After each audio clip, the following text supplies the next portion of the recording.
In the morning when I'm driving, I really come alive when I listen to my Ronnie, I listen to my Ronnie Q.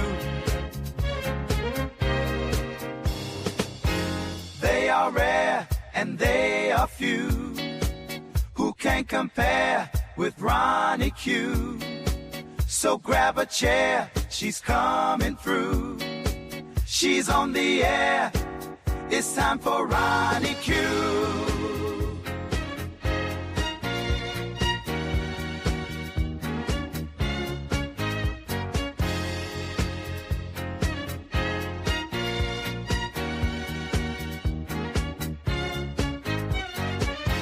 They are rare and they are few who can compare with Ronnie Q.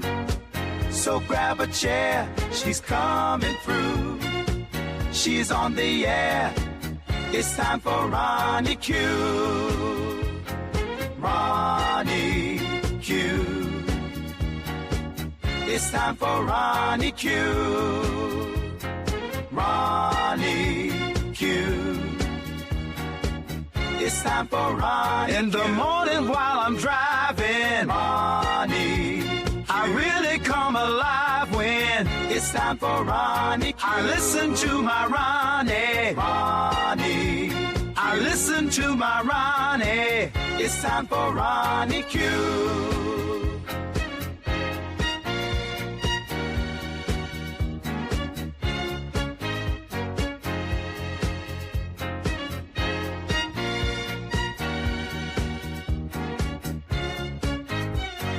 Take a seat and go meet Ronnie. Sweet, sweet, sweet, sweet Ronnie. No day complete without my Ronnie. She can't be beat. Sweet, sweet Ronnie.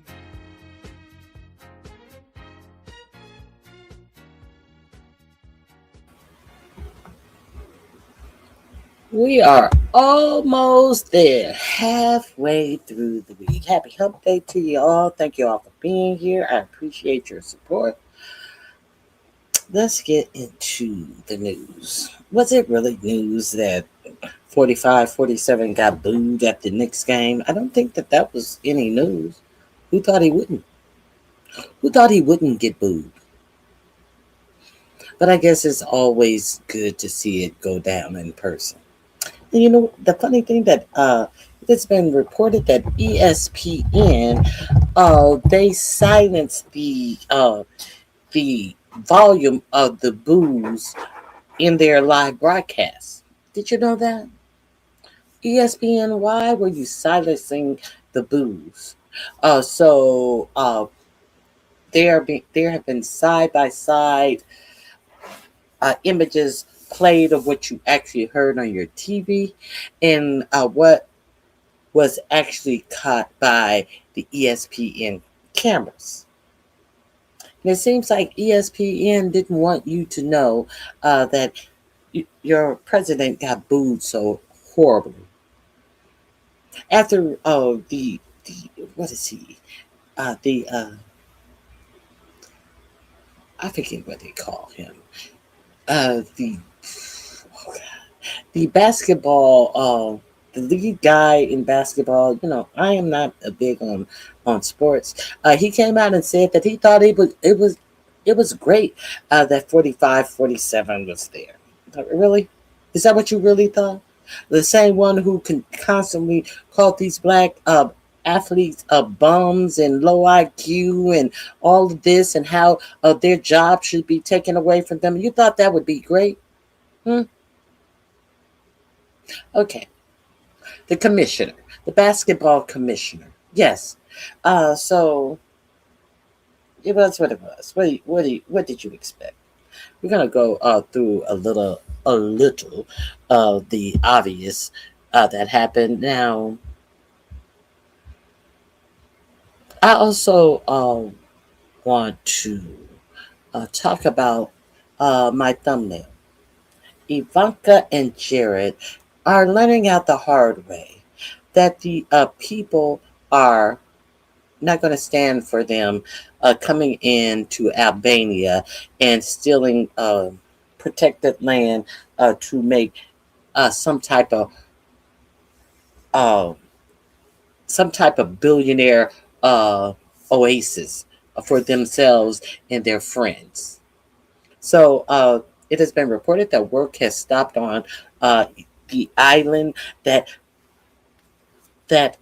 Ivanka and Jared discovered, in quotation marks. The island that they discovered in 2026. These boobleheads are discovering islands. So work has stopped due to all the protests. Now, also the Prime Minister of Albania, they have plenty of questions for him. There is an investigation reportedly. I don't know how thorough this investigation is going to be. Is this an investigation just on investigation to say, hey, we looked into it and it's all kosher? I don't know. I can just give you that there is reported to be an investigation on any how Ivanka and Jared were able to purchase this guarded piece of land in the first place. So we'll see what happens with that investigation. Now, the bulldozers have had to stop. They were already bulldozing on the property. This property that was so pristine and so beautiful, and the beaches, and they had bulldozers already out there bulldozing on this property. So now they're also asking to remove the Prime Minister of Albania. So we'll see what happens with that. I hope it works out for them. But one thing that we have seen, if you sit on your ass and say nothing, or talking about what is and is not your fight, you're gonna wake up and find yourself in a precarious situation. The thing about what's going on in the United States of America right now, see, your for-profit media is not keeping you abreast upon the protests that are going on, for instance, in New Jersey at the for-profit private detention center. For profit. Well, you mean a billionaire is making more money detaining human beings, feeding them food with maggots and worms in it, that type of stuff. So your media is acting like it is not even going on, as these cars race out of the detention center and aim for the protesters and running over the protesters' feet and legs. Now, no, it wasn't a mistake. No, the protester who got hit was not one of the protesters who was standing in front of the cars. But protest is a protest. But since other cars had people standing in front of it, this car decided, hey, well, I can just come out and I'm going to turn my wheel and cut my wheel into the crowd. Okay, there it is.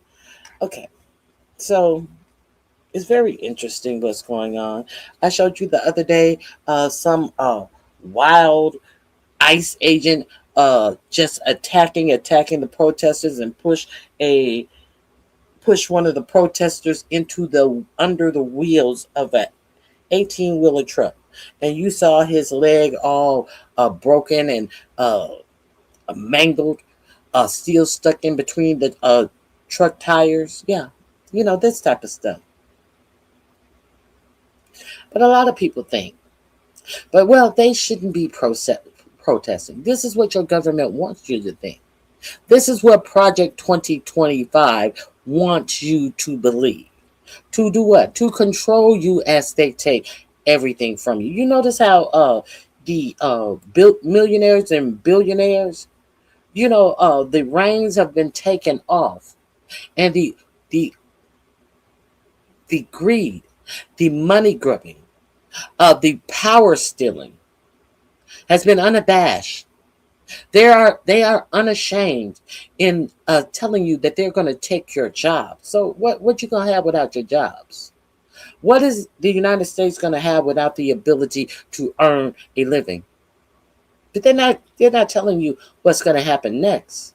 But you got idiots out here telling you that they are going to give some type of universal pay to all the Americans when they don't want to pay you to work. They want to. It's just mind-boggling. So these are the things that are not being reported in your mass media as it's overly reported about. Trump got booed at the finals. Duh. Okay. Then you have all of these sycophants out here, all of these Trump dummies out here still defending Trump, still defending the indefensible. At what point do these people catch on? At what point? You have this CNN thing.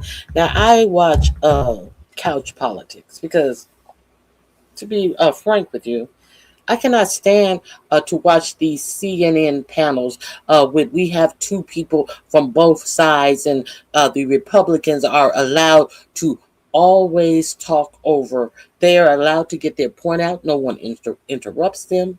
But then when the Democrats start to counter their point, the Republicans are always allowed to talk over them, saying nothing of any substance, just repeating words, repeating phrases, repeating, because they don't want the counter thought to get out. They said they're dumb shit.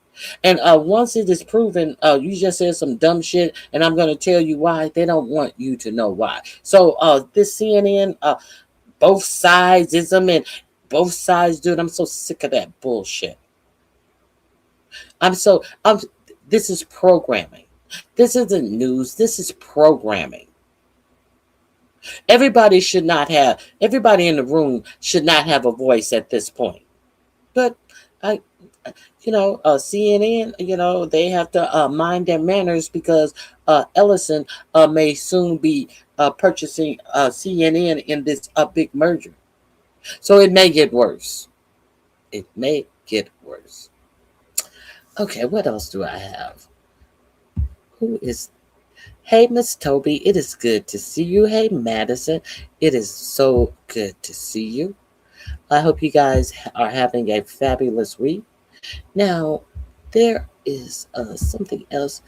Did you guys know that your Secretary of War, Pete Kegbreath, got thrown out of France on the D-Day celebration because he set his ass up there and gave some white nationalist bullshit speech? Do you know they ushered his funky ass right out of France when he got done with his speech? Do you know they held him by the back of his collar and marched him straight to his airplane? As they tried to make this white nationalist bullshit that America appears to be.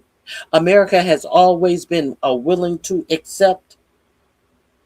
Yeah, Pete Kegbreath. Let's get into this. Why don't we? Let me share. Let me share my screen with you.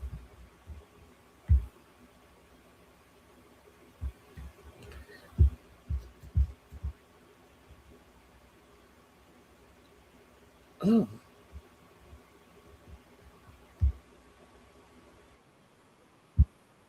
Let me slow it down. Hold on. And we're going to go over that Southern Poverty Law Center. They had a hearing. Now, they're having a hearing on yesterday about the Southern Poverty Law Center.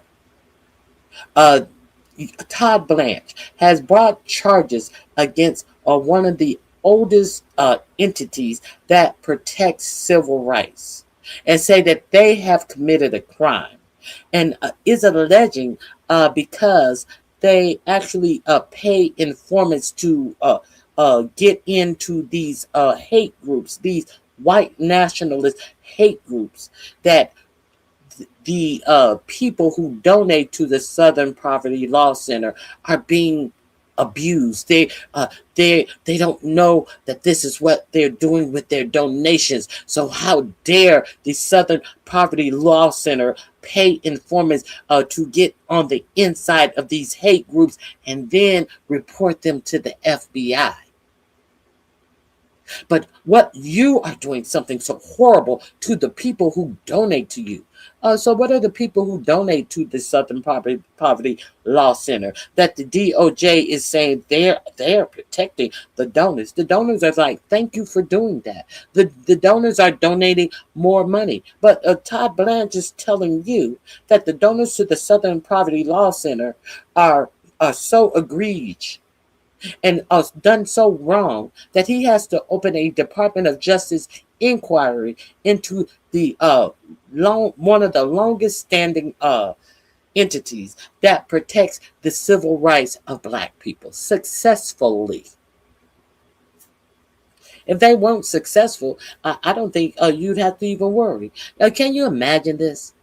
You see how quickly they have bought up these trumped up charges and how quickly they are already having hearings about this. But you can't get an honest hearing about the Epstien files. And if you don't hang around, come back later. The link will be in my description box. They have a Dr. King on the panel. A bitch, she seems like they unwrapped her special jacket to appear for this hearing, talking about they asked her something about Todd Blance, and she goes into, I'm not going to speak on that. I'm going to talk about the baby penises that they're cutting off. Wait a minute, bitch, what? Wait, bitch, what?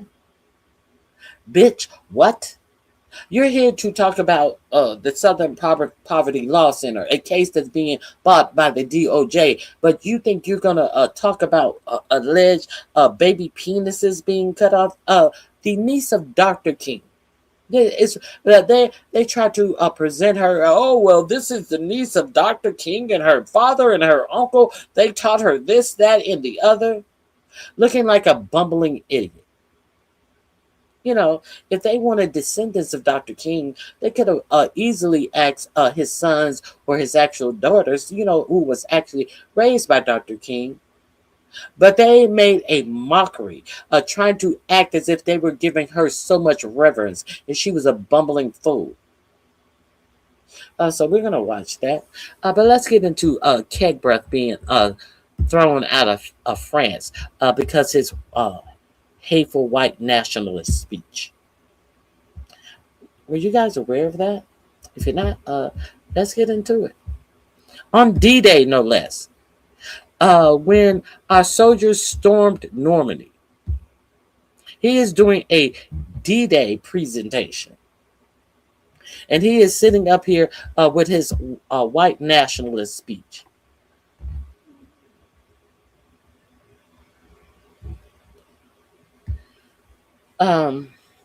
That's not what that meant.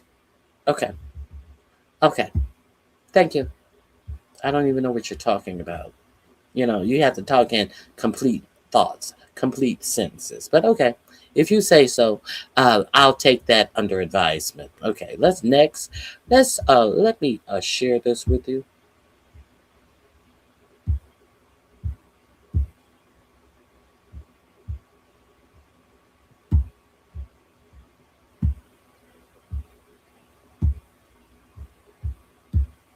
European beaches are stormed by different dangerous ideologies. Leave it to Pete Hegseth.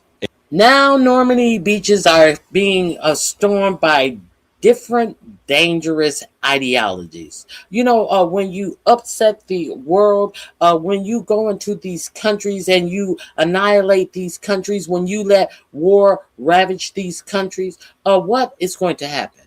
The people are going to try to escape of these countries that are falling apart.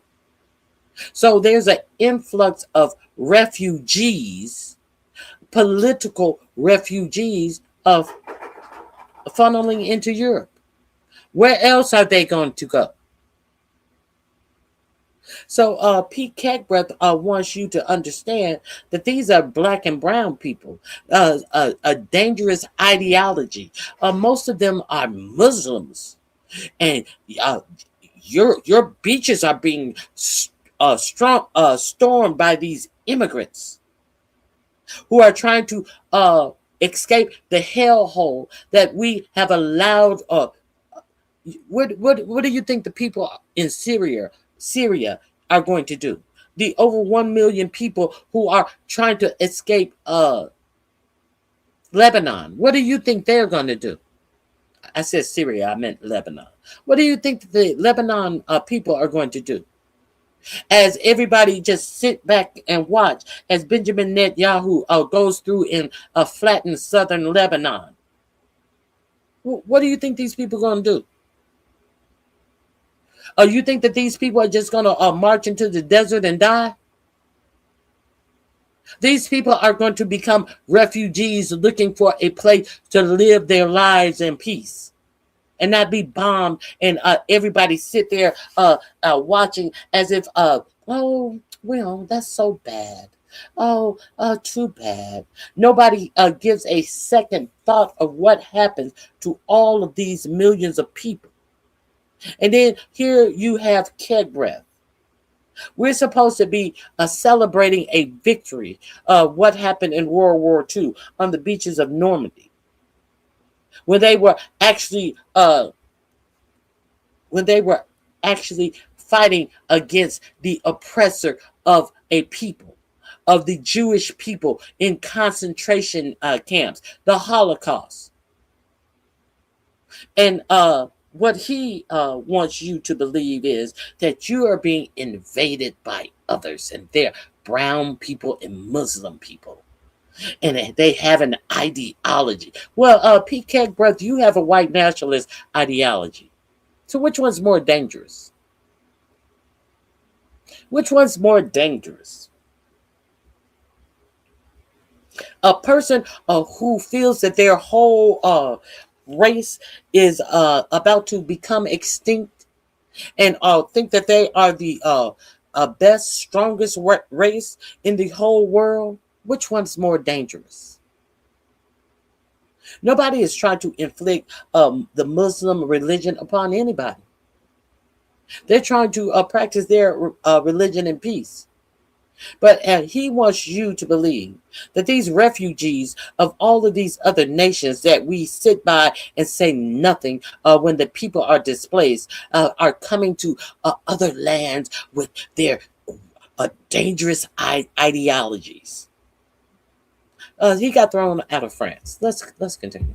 A seminal member of this administration, the Trump bootlicker, leave it to Pete Hegseth to take part in a commemoration of D-Day, of the invasion of the shores of France to eradicate Nazism. Leave it to Pete Hegseth to give a Nazi speech, to bring to life in the 21st century fascist ideology while celebrating the defeat of that very ideology. That's what took place on Saturday with Pete Hegseth as he took part in, I believe, the 81st annual commemoration of that invasion in Normandy, France. A place where there are thousands upon thousands upon thousands of graves of deceased Allied soldiers. And what do you do on hallowed ground such as this? Obviously, if you're Pete Hegseth, you want to attack our current allies.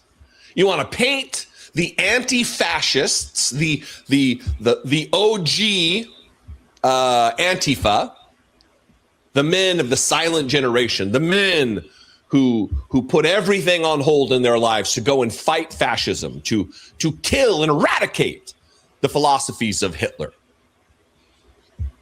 You laud them, you heap praise upon them, and then you forget all of the lessons that they brought to bear in their defeat of Nazism. Pete Hegseth, I'm going to share this section of the speech with you, and there are multiple things that I want to talk about on the other side of this clip, up to and including attacking our current allies, and also talking about people coming to the shores of the West, of Europe, with a sinister ideology. He's talking about skin color. That if you're black or brown and you're trying to escape your particular situation, that you're bringing an ideology with you. This is trying to export their war on woke to the rest of the world. Watch fascist, white Christian nationalist piece of shit, Pete Hegseth, give his Nazi speech while celebrating the defeat of Nazis. The men buried here fought in a warfighting alliance where every partner brought its full measure of industry, courage, and sacrifice. Not empty slogans, not lavish summits, not communiques. Let me ask you something. What is Pete Kegbreath? What is he other than empty slogans? What is he other than empty slogans? He's talking about what people bought to fight Hitler and the Nazis with. They bought something of substance. The thing that he does not ever bring, because he has no merit to be in the position that he is in. They didn't bring empty slogans. Well, you sure bring them everywhere you go, bitch. Everywhere you go. Real allies doing real things, taking real losses for a shared cause worth fighting and dying for. Each nation pulled its weight. Each nation bled.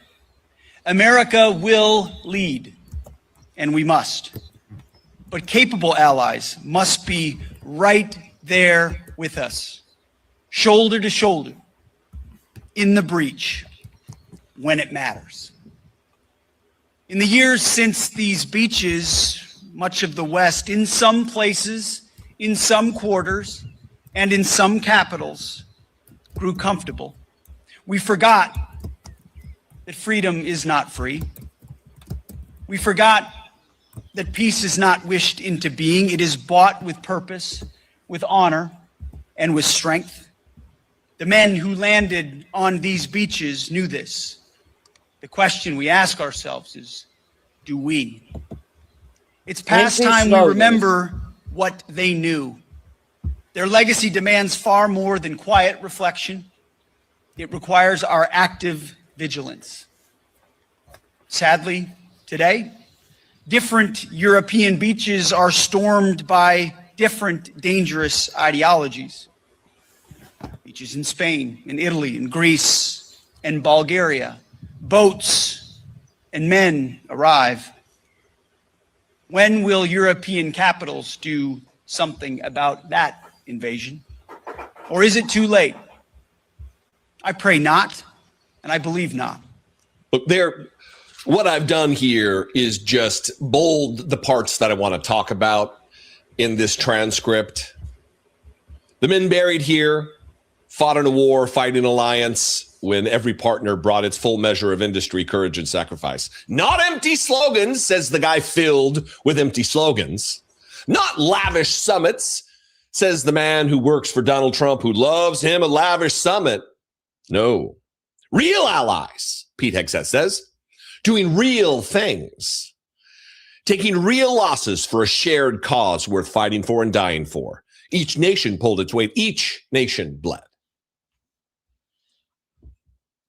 All of this is a precursor to this next line of thought, where he wants our allies to follow Donald Trump into his illegal, unconstitutional war of choice in Iran. He wants our allies to take part in an illegal war against Iran, an immoral war against Iran. And if you don't do so, you're besmirching the legacy of what took place here on these shores, is what he's trying to say. But capable allies, this is spitting in their faces while they're right there on the dais with him.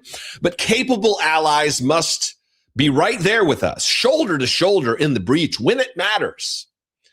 In the years since, these beaches, in much of the West, in some places, in some quarters, in some capitals, grew comfortable. This is all shitting on our allies, our economic allies, our military allies. People who are in the fight for us. They are there for us. The only time that the articles in the in NATO that have ever been asked, our allies asked to come to our defense, the only time it's ever been invoked is at Article 5 of NATO. Was 9/11. We've never come to anybody else's aid because no one ever needed it. But when we needed it, they came. And that's all forgotten.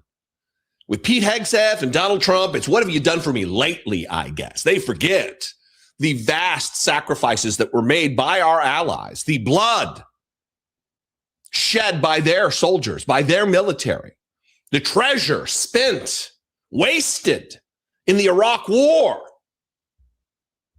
They forget this, or they ignore it. Here's the Nazi part, as if you don't already know. Sadly, today, different European beaches are being stormed by different dangerous ideologies. Beaches in Spain and Italy and Greece and Bulgaria. Boats and men arrive. When will European capitals do something about that invasion? It's not an ideology. Having a greater level of melanin in your skin, Pete Hegseth, than you do, isn't an ideology. Having immutable characteristics that you have no control over because you were born that way. The luck of your birth isn't an ideology. Being a Muslim isn't an ideology. Being a religion other than your particular one flavor of the thousands of flavors of Christianity isn't an ideology. It's being a member of a religion.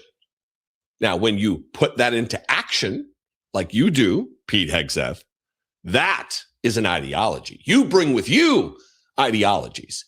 You bring with you hate and retread arguments that were made by Nazis in World War II and defeated by the men you're now acting like you celebrate.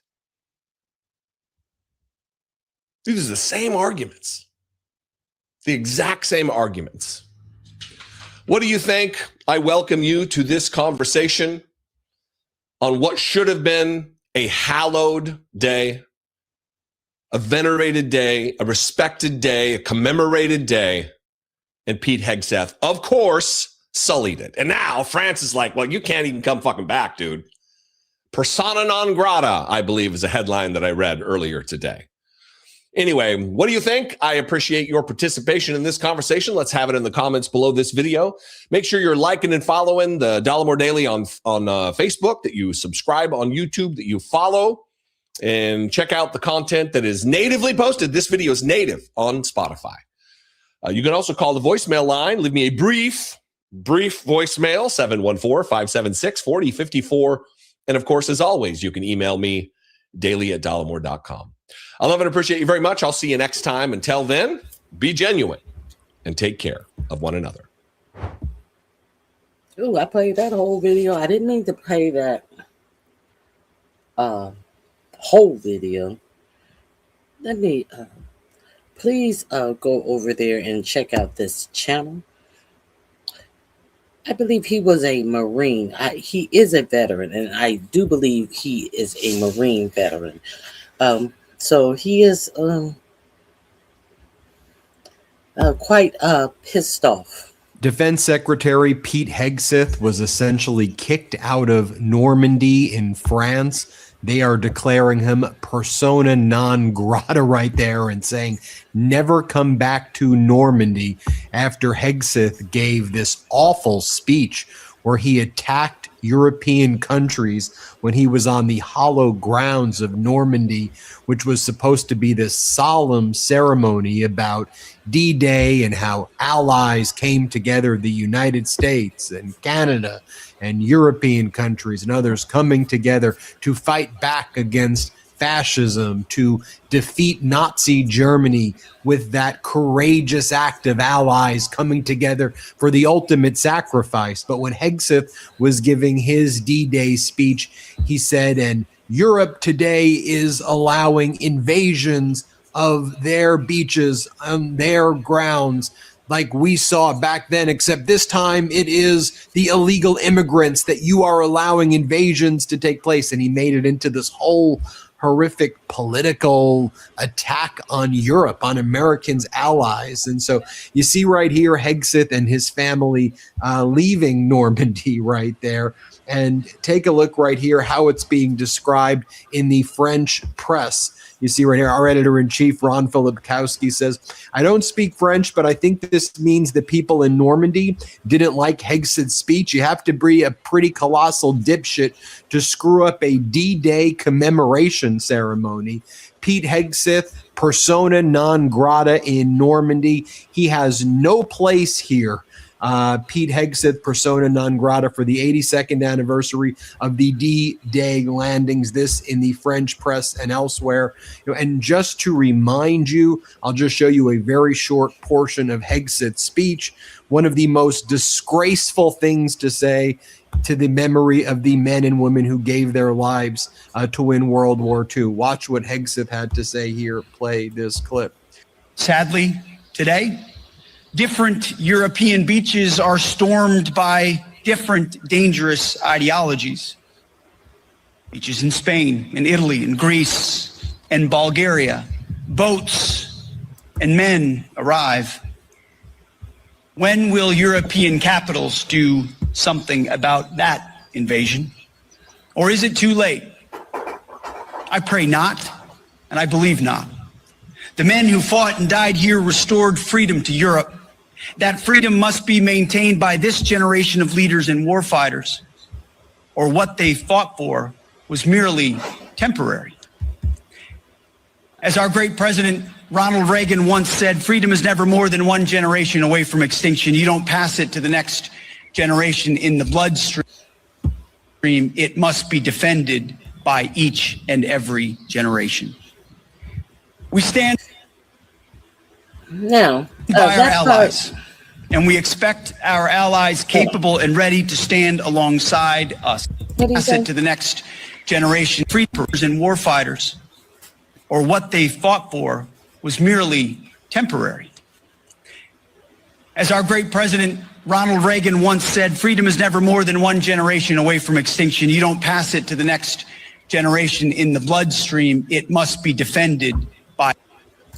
Now he wants to quote Ronald Reagan about freedom not being passed on in the bloodstream. From someone who thinks that the bloodstream of white men is it passes on some type of greatness. The fucking audacity of this man. The fucking audacity. Let me what is so great about Pete Kegbreath? He had his children, and of course his ever watching his cheating ass wife. Now she's the cheater. She always had to watch him because she's afraid that he's going to cheat on her. So she goes every fucking place that he goes to make sure he's not fucking another bitch. Let me talk about the fact that he had 6 children. 6 children accompanied him on this trip. Is this a family vacation? Or was this a national business that he was going on? I couldn't tell. He had 6 children, 2 of whom were dressed up in military garb, military fatigues. Now we are real clear that Pete Kegbreath is on wife number 3.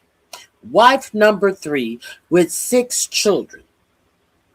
But he would have you to believe that he has made a better choices because of the complexion of his skin and this white nationalist religion that he is professing.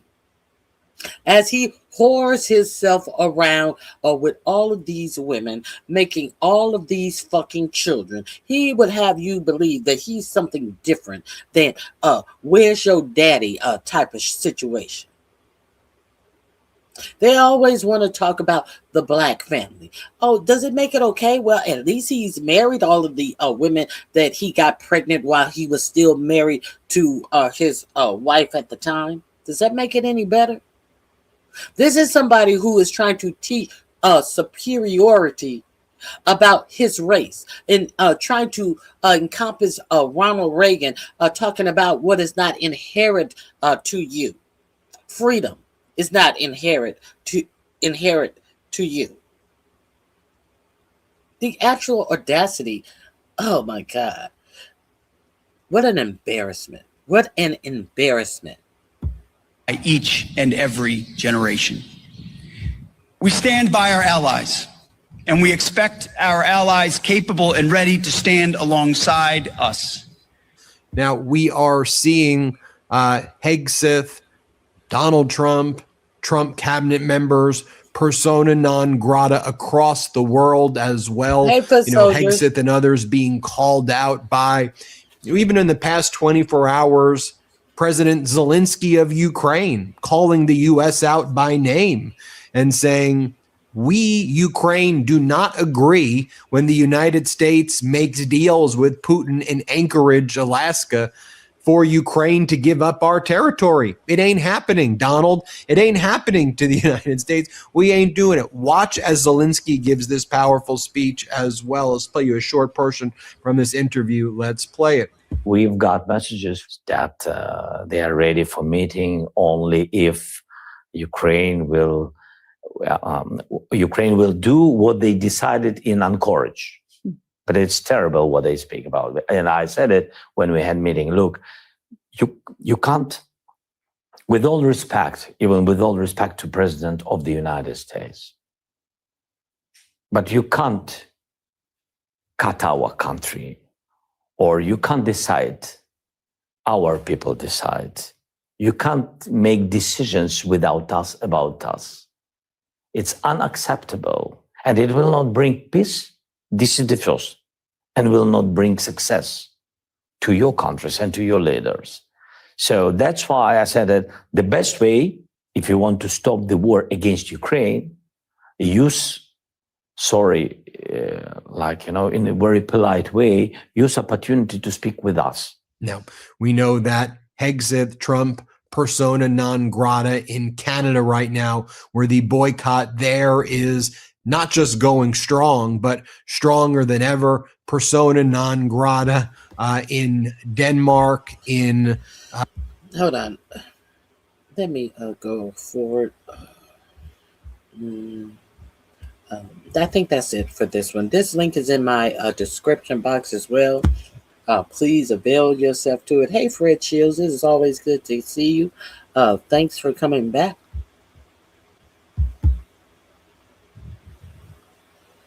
Now, the thing that I find funny about this, the thing that I find amusing about this, Pete Kegbreath goes over there and talk about who should be shunned for ideology. Are you aware that our military, you should be aware, because I told you about how our military is joining in with Israel on not just in their ideology about other nations, but they're actually joining in with them on military operations, joint military operations. You don't see them over in Iran. You don't see Israel over there fighting side by side with us in Iran, however. But do you know that there have been a coming together of our militaries?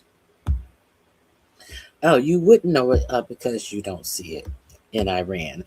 They came together and they were doing exercises over Iran all the way back in February, in March of 2025. And then they struck them in June of 2025. But are you aware of this? While Kegbreath is telling you about all of these ideologies of others, uh, here we go. Exclusive. U.S. secretly deployed paratroopers to Israel. Quick reaction force specialized in forced entry. Okay. When the Pentagon announced that the 82nd Airborne was deploying to the Middle East in March, it concealed a key detail. Some of the paratroopers were headed to Israel, as revealed in an Army deployment order I've obtained. If you don't know who the I is, that would be Ken Klippenstein. Go over there and check him out. And what do I say about Ken Klippenstein? He always comes with the receipts. So, we on D-Day, Pete Kegbreath is talking about the victories of people, the victories that countries had over people who were committing a genocide against the Jewish people. But they are trying to keep it secret that they are over, sent paratroopers over to Israel. You know, Israel are the people who are the nation that is committing a genocide against the Palestinians. But Kegbreath is over there giving speeches and talking shit about what's not being done by other nations. You find that mysterious? Do you find that thought provoking? Do you find that odd? Let's continue. A military source involved in war planning tells me the deployment is tied to new U.S. Israeli joint count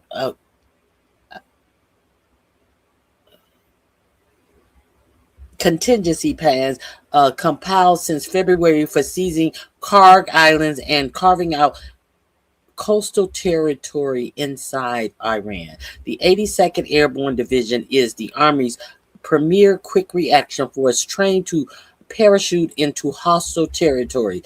By keeping the deployment silent, the Pentagon headed off public debate over a joint U.S. Israeli operation inside Iran.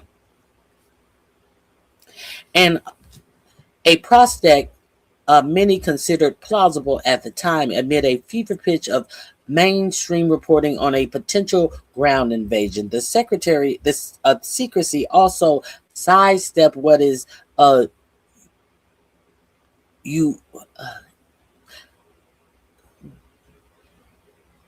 euphemistically called a host nation sensitivities. A joint U.S. Israeli operation raised thorny questions for Americans' Gulf Arab partners, especially over logistic support.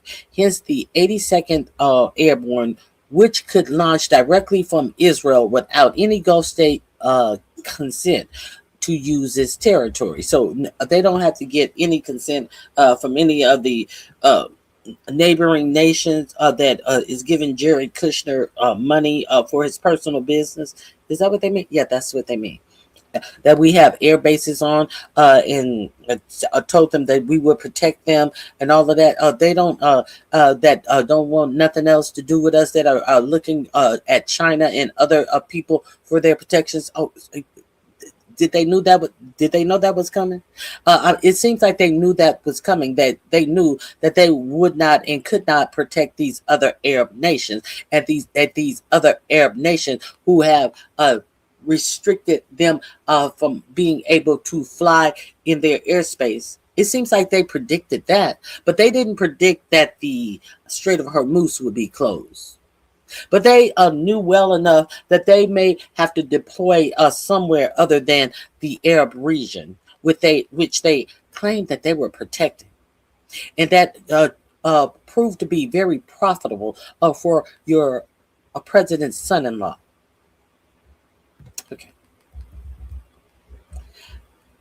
Without any Gulf state consent to use its territory, the Army deployment order issued April 7, 2026 directs elements of the 2nd Battalion of 501st Infantry Regiment of the storied Geronimo Battalion to deploy to Israel on temporary duty.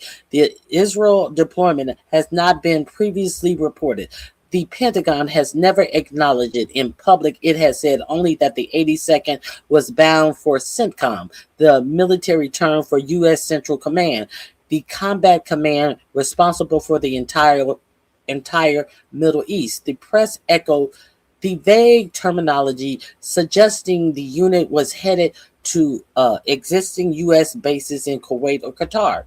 Asked about the number of troops deployed to Israel in their mission, the Pentagon referred my question to CENTCOM, which at the time of publication had not responded. Now, you know what else the CENTCOM had not responded on? CENTCOM had not responded on that Black Hawk helicopter that got shot down over the Strait of Hormuz sometime Monday. You know, even your president was asked about it when he decided to take his ass to a Knicks game. He was asked about that helicopter that had gotten shot down sometime on Monday, early Monday. If this was a Monday night, he still hadn't heard about it, and he would have to get back with you and let you know. And then when he got back to you to let you know that in fact a helicopter, an Apache helicopter, had gotten shot down over the Strait of Hormuz, he told you that everything's fine, everybody's fine. It was no big deal. It was no big deal. And then CENTCOM came out and told you, yes, an Apache helicopter got shot down. You know how CENTCOM is not telling you information when it happens? They are getting together and getting their lies or their stories straight, and then they come out and tell you what happened. This sitcom,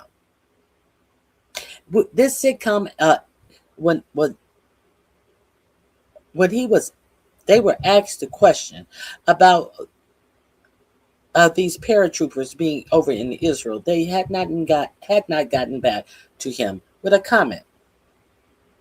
I'm not surprised they hadn't. Now, it seems like an Apache helicopter,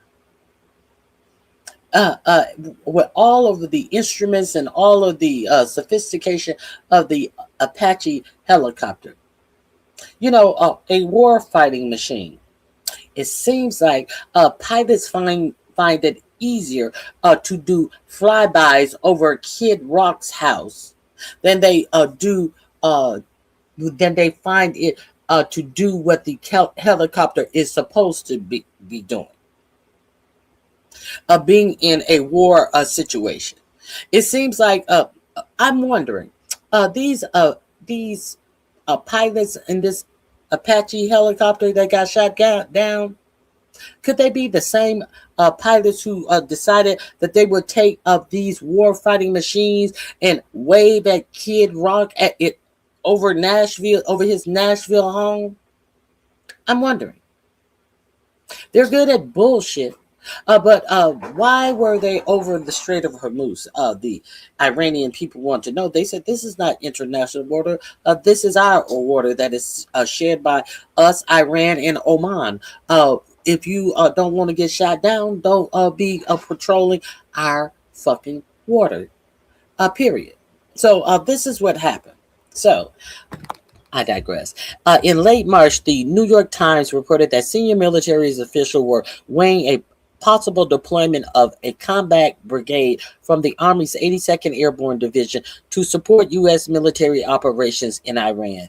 The forces would come from a division's immediate response force, a brigade of roughly 3,000 soldiers, able to deploy anywhere in the world within 18 hours. Those forces, the Times noted, could be used to seize Karg Island, Iran's main oil export hub. The groundwork had been laid weeks earlier. The Army abruptly pulled the division's 300 plus member headquarters from a planned exercise at the Joint Readiness Training Center in Louisiana, officials told the Times. So the command element wouldn't be caught out of place if the balloon went up. The aviationist reported that the division's commander, Major General Brandon Tegmeyer, and his command element had been ordered to deploy and track a string of flights leaving Pope Army Airfield, which serves Fort Bragg for the Middle East. When the Pentagon finally did talk about the 82nd publicly, it took pains to keep Israel out of it. In a May 5th briefing,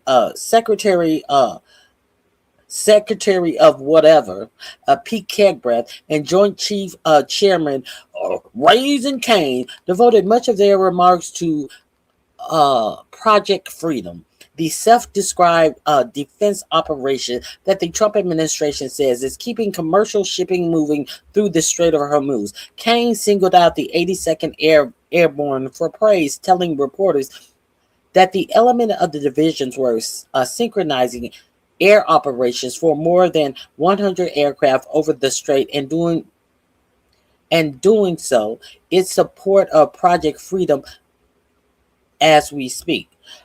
When the president or the secretary need immediate, scalable, lethal combat power in CENTCOM or elsewhere, the All-American Division answers the call, Kane said. Now, why would he the All-American Division? So with him saying that there's an All-American Division, it appears to be that there is a division that is not All-American. That's what I get from it. He went on to describe the paratroopers as constantly ready to jump from Air Force aircraft into ground combat to seize key terrain if ordered to do so, just like their predecessors did in Sicily and Normandy in World War II. Normandy, the place that Kegbreath has been thrown out of, but he wants you to believe that he's emulating the power of the soldiers, not the war fighters, the soldiers of Normandy. He can't even call them soldiers. He's talking about war fighters, like there's some cage match fighters. Okay, anyway, I digress.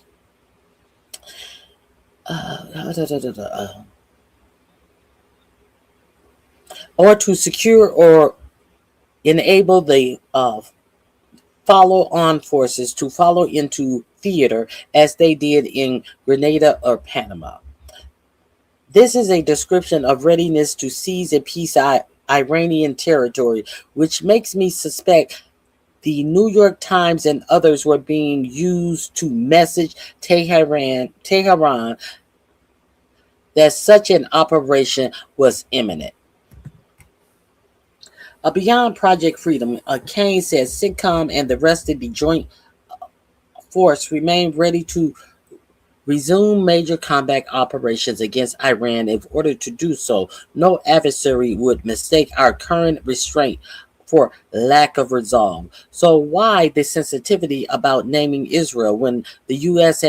has acknowledged stationing American air defenses and F-22 fighters there? First, the breadth and the depth of the Israeli military cooperation goes far beyond arms sales and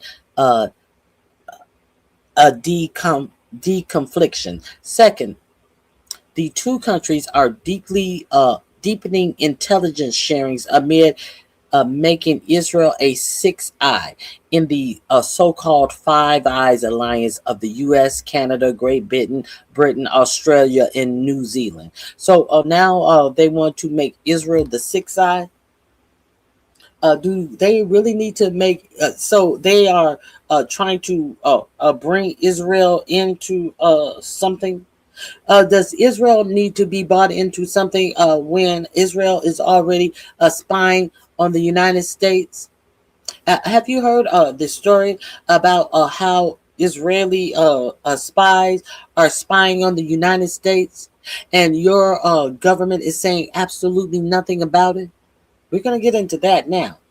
But they're trying to bring them in on some great alliance, Israel, as they poo-poo and won't answer questions about Israel being caught spying on America. Okay, let's continue. We're going to talk about that too. Deepening intelligence sharings aimed at making Israel a sixth eye in the so-called Five Eyes alliance of the U.S., Canada, Great Britain, Australia, and New Zealand. Third, naming Israel would expose how much of the U.S. Assault on Iran is in fact a joint U.S. Israeli attack. Not a Trump Netanyahu brotherhood, but cooperation at the military to military working level, where combined war plans are now a reality. One world, one thought. So we know that the reason that we are in this war in the first place is because the Israelis wanted us in this war. And what did your president do? He obliged. He obeyed and obliged. So, are you surprised that they are working together as one military, have one objective? The objective that they are telling our military what to do as they take their military over in Lebanon and are further trying to steal territory and land, while our military are over here doing their bidding, fighting their war. Our military is getting what they are going to do by some joint Israeli U.S. Military plan. Do you wonder why your president can never tell you on the cuff what his plans are? Because he hasn't checked with his master what the plans are. At no point can he decisively tell you what the military's plans are. But I digress.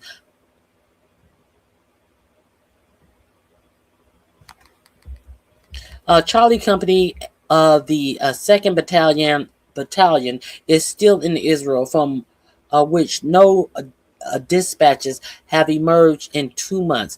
I'm not saying a ground operation is imminent or inevitable, but if one were coming, wouldn't it be nice to know? That is Ken Klippenstein. This link is going to be in my description box. What should I put it on? In my description box under Joint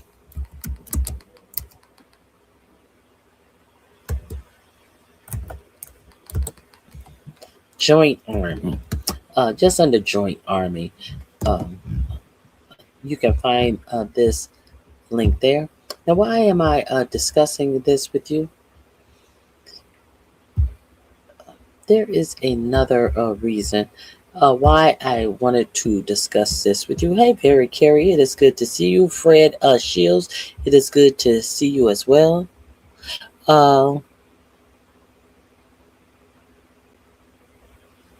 ID1 Kenobi, it's great to see you. Please hit the like button on your way in.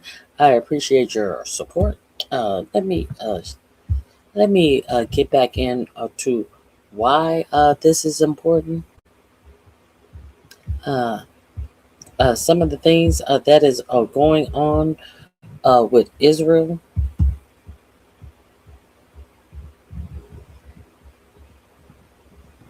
Hold on.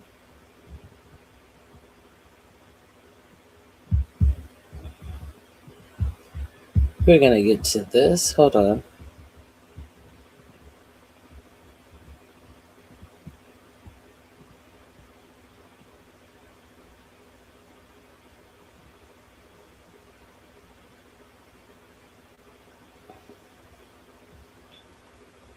If you didn't know, Cuba, there's been a lot of talk about attacking Cuba. And now Cuba is arming its citizens. It seems like there could be a bloodbath over in Cuba behind this administration. Let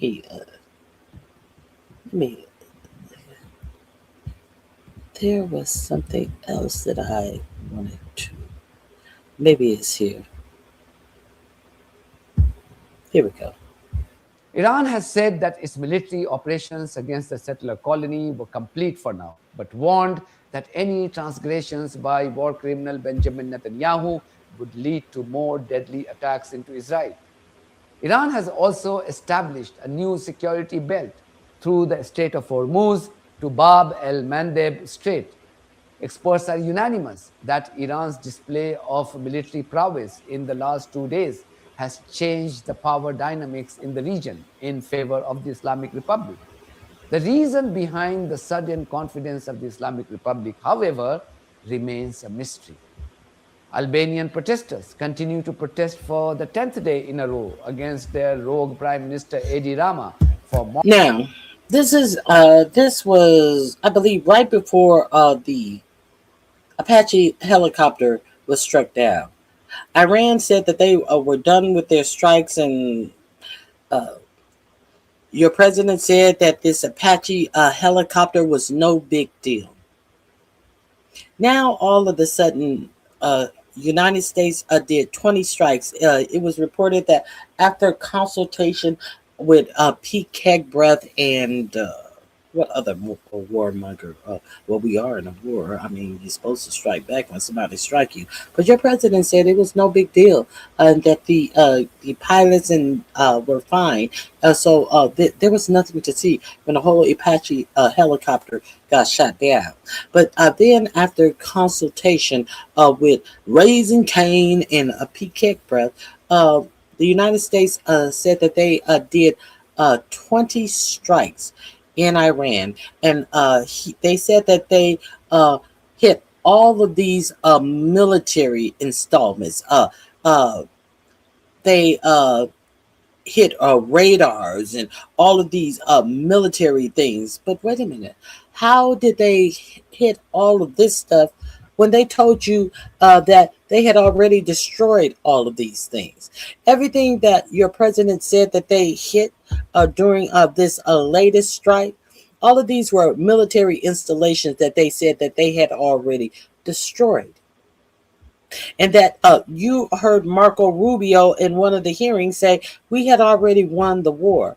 So if we had already won the war, how is it that they want you to believe that it was only military installations that they struck in the response to this fighter jet going down?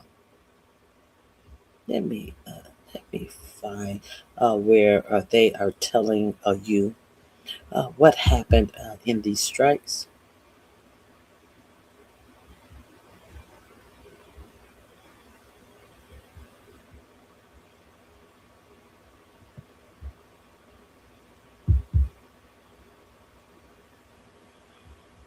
Hold on. I can't believe I can't find it that quickly. It's so much. I apologize.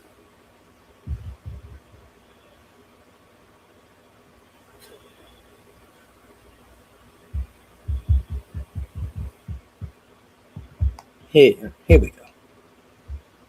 Donald Trump has blamed Iran for shooting down an American Apache helicopter over the Strait of Hormuz on Monday, triggering speculations of resumption of war.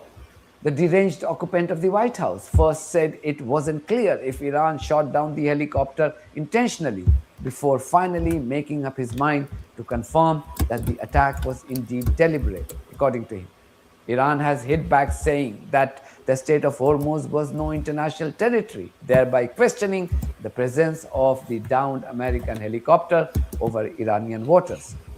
Israeli terrorists have ordered the forced displacement of the Christian population of the Lebanese city of Tyre, raising fears of an imminent Iranian response. The Albanian protest against the illegal sale of a protected island to Trump's Jewish son-in-law, Jared Kushner, and Jewish daughter. Stop right there. Full stop. Did you hear what he just said? He said Benjamin Netanyahu has demanded that a Christian settlement leave Lebanon. You know, is he telling these Christians in Lebanon that they must leave their homeland because he's about to strike in their homeland, these Christians? Yes, he is. Benjamin Netanyahu is displacing Christians. Now, make that make sense when your war secretary told you that they were striking in Nigeria because what was happening to those poor Christians when Muslims and Christians were losing their lives to these what do you to these people who were going into Nigeria and taking the lives of Christians and Muslims. But your war secretary of war, actually had a strike in Nigeria, and they said that they were trying to protect Christians. What is your Secretary of War going to say now that Benjamin Netanyahu is actually out here threatening the lives of Christians in Lebanon? I was about to say Liberia. In Lebanon. I'm very curious. He's going to say nothing. Because it's not about Christianity. It's about having a bullshit or reason to tell you why the Americans are going around striking everybody and trying to make it as some noble feat. They're striking Nigeria because they want the rare earth minerals in Nigeria. Has nothing to do with Christianity. Nothing about this administration or Pete Kegbreath has anything to do with Christianity. Ivanka have now spread beyond Albania as protesters join the movement from across Europe and America. This will be the broad focus of my video tonight. Also in this video, a Lego film on the upcoming opening ceremony of the World Cup football, which has already become a disgraced event. So please stay tuned. The Iran conflict today changed dramatically after the Israeli lapdog from the White House confirmed that the Iranian military was responsible for downing an American Apache helicopter in the Strait of Hormuz. Iranians are responsible for the shooting down of a U.S. Army helicopter last night, and that the U.S. will have to respond militarily. Here's the president's statement in full. He says, "I have just been informed by our great military that last night the Iranians shot down one of our highly sophisticated Apache helicopters while patrolling over the Strait of Hormuz. There were 2 pilots involved. Both are safe and uninjured. Nevertheless, the United States must, of necessity, respond to this attack. Thank you for your attention to this matter."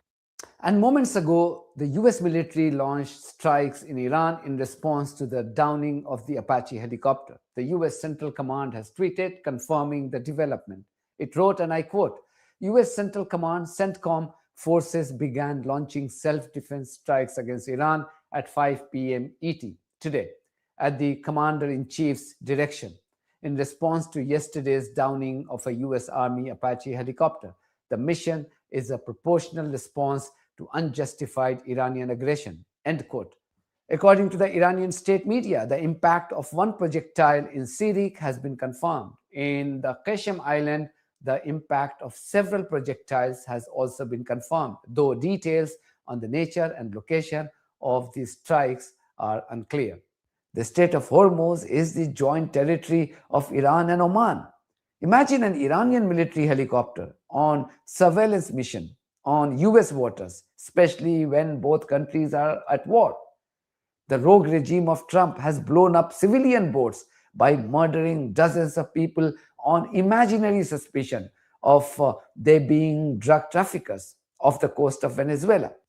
The downing of the Apache helicopter is an extremely rare event. And the fact that Iran allegedly used the cheap Shahid series drone to bring it down just shows the power of the Iranian military, the same military that Trump has repeatedly claimed to have decimated.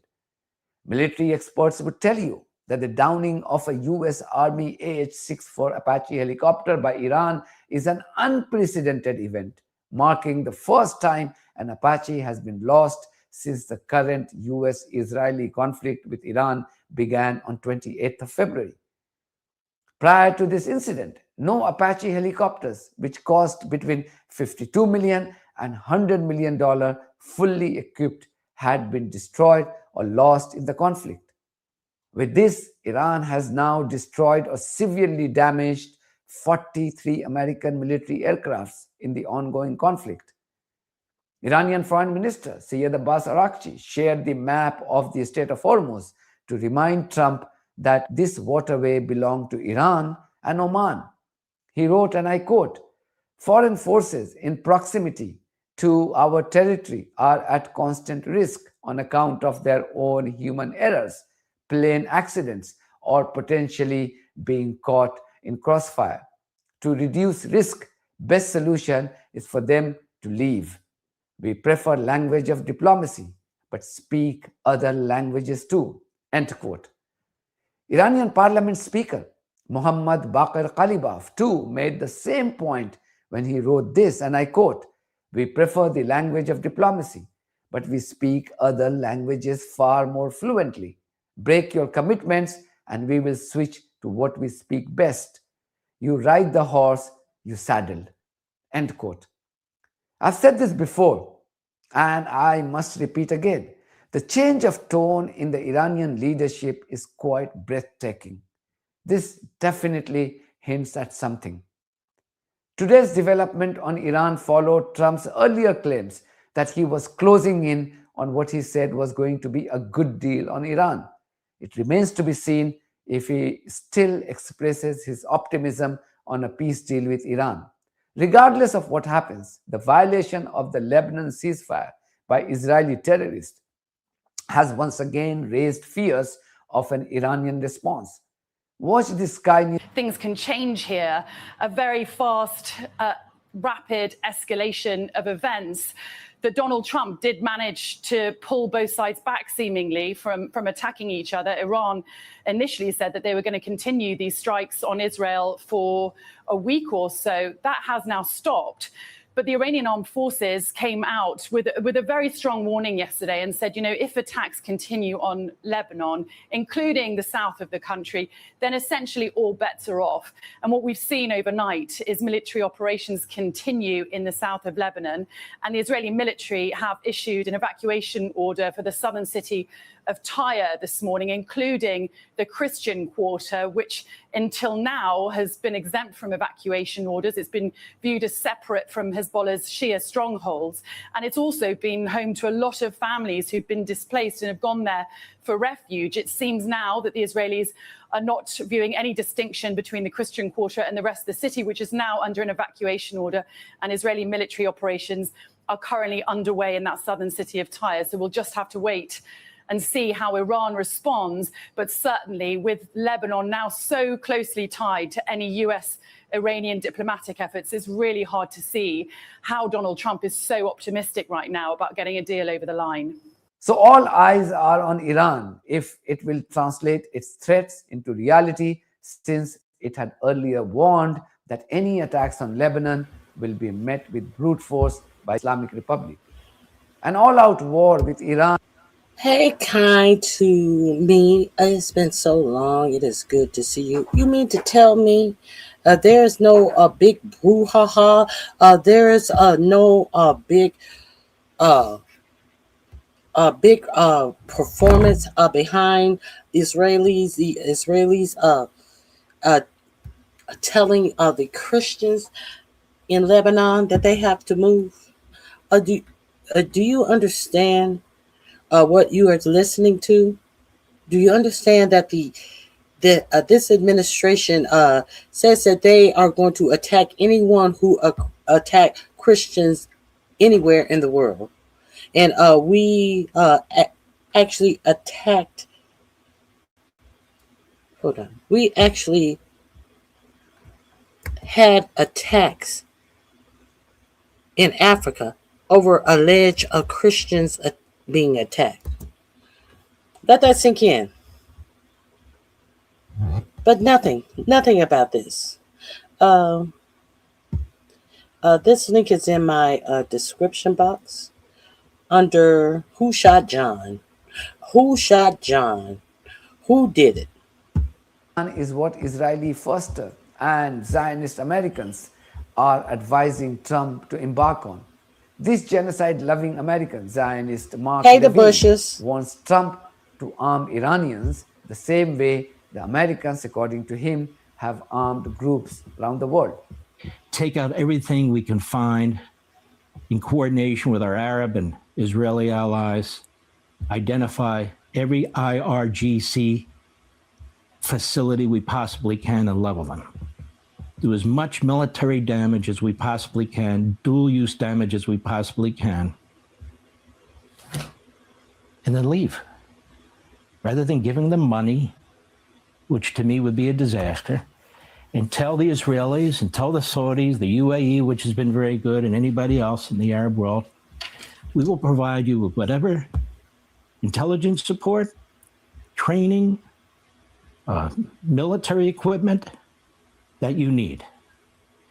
We will continue to use our posture in the region to defend our forces and our mutual interests. But as far as Iran and Hezbollah go, you go at it.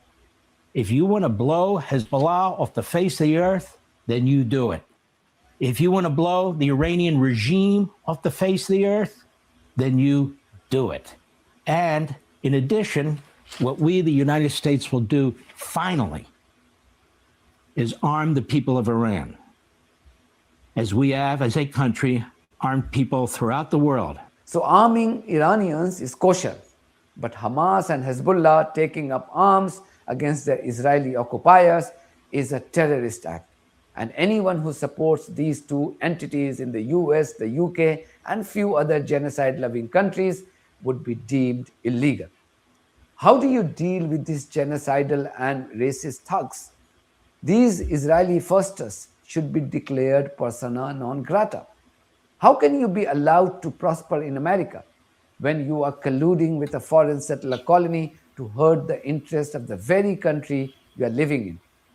Didn't Pentagon reveal recently how Israeli terrorists had ramped up their spying activities against top American officials? And look at the cowardice of this guy called J.D. Vance when he was asked to explain the irony of the situation. So how concerned are you about Israel spying on the United States and freelancing in Lebanon? Well, look, I think obviously the Israelis and the Israelis in the United States, we have a lot of shared interests, but we also have some situations where our interests diverge. And I think where the president has been very clear here is that while Israel obviously has some objectives that it has, the United States' main objective in Iran is to ensure that Iran does not have a nuclear weapon. And we've actually, thanks to what's happened over the last few months, but really over the last year and a half, we've created the space necessary where the president believes, and I think that he's right, that we can get the long-term settlement to Iran's nuclear deal. Now, Israel may like that, they may not like that, but fundamentally, we think this is in the best interest of the United States of America. So we're going to keep on pursuing it because that's what the President of the United States was elected to do. That's what we have to do in order to properly serve the American people. These cowards are simply incapable of... What did he say about them being us being spied on? Nothing. What did he say about us being spied on? Absolutely nothing. Okay, so this link is in my description box. Please avail yourself to it.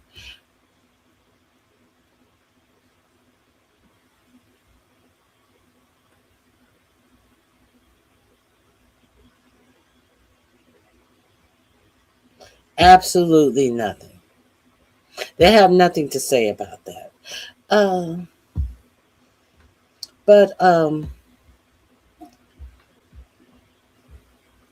there was something finally said about the Israeli strike on the USS Liberty. I think it was a USS Liberty that Israel struck and pretended as if they didn't know that it was an American ship. Thomas Massey, for the first time, talked on the floor, Mr. Speaker, on the floor of Congress about Thomas Massey slams Israel for the 1967 strike on USS Liberty that claimed 34 lives. As your vice president said, absolutely nothing about Israel spying on us, them being aware that Israel is spying on the U.S.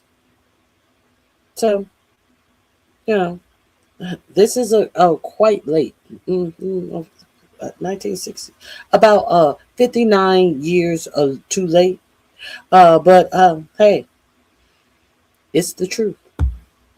It's my great honor, maybe one of the biggest honors of my lifetime, to stand here on the floor and do something that's 59 years overdue, to recognize the survivors and those who gave their lives on the USS Liberty 59 years ago today, when they were viciously attacked by IDF jets, and also after that by torpedo boats.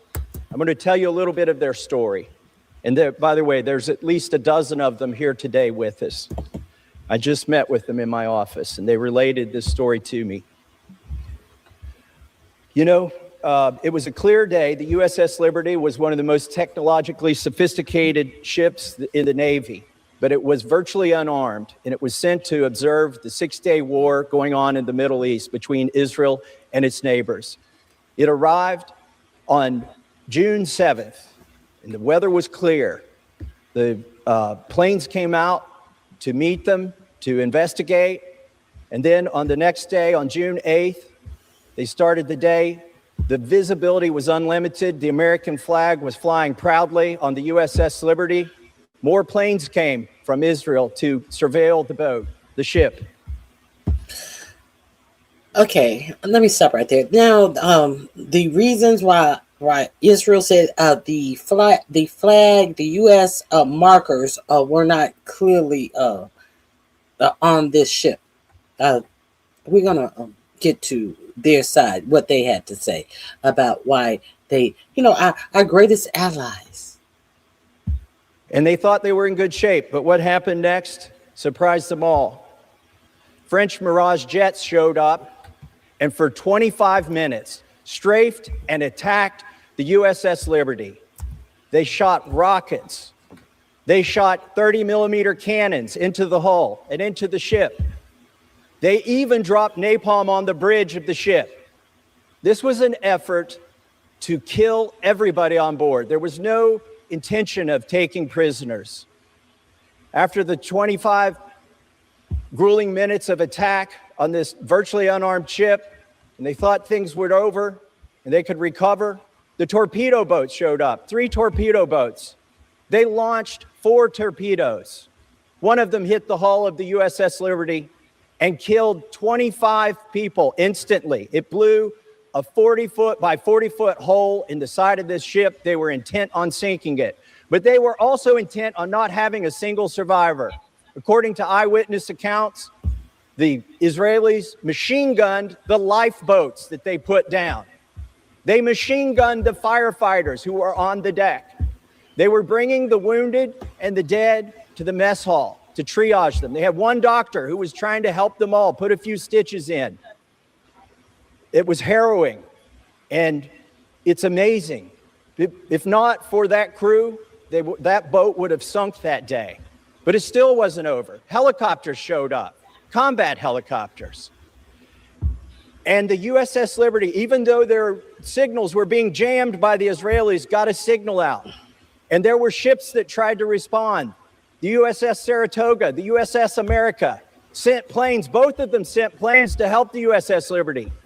and something happened that's never happened before. A ship under attack, the planes were recalled.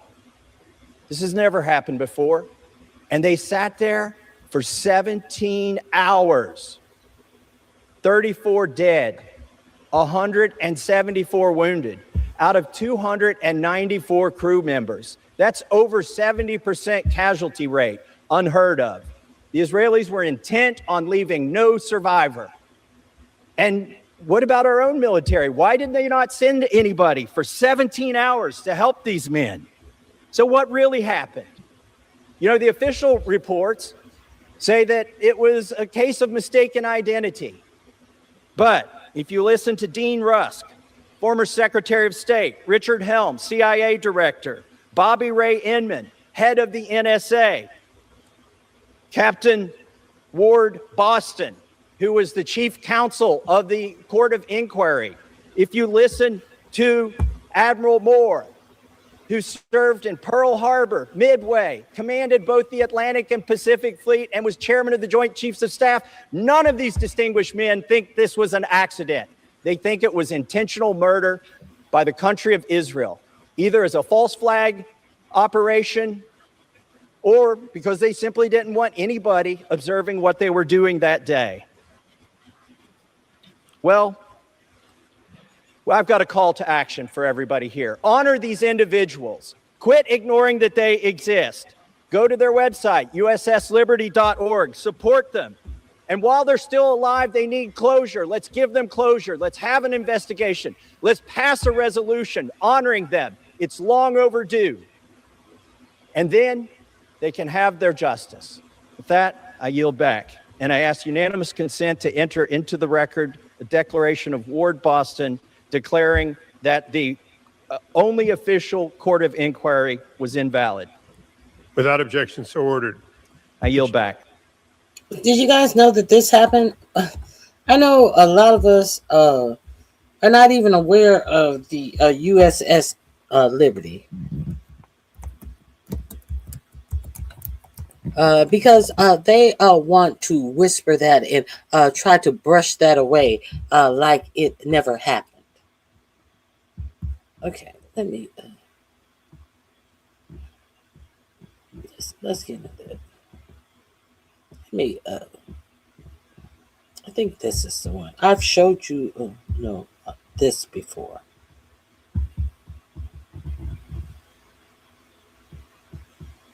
I've showed this before. Hold on. Let me see if this is the one.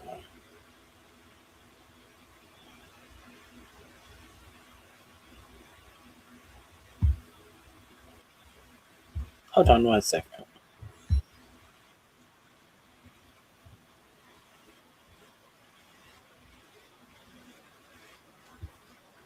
One second.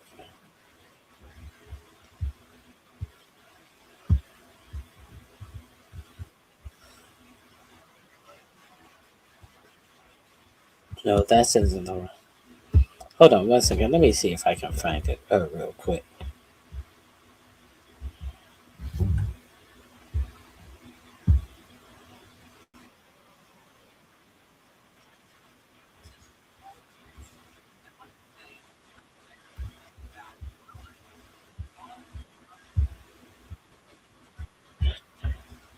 Hold on.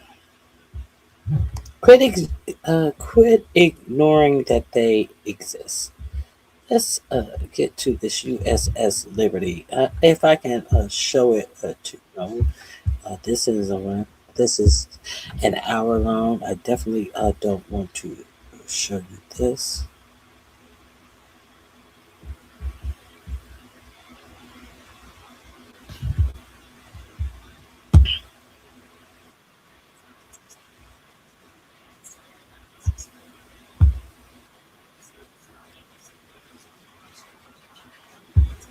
Here we go.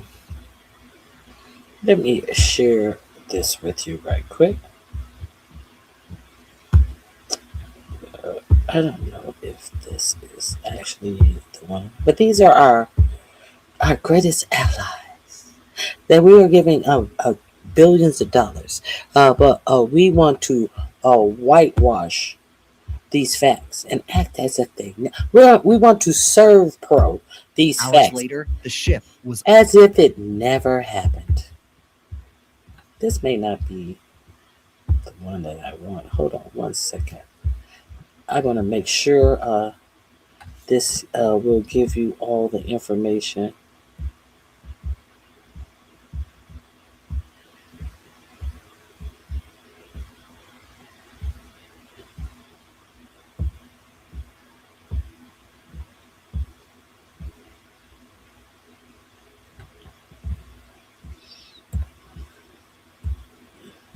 There's a lot to talk about the USS Liberty now, but that's a good thing.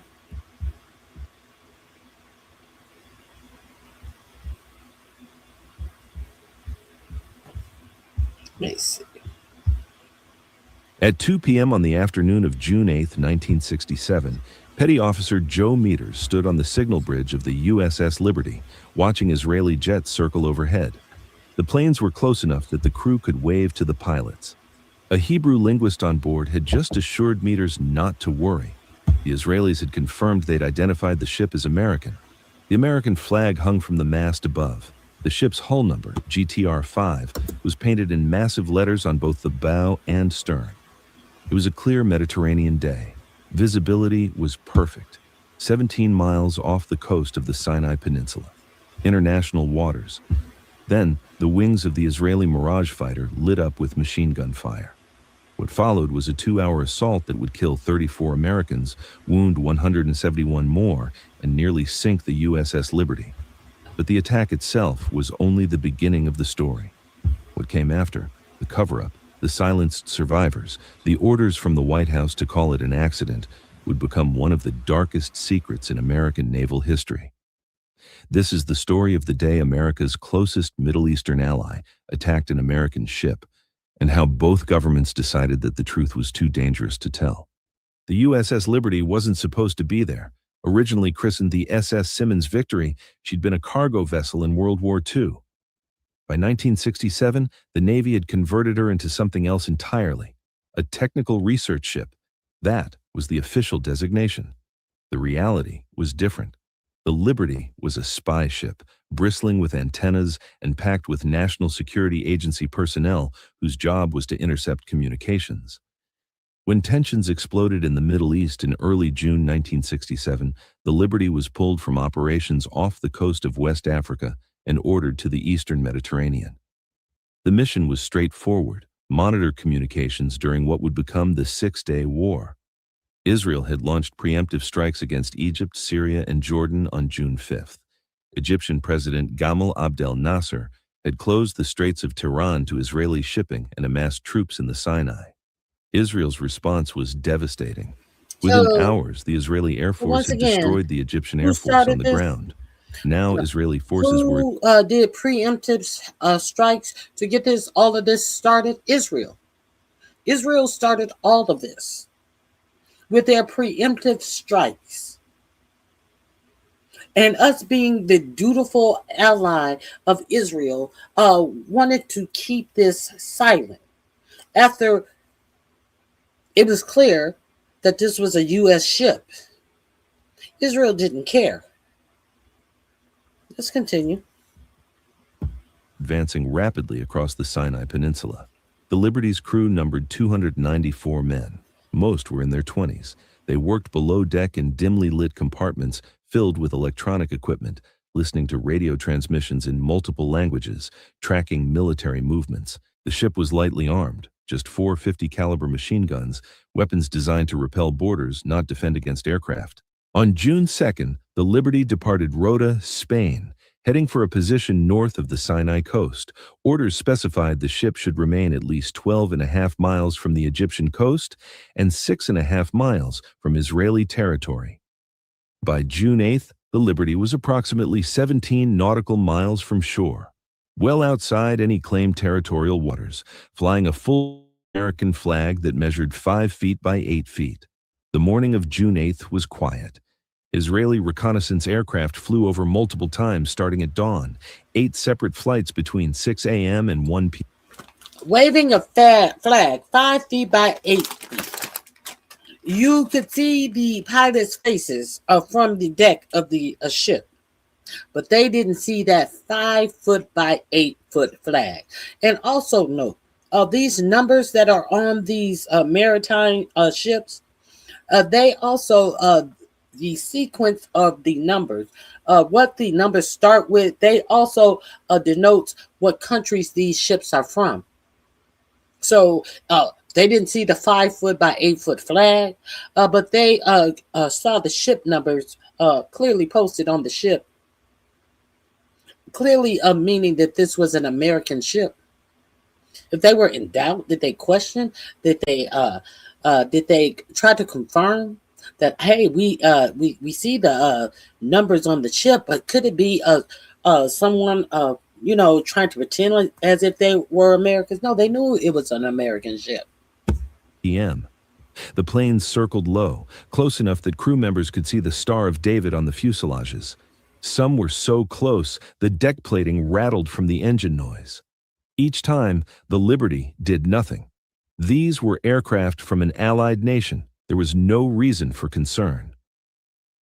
In the ship's communication spaces, the NSA technicians went about their work. In the engine rooms, sailors monitored the machinery that kept the Liberty moving at 5 knots through calm seas. On the bridge, the watch kept their eyes on the horizon. Lieutenant Commander James Ennis had just taken over as officer of the deck. The Mediterranean stretched out in all directions, blue and peaceful.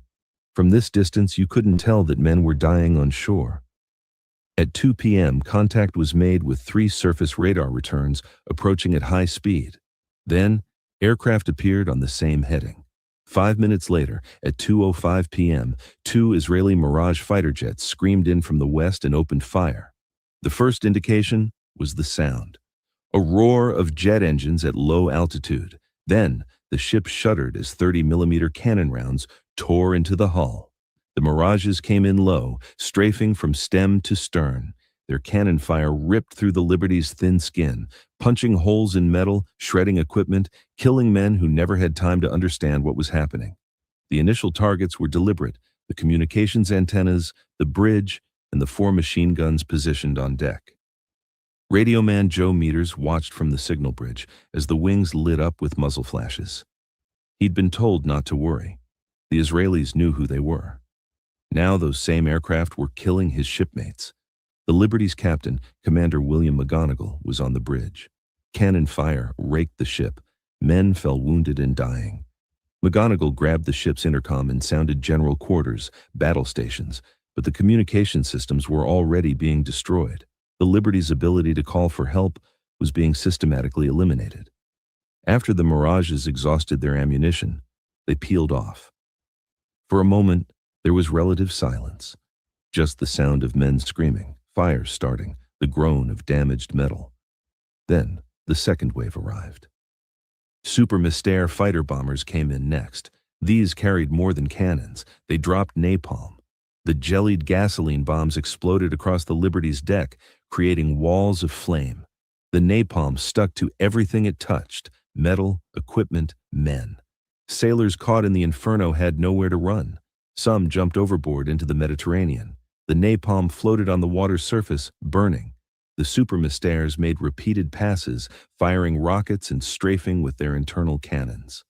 The Liberty was defenseless.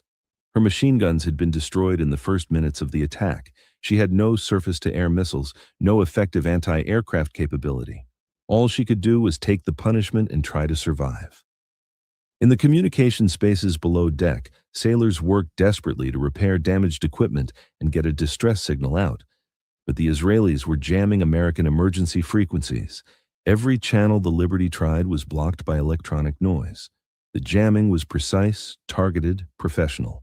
It required knowledge of American military radio frequencies.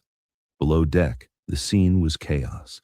Wounded men were dragged to makeshift medical stations. Fires spread through compartments. Smoke filled the passageways. Damage control teams worked to contain the flooding and extinguish flames, while cannon rounds continued to punch through the hull above them. Then, at approximately 2:24 p.m., 35 minutes after the air attack began, 3 motor torpedo boats from the Israeli Navy's MTB Division 914 appeared on the horizon. They were approaching at high speed, white wakes trailing behind them. Each boat bore an Israeli flag. Some crew members on deck felt a moment of hope. Israeli boats. Maybe they were coming to help. Maybe they'd realized the terrible mistake. The torpedo boats opened fire with deck-mounted cannons. The 3 Israeli motor torpedo boats circled the Liberty like sharks, firing 20mm and 40mm cannons. The range was close, point blank. There was no possibility of mistaken identity at this distance. The American flag was clearly visible. The hull numbers GTR-5 were painted in letters 10 feet high on both the bow and stern. English letters, not Arabic. The ship's profile matched no Egyptian vessel. This was not the El Qusayr, the Egyptian ship Israel would later claim they'd confused for the Liberty. At 2:35 p.m., one of the torpedo boats fired. The torpedo struck the Liberty on the starboard side, tearing a massive hole in the hull. Oh, we were confused. Oh, they were confused. They were confused. Was the United States confused when we decided that, we need to whitewash this story as our ship was attacked with napalm on the deck of the ship? 33 of our soldiers lost their lives. Do you think anything that goes on between Israel and the United States is in any state of confusion? Why haven't you heard J.D. Vance refuse to even broach the topic about it has been reported about the spying that Israel is doing on the United States right now is at an alarming rate. Let's continue. Opposite the communication spaces. The explosion was catastrophic. 25 men died instantly in that single blast, most of them NSA technicians and linguists who'd been working at their stations, listening to intercepted radio traffic. The research spaces flooded immediately. Bodies and equipment were thrown against bulkheads. Those who survived the initial explosion found themselves trapped in darkness as water rushed in. The Liberty listed to starboard. Water poured through the 39-foot wide hole in her side. Her keel was twisted. For a moment, it seemed certain she would sink. In the spaces adjacent to the blast, sailors fought to keep the ship afloat. They sealed doors and hatches containing the flooding to the damaged sections. They stabilized the ship's list by counter-flooding compartments on the port side. All of this while the Israeli boats continued to fire. On deck, Commander McGonigal had been wounded by shrapnel. He remained on the bridge, refusing medical treatment, directing damage control efforts and trying to keep his ship alive. His executive officer, Lieutenant Commander Philip Armstrong, Jr., had been killed in the air attack. Many of the Liberty's senior officers were dead or wounded. The ship's organization was shattered, but the crew kept fighting. The torpedo boats came in close. Some survivors report as close as 50 yards. They could see the Israeli crews clearly. The boats continued firing their cannons, raking the Liberty's deck. Then, the crew lowered lifeboats into the water, preparing to abandon ship if necessary. International law is clear. Attacking lifeboats is a war crime. The Israeli boats opened fire on the lifeboats. Cannon rounds. They shot the lifeboats. You know, war crimes, the same shit that Pete Kegbreath is doing right now with our military over in the Pacific. The same shit that we're doing. Seeing that there are survivors and then going back and striking the survivors of the first attack. War crimes. War crimes. You got to recognize what this all is. And if we continue to accept this abnormal behavior and try to get it normalized by our for-profit media, ignoring it and whitewashing it, we are just as complicit.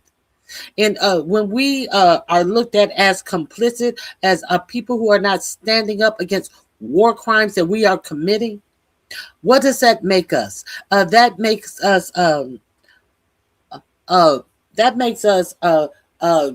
being hated by people who we are committing these atrocious actions on, and that makes us be victims waiting to be struck, sitting in a fishbowl, because of the people who are running all of this, the people who have control all of this, these millionaires and billionaires who give zero fucks about it, because all of this shit that is going on in the world is not going to affect them and how they live their lives, not one bit. As they look at your life like a piece on a fucking Monopoly board that can just be wiped off, and it is of no meaning. This is where we are in the United States. But everybody want to act as if, it's all of these individual things. If it doesn't affect me, and then I have nothing to say about it. It's all going to affect you. These poor whites are thinking that, hey, well, at least I'm white, so it's not going to affect me, and not understanding how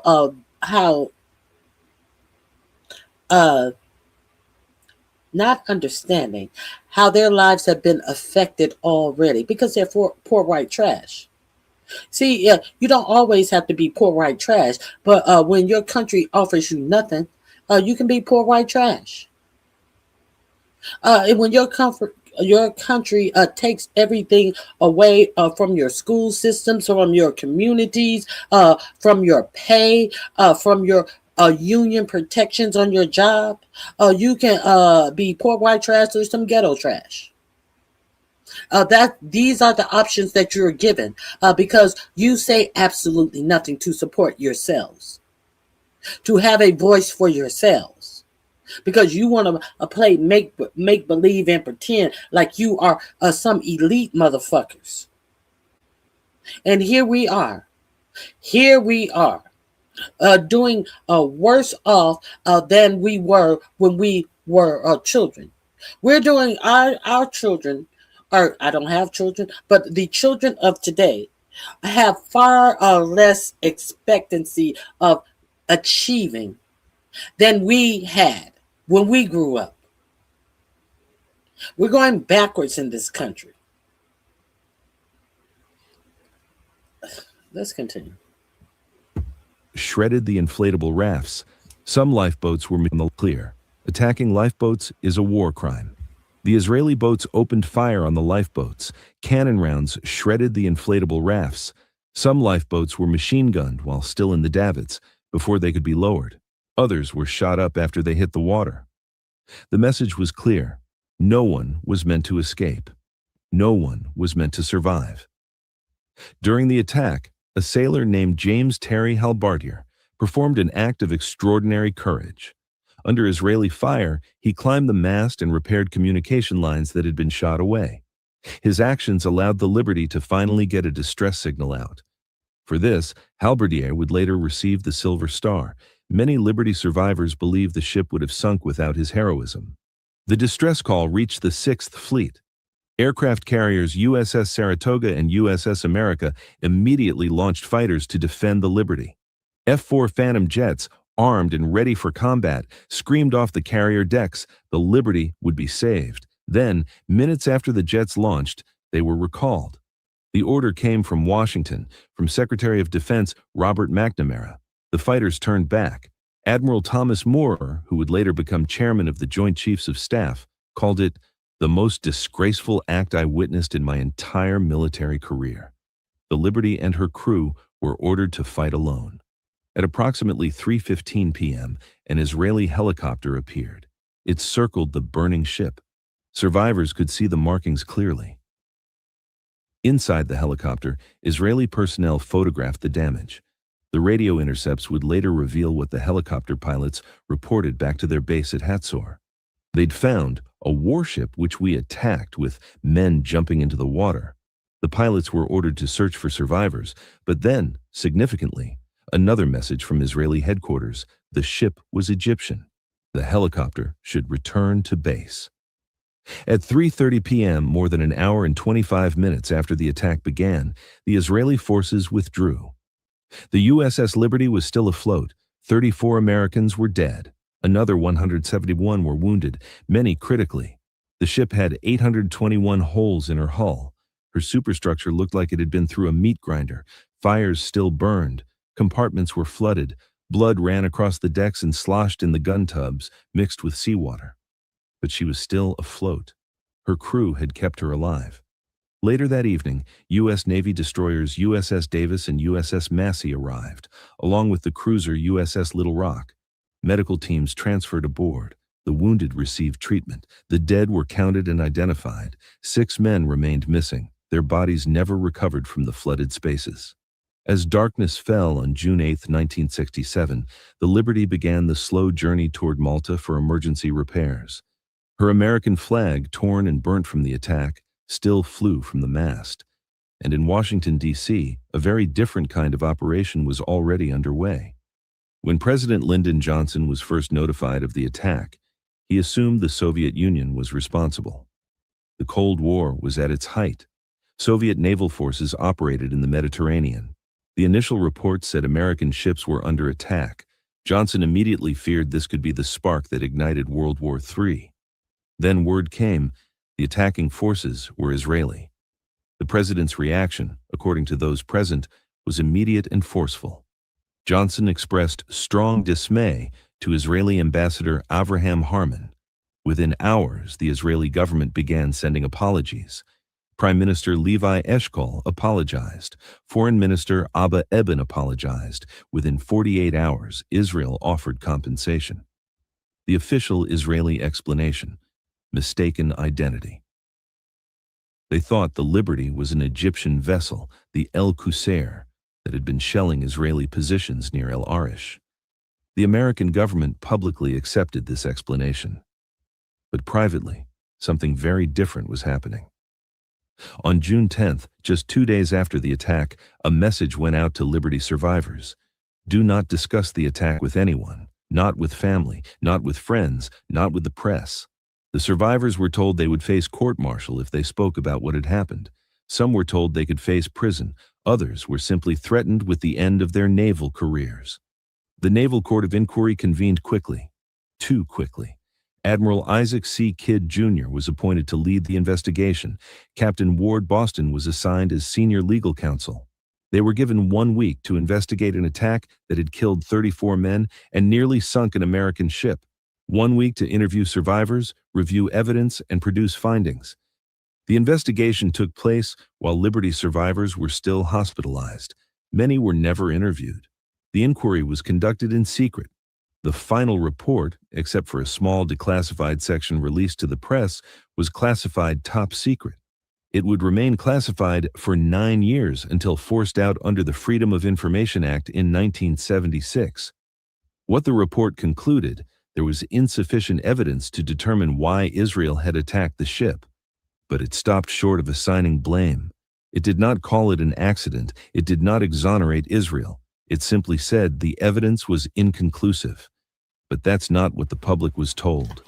The official story became mistaken identity, an accident of war. What did they tell you about the strike on that school? The fog of war.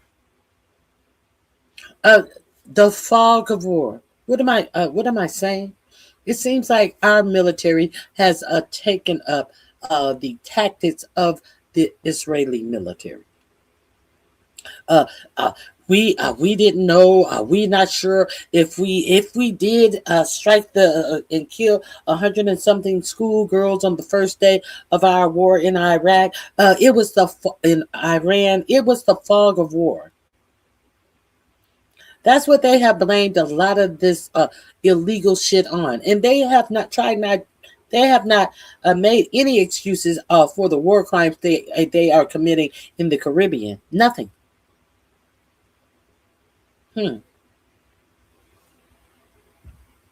Seems like they have goals to be the same type of military that Israel is.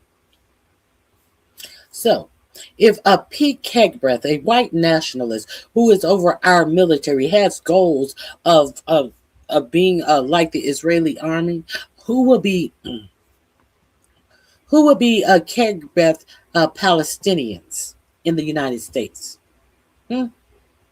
Who is going to be the Palestinian that Pete Kegbreath released the U.S. military on? Will it be U.S. citizens in the United States at this midterm election? You better be real aware that they are not building these warehouses to house undocumented immigrants. They have not put in this NSPM7 to declare Americans citizens as what are they trying to? Not enemy combatants, domestic terrorists. They haven't put all this stuff up. All of this stuff is not in place to hold immigrants. It's in place to hold American citizens, in my opinion. Period. Point blank. And we see right now that America is doing all of the things that the Israeli army is doing. And we also see that now our American military is embedded and have like a joint army with the Israeli army. Hold on one second.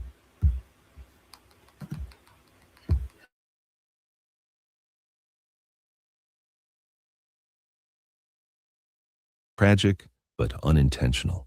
Secretary of Defense Robert McNamara told Congress on July 26, 1967. It was the conclusion of the investigatory body, headed by an admiral of the Navy in whom we have great confidence, that the attack was not intentional. Except that wasn't actually what the investigation had concluded. The findings had been rewritten, modified. The original report had been more ambiguous. Government attorneys had changed the language to be more favorable to Israel. For 35 years, Captain Ward Boston kept quiet about what he knew. He was a military man. He followed orders. But in 2002, after reading a book by historian A.J. Cristall that argued the attack was an accident, Boston could no longer remain silent. In January 2003, Boston signed a legal affidavit. His statement was clear and unambiguous. President Lyndon Johnson and Secretary of Defense Robert McNamara ordered Admiral Kidd to conclude that the attack was a case of mistaken identity, despite overwhelming evidence to the contrary. Boston stated he was certain the Israeli pilots knew the Liberty was an American ship. The flag was visible. The markings were in English. The ship's profile matched no Egyptian vessel. At the ranges the aircraft and torpedo boats operated, misidentification was impossible. Boston's affidavit concluded, "I am outraged at the efforts of the apologists for Israel in this country to claim that this attack was a case of mistaken identity." Boston died in 2008, but his affidavit remains. It's one of the most damning pieces of evidence that the official investigation was a cover-up ordered at the highest levels of the American government. He wasn't alone in his conclusions. Secretary of State Dean Rusk, who served under President Johnson, later wrote in his memoirs, "I was never satisfied with the Israeli explanation. Their sustained attack to disable and sink Liberty precluded an assault by accident or by some trigger-happy local commander. I didn't believe them then, and I don't believe them now." Richard Helms, director of the CIA in 1967, said in interviews years later, "To say that this was an accident is drawing a pretty long bow in view of the evidence."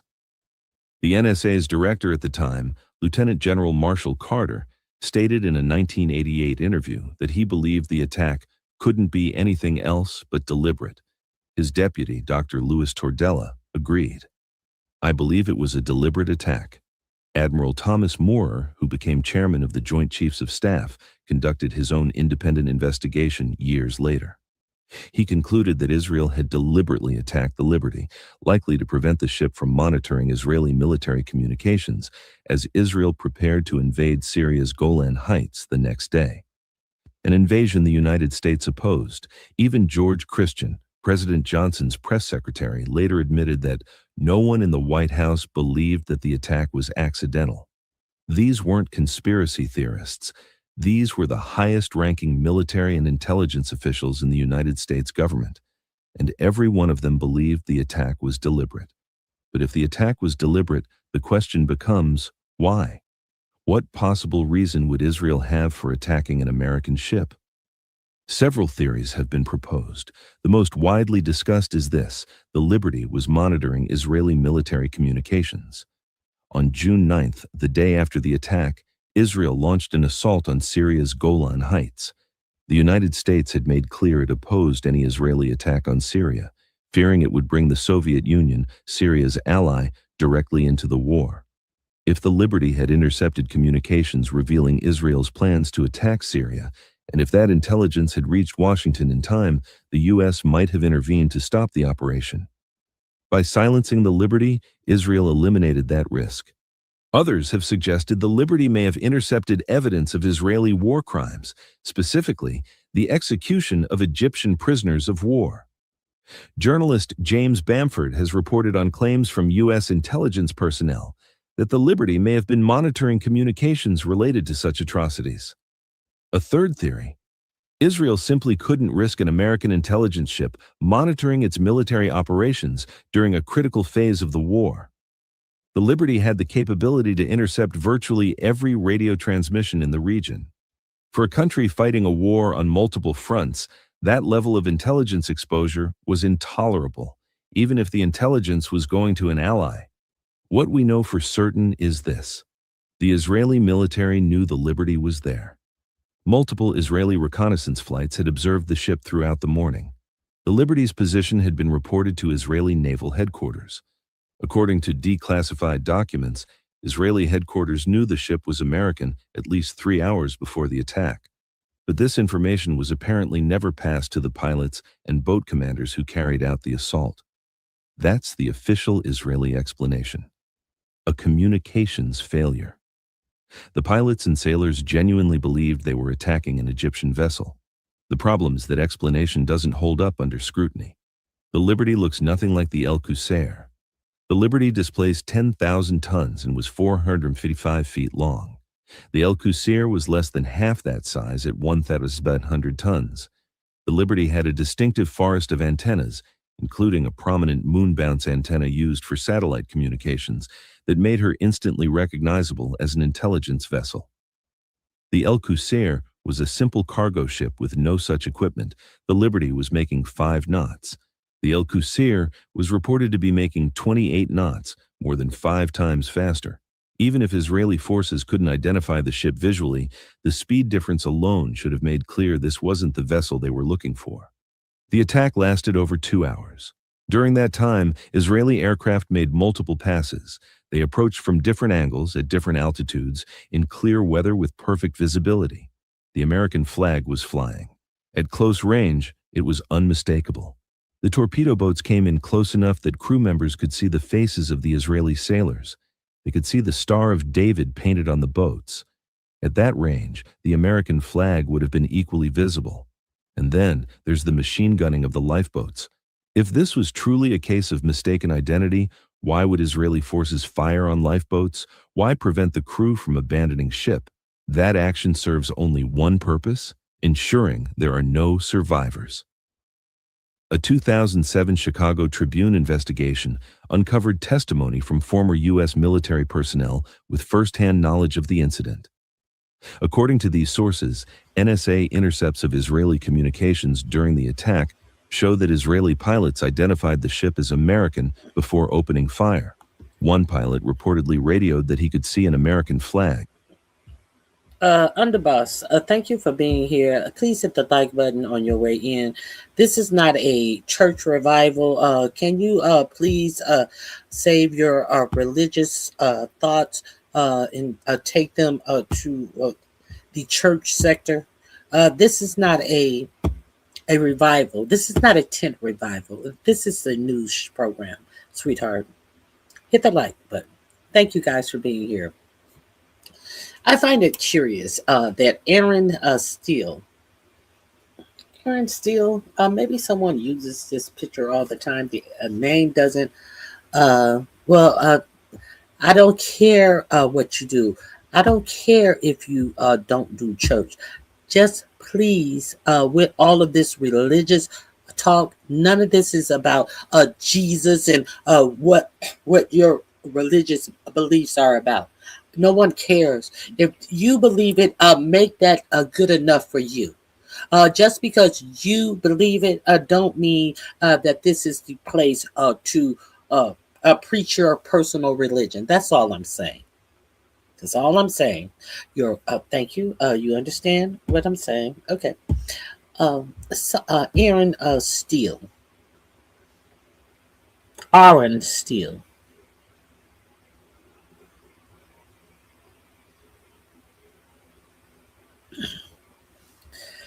Okay. Okay. Let me move forward. Let me move forward.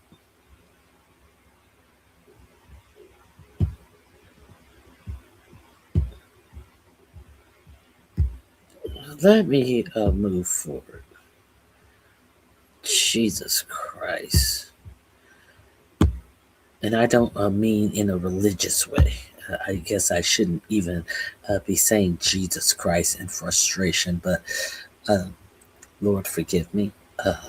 Some people can't understand just simple requests. So this link is in my description box. Let me go a little further. He was ordered to proceed with the attack anyway.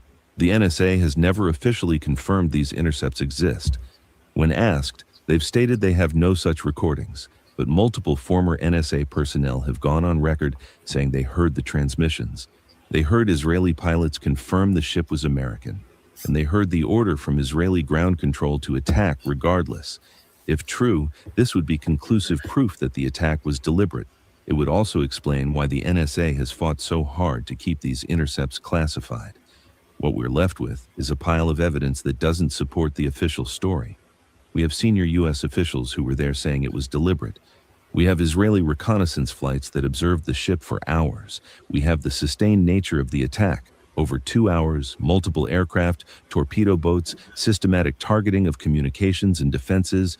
We have the machine gunning of lifeboats. We have the precise jamming of American radio frequencies. And we have an official investigation that was ordered to reach a predetermined conclusion: mistaken identity. The Liberty limped into Valletta, Malta on June 14th, 6 days after the attack. The damage was catastrophic. The 39-foot hole in her starboard side, the twisted keel, the 821 shell holes, the burned and shredded superstructure. Engineers estimated repair costs at $10 million, more than the ship was worth. The Navy declared the Liberty damaged beyond economical repair. After temporary patches in Malta, she... It was totaled. The ship was totaled out. So if you, hello from Israel, how are you? Hello from the United States, how are you? I'm doing well. Okay, so let's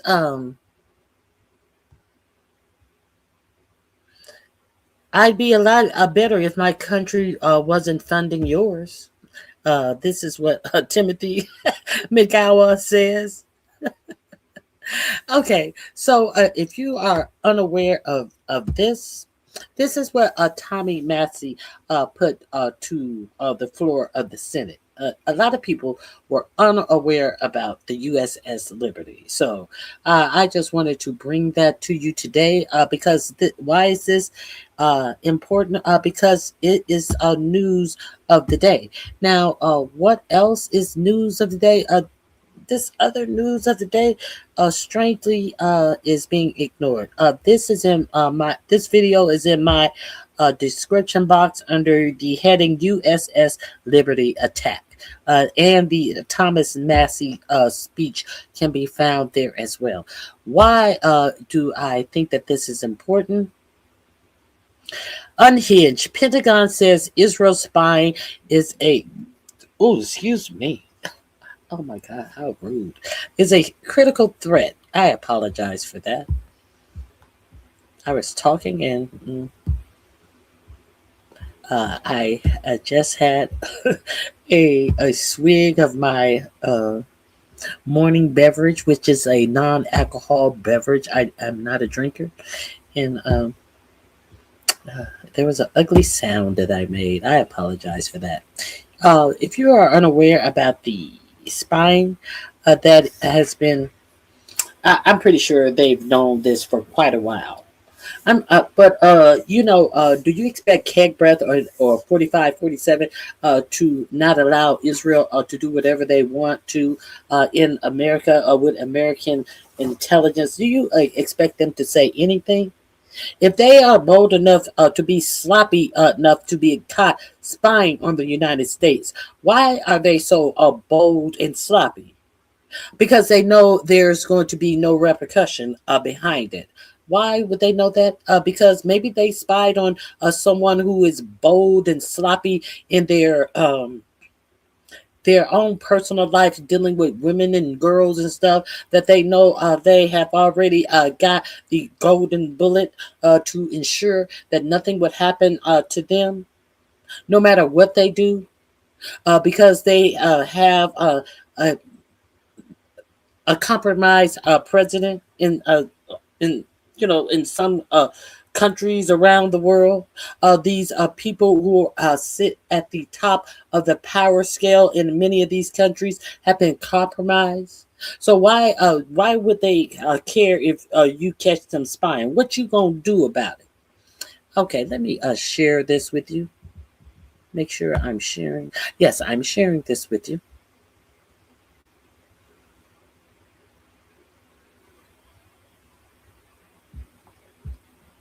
Do you know how much our defense budget goes directly to defending Israel? Oh, no, that's why I asked. Let me see. I have nothing against you as a person, by the way.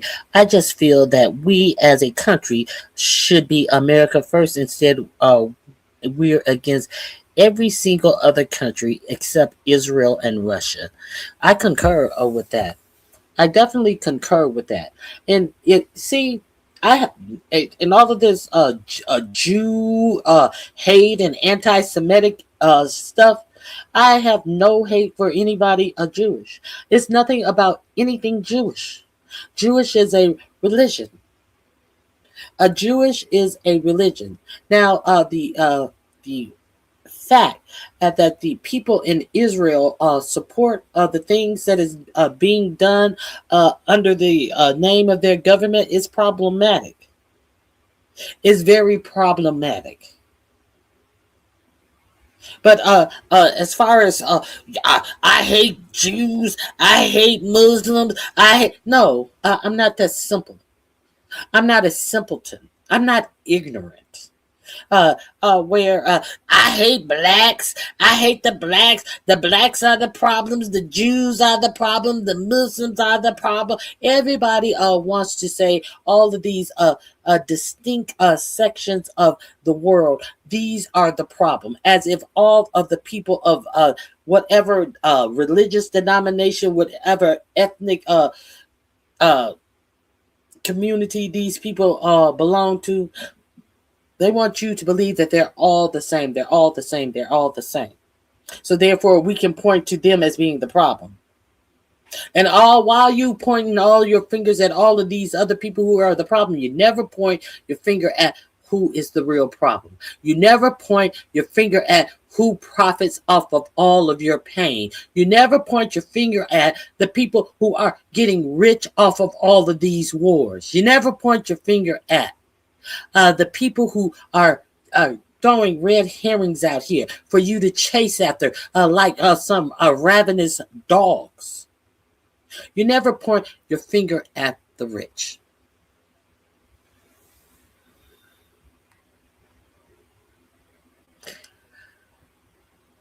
How is saying free Palestine anti-Jewish? Let me see. Hold on. Let me see. Let me go back.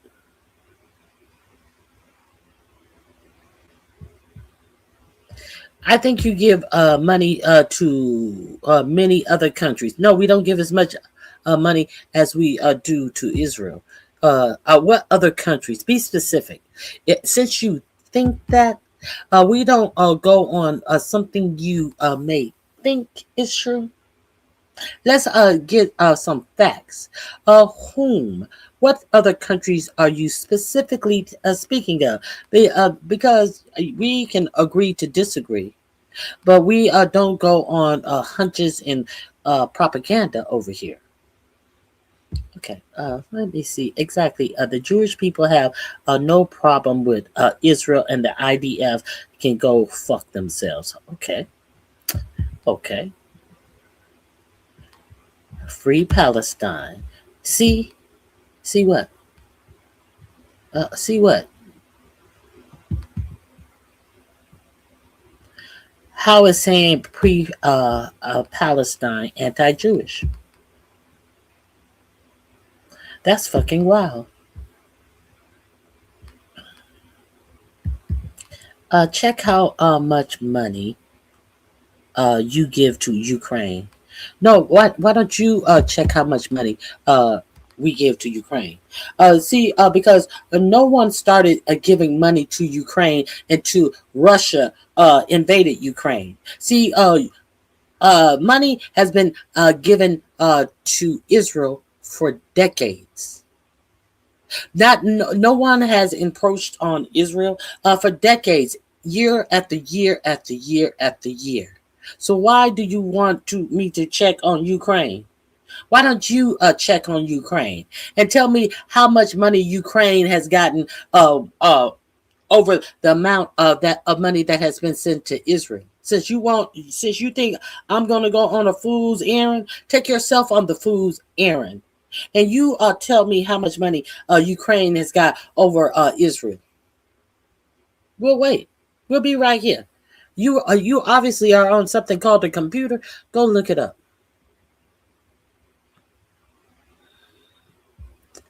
Okay. Let me see.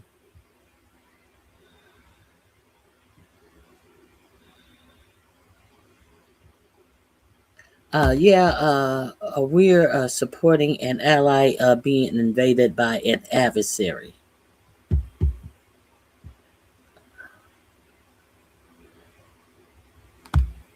I concur. Yes, I did ask you to be specific. But if you're going to be specific, you're going to tell me, come back and say, ask me how much money have we given to Ukraine, as opposed to how much money we have given to Israel. Are you silly? Are you really that dumb?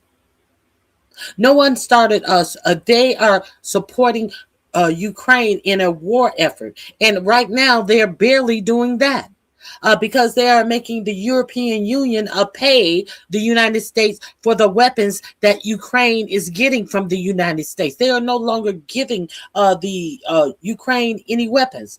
The European Union is paying for those weapons. So your point would be what, sir or ma'am? What exactly is your point? How many billions of dollars have we? You go look it up. How many billions of dollars have we given Israel since that October 7th situation? How many billions of dollars in bombs and ammunition have we given Israel since 1,000 under 2,000 people lost their lives, unfortunately, in that attack in Israel? But where is your own culpability in that situation? What are you demanding from your government in that situation? Are you asking your own IDF?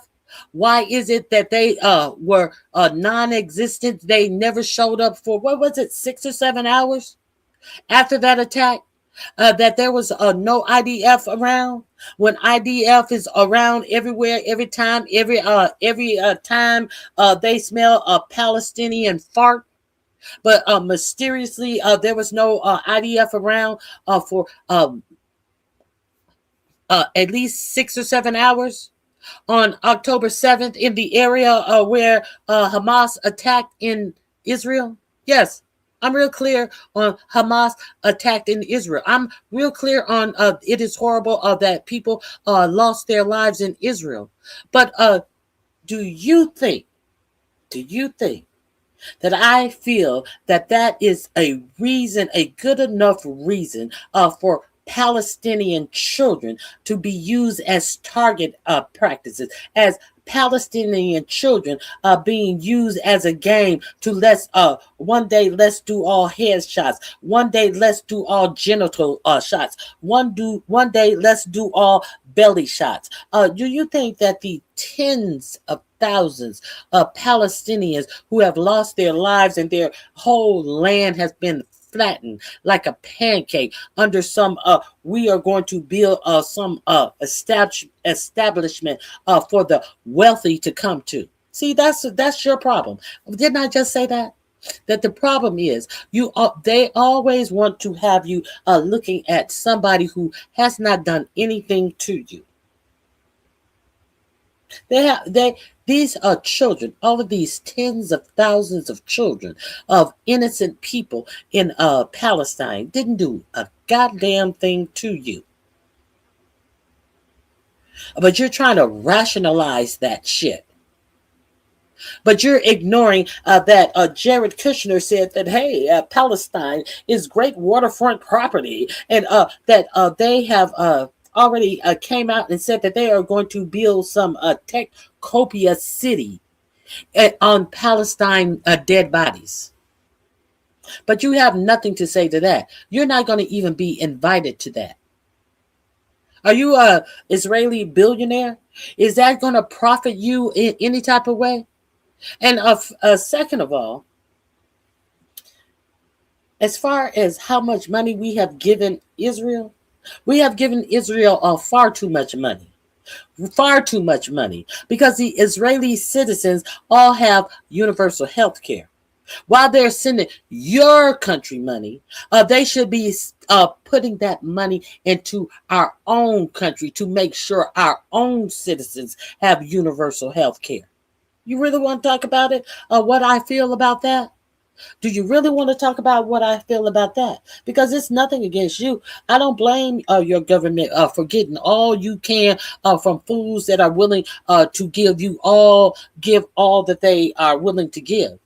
When my country already have universal health care, when my children can go to college for free, I don't blame you from taking advantage of fools. I don't blame you.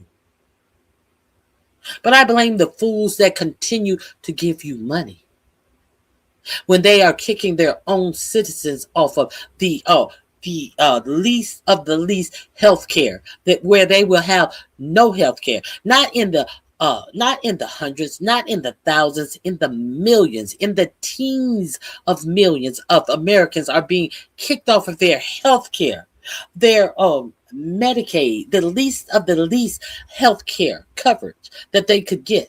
They're being kicked off while they're sending Israel billions of dollars in money and weapons. You want to talk about it? Do you really want to talk about it? Here, let me give you the link. You're more than welcome to come up and talk about it, because that would be a good conversation. I'm interested in seeing exactly what you have to say about all of that. Here's the link. Anybody who want to come up and converse about that, join the link. I do not dox people. I am just here for a conversation. That is all I am here for. Let me see what you guys were saying. Hit the link. Make sure you engage your microphone. You can disengage your camera by, if you want to, by turning your camera off. You can come up and we can converse about it.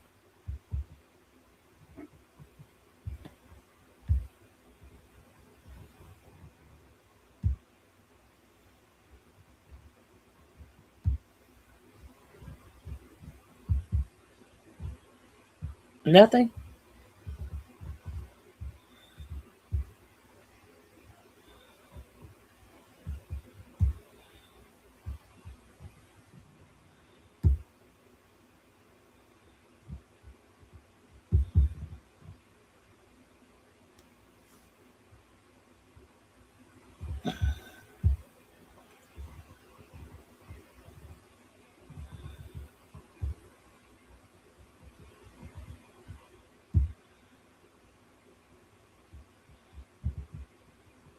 I'm waiting. I'll read the rest of these comments as I wait. Exactly, Timothy. Exactly. See, it's the boldness of expecting like that's what you're supposed to do. The no gratitude, not grateful. Their citizens have far more than the U.S. citizens have.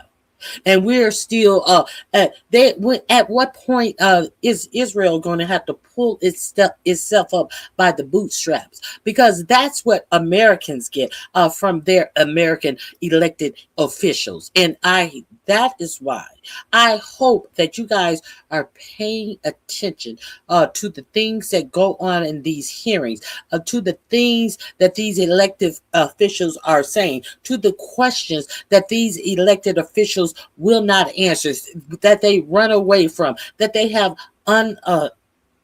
unacceptable answers to. Because these people need to be hauled out of office. Dan, what is his name? Dan Goodman. He used to be a congressman and he lost his seat. Now he's running again. And they asked him, will he take AIPAC money? He said, I'm going to take money from whomever gives me money. And he doesn't understand why he's sitting out right now. Because he doesn't understand that people need to understand when I vote for you to represent me, I expect me to be represented far more than Israel. Oh my God, Chuck Schumer. He said that one of his only jobs in Senate is to make sure that Israel is respected or protected or something. This is his whole reason for keeping his old ass in the Senate. It's about Israel, not about the people, his constituents whose lives he can make better. No. And these are the people that we need to get out of our government. These are the people that are so bold that they can say this dumb shit. He's the senator of New York City. You mean to tell me that everybody in New York City is living better than the everyday Israeli people? You don't have nothing to concentrate on in New York City, Chuck Schumer?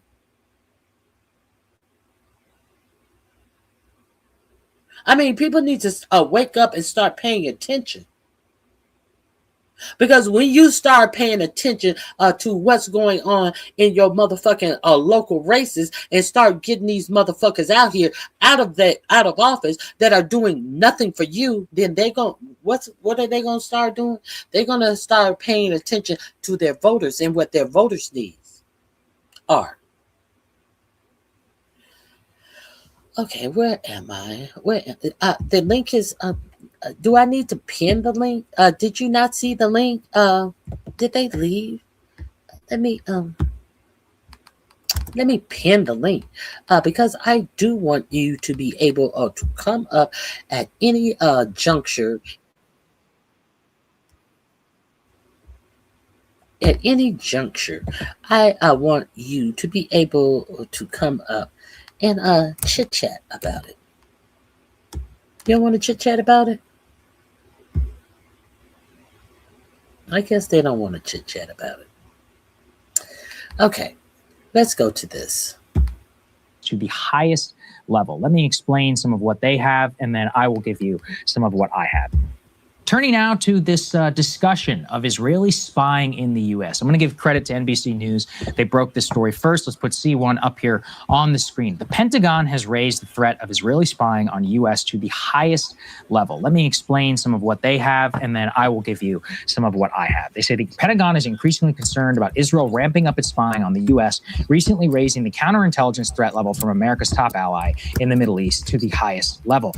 Pentagon's DIA. So this specifically is like OBLITERATED, the internal intelligence agency for the Pentagon, the Defense Intelligence Agency, in recent weeks has issued a new counterintelligence threat assessment amid rising tensions between Israel and the U.S. over the way forward in the war with Iran. They said the DIA posted an internal message viewed by a current official that raised the level for Israel to, quote, critical. The designation stems from concerns within the Pentagon that Israel is making fun of making a particular effort to surveil top U.S. officials. I'm going to give you some of the names of those officials a little bit later on. The DIA assessment includes a 7-page document and features a chart. The document says the assessment of Israel is its ability to conduct human espionage and technical collection is at a critical level. It also identifies a series of specific incidents that heightened U.S. concerns. So the spokesperson for the Israeli embassy said this, quote, completely false, that Israel spies on the U.S., Israel does not gather intelligence on American entities, let alone U.S. government officials. LOL. Israeli intelligence collection efforts are aimed at its enemies, not its allies. Any claims to the contrary are either misinformed or politically motivated. We should ask Mr. Pollard about that one. Yes, the Pentagon has declined to comment, and a White House official said in the statement, the story is entirely false and sourced to someone who doesn't have any knowledge. The ODNI, the Office of the Director of National Intelligence, was overseas, did not respond to a request for comment. So let's focus in on a few things. Number one is the statement from the White House that says this is completely false. Can we put C2 up there on the screen? The entire story is false and sourced to someone who doesn't have any knowledge of what's going on. I want to point everybody to a very interesting line. The Office of the Director of National Intelligence did not respond to a request for comment. And I also want to point to some very, very specific examples, including a 7-page document that features a chart. That document, I can confirm to all of you, exists. Now, let me tell you about some of the things that are in there. I got to be a little careful here in terms of protecting some of the many people who I spoke to about this story. Basically, what they have seen in terms of their raising too critical is they have raised it to a similar level that they treat general U.S. adversaries. This is based on a few specific incidents. Some of these incidents, again, I cannot go into deep detail, include the explicit surveillance of top officials inside of the Pentagon who they deem to be a threat to their agenda inside of the Pentagon. The New York Times, by the way, can confirm some of this as well. Let's put C3 up here on the screen so it's not just me who is telling you all of this. I'm going to read from you a very specific line. The report includes that Israel has stepped up its efforts to eavesdrop on senior American officials, including Steve Witkoff, President Trump's top negotiator, Elbert J. Colby, the Pentagon's top official, and one of his main deputies, Michael Dimino. Now, Colby, Dimino, and Witkoff, I guess, could technically be seen as some sort of the restraint part of the Pentagon. Colby, in particular, we've had him here on the show. You can go back and watch some of those past interviews. Witkoff, obviously, look, I don't really know what Witkoff believes, but Israel seems to believe he's a problem because he was one of the people who initially started that who initially pressed them for the ceasefire. They've never forgiven him for it, and even for his involvement, despite him still being very, very pro-Israel. I also want to point to a very specific line that they use, which I can also tell you, eavesdrop. What do you think that means? It means trying to bug people's phones. Here are some of the other things that I have learned is that the Israeli government has been increasingly, while U.S. military officials are in Israel, that they have found themselves basically subject to the same, quote, threat analysis that they would whenever they're traveling abroad. Now, it is standard operating procedure for U.S. officials when they leave the country to actually turn in their government device and to get a traveling phone. And it's explicitly for this reason, because of potential being able to break into their various devices. And there was at least some belief that attempts at that had been made. And now the Times and the NBC News have gone further, and they're basically saying they explicitly tried to eavesdrop on these 3 officials that we know about, also military officials inside of Israel, CENTCOM and others. But the main target of Israeli intelligence right now, from based on everything I've been able to see, is to get as much visibility into the Pentagon's internal decision-making as possible, including to the White House, to make sure that they can try and influence things from their side. Now, nothing I'm saying is explosive in such a way that, like, if you watch the show, you probably believe it. But I think what's explosive is the fact that the DIA concluded this in a memo. And again, I think the number one thing I can offer you is the memo exists, that they definitely have been, they have specific instances in some of these cases where they have tried to eavesdrop on these U.S. officials. AIPAC, the U.S. and others are AIPAC and the White House are all denying this. But I can tell you for 100%, this memo exists. It includes multiple specific instances of Israeli officials who were either caught or where the DIA believes that they were trying to surveil U.S. officials. I also should note that this memo does not just include evidence from after the outbreak of the Iran war. This critical threat memo was issued based on years now of counterintelligence activity that they have been able to conclude. And it was done specifically to try and protect the integrity of the U.S. war decision-making process. There are still people in the Pentagon who care about that. I can report for all of you. This is based on some of my conversations with multiple different sources who are around this. But the most noteworthy and depressing part to me is the White House saying that this story is completely false. The people in charge of actually making sure that we're not getting spied on are the ones who are denying that the story doesn't exist. It exists. I can tell you explicitly it exists. The memo is real. The actual things in various contacts that were made inside the memo, again, I wish I could go into even some more just because it's really crazy, but that would give away a little bit too much. It includes multiple instances where military officers and others found themselves or believed themselves to be under either electronic surveillance, human surveillance, or other type of surveillance, either in Israel and in some cases electronically here in the United States. Well, they say in the New York Times report that some officials discovered that the Israelis had either attempted or succeeded in installing software on their phone, could be Pegasus, something like that. Want me to go into details on that one? Sure. So this appears to have been an effort where, you know, sometimes whenever you go to a secure area, if you've ever been into a SCIF, you often have to turn in your phone for a briefing. Well, they would come back and then they would discover, oh, actually, there might be something that's been installed on my phone. So there you go. Now, it's actually a little bit unclear as to where the software was installed. Either could have been in Israel, potentially. There have been some speculation that it occurred in the U.S. Best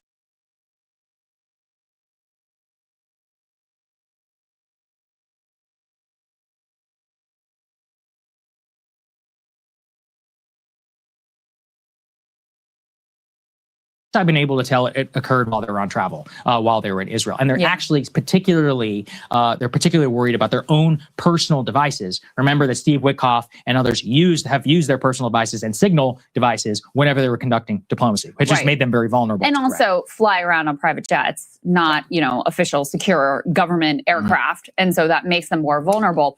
And what the New York Times points to is that, look, Israel has been spying on the U.S. and we spy on them too, by the way, but they aggressively spy on the U.S. and this has been always known, right? That's not new.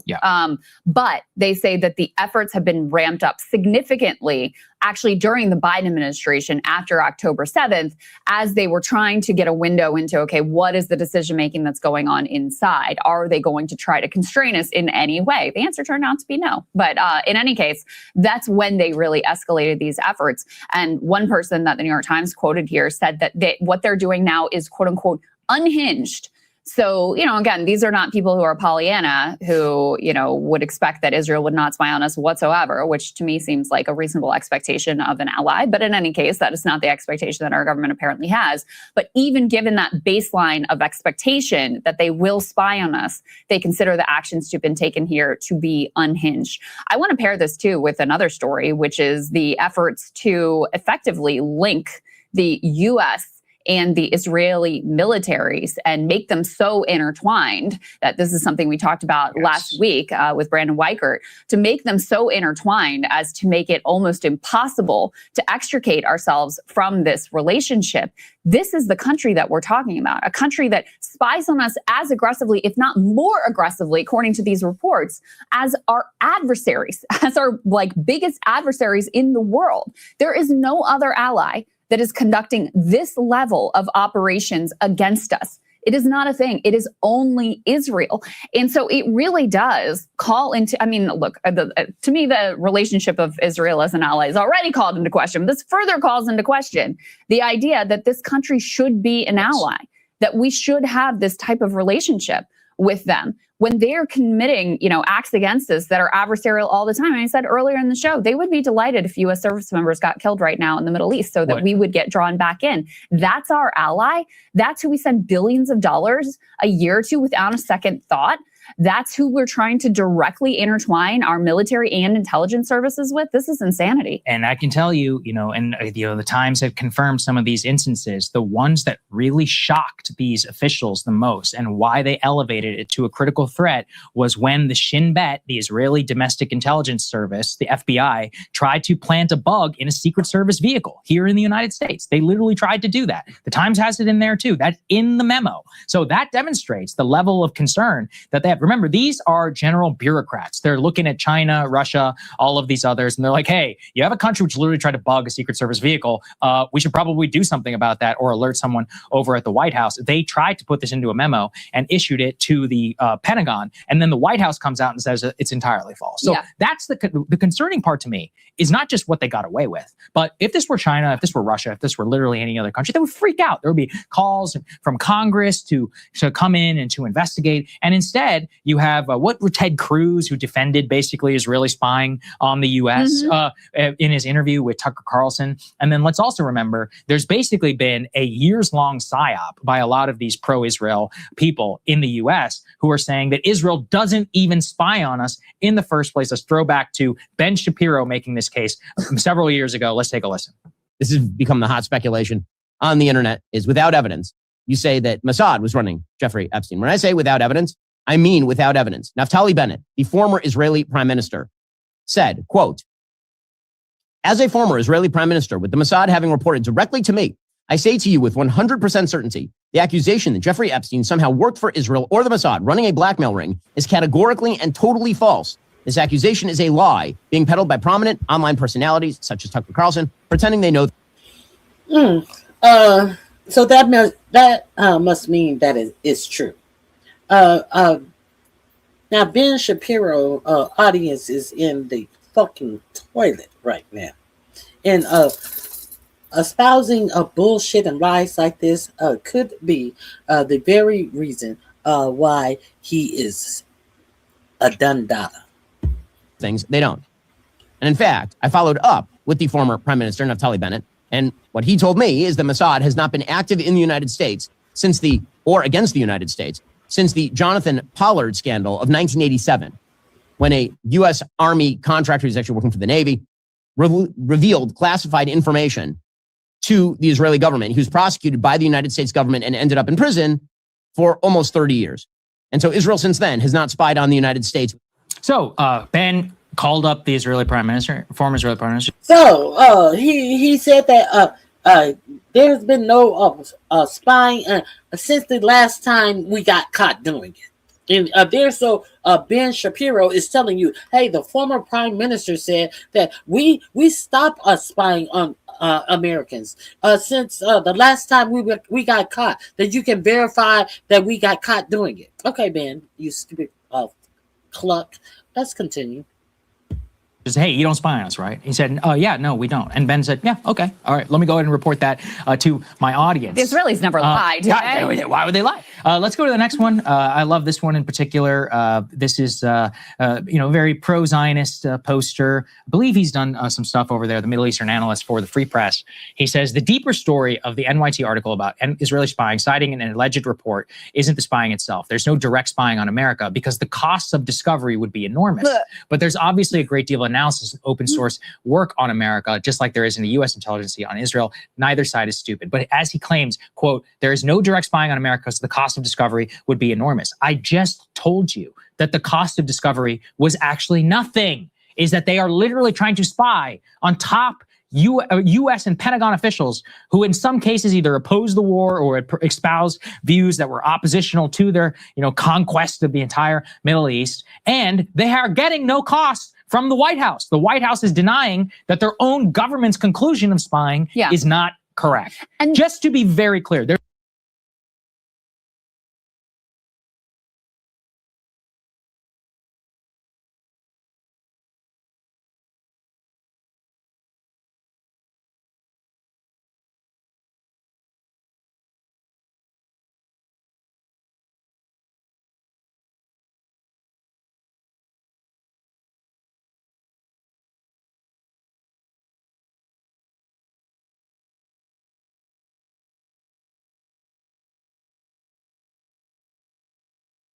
Oh Lord, Snowman.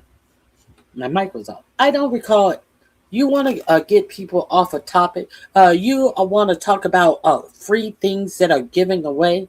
I don't recall healthcare anywhere in the world ever being free. I don't recall myself or anyone in this chat talk about free healthcare. So while you're trying to throw up dumb shit in this chat, either you are really, really slow, or you think that we're really, really slow. So what you are talking about free healthcare, what you're not denying is that we are paying billions of dollars to Israel every year. And their country has, do you hear what I'm saying? Universal health care for all of their people.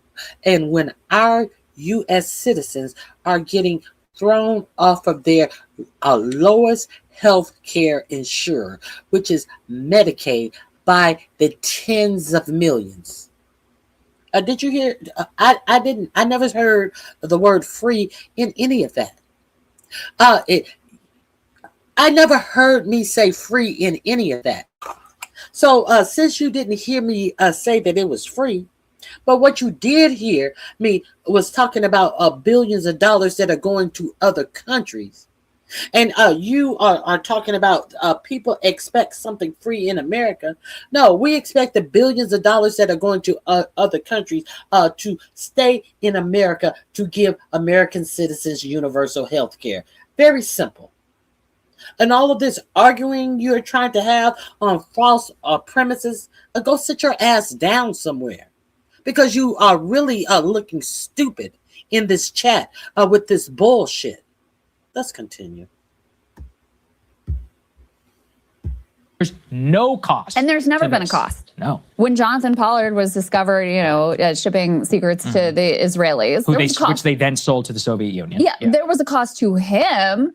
But then what happens? Years later, he's pardoned. He's let go. He goes back to Israel, where he now serves in the Knesset. Yes. And is getting invited to meetings with Ambassador Huckabee. And serves in the Knesset, or either serves or he's running for the Knesset. I forget which one. He's doing one of those, basically a prominent Israeli citizen. He has advocated publicly that Israel nuke the United States. Not joking. You can go and look up that clip. This is a former U.S. citizen, citizen who is now an Israeli citizen who said Israel should nuke the United States. It forces them to pursue a ceasefire in Gaza. Not joking. He actually did say that. And who, is very proud of spying on behalf of Israel and has included calls to other Jewish Americans telling him that they should spy for Israel. Let's put C-Sex up there on the screen. Mark Levin, he says, the Israeli spying on us story is bullshit, which links to alleged debunking, all predicated on just the White House line denying that the report exists. Again, if the report is false, then why did the Pentagon and the ODNI deny a request for comment? You know why? Because even they did not want to lie on the record to the press to say that the memo didn't exist, because it would mean that someone would immediately come out and they would leak the memo. So there you go, the details, some of which I've been able to gather. The Shin Bet placing a bug in a Secret Service vehicle, but the top one is about the software installed on other officials. But the top one is them explicitly targeting officials. Okay. Now, Tim, you said something about should the rich be charged 80%? No, they should be charged 90% above a certain amount. You know how they were charged 90% back when America was most profitable, when the United States saw the most gains, when the United States saw the building of the middle class. When everybody did well. No, they shouldn't be charged 80%. They should be charged the same amount that I think it was under Roosevelt. I do believe it was under Roosevelt. Now, what would that amount be in today's dollars? They would be, I think I can't recall. I don't want to be wrong. But yeah, I think they, so you mean to tell me, did you find a reason for Elon Musk to be a trillionaire? Snowman, you mean to tell me that you find it a reason why BlackRock has in the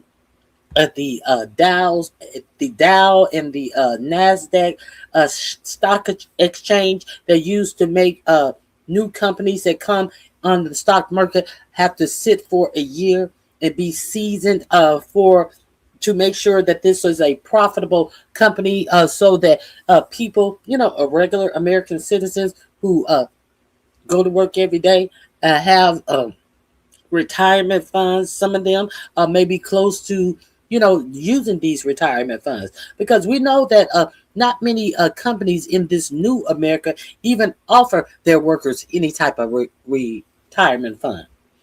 Yeah, in lieu of the retirement fund came the 401k. Remember they used to match whatever you used to put in your 401k fund way back when?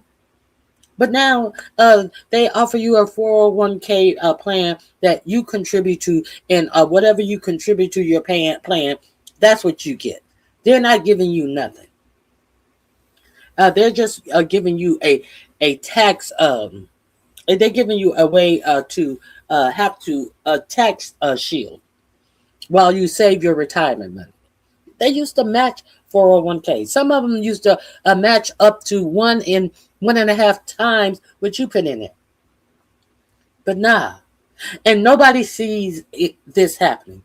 Now, the thing about this retirement fund, do you think that the 1%, the 0.1% should be allowed to now change the rules and allow these hedge fund dealers to go into your retirement and 401k plan and throw your motherfucking savings, throw your future retirement plan on the motherfucking crap table of chasing after a overpriced stock like Elon Musk is his IPO. Do you think that your money should be able to be gambled that way? Well, if you don't think so, why have the rules changed that allows for these private equity firms to now go in and use your money that way? Because they've changed the rules. There's no such thing as a seasoning. These people who have invested in what was it? Twitter, that became X, that was purchased with no real money, and then the X, which was combined with SpaceX, because it was Twitter lost half of its wealth, and then so they combined it with SpaceX, and there was no money exchange, and then SpaceX was combined with this AI, this Grok AI. No money has been exchanged. Of these people who have been holding this debt for Elon Musk all of this time, and now that he's about to make his stock public, and now they open it up to all of you guys who they have been telling you how good Elon Musk is doing and how good his stock is doing. Do you understand that Elon Musk has not exchanged or traded or spent $1 in all of this company, and your for-profit media is telling you how great this company is? So now you have people in private equity who went to the Nasdaq, who went to all of these people who make rules that Elon Musk stock must sit on the stock market for a year, so people won't just go in and lose their money. But no, they changed that. You know how long they have to? Elon Musk's new IPO is going to have to sit online? 15 days. And all of these people who have invested, even the person who sold Twitter to Elon Musk is an initial investor in X. So he sold his Twitter company, but then he turned around and gave Elon Musk money to buy his Twitter company. Twitter was bought for like $44 million, and it is estimated as X to be around $19 million.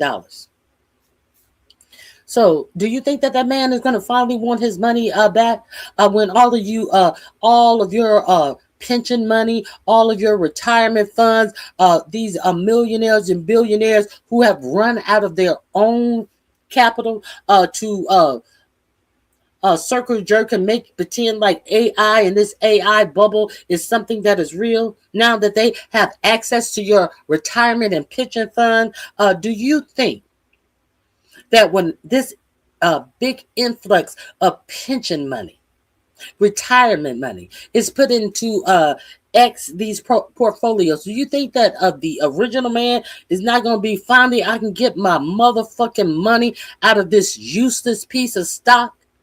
Do you think that the price of that stock is going to remain high?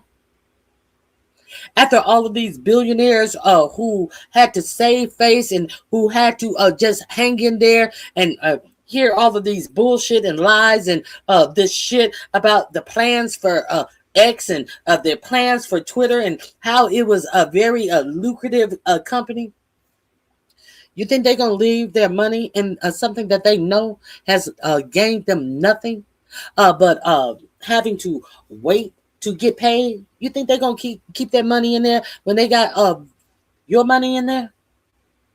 What's gonna happen when all of these people get ready to retire? They have nothing to retire upon. See, this is the shit I'm talking about. Y'all talk about simple shit. Y'all talk about simple shit, but you don't see the big picture. You don't see the big picture.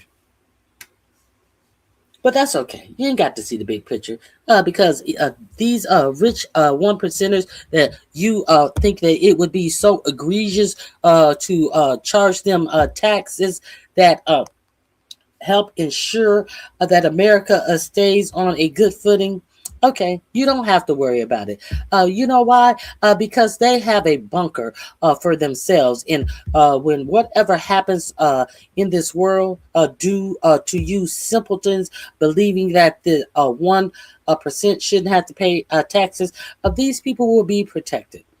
Trump ended his presidency today, and This isn't the one I want. Let me go back 1 second. Hold on. Is this the one I want? I think it is.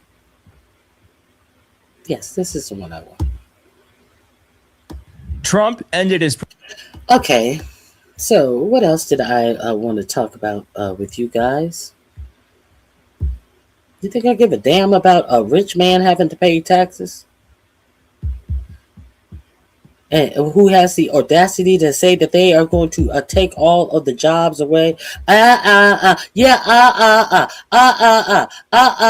you're here right for it, and you are here for it. You have nothing to add. Hold on, 1 second. Hit the like button because obviously you're here for it. Hit the like button.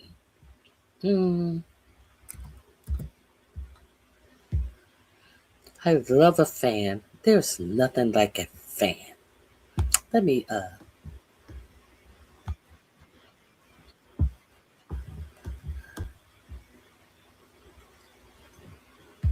hold on.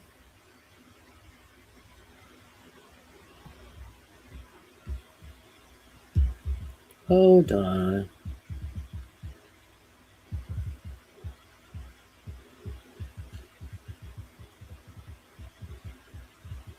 One second.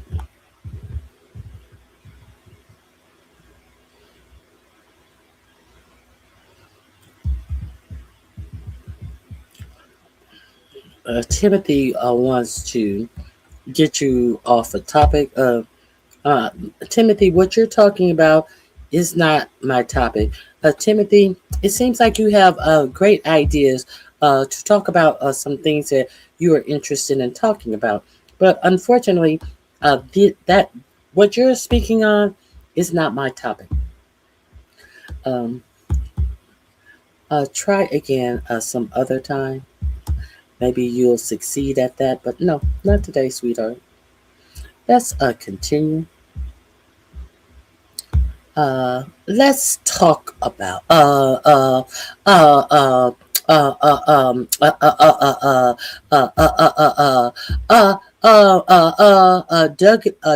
did you hit the like button? Douglas, Douglas.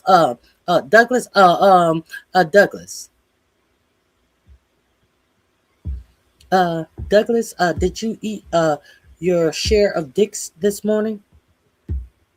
Okay, let's continue. Imagine owning a business and being told you owe us for your business. That's what California does. That is not what California does. Go sit your ass down somewhere, snowman, because you're with the bullshit.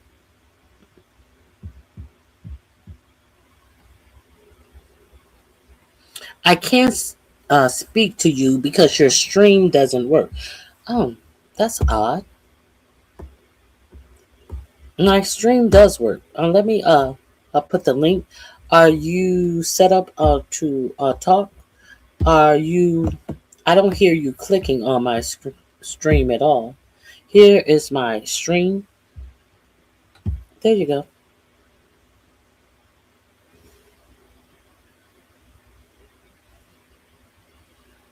There's the link.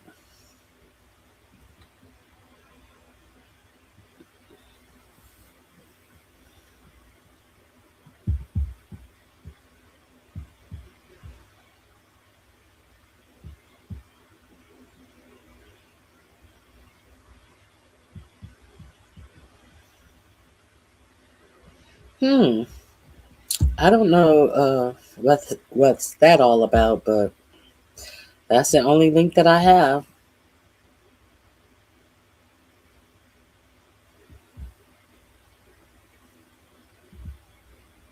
That's the only link that I have. So let's move on. I wanted to share.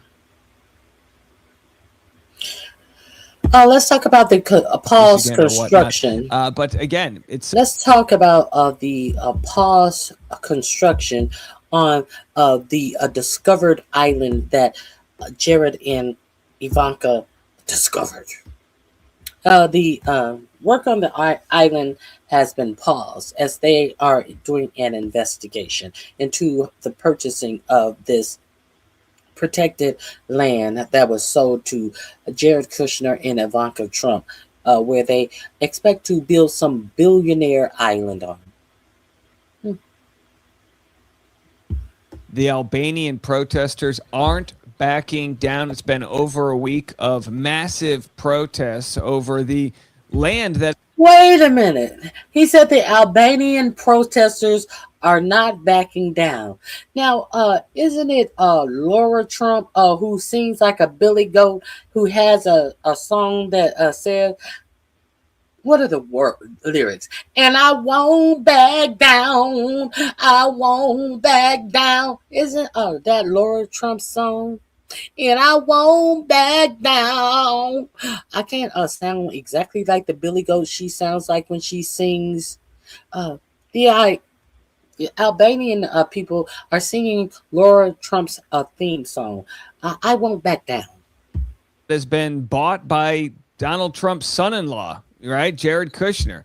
It's an insane story. We covered this 4 days ago as his investment firm's assets have been frozen pending a corruption investigation. My thought is that the investigation is just to save face before this project goes through. But they have halted some early development on that project, which could lead to signs that the protests' voice are being heard. We've got updates on this. We are going to hear from the prime minister himself. He admits right out in the open in an interview that this property that they're building is going to be for the ultra exclusive wealthy. So again, the locals are like, look, we've had enough. And by the way, in the United States, we could learn something about this, standing up to power.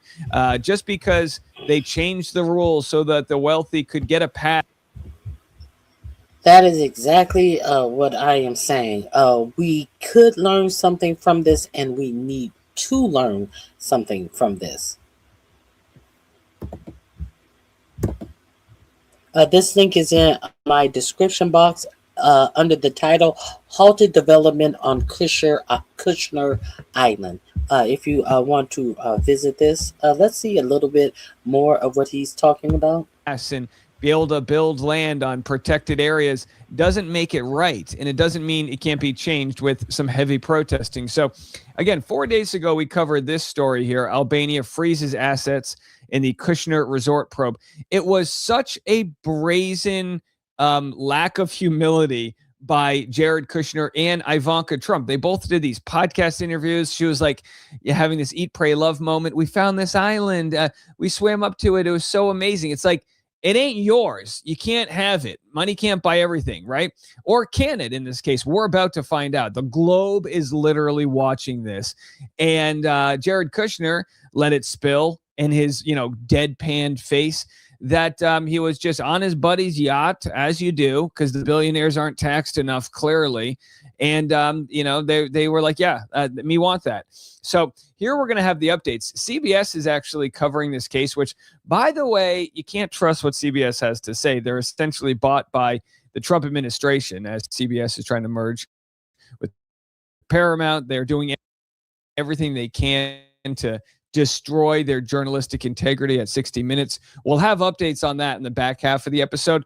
But here they are so far getting it right as they talk about the protests that are being stoked in Albania. Have a listen to this. Thousands took to the streets of Albania's capital this week with a message for their prime minister. Albania is not for sale. They're demanding authorities stop the construction of a $1.4 billion luxury coastal resort backed by Jared Kushner's investment firm, Affinity Partners. It will be basically another city. Protesters went to the site of the proposed development today, which sits on the country's Adriatic coast and wildlife reserve, home to seals, nesting sea turtles, and flocks of flamingos. In a podcast earlier this week, Ivanka Trump discussed how she and her husband stumbled upon the area's untouched beauty while on a friend's boat. We swam to the islands. We went on a hike barefoot all the way up to the top, and we were just captivated. Albania's prime minister insists the project will transform tourism and the country's economy. The aim is to make something unique that will be amazing for Albanians, but it will be also a gift of Albania to all of you in Europe.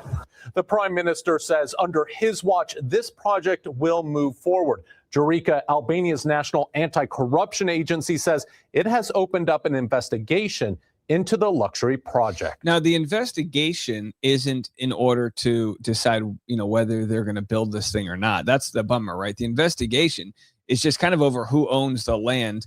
And so it probably won't affect the outcome, just who's really going to be in charge. Unless, again, they just decide to scrap the whole thing entirely. So here's the Albanian prime minister, and he lets it loose. He says it's to build the most exclusive, property. And this is what's insane. You got people like Ivanka Trump and Jared Kushner and Donald Trump. They think that when they create this, they're going to create, I don't know, maybe they'll create 1,000 jobs, right? But these jobs are going to be, nothing compared to all of the wealth that comes in and gets to actually enjoy the land. So is it really about creating jobs? Is that the sort of myopic look at what the benefit is versus we're going to create jobs in Albania. We're going to create service industry jobs. The service industry that we like to poo-poo and not respect. So you think that we're going to pay them respectable wages? We're multi-billionaires. We're not even going to pay you a fucking living wage. You get tips. No tax on tips. Oh, you're in Albania, they tax you on tips? Oh, so bad, so sad. Service industry jobs. They always talk about this job creation. So that link is in my description box. I wanted to share that with you. And we're going to follow this investigation into who owns the island. Because if they rule that it was illegal for this island to be sold, then Albania owns the island. what's the long-term issue that's going to be here? Is it going to be one resort, and then is it going to be a sister resort, and is the whole island going to be some sort of Trump Vegas thing? Is it going to be Epstien East? You know what I mean? And you can't put the toothpaste back in the tube once you start that development. They claim it's not this development's not going to affect the lagoon. It's like, yeah, sure. And in my town that I live in now in Nashville, Tennessee, they've got this data center, 69,000 square foot data center. They're trying to build next to the Nashville Zoo. It's literally going to be 50 yards away, which is going to be like a low level hum, the energy frequencies, the heat that comes off from it. It's like, at what point are we just going to go full bore capitalism? At what point are we just going to say, you know what? We're all, our humanity all needs artificial intelligence. We all have to sit on our ass, and we have to build these data centers, and we have to build these resorts for the people that can afford it. It's like, at what point do people put their foot down? Albania's in that crossroads right now. Here's their prime minister who, they want to kick him out of office over this. The aim is to build the most exclusive and the most environmentally precious. But some people take issue with the exclusive too. Why? Because it becomes an elite on land that belongs to the Albanian people. The land belongs to the investors. They have bought it from the privates. And the question is, he says the land was bought by the investors from the privates. What laws were sort of created or fudged or looked over for that deal to happen? Was this really land that was just owned by private companies? And also, just because you build on that land, do you have the right to do it to such extremes if it's going to affect the surrounding geological areas? And I don't know the answers to all of this, but at some point, if you're the investors, they might look at it and say, you know what? No, thanks. Just as a side story, they were trying to build a Target next to my family's house in the small town that I'm from in Rhode Island. And my mom raised hell over it. It was an environmental disaster to a small rural community that just quite frankly didn't need a big box store. And they were going through with the sale. They were doing everything by the books. And then eventually they scrapped it because there was enough public outcry over it. All of the issues with water runoffs when you live in a small town and you build an acre of asphalt, all of the issues with the traffic and not having the infrastructure to support it. So, what's the sort of the waterway going to be like with all of the boats? Are they going to build a private runway for the airplanes and all the helicopters? These are the ultra wealthy. They're going to want to fly onto the island. There's so many questions unanswered.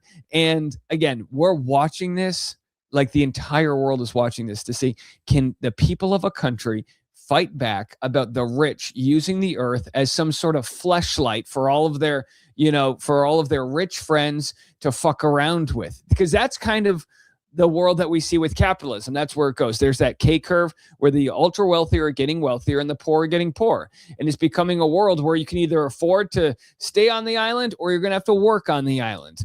And people aren't having it. Here we have updates from CBS News saying that the excavators that were on the island for the construction have been withdrawn.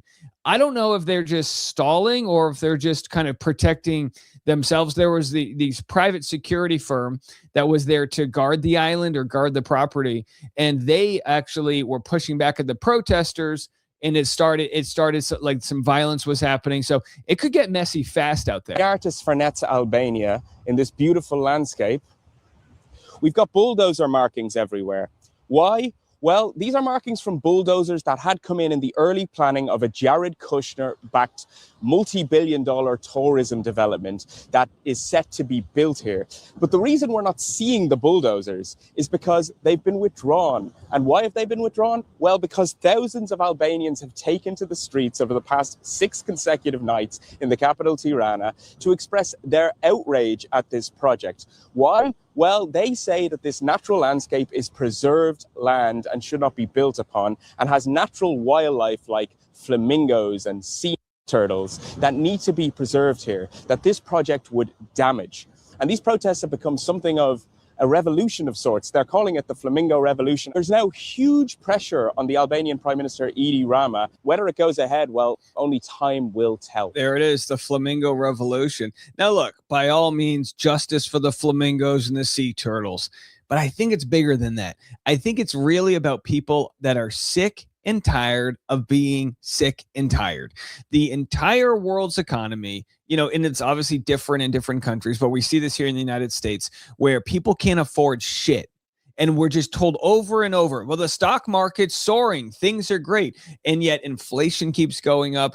Obviously, we've got this war in Iran that literally nobody asked for, which is adding to the global fuel prices. And then they're trying to tell us, oh, environmentally, things will be fine. All right, sure. You mean to tell me these, bulldozers aren't going to be leaking diesel fuel all over the beaches? You mean to tell me that all of the waste that comes from the island's just going to be incinerated, perfectly harmless? It's going to, cut the shit. Literally, nobody believes this. And again, we're going to have to see. This is generally what you see. You always see like the plans go, they move forward, the confidence, like, no, we're not changing anything. We're going ahead until you're not. And is it going to be, him looking at his political future and weighing, is it worth losing? And again, I don't know all of the politics of Albania, if he can run for office again or whatnot. But again, it's his legacy, I guess, is depending on what he decides to do. Inflation. Did someone say something about inflation? Did he say something about inflation? Well, let's see what's the big hubbub about inflation. Don't forget, it is expected that from the price that gas is right now today, by the end of this month or early next month, it is expected that gas prices will be twice what they are today. We know that the war is not only continuing, but the war has picked up. We also know that the Strait of Hormuz remain closed, but the other strait in the Red Sea, the Houthis have closed that strait.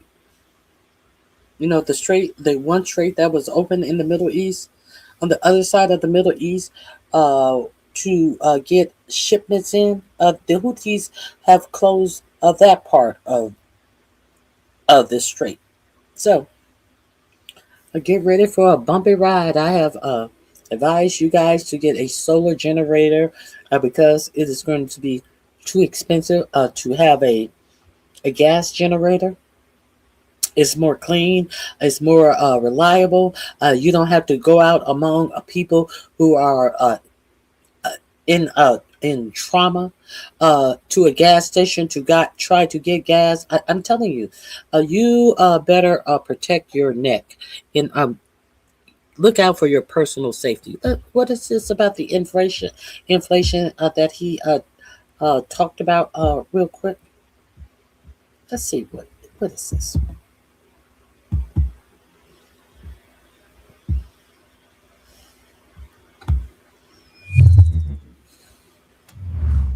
Unfortunately, we begin the day with some major breaking economic news, courtesy of a bombshell new inflation report, and it's quite bad. Wait a minute. Didn't the stock market start going up when 47 made another one of his bullshit announcement to manipulate the stock market? And then by the end of the, because he was pretending like he didn't care about that helicopter being down. It was no big deal. But by the end of the day, he was ramping up strikes, and the oil prices had started to go down, and then they went right back up.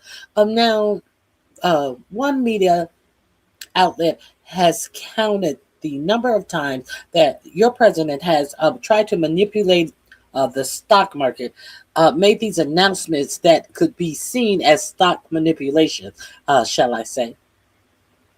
He has made these announcements over, which was it, 37 or 47. One of the obscene numbers of time that your president has came out here and made these announcements to try to affect the stock market. But let's see what's going on now. Shall we see how that has worked out? For the American people. Thanks to Donald Trump and his disastrous war against Iran, inflation has skyrocketed to the highest level in 3 years. And Fox News is visibly struggling to cope and spin this humiliating indictment of Trump's economic mismanagement. But before we unpack all that, if you end up liking this video and you want to support the channel, please be sure to hit the like, subscribe, and alert bells before you go. All right, folks, I want to show you a few clips, and we're going to look at some of the information. But as always, when we get bad economic news under Trump and the Republicans, it's important to gauge Fox's reaction. It's coming in right in line with the estimates that we got. Let me run through them really quick. Month over month, we got a jump of 0.5%. That was the expectation from ACPI. That's the headline number, 4.2% year over year. The headline number, that was in line. That is a jump from last month's 3.8%. So it rose month to month, to be clear. This year-over-year headline number is the highest number we've seen since April of 2023. Core month over month, I will say, not quite in line, 0.2%. The expectation, 0.3%, pretty close, core month to month. And then 2.9% year over year for core May CPI. That was the expectation, 2.9%. Let me tell you what the government is saying, because again, it was the energy story that we saw last month. I will tell you the energy index did jump again month to month, 3.8%. But what the government is saying is that the 3.9%, jump for energy for the month of May is a core piece, and that is 60% of what we have seen in the increase that we're looking at. And the markets, of course, are reacting. Shelter also increased in May, 0.3%, and food increased as well in May, 0.2%. And the food at home index rose. Food away from index home rose. A lot of this, Maria, as I said it back to you, can be tied to the fertilizer issues that we see coming out of the Middle East, those shipments, those prices. 10% of aluminum comes out of the Middle East. So that food price story does kind of also go in line with the issues that we're seeing with the Strait of Hormuz and the supply chain. Basically, look, this is the fastest annual pace we've seen in a couple of years here. And you also have a stable labor. So she's trying to make excuses for the price of food going up. Wasn't it months ago that I gave you the warning about the United States is close to a famine, that the United States does not grow, farmers do not grow food to feed the United States? Wasn't it months ago when I told you that you need to stock up on some food and water in the United States of America? Wasn't it just last week or so that I told you that the median grocery stores in your community only have enough food to supply you for 3 to 4 days if there is a rush on food? And you're not going to have a choice on what you're eating. If there's a rush on food, it's a rush on food, whatever you can get your hands on type of food. But Fox News didn't tell you any of that. And now well, that's because of, the fertilizer situation. Did that Fox News not know about the fertilizer situation months ago? Okay, let's continue. Market. All these things will be for the Fed to discuss next week. Maria, back to you. All right. Thank you, Cheryl, for that. To me, this is better than expected because it's priced in that we've got an inflation problem, Leon. So there you have MAGA Fox business host Maria Bartiromo desperately trying to spin this disastrous report, which isn't just happening on Donald Trump's watch. It is a consequence of Trump's economic mismanagement. He is directly and solely responsible for the inflation the American people are currently suffering. It wasn't like this when Joe Biden left office. Inflation was much lower. Trump has actively made decisions to make inflation skyrocket. It's his fault. It's the Republican Party's fault. Here's another clip from the conservative CNBC network. The index that goes back to 1913 comes in at 335. Why do I mention that? Because it's another new all-time high. After 100 and X years, we are now continually almost on a month-over-month basis moving up on the index. And if you look at the core index, same scenario, except for 336. This started in 57, once again a record. You know what? I think we need to also look at real average hourly earnings. Year over year, they came in -0.7. And the reason I'm looking at these, because last month we turned it negative. at minus 0.3, first negative number since Feb of 23. Now this number becomes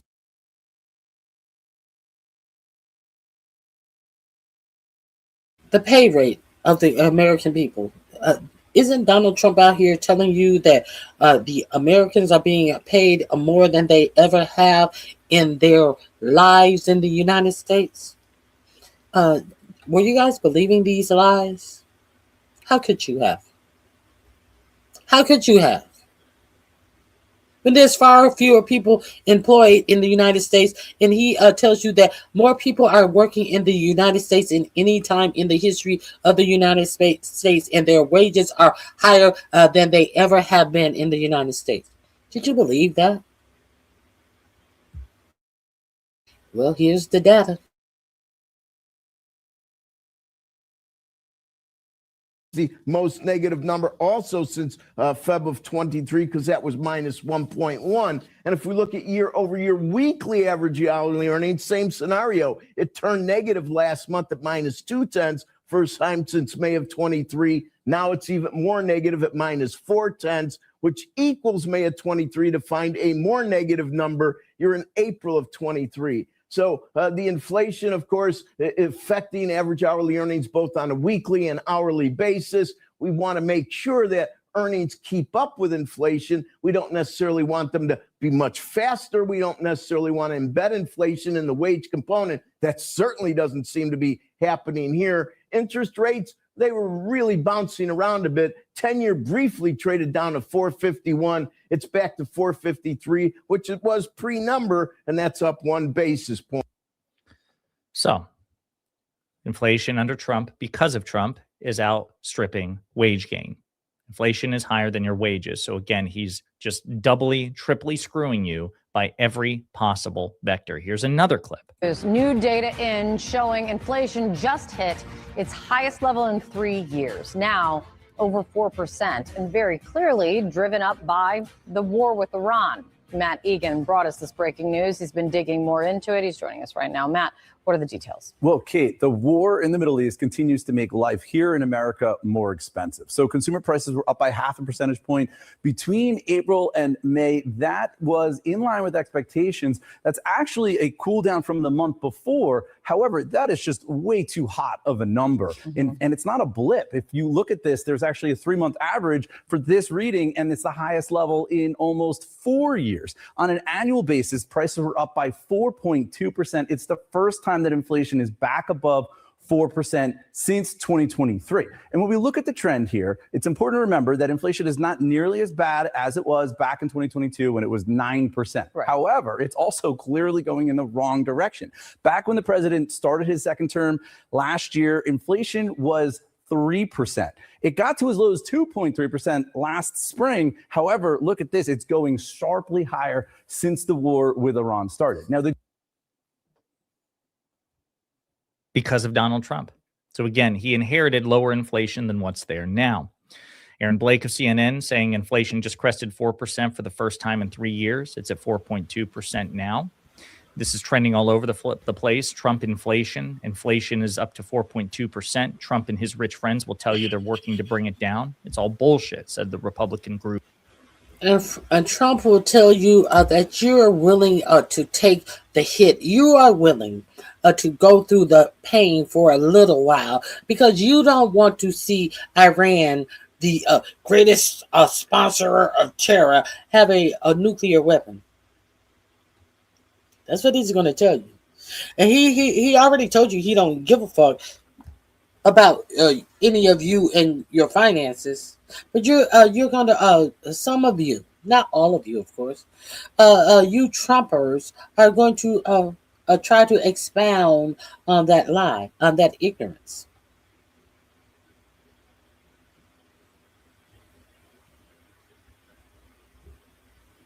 I concur. I concur.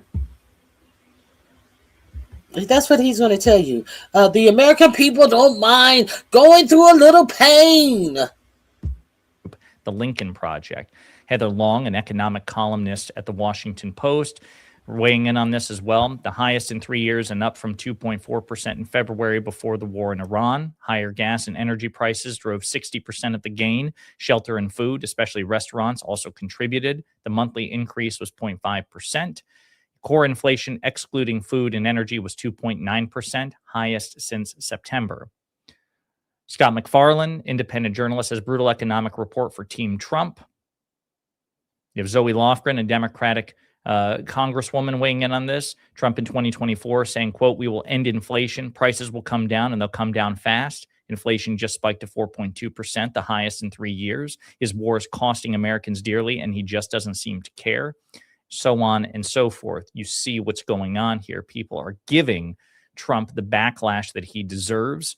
The Wall Street Journal, a conservative cousin of Fox News, also owned by Rupert Murdoch, they're weighing in on this as well. Inflation heated up to 4.2% in May as energy costs continue to bite. Politico talking about this as well. Folks, this is just objectively a disaster. The midterms are rapidly approaching. Americans are paying more at the gas pump and at the grocery store actively because of Trump. You know, he wants to defer. Well, we had 9% inflation under Joe Biden. Yeah, but it wasn't because of Joe Biden. It was because of COVID and COVID mismanagement and the amount of, stimulus that both the Biden and Trump administrations injected to save the American people and the economy. Multiple stimulus checks under Donald Trump, one under President Biden. You had post-COVID supply shocks affecting the entire world, which is why every country in the world, no matter if their government was conservative or liberal, suffered inflation and struggled with inflation in post-pandemic recovery. That all happened on Joe Biden's watch, but he wasn't the contributor to it. He wasn't the cause of it. It just happened to be on his watch, and he was left holding the bag. But by the time he left office, inflation was lower than it is now. Trump is actively creating the inflationary environment we now have. And the American people understand that. They understand that his tariffs are directly responsible for inflation. They understand that his war against Iran is directly responsible for inflation. And that's why the polls for Trump on the economy are worse than they ever were for Joe Biden. And we saw how Joe Biden and Kamala Harris were punished by the American people as a consequence of inflation. So what might the American people do in the November midterms to Trump and the Republicans when they blame them even more for the inflation they're currently suffering? The evidence is mounting that we will see a blue wave. That could change, but this is disastrous news, not just for the American people. The evidence is mounting that we're going to see a whole lot of fraud going on in this election.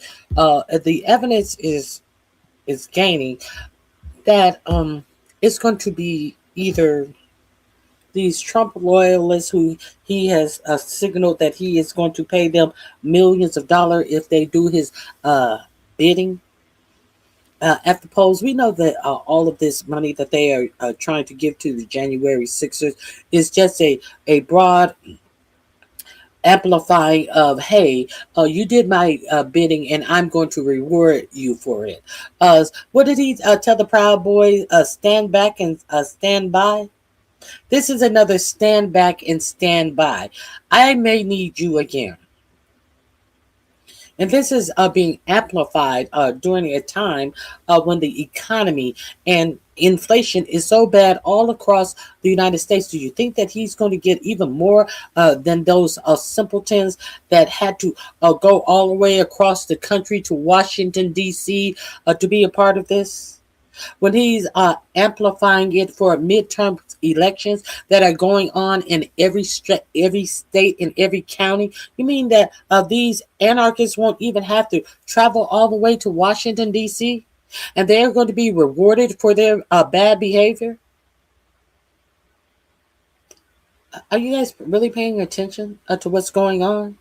All of this, there's going to be a blue wave. When you heard your president say that he hated that he did not confiscate the ballot box after the 2020 election. Do you actually think there's going to be a blue wave? I'm pretty sure that there will be a real blue wave, but do you think these votes are ever going to be counted accurately? Do you? Do you think that these votes that are counted accurately will be certified by these numbskulls in some of these red states? Is what I need to know from you.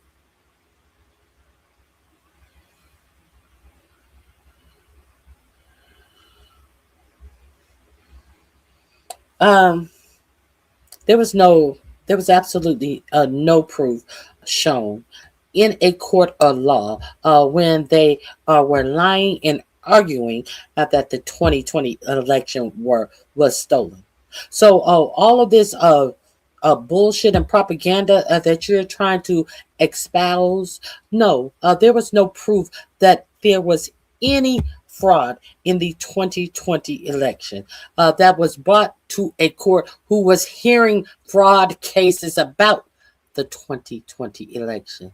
So you can continue to repeat that dumb shit, but I really want you to tell me and tell me where I can find that piece of information that proved that there was fraud in the 2020 election. I will wait as I go on. Now, Chuck Schumer has his boxers in a bunch.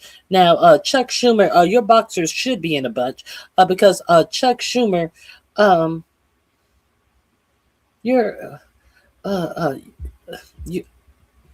let's see, Chuck Schumer is trying to retain his seat. God. Let's see what Chuck Schumer is talking shit about, shall we?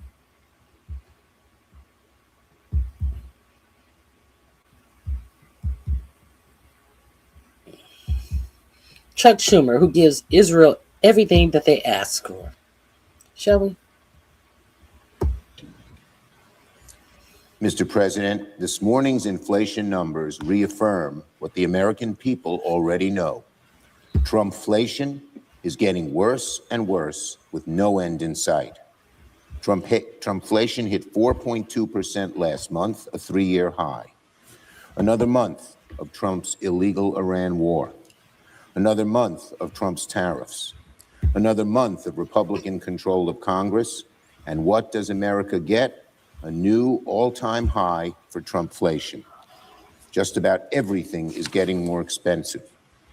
In the past year, the price of fresh produce has gone up 6%, meat 7.6%, electricity 6%, airfare 26.7%, and gasoline by a staggering 40.5% increase.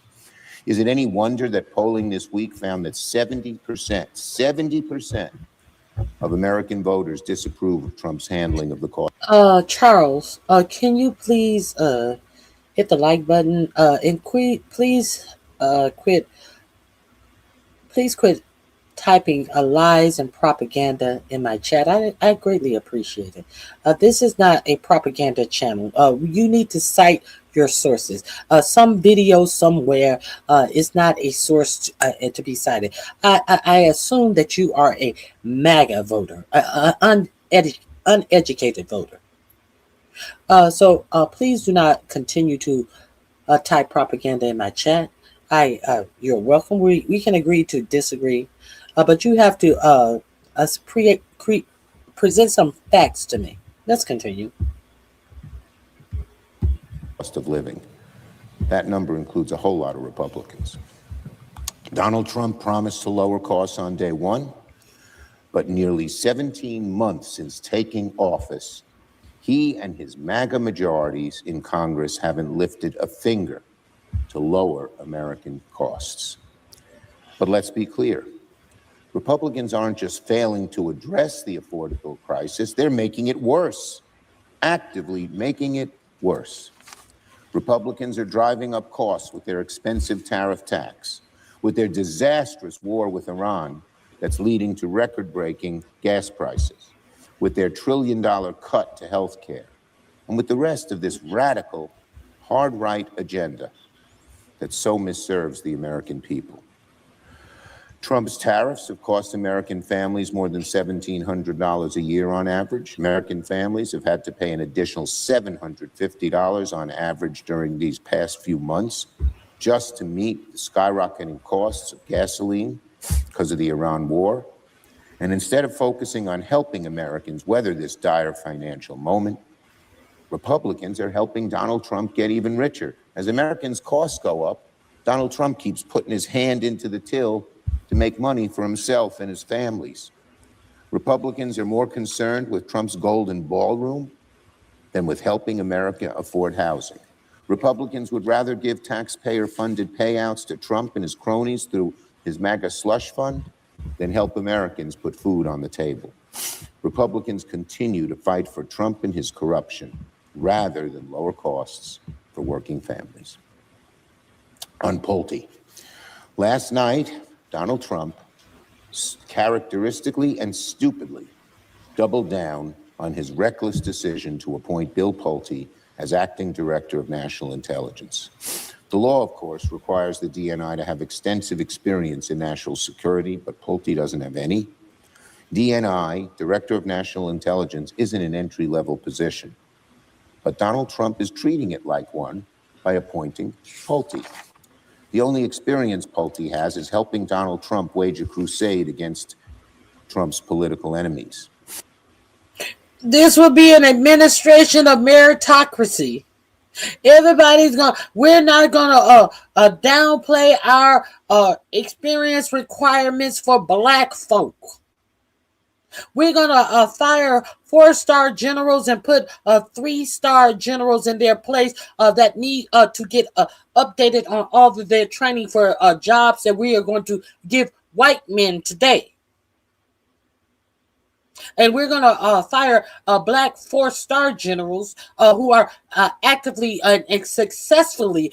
We have no complaints about how they're doing the job, but they're black. And how dare them have 4 stars when we Raising Cane only has 3. Raising Cane is going to get his job, and Raising Cane will get up to date on his qualifications to do the job that we are taking from this black man who is doing the job well. Give Raising Cane a couple of months, and he'll be up to snuff. And he'll be able to go along with this unqualified, no merit Department of Defense Secretary Kegbreath, and just spew out bullshit. That's the only requirement, is to be a dummy in this administration. At a time when our nation is at war and is preparing for massive security events like the World Cup and America's 250th anniversary, we need a DNI who is committed to telling hard truths, not one who is committed to telling Donald Trump whatever he wants to hear. This is dangerous. Could be disastrous, having Pulte in charge. Now, David Prouty nominated to the NLRB. Today, the Senate Help Committee will consider the nomination of David Prouty to continue serving on the National Labor Relations Board. From his time working for the Major League Baseball Players Association to his tenure as general counsel for Unite Here and for an SEIU local that represented 170. Okay, that's all I wanted to show you with Chuck Schumer. Both of these are in my description box under inflation, of course. What else could that be under? Now, I do want to get to, where is it? Where is it? There is some other things that I want to get to right now, so we can get up on some news that is going on. Where is it? Here we go.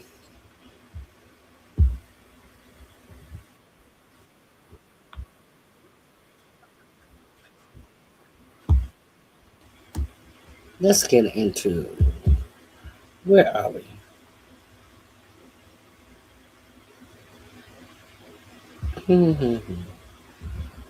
I think I'll,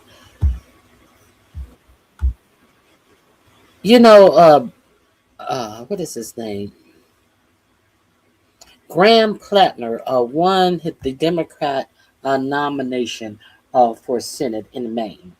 Now, there has been a whole lot of back and forth about accusations about Plattner having PTSD after coming back from the war, a Nazi tattoo that he has, but they want to tell you that the tattoo that Pete Kegbreath has is some Christian tattoo, because it's a Christian crusade tattoo that is actually absolutely associated with neo-Nazism, but they want to tell you that his tattoo is a Christian tattoo. So that's neither here nor there. Graham Plattner has won the nomination for the Democrat parties. There is a lot of brouhaha about people not supporting him and not coming out and defending him. There's also a worry that Graham Plattner could be or maybe like oh my God, what is this dude's name? The one who had the stroke, Fetterman.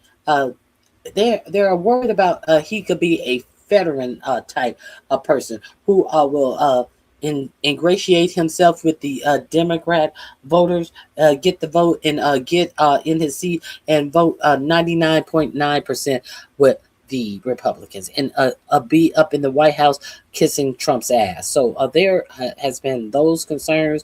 But let me share with you, something that you don't see a lot. Now, I have heard a lot of these independent voices saying that they are sick of, they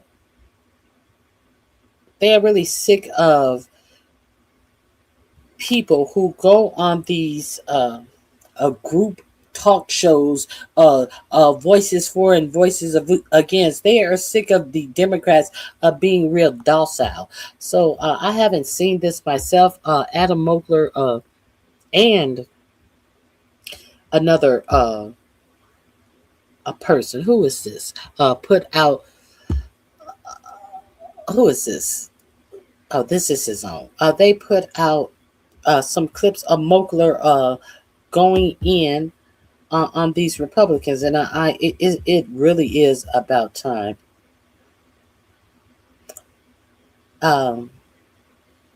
Jesse Dollamore also has one that I want to share with you. Start hitting them where it hurts with the facts. With the facts, let's get into this. I made the CNN panel explode on me. Of a swamp creature. She promised she would run for 2 terms. She's now running for her 6th term after her net worth is increased by 2,000%. What did Mark Warner say about that? What did half the She is Democrats running in the for. Senate say She is about the that same definition thing? of the swamp. The Senate currently has a 12% approval rating. He's talking about Susan Collins. I'm so concerned, Collins. So if Mainers want to gain trust in Graham Plattner, So will you scandals oppose or Mark not? Warner when he runs for re-election? I'm talking about Susan Collins No, versus Graham we gotta be Plattner. consistent. I also am not going to take this pearl clutching from Republicans who have zero to say about Donald Trump having dinner with Nick Fuentes. Have you condemned that? Yeah. Have you condemned that? I Yeah, looked through your Nick Twitter. I didn't Fuentes see it. stinks. Have you Clear, I don't condemned tweet Donald very Trump for having dinner with Nick Fuentes? Check this out. I've developed a philosophy that you should never let Republicans put you on your back foot or lecture you about moral issues or Democratic candidates. Offense, offense, offense is the key, and it's exactly what I do during this CNN debate. It gets pretty heated near the end, so make sure you watch till the end. Make sure you drop a like if you appreciate these videos, and as always, subscribe to become a part of the community. Go over there and subscribe. He's trying to build his own media network. He was picked up, I believe, early on by the Midas Touch network, but now he's trying to create his own media network, and I'm not mad at him at all. He started doing videos at Trump rallies, just asking questions of the idiots that were showing up at the Trump rally, and that's when his political podcast took off. Community and for more debate content. Love you all. A Reuters poll just found 56% of Republicans say that the war is worth it. That's low, considering that Trump has, 80%, 85% support among Republicans. What does that tell you? Well, it tells me what I've known from the polling from the very beginning, which was they said, oh, all of MAGA supports this. And then there were polls that broke down and said non-MAGA. Well, let me explain what non-MAGA is. It used to be in the Republican Party, you had two wings. You had the MAGA wing and then the non-MAGA wing, which was like the establishment Republicans that Trump had overtaken. So these were the neocons. These were people who were very supportive of the actions that the Trump administration is taking right now. Non-MAGA now means people who have left MAGA, who have left the MAGA movement because they don't feel like this war is fulfilling the promise that the president said at his second inaugural address, which is that we will not just be judged by the battles that we win and the wars that we end, but also perhaps by the wars that we never start. So I too am glad that our pilots are safe. I have a lot of questions about our KC-135s that went down for the first time in American combat. I have a lot of questions about our F-15 pilots who went down over Iran, who we've still never met. We've had the astronauts at the White House. We've never heard from our F-15 pilots. It's time for us to go home. We don't need to wait for a deal. The president can have a huge political rebound by just leaving. And by the way, it's also affecting not just how the Republican Party views President Trump, but how our country is viewed on the world stage. I was just in Istanbul, Turkey, which is a NATO ally that shares a border with Iran. And I just asked people, because I'm an American and I haven't talked to people abroad about how they view our country. And I said, does this war make you respect America more or less as a global force for good? And every single person I talked to sincerely said no. They said, you've killed 165 school children. This isn't bringing us closer to peace. This doesn't help us view America in a better light. And so it's time to go. It's time to come home. It seems like they don't really have any idea how long this is going to take, in part because they have underestimated the timeline from the very beginning.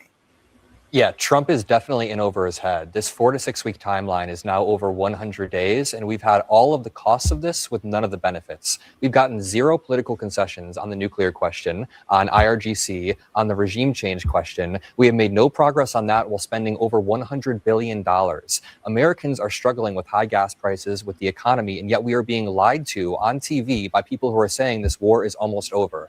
Every time we go to war with a country that starts with IRA, it ends up in a disaster where we make very little progress. We hit a grinding counterinsurgency, and now Iran seems to be waging asymmetric warfare in the form of the Strait of Hormuz. Donald Trump was promised this would go like Venezuela, where if you chop off the head, the rest of the body falls in line. It did not work like that. The IRGC is different. And that didn't happen in Venezuela either. Well, he was pitched that it would Delcy work. is still a continuation of the Maduro The regime apparatus. didn't change in Venezuela, but at least he was able to get out of it cleanly after Maduro was captured. Well, In it was this a case, it's strategic, very different. right? It was a strategic, targeted operation versus this was a. I mean, I think it's really hard. Venezuela. Yeah, he was sold on the idea that he would be able to topple the regime very quickly, and that the people of Iran would rally around the United States and they would take back their government, as he said, on February 28th when he gave that press conference. And the reality is that Iran's playbook is to run down the clock. It's to continue to string this out. It is in their interest. All right, let's hit pause here. We'll take a quick break and come back on the. Tonight, with the midterms approaching, Republicans are targeting Texas Senate hopeful James Tallarico, a Democrat with a barrage of attacks on his masculinity. A new AI-generated political ad from an outside Republican group purporting to show Tallarico wearing a dress is only the latest in a slew of personal insults intended to portray him as weak. Watch this. Boys in white dresses with blue satin sashes, girls dust with hormones till they grow mustaches, changing the gender of all your offspring. These are a few of my favorite things. Well, in many cases, the attacks are homophobic, transphobic, and rely on easily disproved. Wow. So in all of that, what does that say that his competitor would do better he's running for a senator? What does that ad say? That says the Republican senators, who is it? Oh God, what is his name? Oh, what is his name? Ken Paxton. What does that tell you that Ken Paxton would do for you? See, they don't want to mention who he's running against, and Ken Paxton's a disgusting a criminal field record. So they will tell you that James Tallarico is gay. Is gay. when James Tallarico does not identify as a gay man. You know, they had once tried to say that James Tallarico would be in trouble because he followed several Instagram models. They said, well, this is a bad look, and he is going to school to be a some type of a preacher or pastor or whatever type of school that he is going to. He is supposed to be a shining example of Christianity, and you mean to tell me he's following all these raunchy ass Instagram models? To the point now, no, forget all of that. No, he's gay. These are a few of my favorite things. He's gay. But what does that do for you as a Texas voter in determining who is going to help bring positive change and help you live a better life in Texas? Is my only question. And it takes so much money to run for office. And this is what the money is put towards doing. Because the American public is so stupid and dummied down in many of these red states. And in all of these states. That is the mission of our government system, is to dummy us down so they can control us because we are ignorant. Let's continue. In cases, others are based on parts of Tallarico's own comments. But the truth doesn't appear to be the point of any of this. I got to say, if you were making a list of 1,000 adjectives to describe this guy, masculine would not be one of them. I mean, this guy, if a stiff breeze came by, it would blow him over like a feather. To nominate. The audacity. Does he think masculine identifies him? Does he think that just because he has a beard, even with a beard, Ted Cruz, you don't look masculine, bitch? Are you fucking kidding me? And at what point that your look of being masculine be the main criteria of a sitting state senator? Have you looked over there at Lindsey Graham? Have you looked over there at John Kennedy? I said from Louisiana. Excuse me? Let's continue. Their first transgender Senate candidate who's clearly transitioning into a female. You know, when Tallarico goes in for a blood test, when he gets a physical, blood doesn't come out. Instead, soy milk comes out. Did you know that he looks prepubescent? These are the notes you took? Did you know that he looks like the guy that leaves an apple on the teacher's desk? He's also 37 and not married. How old is Lindsey Graham? How old was Tim Scott when he married that old haggard-looking white woman with them half-grown children? He finally found the love of his life. And have you seen his wife since then? Since he's dropped out, since he was kicked out of the Republican race for president? How old was Tim Scott when he married that long in the tooth, used up pussy? Huh? I'm curious. That believes in 6 genders, and he takes hits at Jesus Christ, and he was wearing a mask 6 months ago, and he's a vegan. He's a vegan in Texas. And he's a vegan. He's a vegan in Texas. Well, it seems like that would be a real smart thing to do for him to be a vegan in Texas. Since you have put RFK Jr. and you put Doge over firing people, Doge who fired the people who were on watch for the screwworm disease. These people who have been fired and have not been in Texas, making sure that none of the cattle and the screwworm hadn't reached Texas. So maybe it is best that he's a vegetarian. But he's not even a vegetarian. Is that supposed to be a read? Is that supposed to be a read by Donald Trump sitting up there in a pamper oozing a biofilm out of his ass, with his ankles having muffin top ankles, where his ankle fat is running over the tops of his shoes. Is being vegan a bad thing? I'm just curious.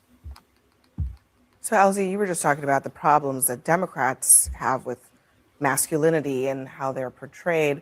I mean, do you think that that's why Republicans are going down this route, and will it work? Well, absolutely, this is why they're going down this path. It's just the messengers. I just can't. It's just Ted Cruz talking about masculinity. I mean, I'm gay, right? If you talk smack about my husband, you probably got some issues with me, and I'm not going to be easy about it. He rolled over pretty easy, you know, politically speaking. And I'm just When Trump attacked his wife, and he attacked his family, and he attacked his character, and there he is, still right there. And so I'm looking at him and saying, my definition of masculinity has a lot to do with what's on the inside. Integrity, things like honesty, civic duty, a sense of something greater than yourself, Not a fleeing provider, Texas to go to the Four Seasons Cancun. not leaving your dog behind as you do that. And then blaming your teenage daughter. So you know, when I think about masculinity, I think, you know, trying not to cheat on your wife. And if you do, you apologize and not cheat on a second. And if you do apologize, not, you know, so those are the things that I consider masculine as a gay person. But as I said, I'm gay, so maybe I don't know. Maybe masculine means something else. Any of the straight guys at the table. Well, no, I agree. My definition of masculinity definitely precludes people who shill for somebody that offended their wife, as you said. It definitely precludes people who dipped out of their own state in order to avoid a natural disaster. Definitely precludes people who cheat on their wife with a porn star or cheat on their wife overall, like Ken Paxton. I think you hit the nail on the head. It's honesty. It's civic duty. It's the ability to be genuine and to care about those around you. Masculinity isn't sending endless dollars overseas while refusing to take care of the people that voted for you. That's to Ted Cruz and to Donald Trump. And one more thing, these AI ads need to be banned. I think that like AI is the best thing to happen to the Republican Party because they now can create fake information to substantiate the fake information that they spew. Trump sends, and they're very effective at Well, voting. I think you're on Sounds like something on the AI ads. Like I think these types of ads in particular, Republicans have to be really careful because they will backfire, and Democrats can do the same thing to Republicans. And I think there has to be some type of regulation when it comes to something like this. I mean, that is clearly false and you know, but here's the thing, propaganda. It's not hard to tell that it's well, AI I mean, tell that to my like old great grandpa or whatever. It's hard. Obviously. It's not obvious, Abby. They're targeting boomers in but Texas. I just say I agree that I just don't know how effective they are because the idea, you know, we were told that Spencer Pratt was going to win the LA mayor's race off a couple of AI videos, and that turned out to I not say be true. Democrats don't have to create the AI videos because we can just say, look at Ken Paxton who cheated on his wife. I think Graham Plattner is going to have a wave to overcome, and I don't know if there's more coming out, but if there is, you know. Who gives a fuck if there's more coming out? The choices are clear. It's either going to be him or Susan Collins. And why is this a whole American debate about one seat in Maine that only the people living in Maine are going to have to vote for? Why is all of this hemming and hawing and it could be more? I don't know. It could be more that comes out. And when we got Ken Paxton on the seat for Texas, and you didn't say diddly squat about what Ken Paxton is up to when they had the person who's running against Ken Paxton on AI in some fake AI video. You made no qualms and no nervous fingers went up about what's actually factual about Ken Paxton. So this is why all of this bullshit talk is of no substance. What are these candidates saying that they are going to do for the people in their districts? This is what I want to know. He's going to have to brace for that. There probably is more coming out, don't you think, Adam? There could be, but we are now witnessing the post-cancellation, post-purity style of politics that the Republican Party has ushered in. I'm not going to sit here and defend things Graham Plattner did in his past. Not even Graham Plattner defends these things that he did in his past. But we have watched for a decade as Republicans have repeatedly lowered the threshold, lowered the standards for their candidates. And now Democrats are going to keep holding our candidates to an infinitely higher standard while we have Ken Paxton in Texas, while we have Donald Trump sitting in the Oval Office right now. And I guess it remains to be seen, but I also want to Is it a high standard or is it a low standard? Listen, because I'm not sure that. Thank you. I didn't even see this video ahead of time. Thank you for saying that. Thank you. We are asking all of these questions about Grant Plattner, and when we know all of the dirt and the filth that surrounds Ken Paxton, who Trump endorsed. Are we serious? I'm not sure that he's being held to a higher standard than anybody else. Well, but the Republican Party is absolutely holding him to a higher standard than they hold their own candidates. Exactly. I mean, Donald Trump had a sit-down dinner with Nick Fuentes, and the very same people who were silent about that are now clutching their pearls about this admittedly. Donald Trump said in a recorded interview, "I just grab him by the pussy." Are you serious, Abby? A weird tattoo that Graham Plattner has apologized And for. the same Nazi Republican tattoo, yeah. Adam. Yeah, I mean, I'm not.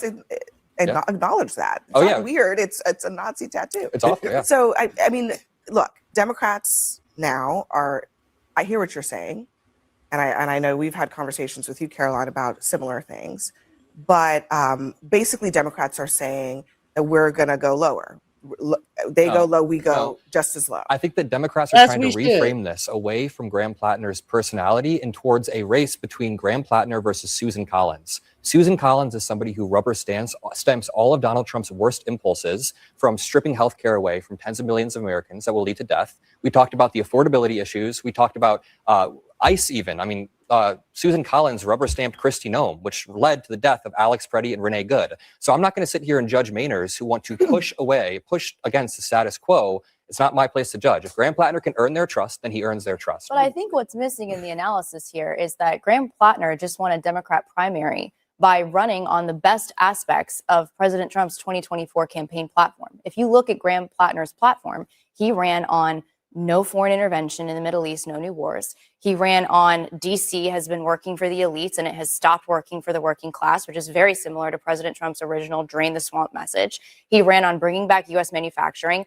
working class issues. He's an anti-establishment working class candidate. And that's the Democratic Party. That's what you guys are missing. She is making an important point. He ran on that, and that's what he won. This is a version of the type of politics, a type of populism on the left that Trump ran. At least he ran on it on the right. I'm not sure we could argue he governed. Hold on. Gary, thank you for showing up. I always love when I get people so angry. You are angry. Gary, hit the like button with your mad ass. You're a fan and you're an ignorant fan. And you're an ignorant fan of MAGA. So stay mad, Gary. This guy is not even a beta male. He's a okay.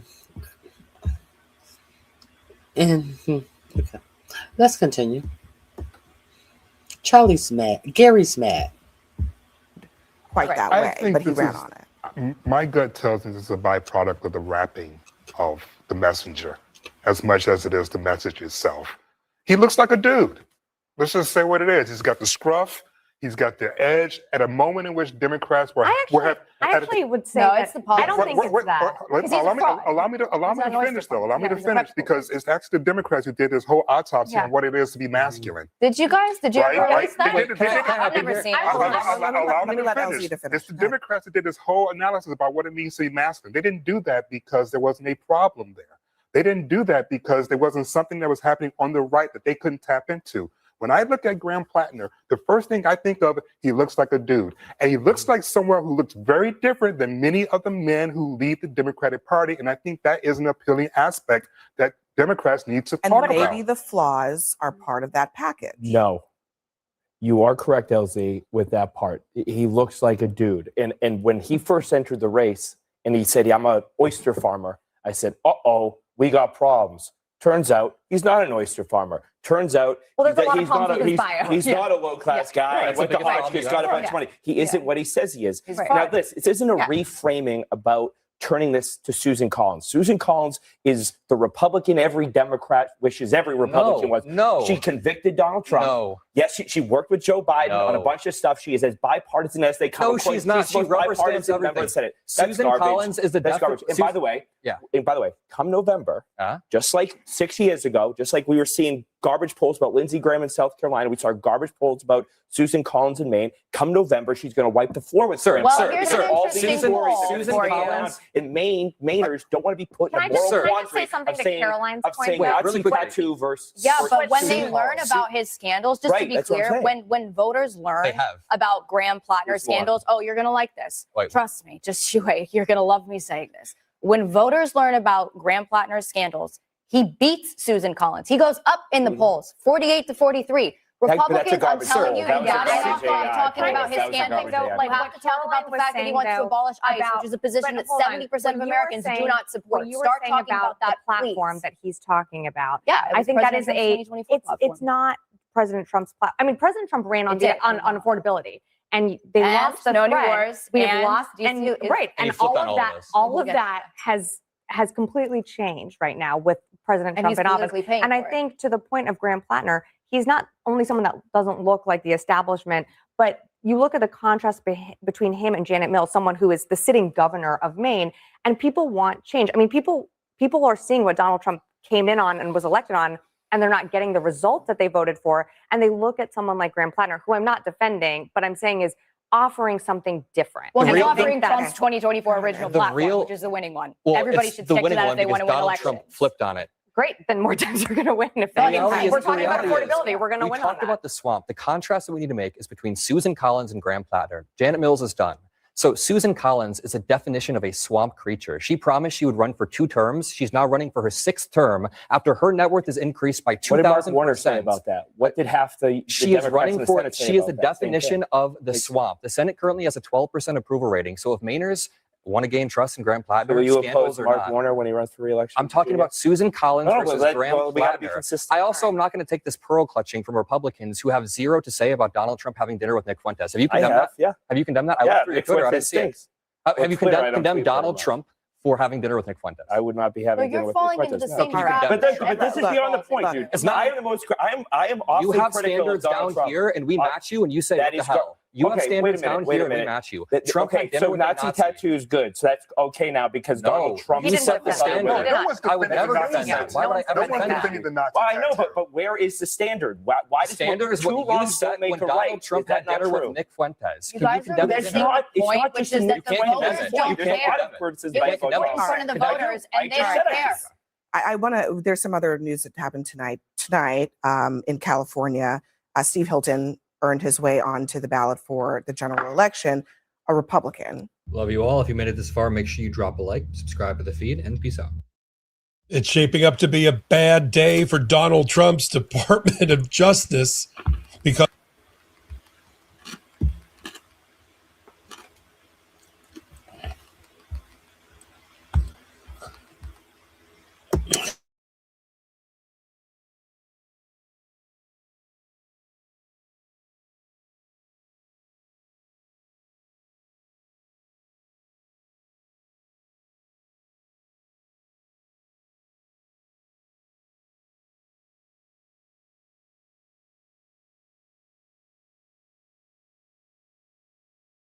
I have an ethical responsibility to say that you are lying. No, I'm you not. are lying. I have an ethical responsibility. I didn't interrupt you. Do not call me a liar, National. Liar. I'm gonna.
All right.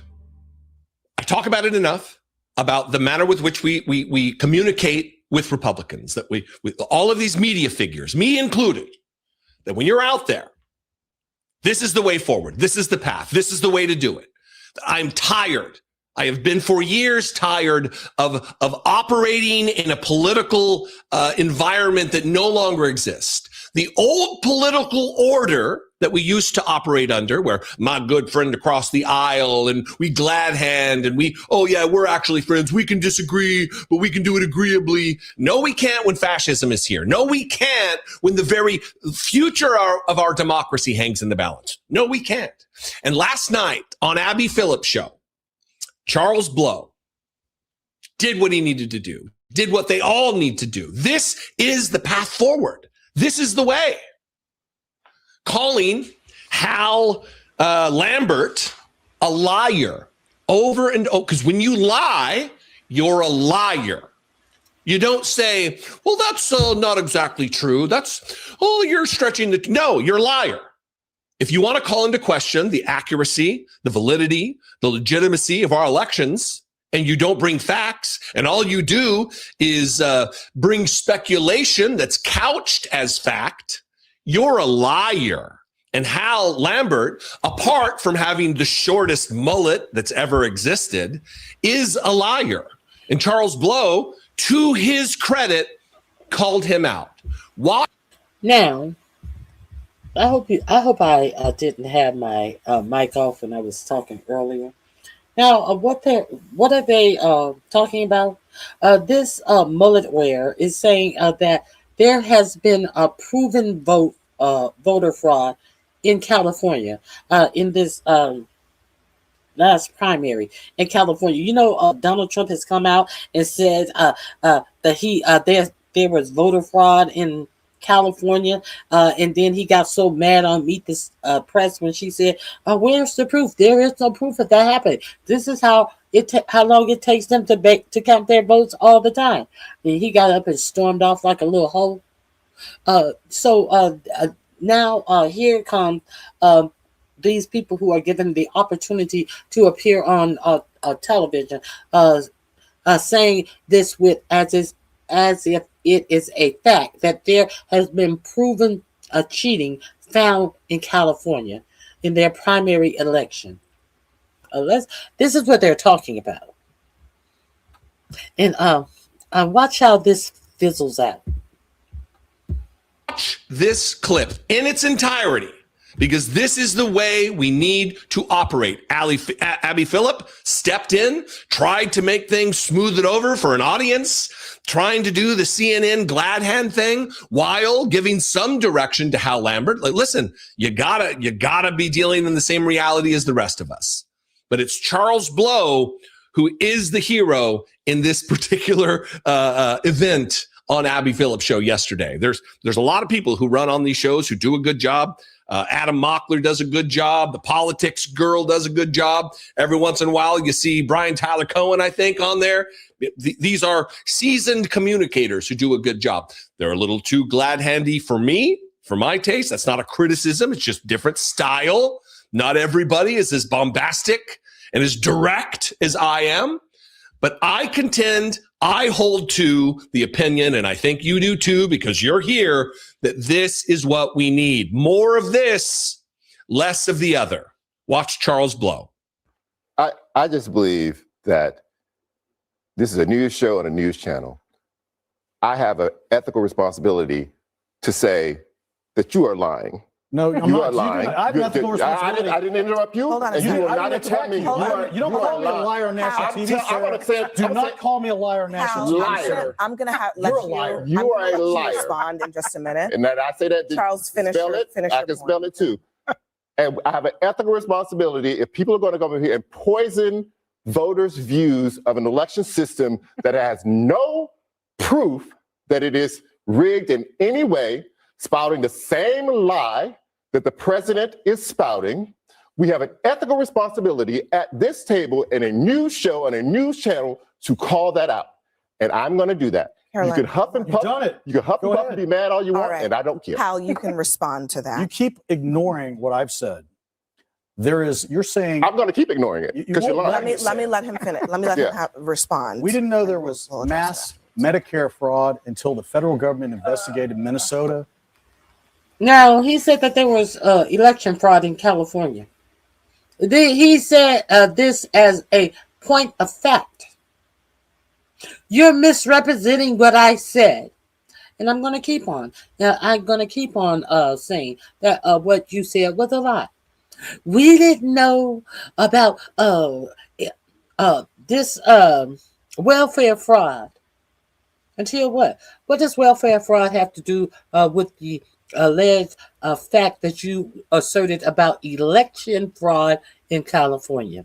So now you're given a chance to speak, and you want to pivot to what we didn't know until we investigated Medicaid fraud? Bitch, are you serious? You don't call me a lie on national TV. I'm going to call you a lie. Like my mom said, where you decide to show out is where you decide to do it is where you going to get it. You get it wherever you show your ass. You show your ass on national TV, that's where you going to get your ass spanked. I'm going to keep ignoring it because you're lying. Let me let him finish. Let me let him respond. We didn't know there was mass Medicare fraud until the federal government investigated Minnesota, investigated these other states. That's California. not true. Time out. That is not true. That is not. She was in jail. Hold on a already. second. Hold on. Well, hold on, Hal. Let me just ask you to do. Let me ask you to do two things. First of all, let us try to be tethered in facts. Okay. Second of all, let's respond to what he said about your claims on the election. I don't want to hear about Medicare fraud. I don't want to hear about any kind of other fraud other than your claims of voter fraud and what proof you have of because California will not allow the federal government to review their voter rolls. A majority of other states in this country, including many Republican-led states.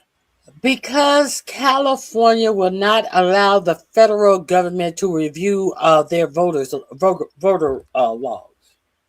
And that is the right of California to do.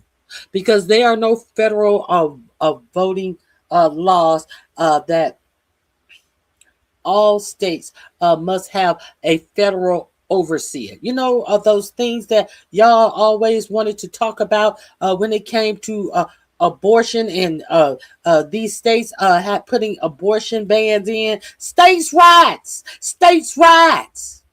But now all of a sudden, y'all don't know what states' rights are. As Pam Bimbo put out some type of threat to every state to give all the DOJ all of their voting information. In 23 of the red states, y'all just went on and gave all that information, and the rest of the states was like, "Are you serious? You're not getting any of our information because you do not have the right to have our information." Period. Now, he just said that he knew that, in fact, that there was voter fraud in California.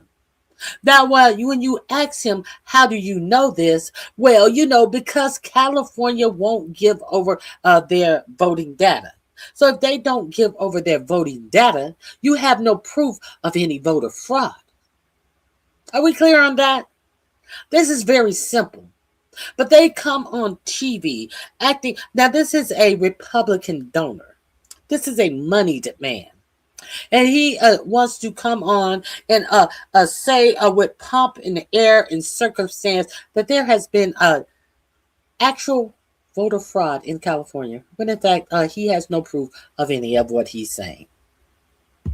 Also will not allow the federal government to inspect their voter rolls. Why? Because it is not legal for them to do that. And all the cases in which they have been challenged, Hal, all of them. So what are they hiding? What are they hiding? This is someone who communicates for the Republican Party that for decades is in which they have been challenged, Hal. Of other states in this country, including many Republican-led states, also will not allow others on the election. I don't want to hear about Medicare fraud. I don't want to hear about any kind of other fraud other than your claims of voter fraud and what proof you have of Because that. California will not allow the federal government to review their voter rolls. A majority of other states in this country, including many Republican-led states, also will not allow the federal government to inspect their voter rolls. Why? Because it is not legal for them to do that. And all the cases in which they have been challenged, Hal, all of them. So what are they hiding? What are He want to know what are they hiding, because he know that the Republican voters are ignorant, and that's all they need to hear is a lie put out, and they will go and transmit it like a line of telephone that kindergartens pay, and a whole lie will be masturbated and messed over and turned into something way worse than the original lie. Then he says, what are they hiding? Well, wait a minute. Aren't you making the accusations of there has been factually a voter fraud in California? And then when it is brought to your attention that you have no facts on that, and then you say, because they won't let us see the voting rolls. And then when they tell you what you already know, as by law, they don't have to let you see their voting rolls. And you sound like a cop who says, I want to come in and search your house. And you say, no, you can come back with a search warrant and you can search my house. Well, if you don't have nothing in your house, what are you hiding? If you don't have nothing in your phone, what are you hiding? I'm not hiding anything. What I'm doing is I'm protecting my constitutional rights. That's what I'm doing. I want to, you get pulled over for a turn signal, and the cop wants to inspect your car. I want to search your car.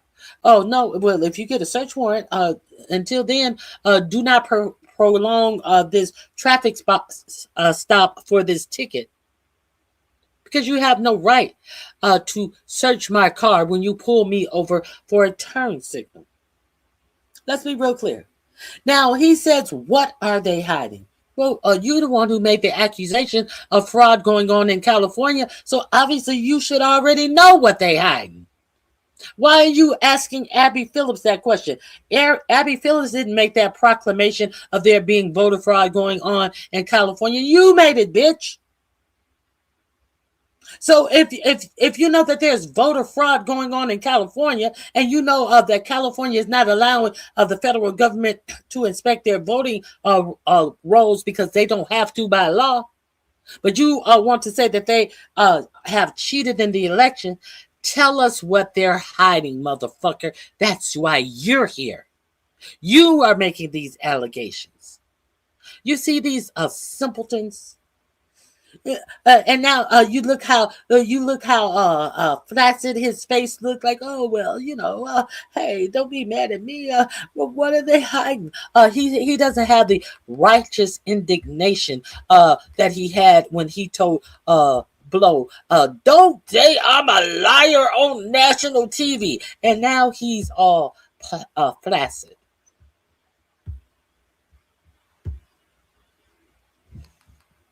In which they have been challenged, Hal, all of them. So what are they hiding?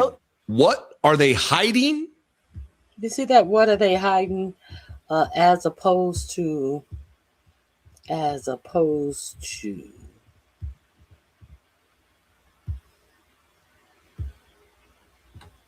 Where is it? Let us let it play. Let me find it. Jesse. You like to talk? Here we go. Call me a liar on national TV. Do not call me a liar on national TV. I'm going to let You are a liar. Respond in just a minute. And that I say that to Charles, finish spell your, it. finish I your can point. spell it too. And I have an I can say it and I can spell it. You are a liar.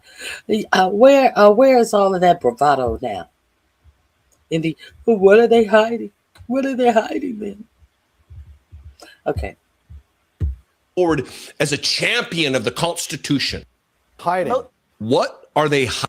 Not allow the federal government to inspect their voter rolls. Why? Because it is not legal for them to do that. And all the cases in which they have been challenged, Hal, That's not true. She just said it is illegal for the federal government to demand to inspect the voters' roll. And he smiled and he said, real low, that's not true. This is absolutely true. Absolutely true. This is how these people will debase themselves to win over the ignorant MAGA voter when they know very well that all of that is factually true. Well, what are they hiding? All of them. So what are they hiding? What are they hiding? This is someone who communicates for the Republican Party that for decades has put itself forward as a champion of the Constitution. Specifically, in this case, what I have in my mind is the Fourth Amendment, the prohibition against illegal search and seizure. If a cop pulls me over and says, I'd like to search your vehicle, sir, and I tell him, pound sand, you don't get a look in my car, I'm not hiding anything. What I'm doing is protecting my right under the Fourth Amendment of the Constitution against encroachment by our government. The 10th Amendment of the same Constitution gives wide arrays of powers to both the federal government and the states. The 10th Amendment is also something that the Republican Party loves to talk about. States' rights, states' rights. That any power that's not specifically granted to the federal government or specifically not granted to the states, it's for the states. That's the 10th Amendment. Again, paraphrased. So what's Hal Lambert here? Oh, what are they hiding, he says. No evidence. Again, going back to an earlier topic that we talked about on the show. No evidence, just conjecture, just scurrilous accusations. It's all just doofus, and, a tiny short mullet liar. Let's let the clip continue, and trust me, it doesn't get any better. All the cases in which they have been challenged, Hal, all of them. So what are they hiding? All of them so far have been thrown out by judges because there is no legal basis for the federal government to inspect the state voter rolls. So what else do you have? My point is that he's saying there's no evidence. They won't allow evidence to be gathered. The absurdity of your... They won't allow evidence to be gathered. So since it is illegal for us to gather this evidence that we are saying that exists, but we have not prove it to exist because we are not allowed to go into the voting rolls, we're just going to continue to say that there's fraud in the California elections. Get it? Got it. Done. Okay. Well, you don't have proof. Once again, he doesn't have proof, and then he says, I don't have proof, and I can prove that I don't have proof because they won't let us investigate. Let me just, so you don't have proof, and you just prove that you don't have. Let me just give you some. Hal, let me just give you some more information on this. The federal government has received, I think it's millions of voter registrations from some Republican-led states that have given them access to it. Do you know what percentage of those votes or those registrations where they found actual, fraud of any kind? Do you? Yeah. What is it? It is a fraction of a percentage. Fraction. And in some cases, when they double checked, the flags that they thought were fraud were actually not fraud. So what you're saying is there's all kinds of fraud all over the place, but not in voting. Well, here's what my point is. Not in voting. You're claiming that it's never been looked at. That's false. You're claiming that this administration hasn't been able to look at it. That's also false. Not in California. You are claiming that just the fact that the federal government hasn't looked at all the state voter rolls is proof that there is fraud is not true.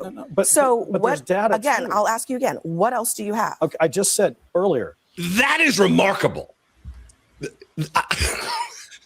He says there's evidence when it's proven that he doesn't have evidence. He says, well, I don't have evidence because they won't let us compile evidence. But you just said there's evidence, volumes of evidence, voluminous evidence, so much evidence, piles, buckets, a pack of evidence. Isn't it Peter Piper picked a peck of pickled peppers. Well, they got a peck of evidence. Okay. If you have not gone over to Jesse Dollamore channel, this link is in my description box.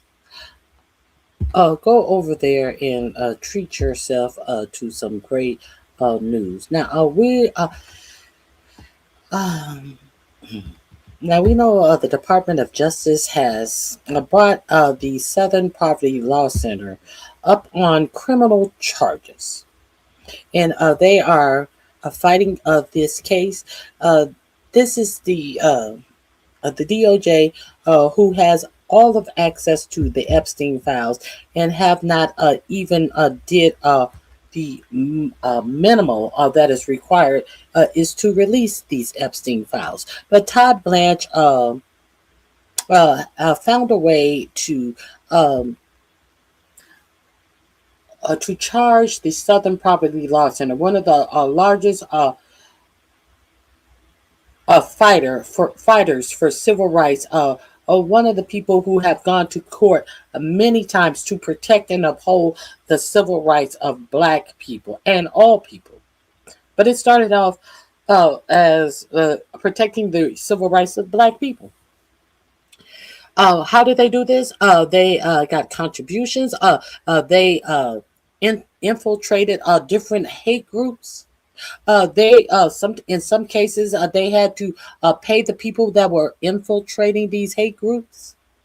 Now your DOJ wants you to believe that the Southern Poverty Law Center was doing something nefarious as they were paying these people to infiltrate these hate groups. And now this DOJ, who is a part of the administration who figures that any Black person who has a job or a position, they got it because of DEI. This administration who has clawed back all of the civil rights safeties in this administration. Yes, this same administration is trying to say that the people who donated to Southern Poverty Law Center have been robbed because the Southern Poverty Law Center did not tell the people who were donating to them that they were infiltrating different agencies and then reporting it over to the FBI so the FBI could bring charges. No, so Todd Blance wants you to believe that the Southern Poverty Law Center was robbing the people who donated to them. But the one thing about that is the people who have donated to the Southern Poverty Law Center, they're trying to tell you also that there is some type of illegal ways that they are getting money when they have the regular ways to set up to get a wire fraud and these types of things, because they are not telling their donors that they are paying people to infiltrate these groups and then reporting them to the FBI. So Todd Blance, Donald Trump's personal attorney, who is now the interim DOJ attorney, who is now the nominee for the full-fledged 100% 100% DOJ of the United States. Todd Blance, it's funny that he is attacking an agency that is instrumental in protecting the civil rights of regular people in the United States. So they had a hearing. But before we get to the hearing, now the Southern Poverty Law Center was like, excuse me, you're saying we did what? They went to a grand jury. It's shaping up to be a bad. They went to a grand jury for this to secure from the an indictment from the grand jury that they could bring this case against the Southern Poverty Law Center. And in grand jury testimony, there's no prosecutor, there is no judge there. There is just there's no defense attorney. There is a prosecutor there. There's no defense attorney. There's no judge. The prosecutor just bring forth the alleged evidence that they have, and they presented to a group of people who they had distinguished as the grand jury, and the grand jury says, well, yes, we see you have a case, or not, or no, we don't see you have a case. Now, the Southern Poverty Law Center, based upon the crimes that they have been accused of from this Trump DOJ, it was like, I know you got to be kidding me. There is no way someone could heard anything about the jobs that we do and bring us up on these charges that Trump's DOJ has brought us up on.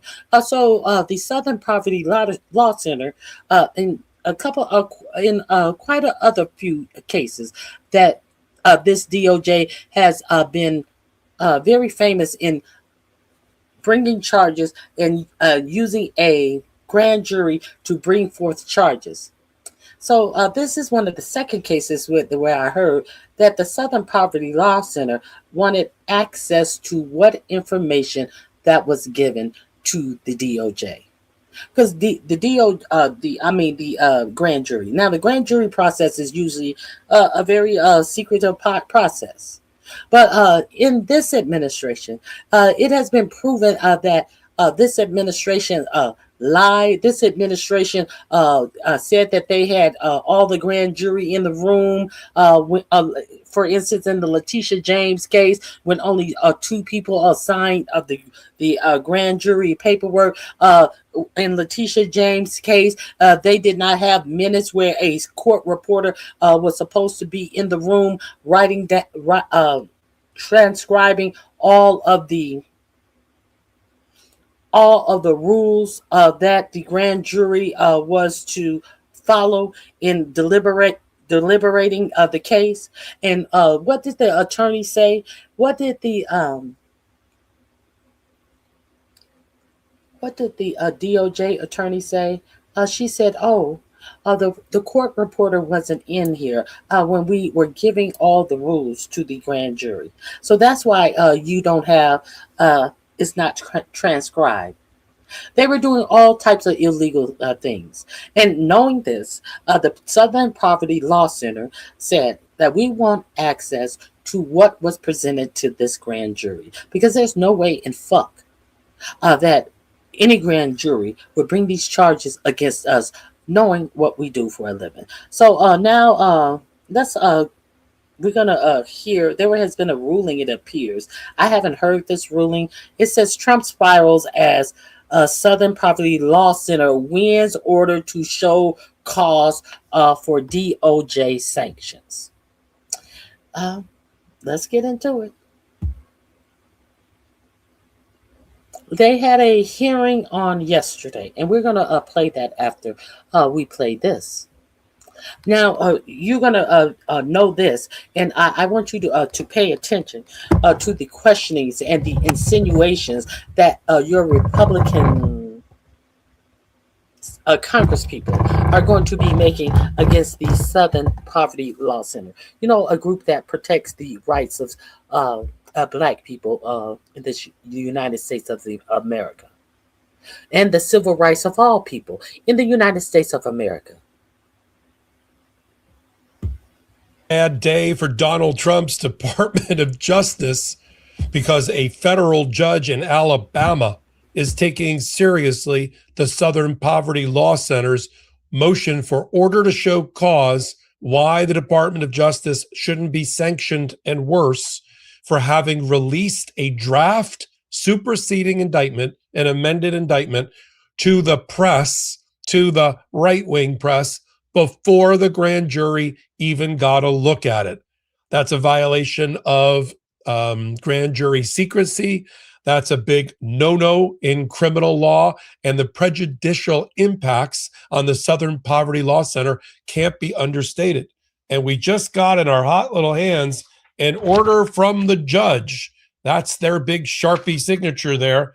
That's Judge Fitzgerald Pate, who just ordered that the Department of Justice take seriously the order to show cause motion granted as to the order to show cause motion. And let's see your opposition paper on Monday, the 15th of June. I'll break it all down for you, including some testimony just yesterday by the leader of the Southern Poverty Law Center, who went to battle with the Judiciary Committee and guys like Jim Jordan, who can't hold a candle to the Southern Poverty Law Center, the leading anti-hate group in America. Get ready to have your eyes pop out of your head with those video clips. In the meantime, I'm Michael Popak. Welcome to Legal AF. Okay, Southern Poverty Law Center has been tracking 4,000 hate groups in America this year alone. Many of them count themselves as MAGA supporters, and Donald Trump likes them. He thinks there's good people on both sides of hate groups. He has said it before. And he then had, after Charlie Kirk's murder, he then had his FBI, led by Kash Patel, go after the Southern Poverty Law Center, which releases the Year in Hate and a hate map that we can all look at. In fact, in the link below, you can take yourself to the Southern Poverty Law Center, which continues to be a critic, not of the Trump administration, but of hate, regardless of where on the political spectrum the hate comes from. They don't care if it's right wing, if it's left wing, if it's socialist, fascist, Antifa, right-wing Christian nationalists, you name it, they're going after them. Now, the Trump Department of Justice has a tricky little way that they're trying to go after a democratic and a pro-democracy, better way to put it, causes, whether it's Reid Hoffman at LinkedIn and his support for people that have suits against Donald Trump, or the Southern Poverty Law Center going against hate groups that apparently Donald Trump doesn't hate. And the way to do that is to argue that they are lying to their donors. That's criminal fraud. The argument goes, oh, the Southern Poverty Law Center didn't tell people like Michael Popak when he donated that they were going to use some of that money to actually pay off informants within these hate groups to try to tear them down. By the way, note to the Department of Justice and FBI, I assumed my money was going for just such operations. What did I think? They were just knocking on the door of the KKK or the Proud Boys or the Oath Keepers. Hi, everybody. It's the Southern Poverty Law Center here. Will you come out and talk to us candidly for a while so we can prosecute you and tear you down financially? Not happening. So they get indicted by Kash Patel and now the nominated Todd Blance. By the way, Todd Blance just showing how low he would go in order to get the confirmation. He got passed over 4 times for the attorney general position, but he finally got it as long as he sunk below the surface throughout his morals and his ethics and put his law license in jeopardy. He got confirmed. He got nominated. I don't know if he's getting confirmed. And he's out there doing a press conference announcing the indictment of the Southern Poverty Law Center. They have already filed a motion to dismiss for vindictive prosecution that's pending with this same judge. And then a curious thing happened. Because the press came after Trump administration and Todd Blance and said, how can you go after the Southern Poverty Law Center? They said, we better add some more evidence in our indictment. We better make it a speaking indictment so they know we've got some things about this funding of terrorist organizations, turning the whole operation on its head. They're saying that the Southern Poverty Law Center are the arsonist and the firemen, that they make money. It's all about the money for them, as they said during a congressional Q&A today or yesterday on Capitol Hill. And so all of a sudden, a superseding indictment, which, quick teachable moment, that's an amended indictment. You go back to a grand jury, you bring another indictment, it supersedes the prior indictment, is now the operative charging document. And but the problem is, before they went to the grand jury, the secret grand jury, they released the superseding indictment, apparently through the media, to right-wing media.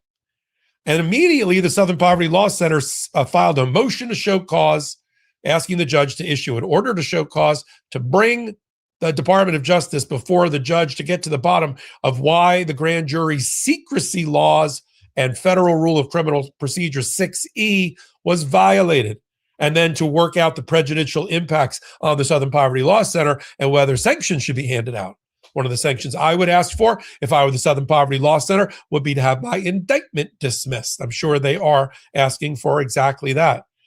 Here's what they wanted in their original filing, which is up on Legal AF Substack for paid members to read. Here's what they say on the end of their motion, which they filed a couple of weeks ago. As the court remarked earlier this week, it's on page 13, All attorneys as officers of the court owe duties of complete candor and primary loyalty to the court before which they practice. That duty of candor is more important than ever now, considering what happened, particularly on the heels of the acting attorney general's false statement and other egregious statements by high-ranking administration officials detailed in prior motions, meaning their motion to dismiss for vindictive prosecution. In light of the apparent breaches of grand jury secrecy and proper DOJ practice, the SPLC asked the court to issue an order requiring DOJ and the U.S. Attorney's Office to show cause, explaining its conduct and why it should not be sanctioned, considering the prejudicial consequences at stake here. Signed, Abby Schmidt, along with other lawyers from the Krop Mosley Schmidt firm in Washington, along with Abby Lowell's firm and others. Now, that's all magic language and code word for the following. Judge, remember our motion to dismiss for vindictive prosecution we filed? Yeah. We now want as a remedy, this is another example of that, we want as a remedy the dismissal of the indictment, whether you do it on order to show cause or you do it in response to our prior motion. And the judge took it seriously, so seriously that in big fat handwriting, the judge ordered as follows. I'll read it to you. Before the court is defendant Southern Poverty Law Center's motion to show cause regarding the superseding indictment. Upon consideration, it is ordered the motion is granted. The government shall file a response by June 15th. Southern Poverty Law Center may reply by June 22nd, and then the judge will take it from there. Now, the head of the Southern Poverty Law Center was called before Congress, well, MAGA Congress, and here's a bit of Q&A back and forth.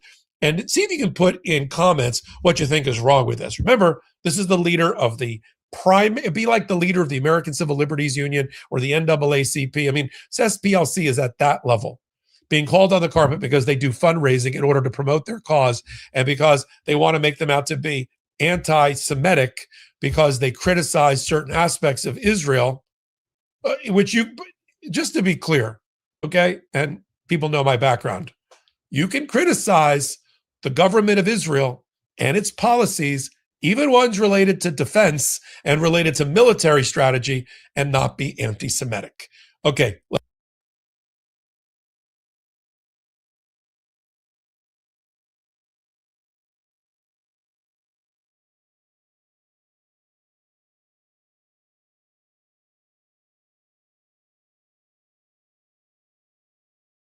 That is in my description box under Southern Poverty Law Center. You can go and watch the rest. But let's get into these hearings. You guys know I love to share these hearings with you. So we're going to get into these hearings. And let's see what you think. This is also going to be in my description box. We are not going to go through the whole thing because it is a 4-hour hearing.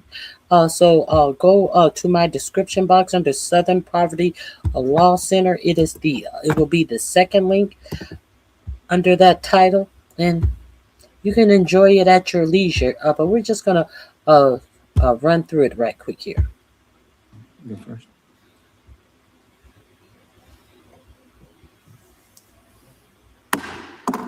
Committee will come to order without objection. The chair is authorized to declare recess at any time. We welcome everyone to today's hearing on the Southern Poverty Law Center.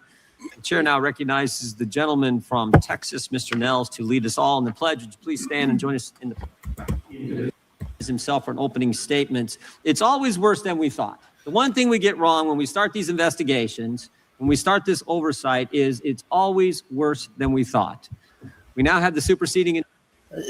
Jim Jordan, he's talking about the superseding indictment. It's always worse than we thought. We had an indictment, but then here comes a superseding indictment. And we all understand how both of these indictment and the superseding indictment was presented to the right-wing press before they were committed, hand over to a court or a grand jury to rule on.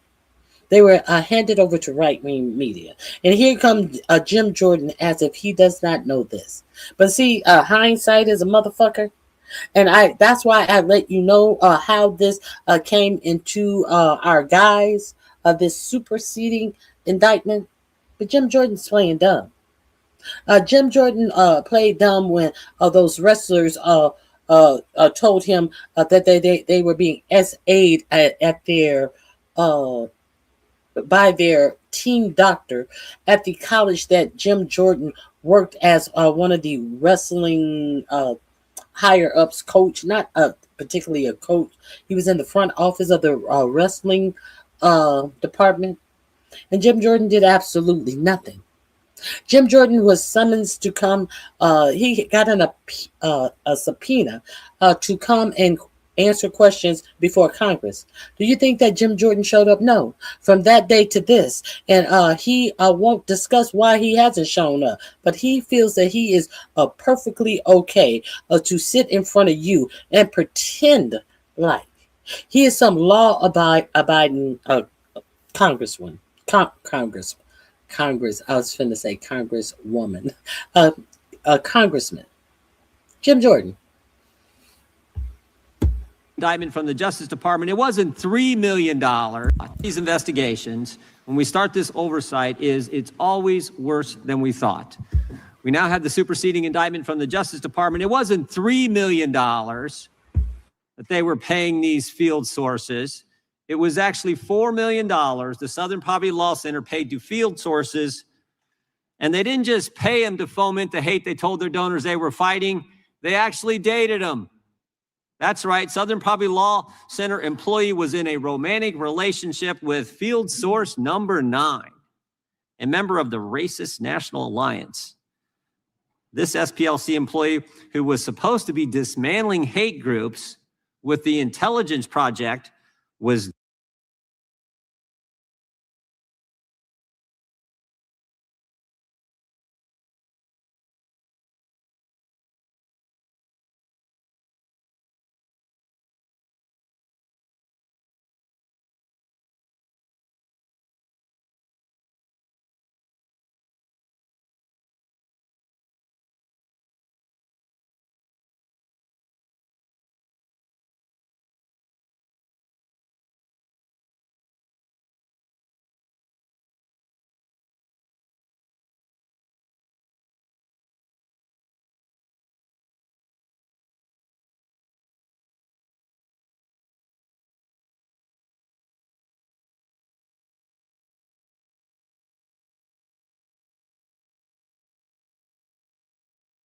dating the field source that they were paying. And in fact, they had a joint bank account. Wow.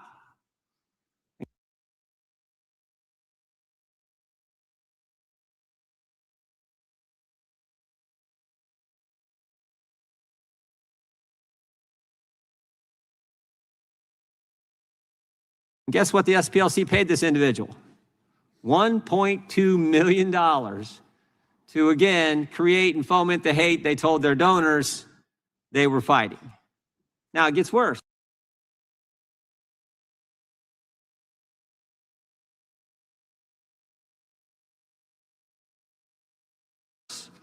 An individual who led the Nationalist Socialist Party, a faction of the Aryan nations, reached out to SPLC. He wanted out. He wanted help in leaving this racist group. And what did the SPLC do? They said, no, no, no. Stay in the group. We'll pay you a monthly salary.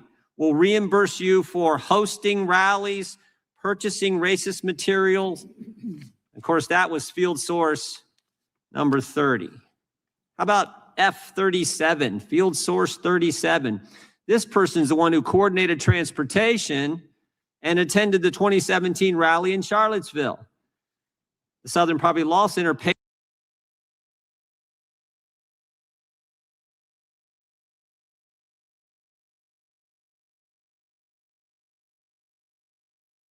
him $300,000 to the guy who helped put together the event where a young lady was killed. F27.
He was paid $350,000.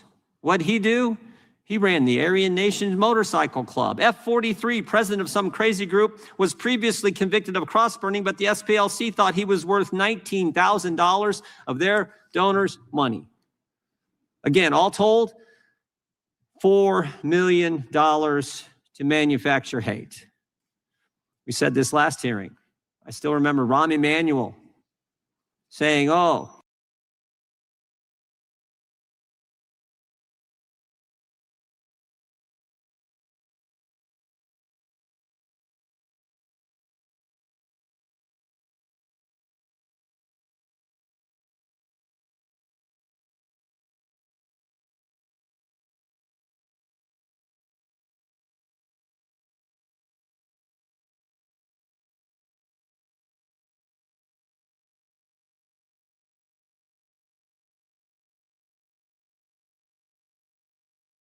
I'm talking about Democrats, never let a crisis go to waste.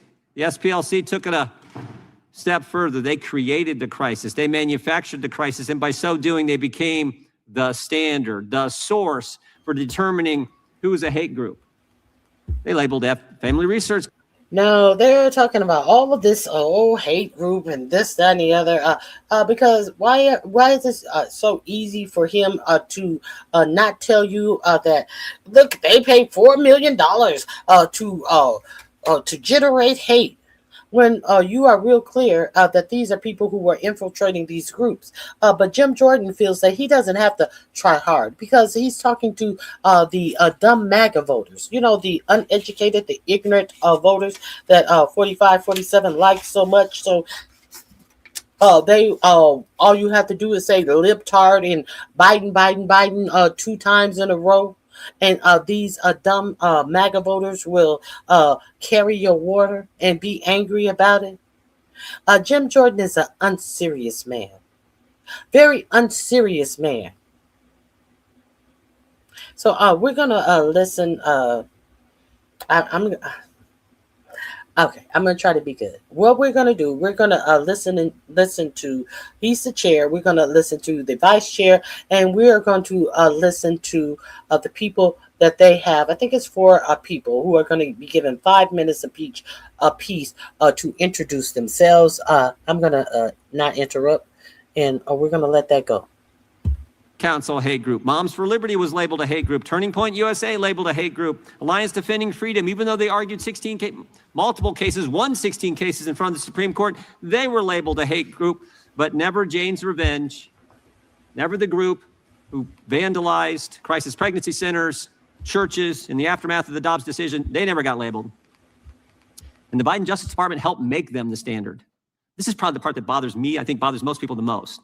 They helped make the Southern Poverty the standard in evaluating who's a hate group, who isn't, because they consulted with them. They had quarterly meetings. The Deputy Attorney General, Lisa Monaco, quarterly met with SPLC. They would give SPLC any information they had, the Justice Department, the FBI had, they give it to them first. They even used them to train prosecutors. And of course, we know what it resulted in. The now famous memorandum from the FBI field office in Richmond, Virginia, where the FBI said, if you're a pro-life Catholic, you're an extremist. And of course, who did they cite for that? You guessed it, the Southern Poverty Law Center. Southern Poverty Law Center became part of the weaponized Garland Biden Justice Department. Now, here's what's interesting. The Biden DOJ knew all about this scam that they were running. They knew the SPLC was doing this, but they didn't pursue the case. They dropped the case. Because when you meet with them, when you consult with them, when you have them train your prosecutors, you're not going to prosecute them. Nope, you're not going to do it because it's too valuable politically. And here's the scary part. And I'm sure we'll have questions from Mr. Fair later on about this. Here's the scary part. It all worked. Field Source 37, the guy at the Charlottesville rally, helped plan that rally, coordinate transportation there, was paid to attend. After the event, again, after the event where a lady was killed, the Southern Poverty Law Center almost tripled their income. 51 million to 133 million after they were coordinated the hate that took place that crazy rally. You run a scam, you become the standard, you don't get prosecuted, and you make a ton of money. They got 800 million assets, 700 million in an endowment. Such a deal. And they would have gotten away with it, but for the oversight of Congress, and more importantly, the work of the Justice Department. So God bless the Attorney General. in the work him and his team are doing. And we look forward to hearing from our witnesses today and asking them questions. And with that, I would yield to the ranking member for an opening statement. Thank you very much, Mr. Chairman. Welcome to our witnesses. Created in 1971 and headquartered in Montgomery, Alabama. Created in 1971, headquartered in Montgomery, Alabama.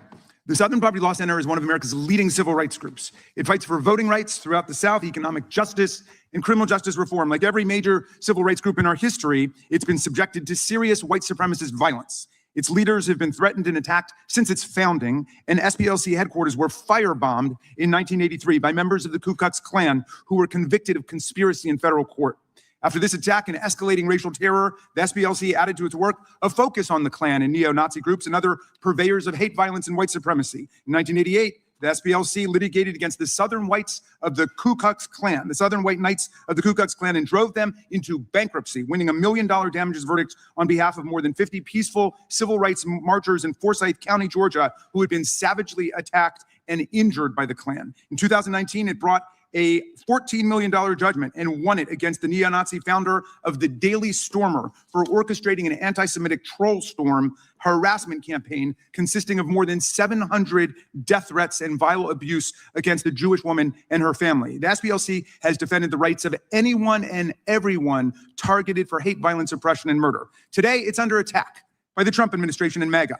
Like the Voting Rights Act of 1965, the great legislative achievement of the modern civil rights movement, now dismantled by the Roberts Court, the SPLC is an enduring institutional beacon of hope for millions of people seeking to create a more perfect union. The Trump administration is thus naturally trying to tear it down. I've heard three main arguments for this astonishing crusade. The first is that the age of racism and white supremacy violence is over in the 21st century, and so the SPLC's work is unnecessary. Well, this is plainly ridiculous. We live in an age of resurgent racial injustice, profound economic inequality, and relentless assaults on the right to vote. Racist violence still permeates our society. In recent memory, avowed racists and white supremacists have killed 23 people in the El Paso Walmart massacre, 11 people worshiping at the Tree of Life synagogue in the worst anti-Semitic attack in American history, 10 people who were killed shopping for groceries in the Buffalo supermarket massacre, 9 worshiping parishioners were gunned down at the Mother Emanuel Church massacre in Charleston, South Carolina, and 8 people were killed at the Atlanta spa shootings, to name just 5 examples out of thousands. In 2024 alone, the FBI recorded nearly 12,000 hate crime episodes in our country. Just a few weeks ago, 3 fathers died defending their mosque and 140 children at worship services in San Diego against 2 fanatical white supremacist teenagers jacked up on white great replacement theory and far-right neo-Nazi ideology who took their own lives tragically after the attack. But here's the second argument they use. They say, well, even if there's all this violence that we're engulfed in, the Southern Poverty Law Center itself is responsible for the violence that we see around us. The basis for this outlandish claim is that for decades, at least since the 1990s, the SPLC has infiltrated and investigated the Klan, neo-Nazis, and other groups by paying informants who go undercover. The purpose of these operations is obviously to derail and prevent white supremacist hate crimes and actions, both the kinds of hate crimes and shooting sprees we see all around us, but even more massive terrorist attacks like the Oklahoma City Federal Building bombing, which took the lives of 168 Americans, many of them children, who were in a daycare center when the white nationalists unleashed their terrorism on the people of Oklahoma. In the course of their work to investigate the extreme right, the SPLC has worked closely with the FBI for decades and turned over to the Bureau voluminous information, tips and leads from their field sources for further investigation, criminal arrest, and prosecution. In 2017, the FBI listed the SPLC as one of its partners on its website, where it remained for 8 or 9 years before this administration. There's nothing new about that work. But now Todd Blance and the Trump DOJ in Alabama have twisted and corrupted this proud history of cooperation with law enforcement to bring an 11-count criminal indictment against the SPLC, claiming that it was defrauding its own donors. This is amazing, given not only that the SPLC donors and supporters cherish and prize the group precisely for its ability to get information in this way to stop hate crimes, but also incredible because the FBI itself uses the exact same practices for its own investigative work, spending in the neighborhood of not $3 or $4 million on undercover informants, but more than $40 million a year on undercover informants. There's nothing illegal about that. SPLC donors are not claiming fraud. They were proud to support this program. Even the extremist groups themselves understood they were being infiltrated and were constantly looking for the traitors, the spies. Well, my friends, we know what a real fraud looks like.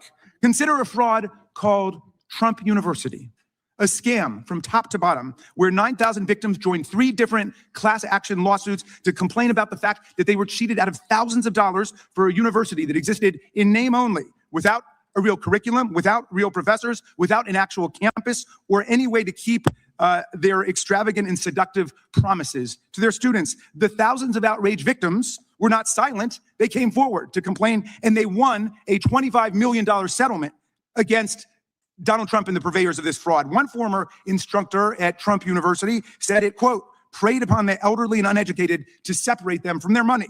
Another former instructor said the institution was, quote, a total lie. That's what real fraud looks like. What have SPLC's donors done in light of this criminal indictment? They've not lined up to file class action suits or to denounce the SPLC. They continue to support the SPLC's works. Donations to the organization have gone up since this fraudulent indictment was brought down by the Trump administration. Well, the final complaint I've heard from members of this committee speaking on behalf of certain groups who take exception to being called hate groups by the SPLC. So they're mad that certain groups that they like are called hate groups. And I can appreciate why people don't want to be called a hate group. I don't like a lot of things that are said about me and the groups that I like. Stephen Miller said, the Democrat Party is not a political party, it's a domestic extremist organization. I don't like that. Kristi Noem called Alex Preddy and Renee Good, law-abiding citizens shot down by ICE, domestic terrorists. Donald Trump said that Democratic donors like George Soros and Reid Hoffman were funding a conspiracy for domestic terrorists. Look, under our First Amendment, love and hate exist in the eye of the beholder. Donald Trump has repeatedly said that January 6th was a day of love when our police officers were bathed in hugs and kisses from the Proud Boys and the insurrectionists. For most of us who lived through that violent insurrection, it wasn't a day of love, it was a day of hatred and sickening violence. But that's the great thing about the First Amendment. It's up to you. You can say whatever you want. If you don't like the fact that someone's called you a hate group, then you get up and then you rebut them, you denounce them. I've heard Chairman Jordan say it a dozen times in our hearings, and I agree with him. The proper response to speech you don't like is counter speech, not government prosecution, not government censorship. Counterpose honest speech to dishonest speech, the truth to the lies. Let the public figure it out. Whatever happened to I disagree with everything you say, but I will stand with my life for your right to say it. We need less vendetta and more Voltaire. All of this is a disgrace. When DOJ was founded in 1870, 156 years ago, it was to protect the newly freed African Americans against the Ku Klux Klan, which was rampaging violence throughout the South. Todd Blance has capsized DOJ's commitment to the rights of all and disgraced the department. He has directed DOJ to savage the SPLC while he does everything in his power with the president to aid and abet the right-wing extremists who commit acts of violence against racial minorities. Just 2 weeks after becoming acting AG, he moved to vacate the criminal convictions of the leaders of the Proud Boys and Oath Keepers for seditious conspiracy. They were convicted and sentenced to jail for many, many years. Seditious conspiracy means working to overthrow the government of the United States. These were crimes so toxic that President Trump wouldn't even pardon them when he was pardoning en masse more than 1,600 other cop-beating racist January 6 rioters and insurrectionists. These are the people that the DOJ now protects. And now, Todd Blance wants to create a $1.776 billion taxpayer-funded slush fund to turn the January 6 foot soldiers into mega millionaires.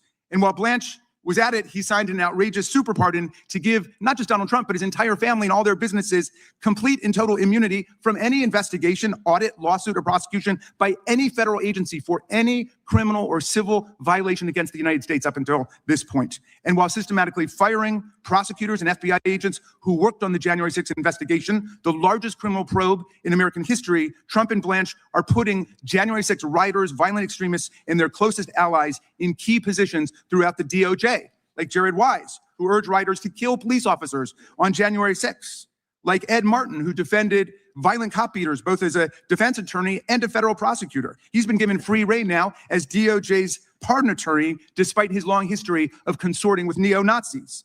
Donald Trump nominated Paul Ingrassia, 3 years out of law school, to run the ethics watchdog Office of the Special Counsel and stood by him after it was revealed that he admitted to having, quote, a bit of a Nazi streak in him. And he wrote that the Martin Luther King holiday should be tossed into the seventh circle of hell.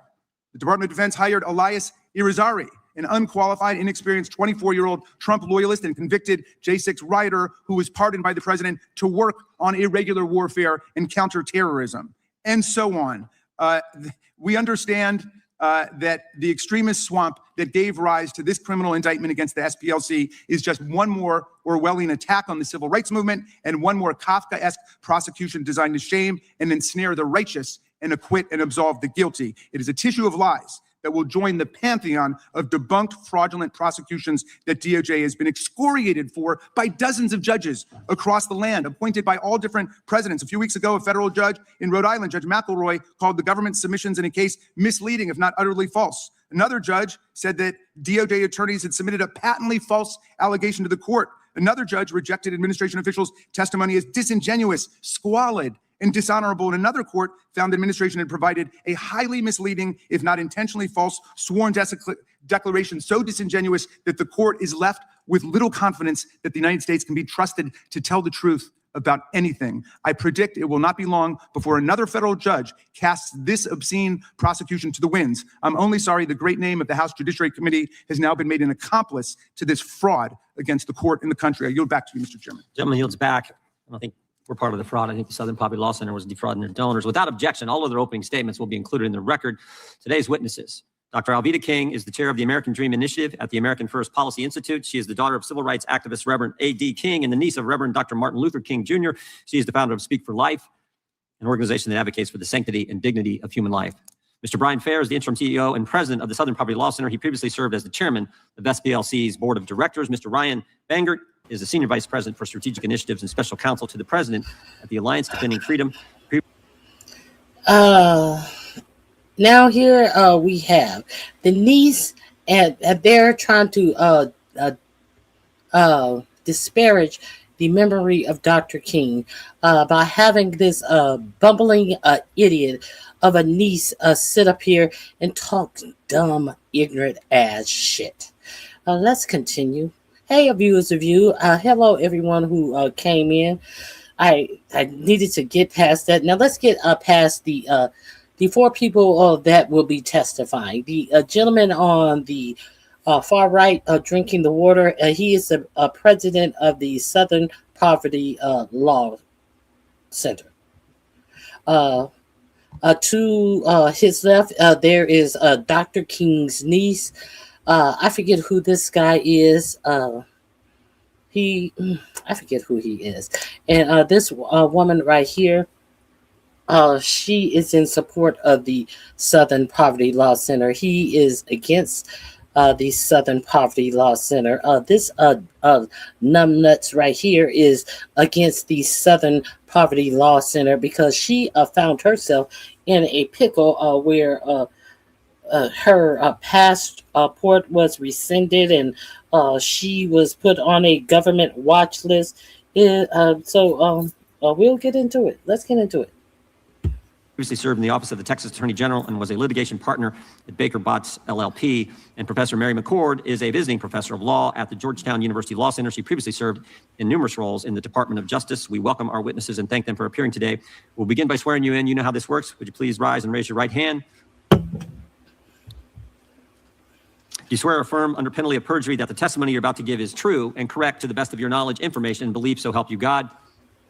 The records show that the witnesses have answered in the affirmative. Thank you. Please be seated. Please know that your written testimony will be entered into the record in its entirety.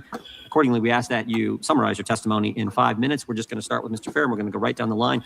So, Mr. Fair, you are recognized for 5 minutes.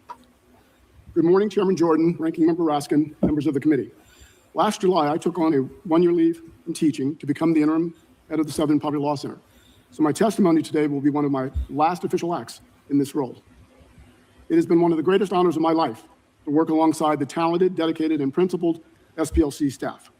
For 55 years, with the support of generous donors who appreciate our work, the SPLC has fought racial terror, white supremacy, and other forms of discrimination and hate, seeking to build and defend a multiracial democracy where we can all live and thrive.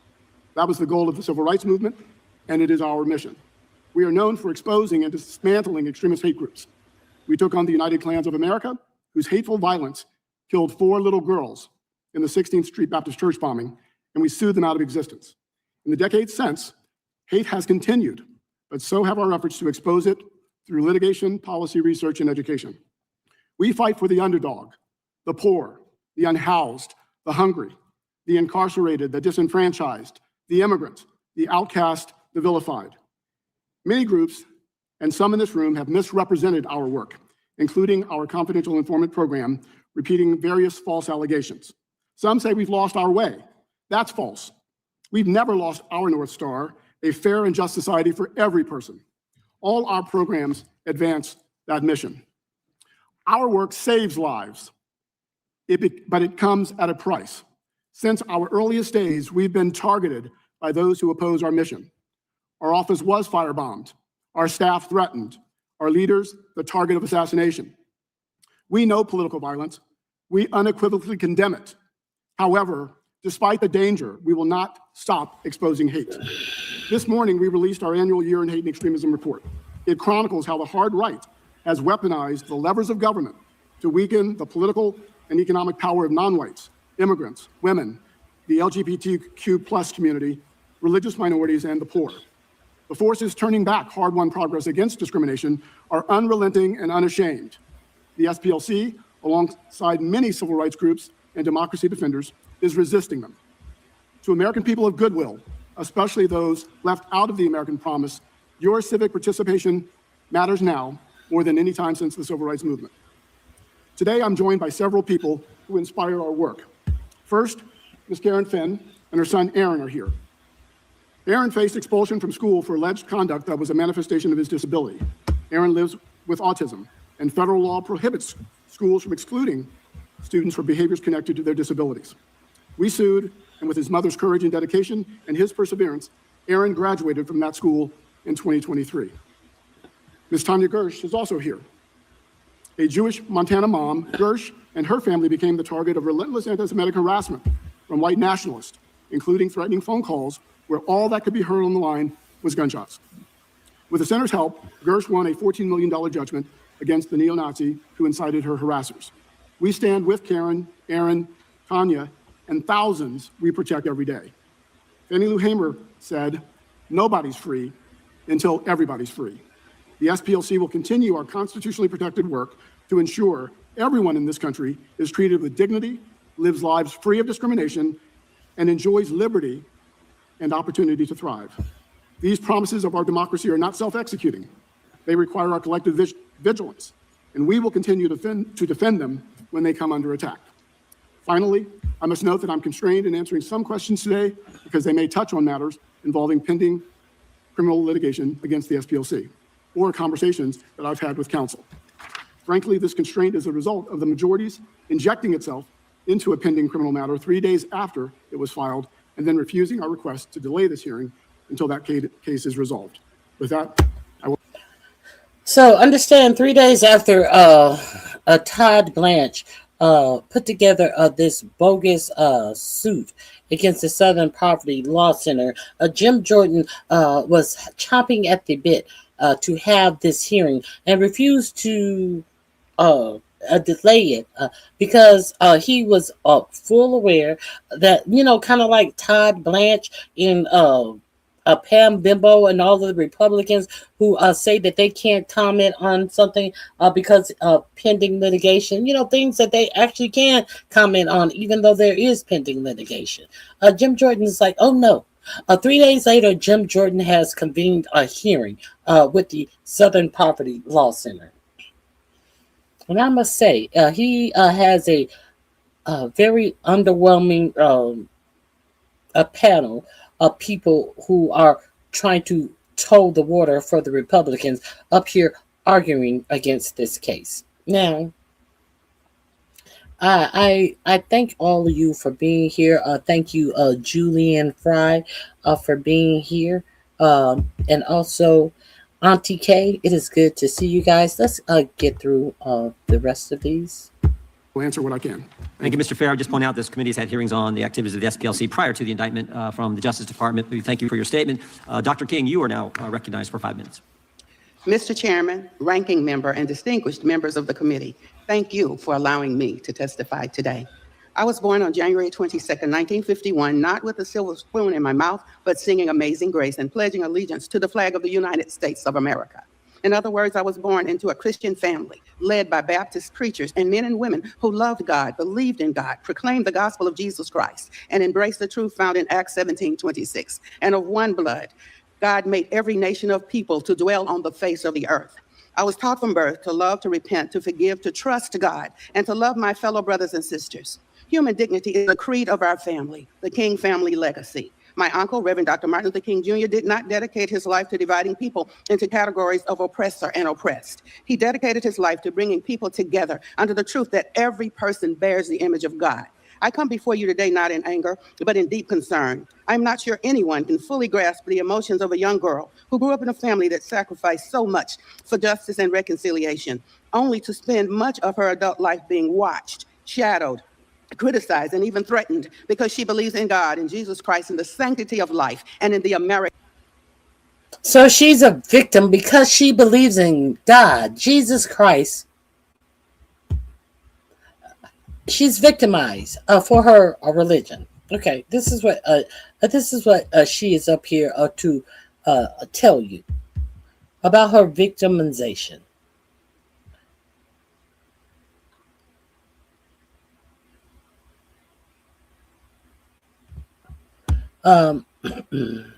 Department of Education provides most funding for the special education. So if Trumpstein is allowed to shut it down, those kids will lose out on a chance at success. Yes, of course they will. And the Department of Education's job in education is to protect the civil rights of the students. That is another thing that will go unaddressed. You heard the president of the Southern Poverty Law Center say that I think it's this gentleman right behind her with the blue headphones on, that he was penalized because his autism made him exhibit certain traits. So it appears that they tried to, say that he did something that he should not have been doing, but it was his autism. So if you don't have this protection from the Department of Education, this is what's going to happen to your special needs children. Okay. And your children whose civil rights are being violated in school. Let's continue. Dream. My family, she grew up in a family that sacrificed so much for justice and reconciliation, only to spend much of her adult life being watched, shadowed, criticized, and even threatened because she believes in God. Watch, shadow, criticize. Isn't that the experience of every Black woman when we go out shopping, when we go out minding our own business, and people are asking us, why are we here? What you want? Can I help you? So she's unique and being watched, followed, criticized. Really, bitch? It wasn't just you. It's just her. No other Black woman in the United States of America have to tend with any of that. Poor baby, poor boo-boo. Oh, you poor boo-boo. God in Jesus Christ, in the sanctity of life, and in the American dream. My family legacy reflects the very truth that America is strongest when we recognize our common humanity. My grandmother's family came from the west coast of Africa. My grandfather's family came from Ireland. My mother's family included Cherokee roots. I have spent my entire... Oh, you got a little Cherokee in you? You one of those Negroes that always says that you got a little Cherokee in you. Oh, is that true? Let's continue. Life, living the reality that America is not a collection of competing tribes. America is one people under God. That is why I am troubled by the conduct and messaging of organizations that claim to fight hatred while profiteering from division. Recent allegations reportedly contained in a federal superseding indictment raise serious questions about the Southern Poverty Law Center's activities. Individuals associated with organizations the SPLC itself labeled as extremist. So She has no personal experience with any of the things she's testifying. She's repeating what is in the superseding allegations from Todd Blance. She's a victim of being a black woman in the United States, but she is so incensed at the Southern Poverty Law Center. But she can't say personally and specifically why she is mad at them. But she's repeating the muddlings of Todd Blance, who is the personal attorney of the President of the United States, that made sure that he did his best to wipe out all advances that your uncle and your father had advanced for your people. But you're up here repeating Todd Blanche's words. Lies based on absolutely nothing. Let's continue. I'm going to quit interrupting. Or hate groups allegedly received substantial payments over many years. The indictment shares of payments totaling hundreds of thousands and in some cases more than $1 million to sources connected to white supremacist, neo-Nazi, and Ku Klux Klan organizations. Those allegations deserve careful examination. They reveal a troubling contradiction.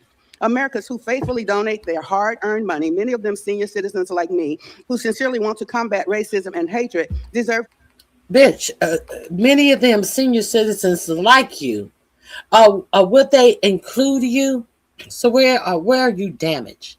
And where are the people who contribute to the Southern Poverty Law Center to say that, hey, I didn't know my money was going after this. I feel violated. There are none. There are absolutely none. But now you're a post-senior citizen. And senior citizens like me have been duped. Where are they? Oh, they're giving more to the Southern Poverty Law Center. Because they don't have the king name to profit off of and to shield off of. To the highest bidder, bitch. Go sit your funky ass down somewhere.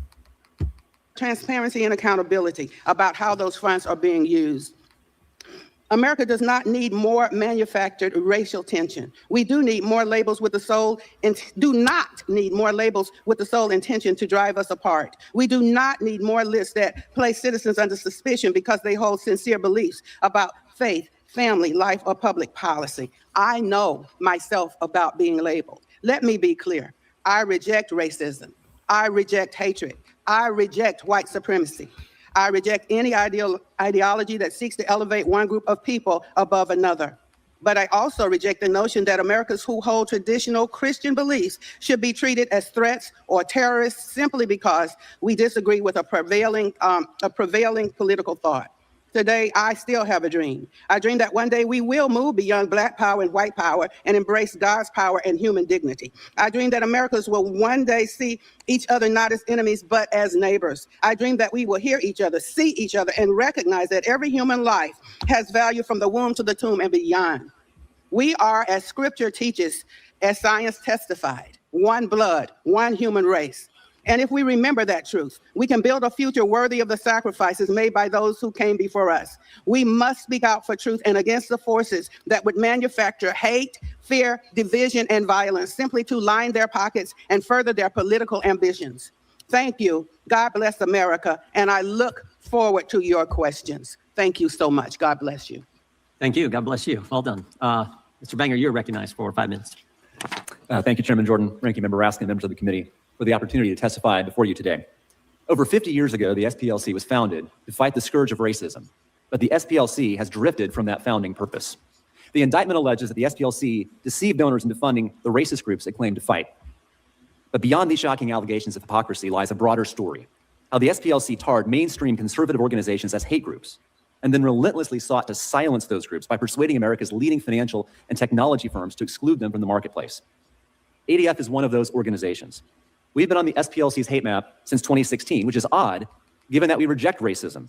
Our Christian faith teaches that all are created equal and all are made in the image of God.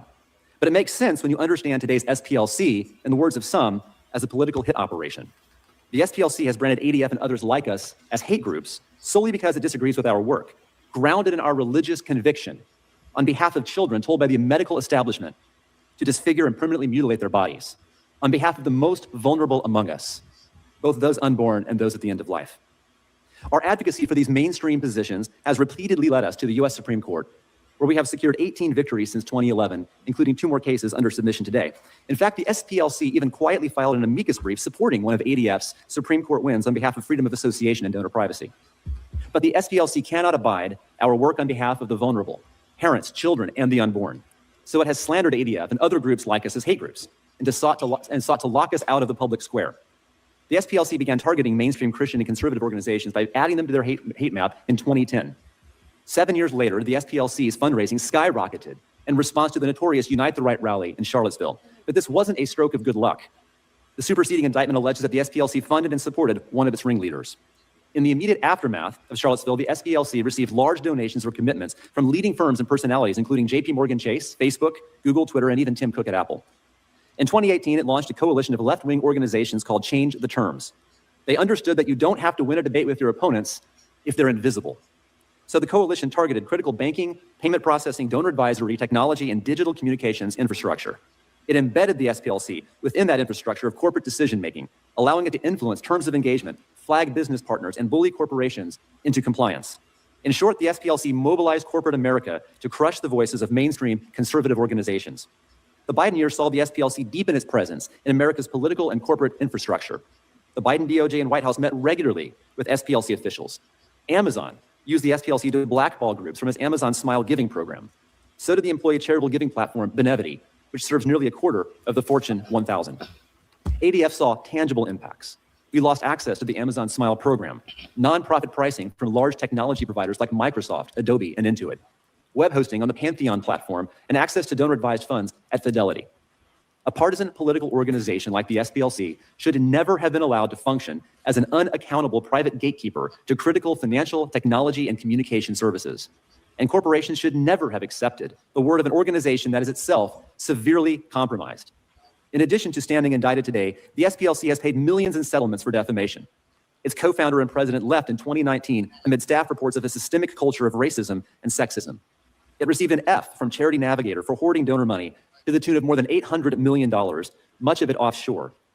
Former employees have said that the SPLC is little more than a highly profitable scam. The time has come to uproot the SPLC from America's financial and technology infrastructure, and Congress can help. Investigations of the SPLC can reach beyond the indictment to examine the SPLC's relationships with financial institutions, technology companies, and digital communications platforms. Moreover, Congress can pass legislation barring federally insured financial institutions from delegating decision-making to private entities that discriminate based on First Amendment protected activity. These would be critical steps toward dismantling the SPLC's shadow censorship regime. We thank the committee for its interest in doing so. Thank you, Mr. Banger. Professor McCord, you're recognized. Members of the committee, thank you for inviting me to testify. The Department of Justice should not use its power as a weapon against people and organizations disliked by the president. No one has said this better than former U.S. Supreme Court Justice and U.S. Attorney General Robert Jackson in his 1940 speech, The Federal Prosecutor. He said, "The prosecutor has more control over life, liberty, and reputation than any other person in America. The prosecutor can order arrests, present cases to the grand jury in secret session, and on the basis of his one-sided presentation of the facts, can cause the citizen to be indicted and held for trial. If the prosecutor is obliged to choose his cases, it follows that he can choose his defendants. It is in this realm in which the prosecutor picks some person whom he dislikes or desires to embarrass, or selects some group of unpopular persons and then looks for an offense, that the greatest danger of abuse of the prosecuting power lies. It is here that law enforcement becomes personal, and the real crime becomes that of being unpopular with the predominant or governing group, being attached to the wrong political views, or being personally obnoxious to or in the way of the prosecutor himself."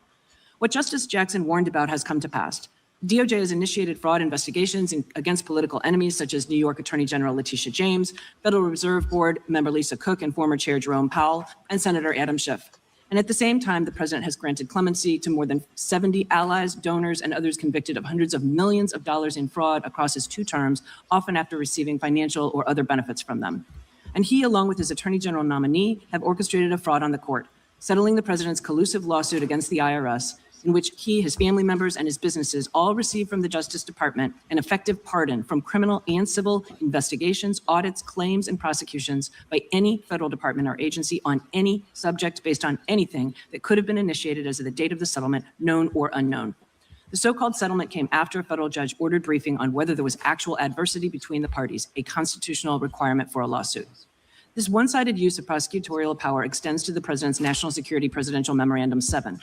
Using the domestic terrorism label, it mandates that federal government, including the DOJ, use every tool in its toolbox to target groups with ideologies this administration perceives as, quote, anti-Americanism, anti-capitalism, and anti-Christianity, extremism on migration, race, and gender, and hostility towards those who hold traditional American views on family, religion, and morality. NSPM 7 states that the groups and entities that perpetuate this extremism. I want you to pay attention to what she is saying about the NSPM 7, National Security Presidential Memorandum 7, and how this fits in with everything. And there is someone new in the chat, Terry Simmons. Oh, no, actually, Terry Simmons, we just paid $70 billion to keep the DHS, ICE, and CBS to continue with their lawlessness until 2029. Not 38 billion, $70 billion. Let that sink in, Terry. Okay, let's go back to the NSPM 7 because while people are floating around thinking that they've heard the news, how many in my chat who have not been in my chat on a regular basis have heard of the NSPM 7 and know what it entails? Well, she's about to go into the things that it entails. And if you think that this will not be enacted over if 45-47's Republican Party loses in the midterm elections, I don't know what to tell you. But you might want to pay attention.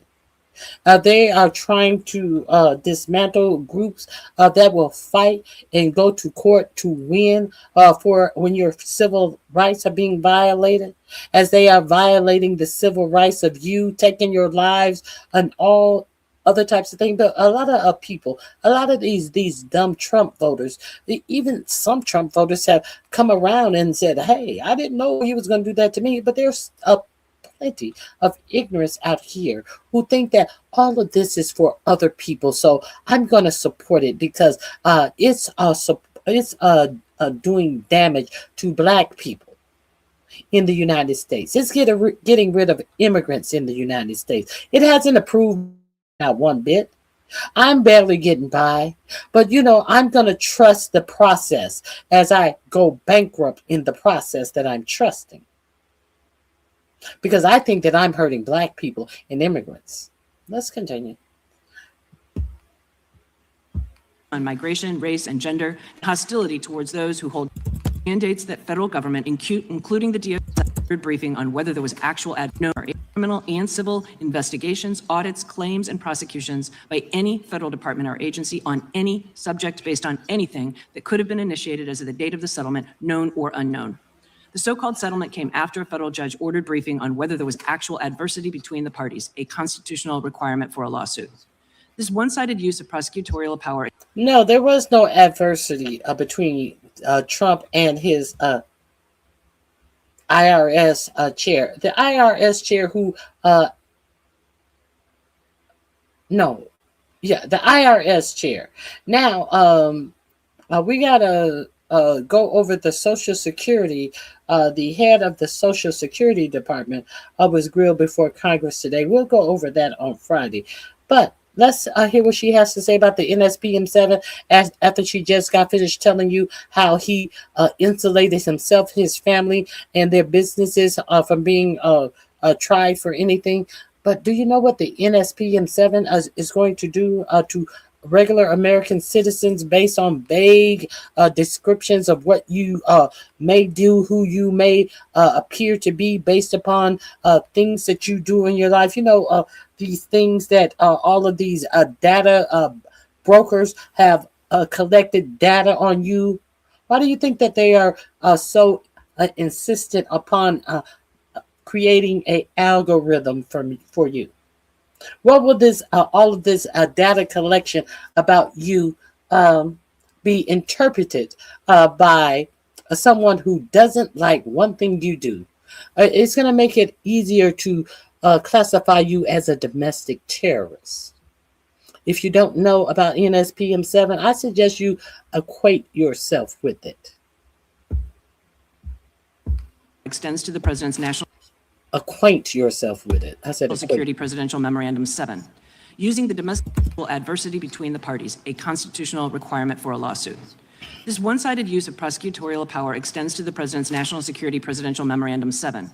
Using the domestic terrorism label, it mandates that federal government, including the DOJ, use every tool in its toolbox to target groups with ideologies this administration perceives as, quote, anti-Americanism, anti-capitalism, and anti-Christianity, extremism on migration, race, and gender, and hostility towards those who hold traditional American views on family, religion, and morality. NSPM 7 states that the groups and entities that perpetuate this extremism have created a movement that embraces and elevates violence to achieve policy outcomes. It relies for support on the murder of Charlie Kirk, assassination attempts against the president and Justice Brett Kavanaugh, and the so-called riots in protest of ICE activity.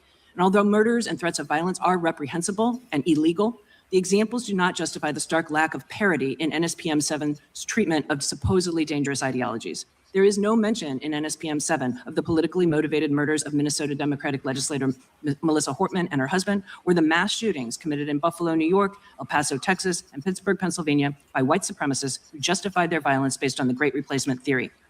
The one-sided memorandum not only lacks legitimacy, it raises the stakes for organizations that hold views the administration dislikes. It has the strong potential to lead to the discriminatory targeting of organizations based on the exercise of First Amendment rights. Within months of then Attorney General Pam Bondi's December 2025 memo reminding prosecutors of the many federal criminal provisions that might be used in implementing NSPM 7, the SPLC was indicted. SPLC has for decades spoken out against racial violence, sued to protect civil rights and dismantle hate groups, and worked cooperatively with law enforcement. Commenting on the charges, the president called SPLC one of the greatest political scams in American history. I'm not here to discuss the substance of the charges against SPLC, which is being ably defended in court. But the targeting of the organization harkens the very danger Justice Jackson warned about, that law enforcement becomes personal and the real crime becomes that of being unpopular with the predominant or governing group, being attached to the wrong political views, or being personally obnoxious to or in the way of the prosecutor himself. Okay. If you also are unaware, left-wing vloggers, they have the news under control by ownership of these for-profit news channel. That's why a lot of now, let's be real clear. NSPM 7 has not been fleshed out on any of that I have seen. Any for-profit media has not been fleshed out. The meanings of what it means to you have not been fleshed out in any media. But Pam Bimbo is reminding these DOJ people who have routinely brought cases against people that they cannot even defend in court. They're not even showing up in court after they bring charges on people. They have no argument when they go to court. And a lot of the DOJ cases are being thrown out because over 10,000 DOJ attorneys have, not make all attorneys, over 10,000 DOJ officials have quit their job rather than work under this administration, to the point that they have people who have been in the DOJ for years who are sitting back and allowing people with 6 months in the DOJ get hammered for these poor cases that they are bringing in front of a judge. And who is going to be in jeopardy of losing their law licenses? These people who have 6 months experience. Now, being an attorney for the DOJ used to be a very prestigious fucking type of job that was in high demand, that they couldn't keep these positions filled when a position came open. Now the DOJ is at the point where it's kind of like ICE. They're offering sign-on bonuses to people to try to try to lure people in with some upfront money. That is how in disrepair the Department of Justice is. So these are the people who are going to be enacting all of these laws that are set up to designate American citizens operating in their constitutional rights. They are trying to designate your actions as being domestic terrorists if they don't like it. Your for-profit media is not telling you any of this, but let's continue. Thank you. Thank you, Professor. We will now move to 5-minute questions. The chair recognizes the gentleman from California, Mr. Rice. Thank you, Mr. Chairman. And Professor McCord, I congratulate you on your ad hominem attacks on the president, and you're deflecting any part of answers as to the nature of this hearing.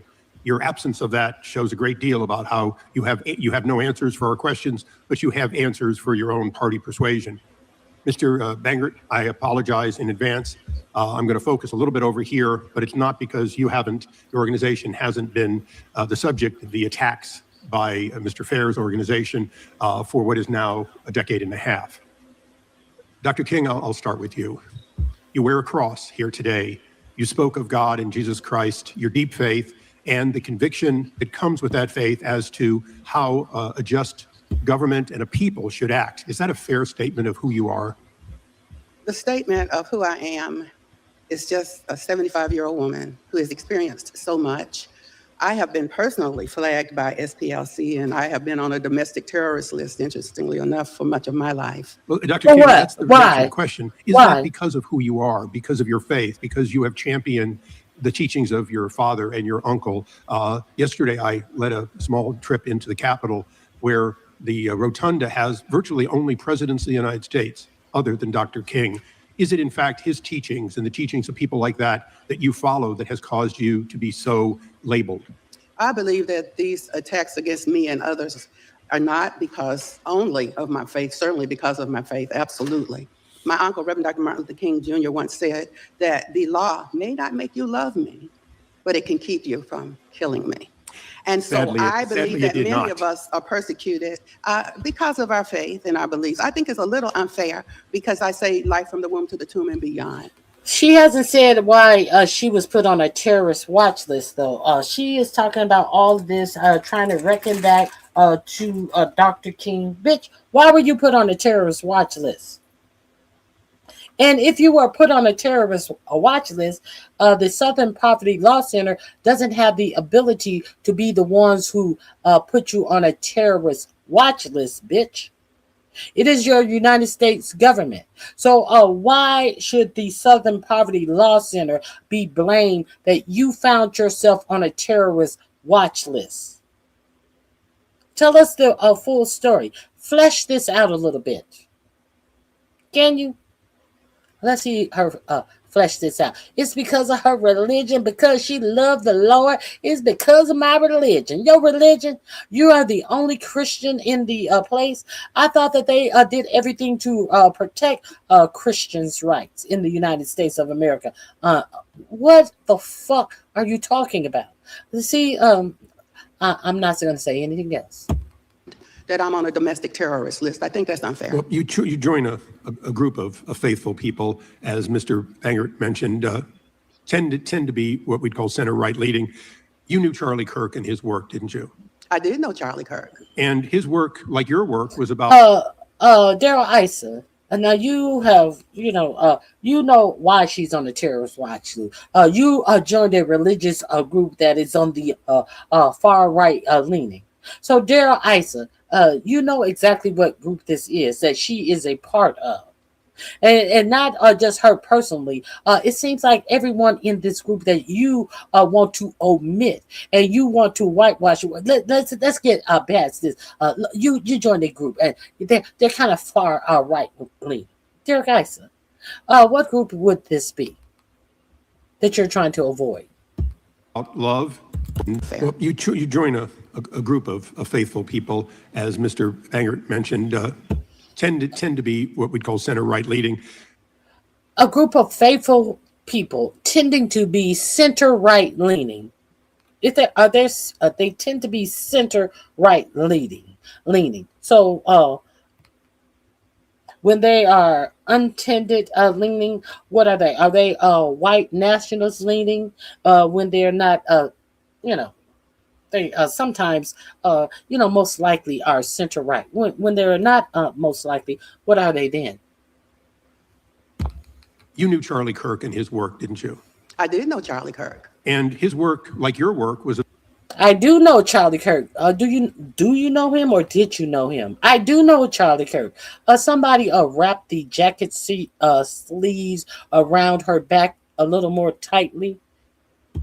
about love, people getting along, but it was also about teaching of the benefits of faith, wasn't it? I was able to make some peace with Charlie before he was killed because he said some bad things about my uncle. I didn't like it. I was upset. Now, Daryl Issa wanted to say that he was talking about love and getting along. And then she's going to come out and tell you the truth. He said some bad things about my uncle. Yes, he did. It was that love, Daryl Issa. You didn't want her to say that. You're asking her all of these leading questions, and she comes back and said, I made peace with Charlie Kirk because I'm a raccoon. That's what raccoons do to get access to power. I made peace to somebody who talked bad about my uncle, and I didn't like it. Daryl Issa, you tried to prod her into saying how much Charlie Kirk was talked about love. Let's continue. And I said, Charlie, but one of the last things Charlie said. You knew Charlie Kirk and his work, didn't you?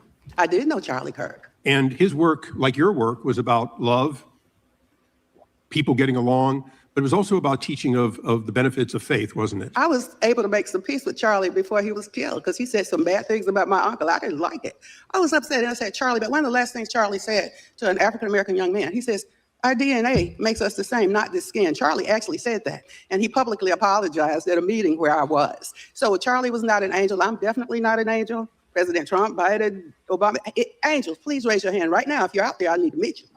However, it's misguided compassion that brings us here today. It is misguided compassion that puts me on a domestic terrorist list. I think that is very unfair. And old people like me giving money to SPLC and then calling me later, oh my God, they believe it's okay to cut a boy's penis off? I was like, seems like they're spending a little money to do that. And people are totally shocked. I hope people will take the medicine. They was like, now giving money to SPLC, old people like me, and they call me and say they giving money to cut boys' penises off. Bitch, what are you talking about? It seems to me like they may be doing that. You had no further information. You just got a phone call from they, and they said that they seem to be cutting boys' penises off. And you said, oh, it seems like they may be using that money to do that. Based on what, bitch? A crazy bitch. A crazy bitch. And come on and admit that old people like me giving money to SPLC and then calling me later, oh my God, they believe it's okay to cut a boy's penis off? I was like, seems like they're spending a little money to do that. And people are totally shocked. I hope people will take the medicine and come on and admit that they are funding some things. They might be doing some good stuff. But look at like this. I have a dog and I'm making some brownies and they chocolate. The dog poops some brown stuff. I put a little secret ingredient in there and I put it in my brownies and the people get worms. It's not right. It's just not right. Thank you, Dr. King. Mr. Fair, I don't want you to be left out of this conversation. This is who they bought to speak on their behalf against the Southern Poverty Law Center. My dog, I have a little dog, and I'm cooking some brownies, and he dropped some brown stuff on the carpet, and I picked up something, and I put a little secret ingredient in my brownies, and the people get worms. Well, bitch, first and foremost of all, you a nasty bitch because there is no reason why your dog would be thinking that it is okay to poop indoors in your home. Either you're a nasty bitch or you're a surly bitch that is too filthy to train your dog to go outdoors.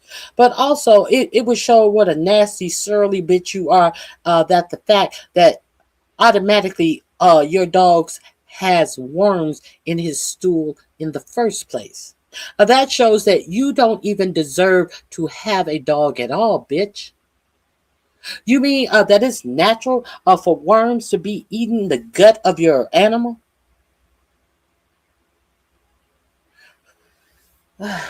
Lord have mercy. This ignorant ass bitch right here. Now, this is who they wanted to represent them in this argument. Your Republican Congress people. Is America great again yet? To bastardize the king name. This is who they brought up here to go against the Southern Poverty Law Center that protects the civil rights of dumb bitches like her. They want you to understand that a king, the king lineage has problems with the Southern Poverty Law Center. Does this woman seems like, well, I guess the MAGA are used to talking to people who talk nonsensical like her because they have to try to make sense of what Donald Trump is saying on a day-to-day basis. Okay, so this is what, let's call this for what this is.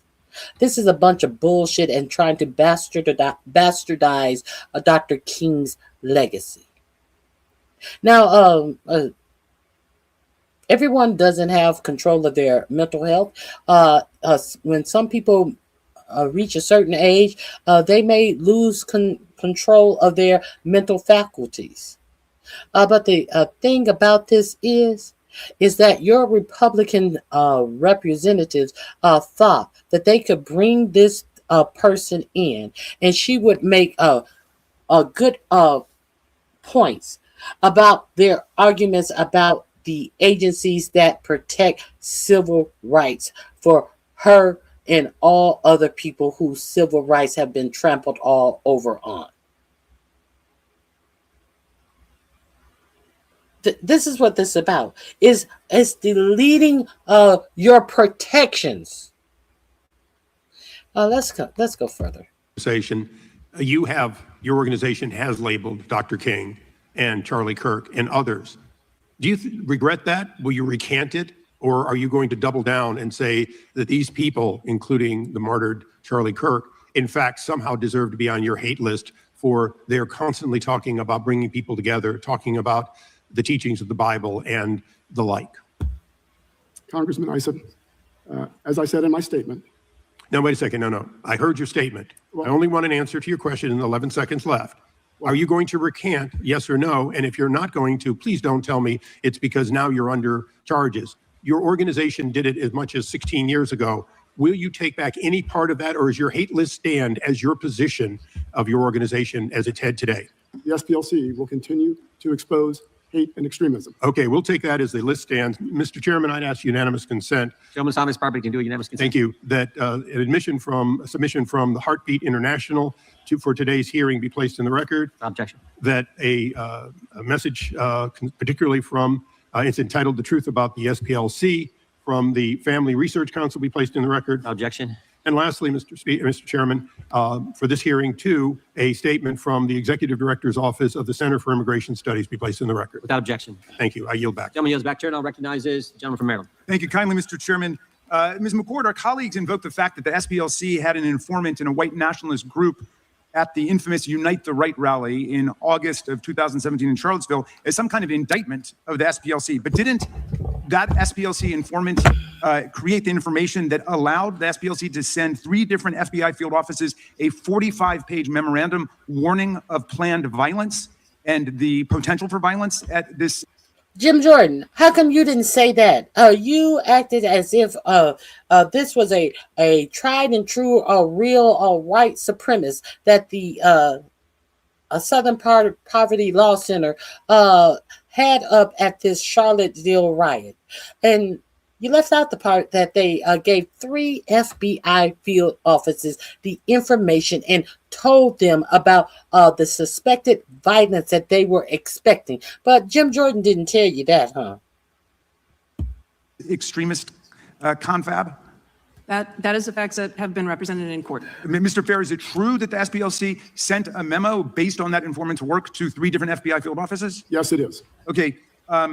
The chairman spoke with some indignation about the fact that there were $3 million or $4 million spent giving to undercover informants to try to expose the work of the extremist groups, as in Charlottesville in 2017, where Heather Heyer was killed by a fanatic racist. I'm just curious how the members of the panel feel about this proposed $1.776 billion political slush fund set up for the Proud Boys, the Oath Keepers, and other convicted criminals and rioters from January 6th. Do you think that fund should be shut down and any other similar fund, Mr. Fair? Yeah, yes or no? Yes, I do. Dr. King, do you agree that should be shut down? I will not speak on whether that particular fund should be or shut any down. such fund. I will not speak on whether that fund should be shut down. Well, what you gonna speak on then, bitch?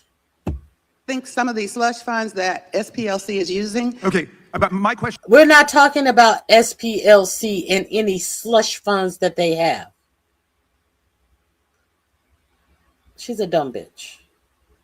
I'm sorry to admit it to everybody. This is a stupid ass raccoon sitting up in front of your face. Is about the one proposed by Todd Blance. Slush funds set up for the Proud Boys, the Oath Keepers, and other convicted criminals and rioters from January 6th. Do you think that fund should be shut down and any other similar fund, Mr. Fair? Yeah, yes or no? Yes, I do. Dr. King, do you agree that should be shut down? I will not speak on whether that particular fund should be or shut any down. such fund. I think some of these slush funds that SPLC is using. Okay, but my question is about the one proposed by Todd Blance. It's a yes or no? I will not answer on it. Okay. I think Mr. they Banger, need to stop killing the babies and cutting the penises off. And so any slush fund. I think that they need to stop killing the babies and cutting the penises off. This is who your Republican party brought up here to talk about the Southern Poverty Law Group and allegations that they are paying white supremacists to survive, live.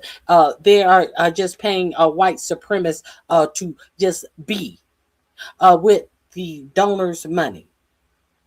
And they decide to bring her up here, who wants to talk about, she thinks that the SPLC should stop killing babies and cutting their penises off. Where is anything like this in this argument that has been brought forth about the Southern Poverty Law Center? Can anybody tell me? At what point do you dumb MAGAs be embarrassed of how ignorant you are? I have limited time. We can money in that is the problem. Mr. Some of these slush funds that SPLC is using. Okay, but my question is about the one proposed by Todd Blance. It's a yes or no? I will not answer on it. Okay. I think Mr. they Banger, need to stop killing the babies and cutting the penises off. And so any slush fund I have limited time. We can money in that is the problem. Mr. Banger, do you believe that the $1.776 billion political slush fund should be shut down and any similar fund? I think that's a question for Congress to answer. Okay, and Professor McCord, what do you think? Should that political slush fund be shut down? Yes, it should. And any similar slush fund? Yes, it should. Okay. So the conceit of the prosecution, this whole... Hold on. See, I have a problem with what he just said. He said that's a question for Congress to answer. But did they go to Congress to get that slush fund approved? So how is that a question for Congress to answer when no one ever went to Congress to get that slush fund approved? It doesn't seem like it really is a question for Congress to answer because Congress didn't approve this money. So how can they claw back this money?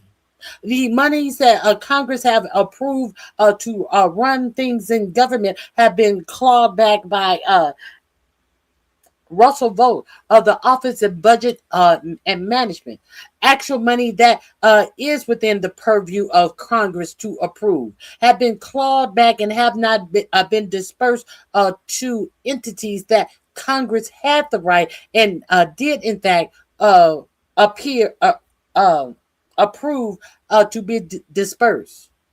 But now you're saying something that Congress was not a part of. It is within their purview to claw back this money. And we're supposed to take you seriously. Because you don't want to offend Todd Blance. You don't want to be the whipping boy for Donald Trump, whipping boy. Are you serious? hearing the whole attack on the SPL, think should that political slush fund be shut down? Yes, it should. And any similar slush fund? Yes, it should. Okay. So the conceit of the prosecution, this whole hearing, the whole attack on the SPLC is that there's some contradiction between fighting against extremist hate and racism for decades and then sending people undercover as informants to find out what these groups are doing. Do you agree that there's a contradiction, Professor McCord? I agree that it is a very useful law enforcement tool to use informants and cooperators to learn more, not just about hate groups and potential domestic violent extremism, but also as a tool to dismantle drug trafficking groups and human trafficking groups. So if the FBI sent someone undercover to expose a mafia organization, narco traffickers, international human traffickers, that wouldn't mean that the FBI is supporting those groups, would it? That's correct. Okay. As a matter of law, and as a matter of fact, can you have a criminal fraud if there are no victims of the fraud? No. To have a criminal fraud, you have to have made statements and fraudulently to induce some activity. And if it did not induce some sort of activity, like a gift or donation, then there is no. Well, what I don't understand is that suddenly, out of the blue, there's a claim that the Southern Poverty Law Center is engaged in fraud because it's been extremely effective. I wish it had been even more effective, for example, in stopping the Oklahoma City bombing, where nearly 200 people were killed in an act of fanatical white nationalism. But it's been quite effective. I don't know of any group that's been more effective, other than potentially the FBI itself, in stopping extremist white violence. Well, do you believe that it is an act of fraud when the donors to the group understand perfectly well that people are being sent undercover to try to get information on what these groups are doing? If donors were not defrauded, and no donors have come forward to my knowledge suggesting that they were unaware of what the SPLC was doing, that program has been known for a long time, and so that creates a problem. I mean, it just seems to me amazing to be alleging a fraud when there are no victims. When I just looked up the Trump University case, there were hundreds and hundreds of people coming forward screaming to high heaven about how they've been ripped off and exploited by this fake university, and they won $25 million. So do you pay the same people to do the bomb and then go and comfort the people from being bombed? You pay the same people to do both jobs? That's kind of fraud to me. That's weird and chaotic and confusing. Well, Dr. King, I don't think there's any allegation that anybody who was working with the Southern Poverty Law Center bombed anyone. Do you have information to that effect? I don't personally, but outside agitators did bomb our house in '63 and then ran back and took off the Ku Klux Klan sheets and put on police things and ran up in the yard. Well, that's the same people. It was crazy. I'm with you, and that's a statement about the racism of that police force working with the Ku Klux Klan. Hey, y'all pay both of them to do the double jobs. SPLC does. Really, you hire them to do the bombing, then you hire them to fix the bombing. That's weird. Dr. King, you're asserting a lot of things under oath, and you haven't brought the evidence with you. So I'll get some for you. Okay, please bring us the evidence.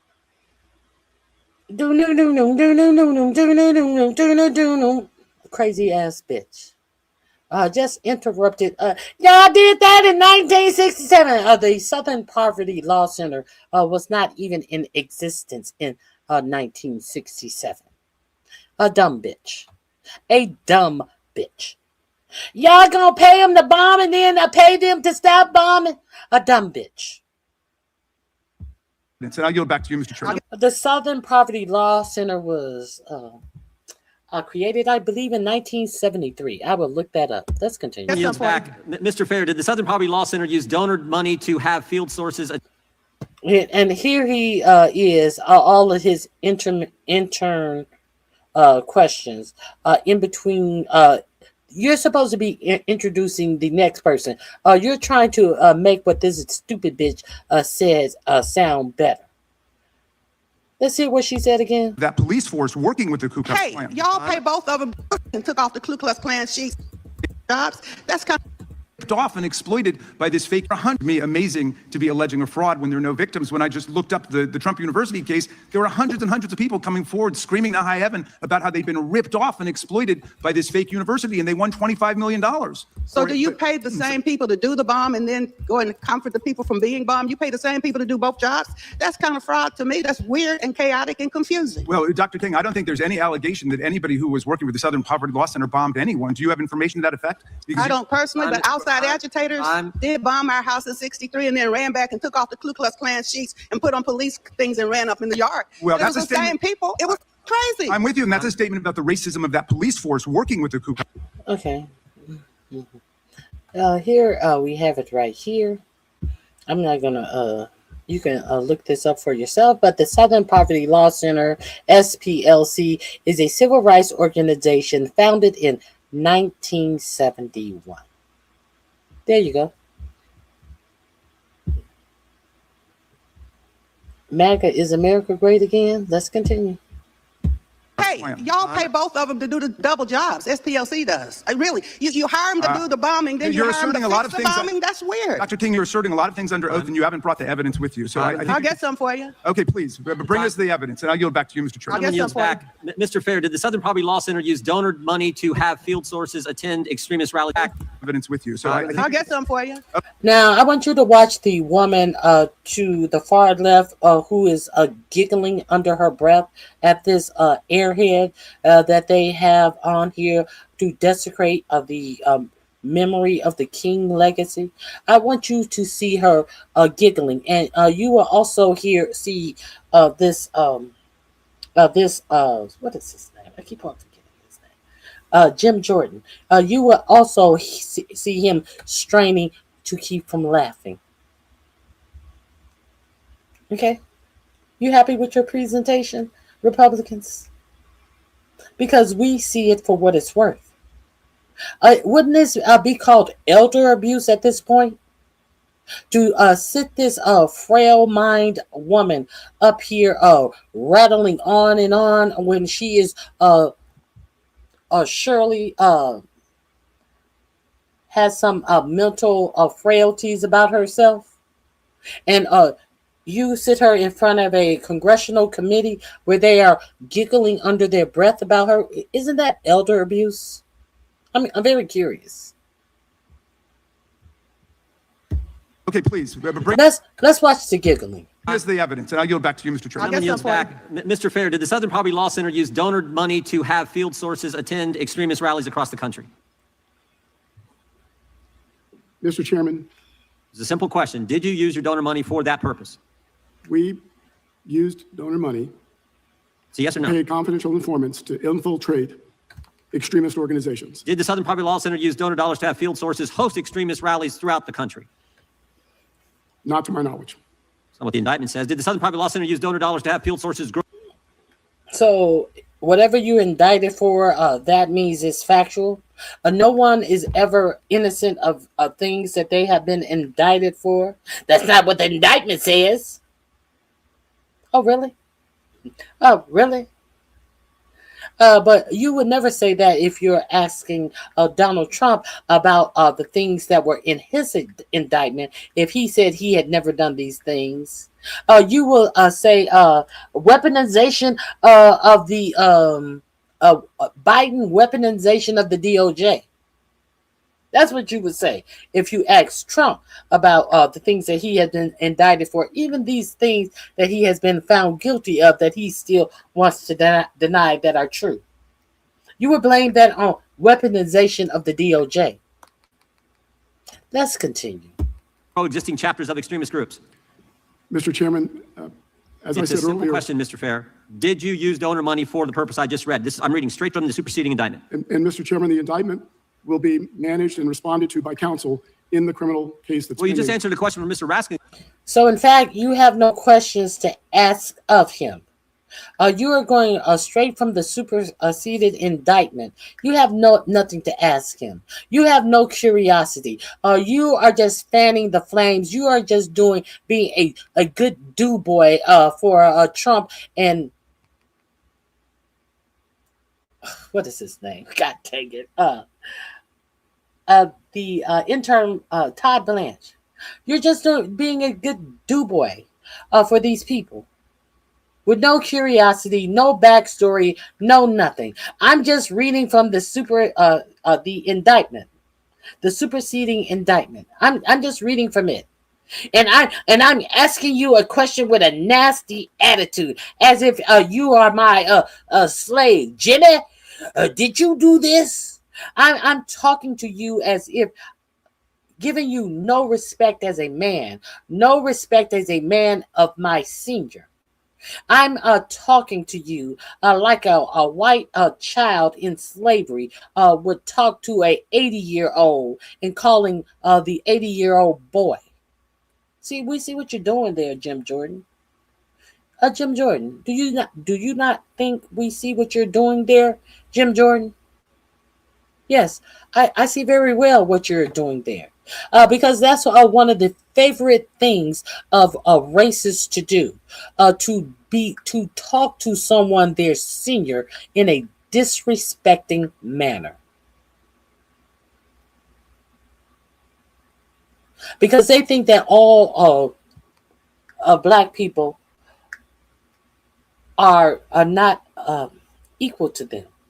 They think that they are less than, so therefore their tone should be speaking to them as if they are less than.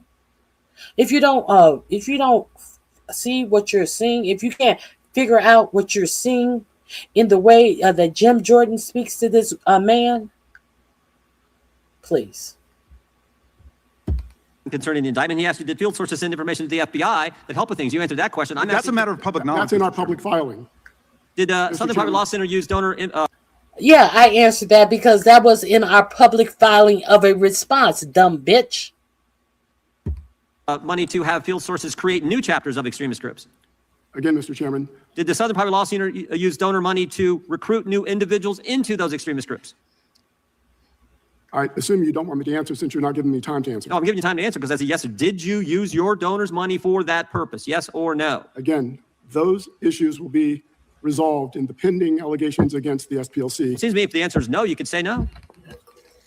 We have asserted that the allegations are false. Did the Southern Poverty Law Center use donor money to have field sources make donations to extremist group leaders and purchase materials for cross burners? It's alleged in the indictment. Did it happen? We've alleged that those allegations are false. Did Southern Poverty Law Center use donor dollars to have field sources create racist paraphernalia that extremist groups sold at rallies? We've alleged that those allegations are false. Okay, how about this? What is Fox photography?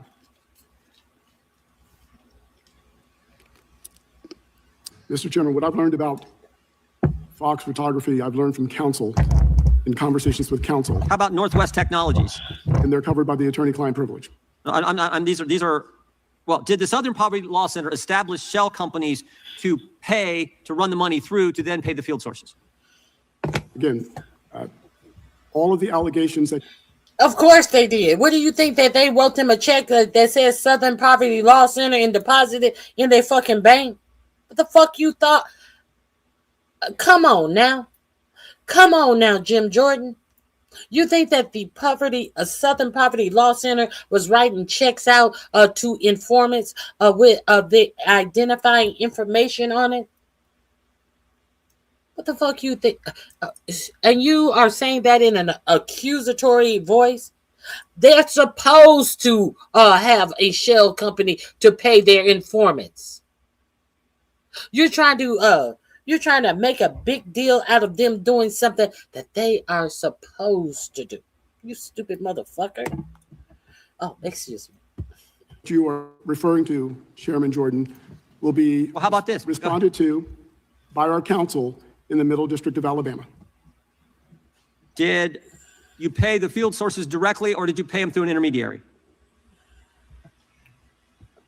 Mr. Chairman Jordan? Yep. Our counsel will respond to all the allegations in the indictment in the case pending in the Middle District. Well, there's all these companies that you sent money to. Center Investigative Agency, not the CIA, but your CIA. Fox Photography, Northwest Technologies, Tech Writers Group, Rare Books Warehouses, Imagery Link, J&J Electronics, and Kelly's Marine. I just want to know if that was the intermediate shell companies that...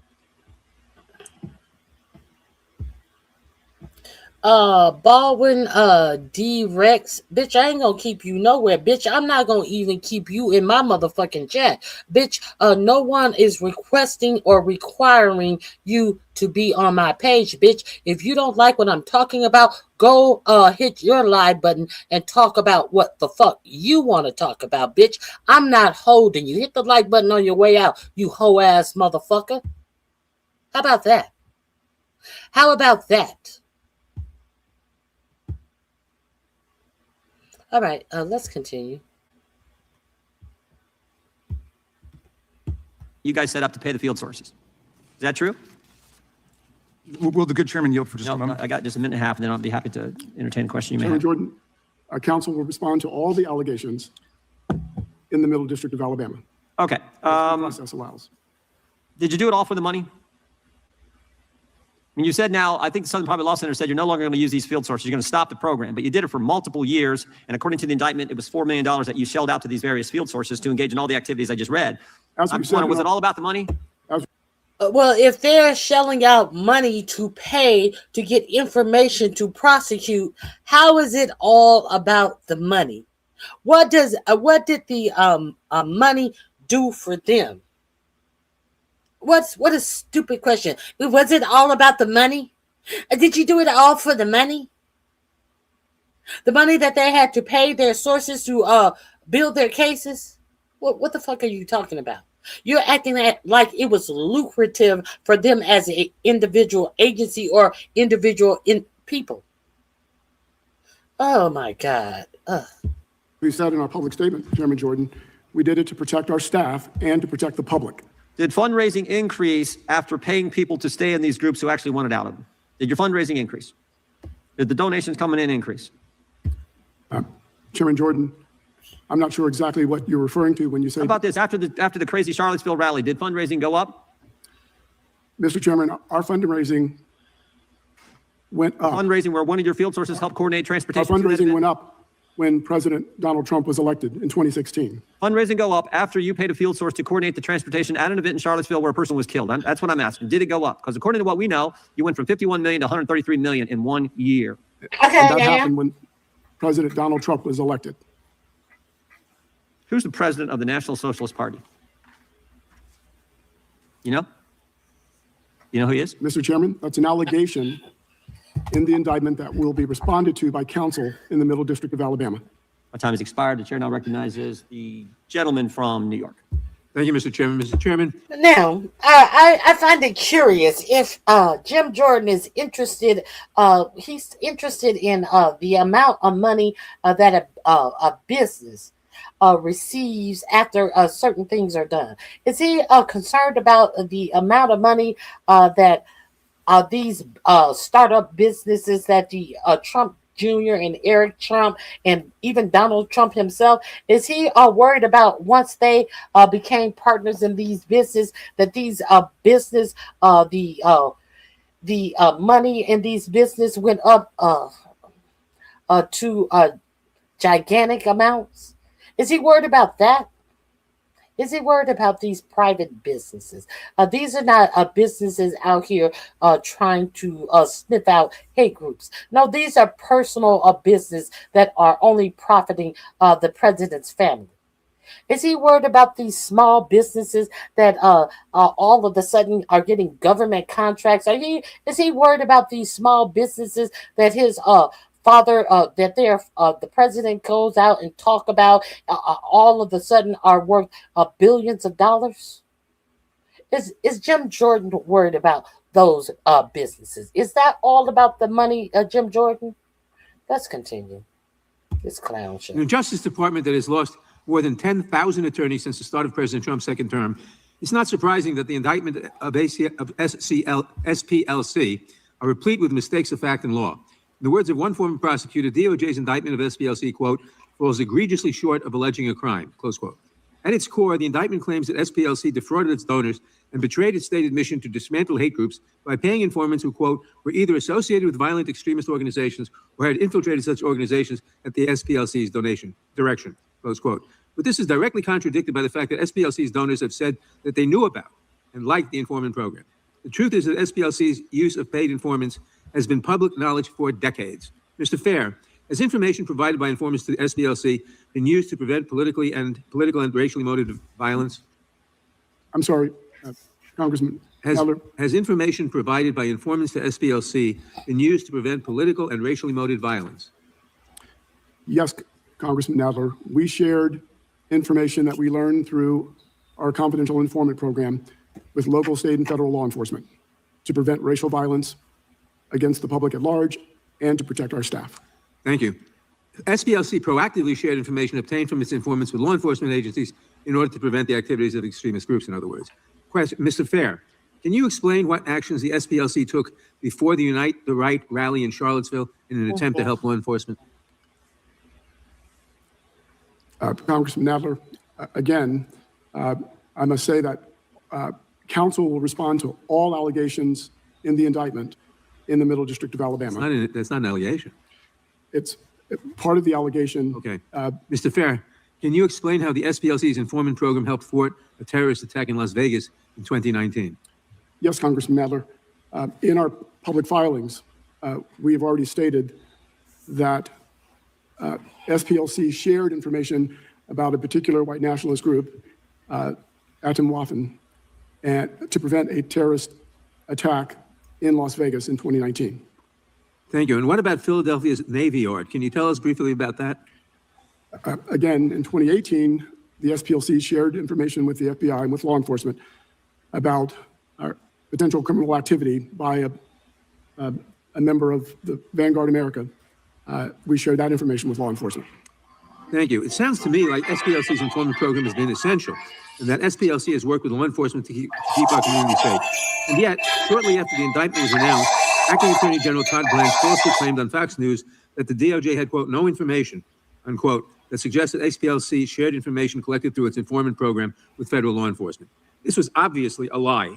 In fact, DOJ was forced to walk back Blanche's false claim after SPLC filed a motion to address the government's, quote, materially false statements. Ms. McCord, the Acting Attorney General, the chief law enforcement official in this country, made a patently false statement publicly about a material fact in an ongoing prosecution. Can you explain why a false statement made by an Acting Attorney General directly related to an ongoing prosecution would be concerning? Well, this is something, first of all, given that Mr. Blanche has now rescinded that statement.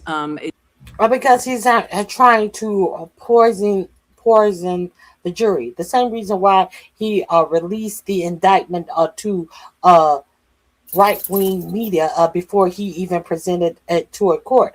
He's trying to poison the these dummies, the minds of these soft-brained dummies out here in MAGA, so they can go in chat rooms and type a bunch of ignorant shit and don't realize the only thing that they are proving is how ignorant they are. But I digress. Let me let this play a little bit. It begs the question of whether he knew what he said was false at the time. And if he did, it's a terrible thing to try to prejudice the American public against the SPLC in these criminal charges by making a statement like that, which is really core to the indictment, whether they were sharing information with law enforcement. Thank you. DOJ's case against SPLC, much like the investigations into James Comey, Letitia James, Jerome Powell, Lisa Cook, and so many others, is yet another example of the Trump administration's total weaponization of the Department of Justice. And this committee's hearing today is an example of slander against one of the greatest civil rights organizations we've had. I yield back. Gentleman yields back. The gentleman from Texas is recognized. Thank you, Chairman, and thank the witnesses. I'd like to observe Mr. Panger, who both served in the Office of the Attorney General of the state of Texas. I want to thank you for your service there. Mr. Fair, in 2012, the Family Research Council was attacked and the guard in the front of the building was shot.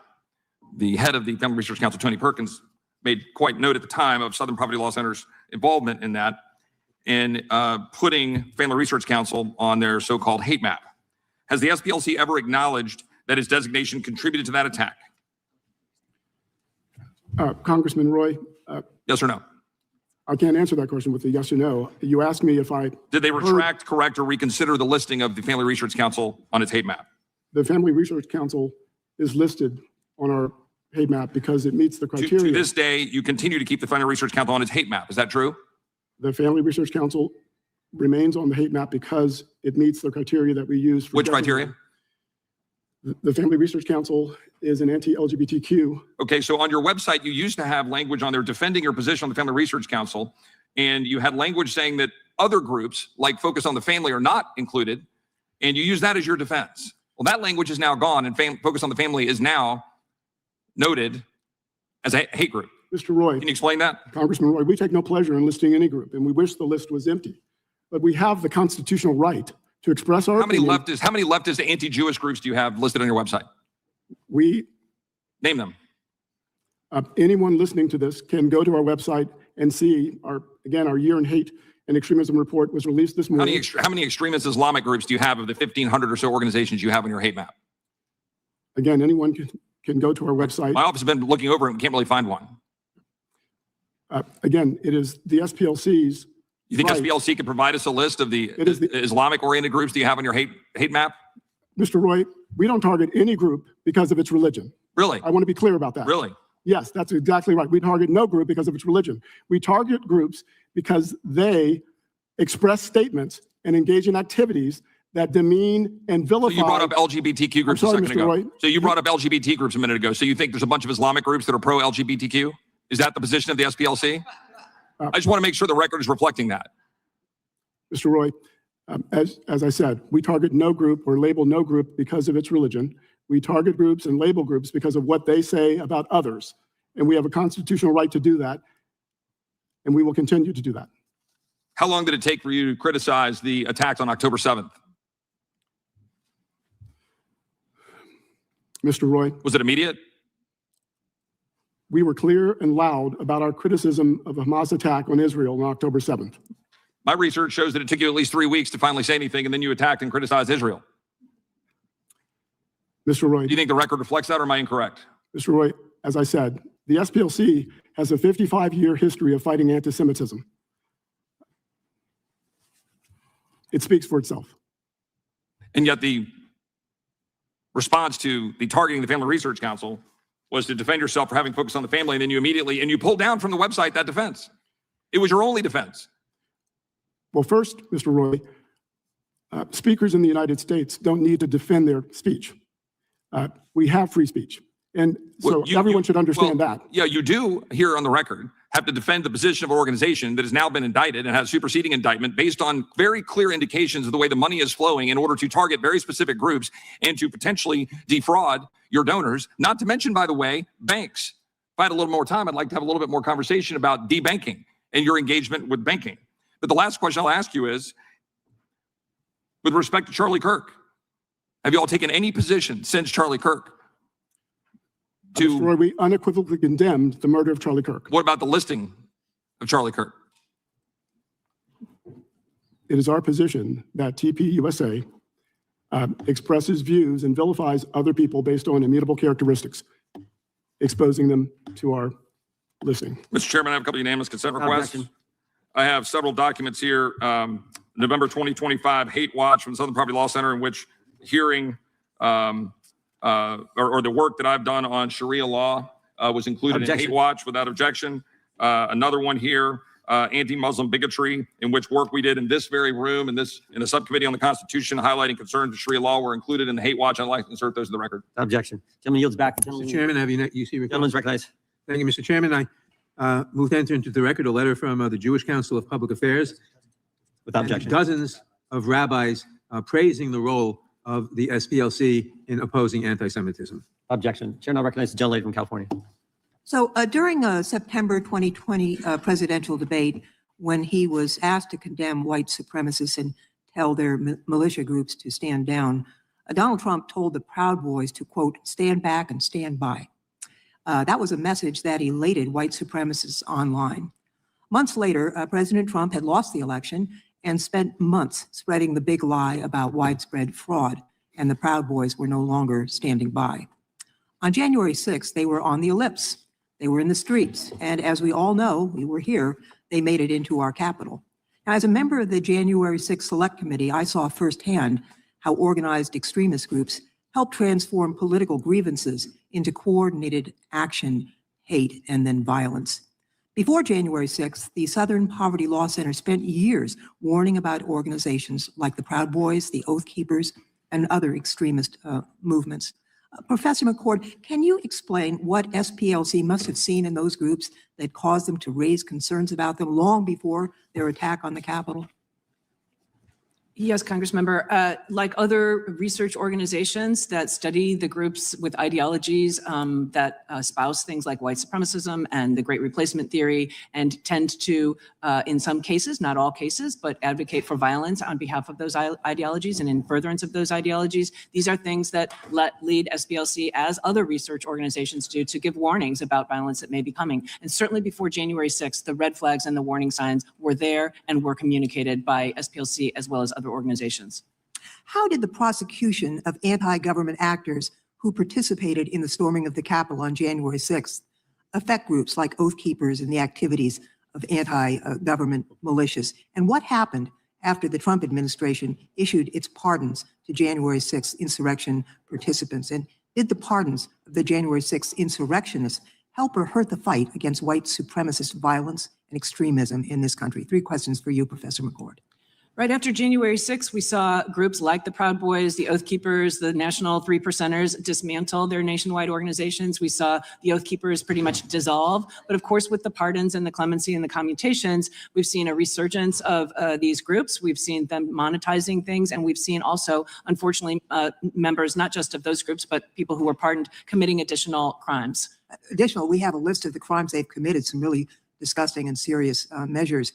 Mr. Fair, if Congress tries to diminish SPLC and dismiss its warnings about groups like the Proud Boys and Oath Keepers, what lessons would we miss about the threat posed by organized domestic extremism to our American democracy?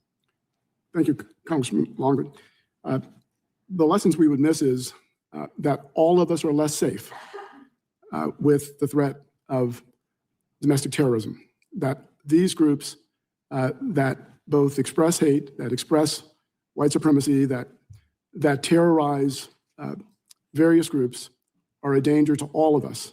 And we need to know about them. We need to know about what they say, and we need to know about the actions that they take. That's what we'll miss. I thank you for those answers. I think it's really quite telling that the Republican majority on this committee has now had a second hearing to scrutinize SPLC rather than discuss their findings and figure out how to prevent another such attack on our democracy. These lunatics that Donald Trump unleashed back onto America's streets are prepared to go to war for him again. They're violent, they're hate-filled, and they have a president who will not hold them accountable for violating the law. He's pardoned them. He says he wants to give them taxpayer money to reward them. That's the threat we need to be discussing, not the folks at SPLC who are pointing out this threat. With that, Mr. Chairman, I yield back. Until he yields back, I would just remind Mr. Fair that the Family Research Council doesn't terrorize anyone.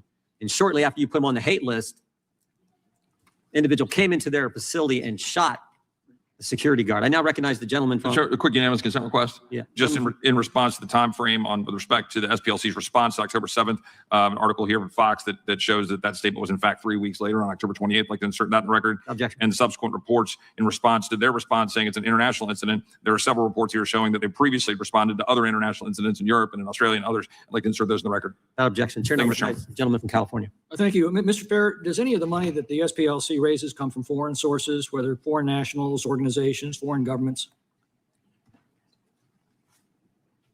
Not to my knowledge. How does your organization consult or communicate with foreign sources? Not to my knowledge. During the Biden administration, did the Department of Justice seek your organization's guidance on determining political groups to target?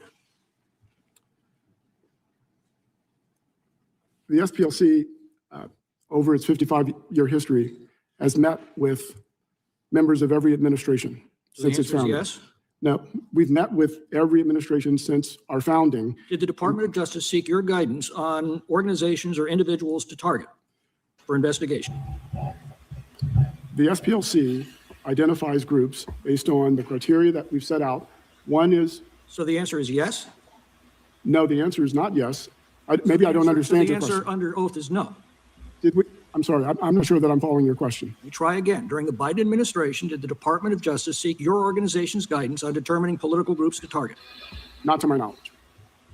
We're told an investigation into your organization's activities was initiated by the Biden administration, but then mysteriously dropped. Did SPLC have any discussions with Biden administration officials about this investigation? Mr. McClintock, Congressman McClintock, it's my understanding that the initial investigation was opened during the Trump administration. It continued into the Biden administration.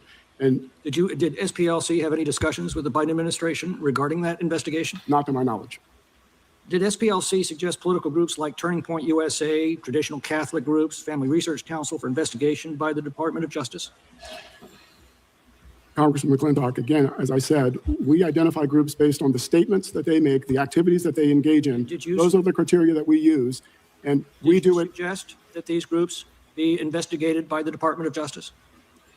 Not to my knowledge. You had no conversations with Justice Department officials regarding these matters? Which matters? The targeting of Turning Point USA, Catholic groups, Family Research Council? For investigation by the Department of Justice? Not to my knowledge.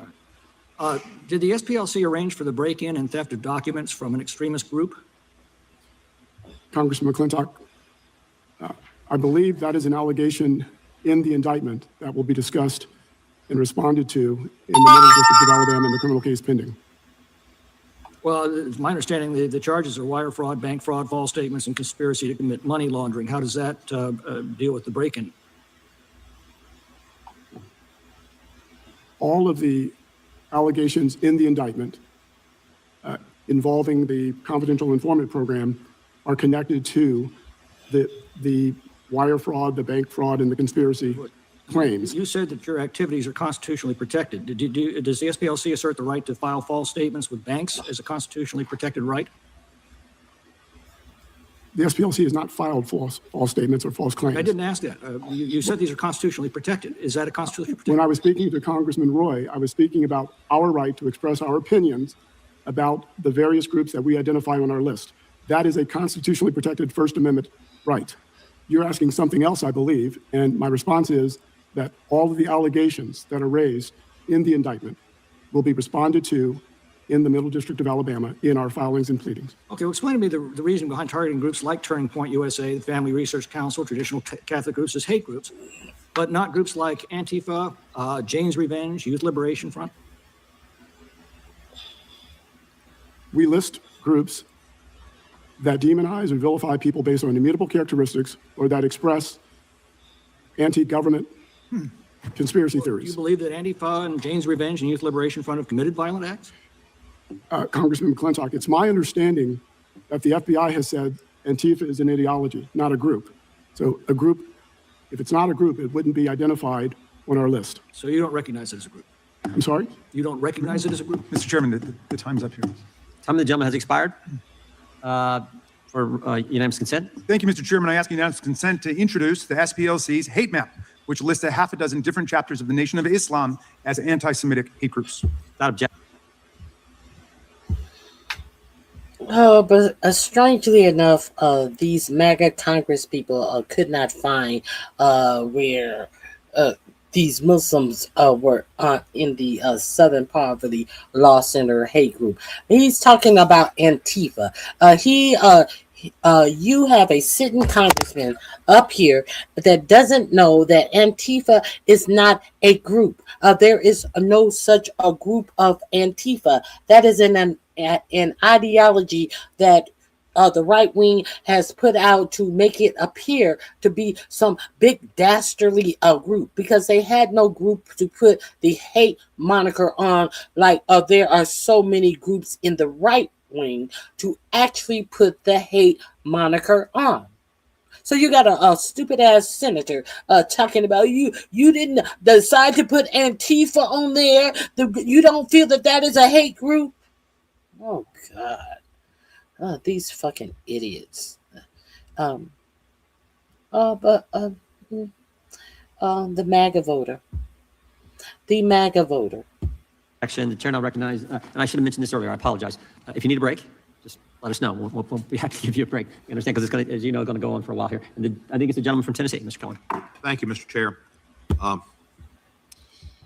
Mr. Fair, why was the Southern Poverty Law Center called the Southern Poverty Law Center?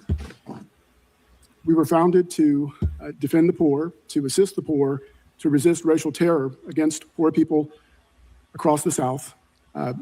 So anti-poverty work has been in our DNA. We continue to do work on behalf of the unhoused, the hungry, the poor. And your founders, I knew Morris Dees. I know Morris Dees. I haven't seen him in for a while. And Julian Bond was a dear friend of mine. They were two of your founders, were they not? That's correct. Were there other founders that people might know? The three founders, Morris Dees and Joe Levin, came together and named Julian Bond the first president. Pretty good crew. Outstanding crew. Yeah, they all should have got presidential medals. I tried to get Julian one, but for some reason, two of our presidents failed. Why, I do not know. So the Southern Poverty Law Center was not formed to go after international discrimination and hate. There's plenty of hate in the South. Yes. The South's abundant with hate. Our initial work was primarily focused in the South, but that work has expanded to cover the entire country. I don't understand the questioning some of the people on the panel about suggesting the Southern Poverty Law Center is not concerned about anti-Semitism and Jewish hate.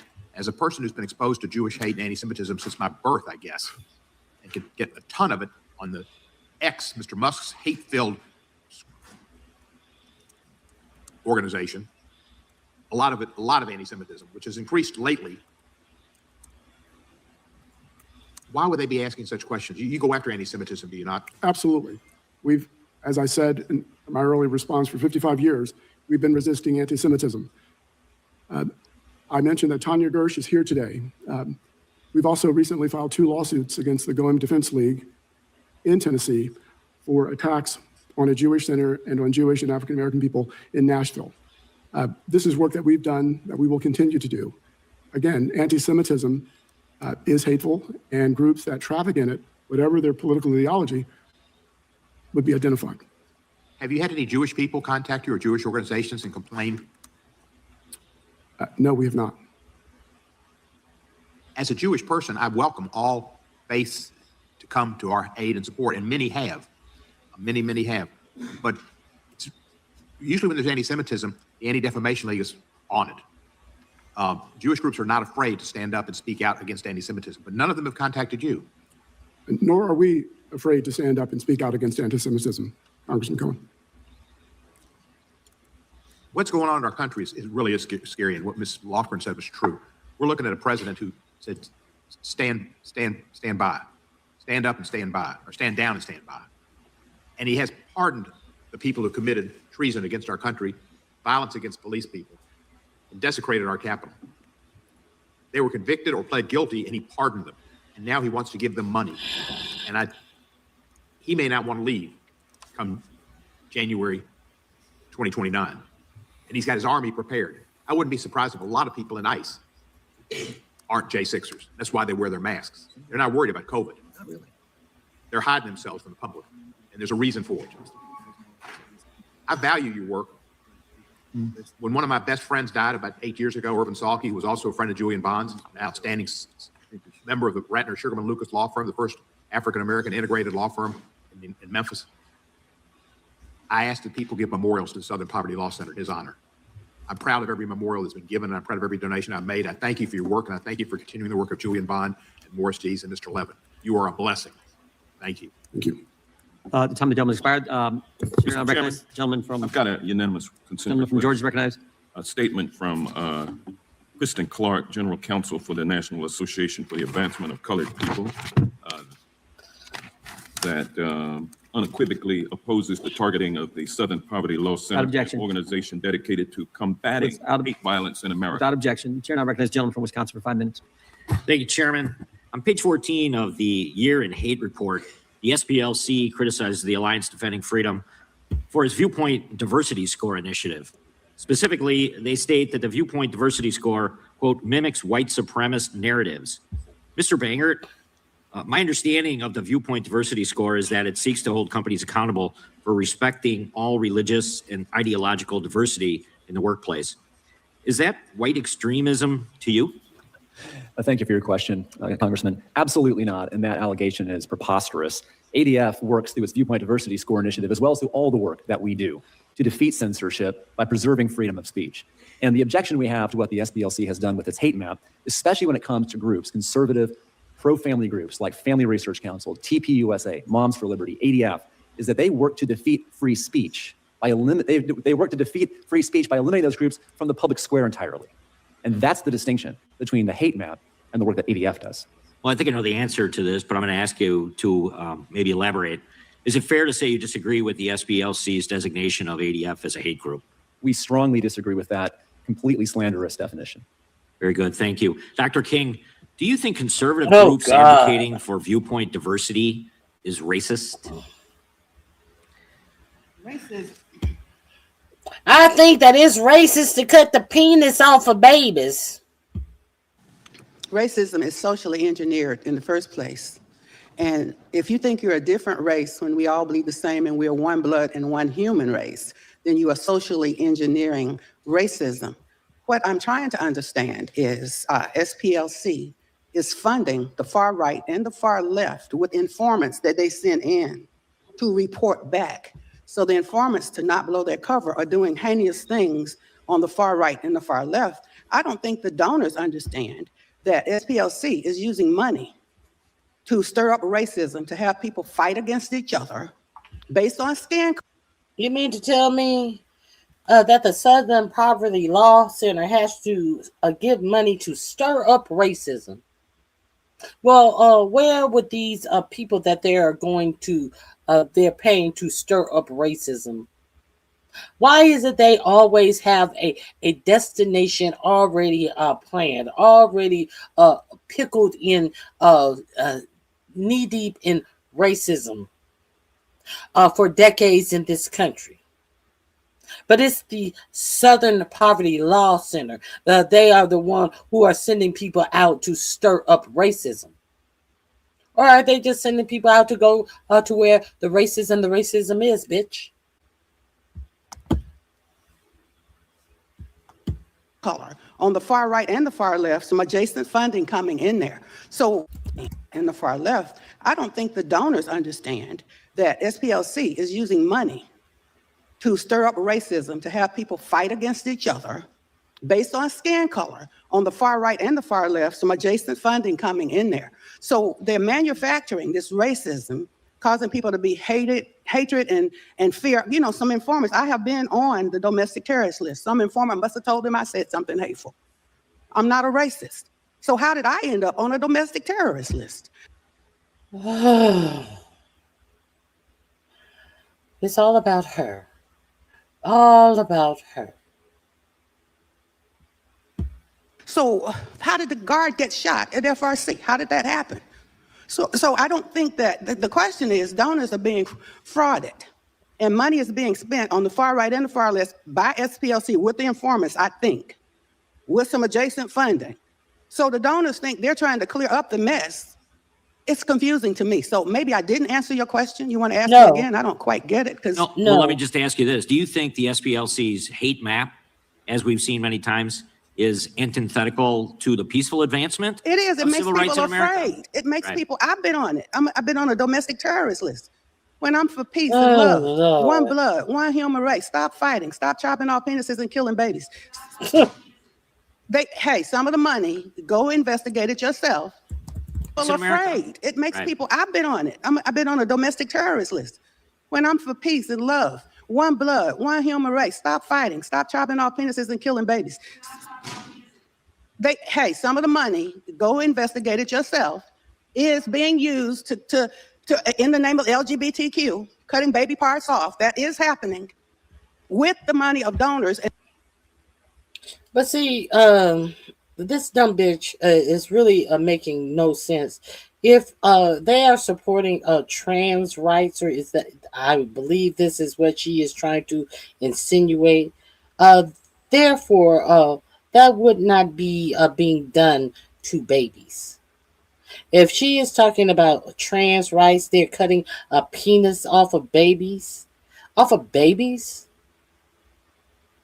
This is just beyond the pale of ignorance. And she has all of these assertions that she has set up here and made. Republicans, you feel great that this is what you had to bring out into a hearing to try to support these bogus charges that you are putting up against a civil rights activist who takes on the case of discrimination and the rights of people in the United States are being trampled all over. Is it that bad, Todd Blance?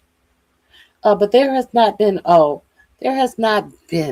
not one hearing behind Todd Blance taking Ghislaine Maxwell to a low security prison that she is not allowed to be in via the Board of Prisons' own rules and regulations. And the donors are shocked. Right. Thank you very much. Mr. Fair, in SPLC's motion to dismiss the DOJ lawsuit, you briefly discussed the organization's hate map designations. On page 6 of the lawsuit, the SPLC states, these are not mainstream groups or they're espousing traditional conservative political views. Rather, as defined in the Year of the Hate report, these are groups that through their rhetoric and activities traffic in extreme and sometimes violent ideologies. And if you have the hate report in front of you, it's mentioned in the motion that there are many different, let me just ask you the question. So do you think that the hate map was designed to identify specific organizations or to just create this ideology that there's hate everywhere across the United States of America? The hate map was created to expose the statements and activities of groups across the country that vilify and demonize others on the basis of immutable characteristics. I yield back. Gentleman yields back. Chair recognizes the gentleman from Georgia, Mr. Johnson. Thank you, Mr. Chairman. This hearing takes me back to the 50s, the time of McCarthyism, the time of demonic and demonizing attacks against political enemies that was in vogue by the notorious and infamous Joe McCarthy, the House Un-American Activities Committee. This is what this reminds me of. And when I go back to the 50s, I also think about how mainstreamed during that time was white supremacy. It was mainstreamed. It was so mainstreamed that presidents had to call out the troops to maintain order or to bring order. I'm reminded of the racist governor of Arkansas denying entry for the Little Rock Nine into the all-white Central High School. I'm sure you remember too, Dr. King, back in '57, the little girls trying to get into the building and being spat upon and taunted and threatened. And I'm sure you remember, Dr. King, in 1962 in Mississippi, when James Meredith was to enroll at the University of Mississippi, and President Kennedy had to call out the troops to guarantee that they stopped the riots so that this man could enroll. And then again in '63, when the troops were called out by the president, as George Wallace stood in the door of the school and said, segregation today, segregation tomorrow, and segregation forever. I mean, that's mainstream white supremacy. Same thing when the troops had to be called out by President Johnson in 1965 to protect the civil rights marchers from Selma to Montgomery, marching for voting rights. And today, the clock has turned back. White supremacy extremism is again mainstream. This president came into office and revoked a 60-year-old executive order banning racial discrimination in federal government hiring practices, saying that it was now unnecessary.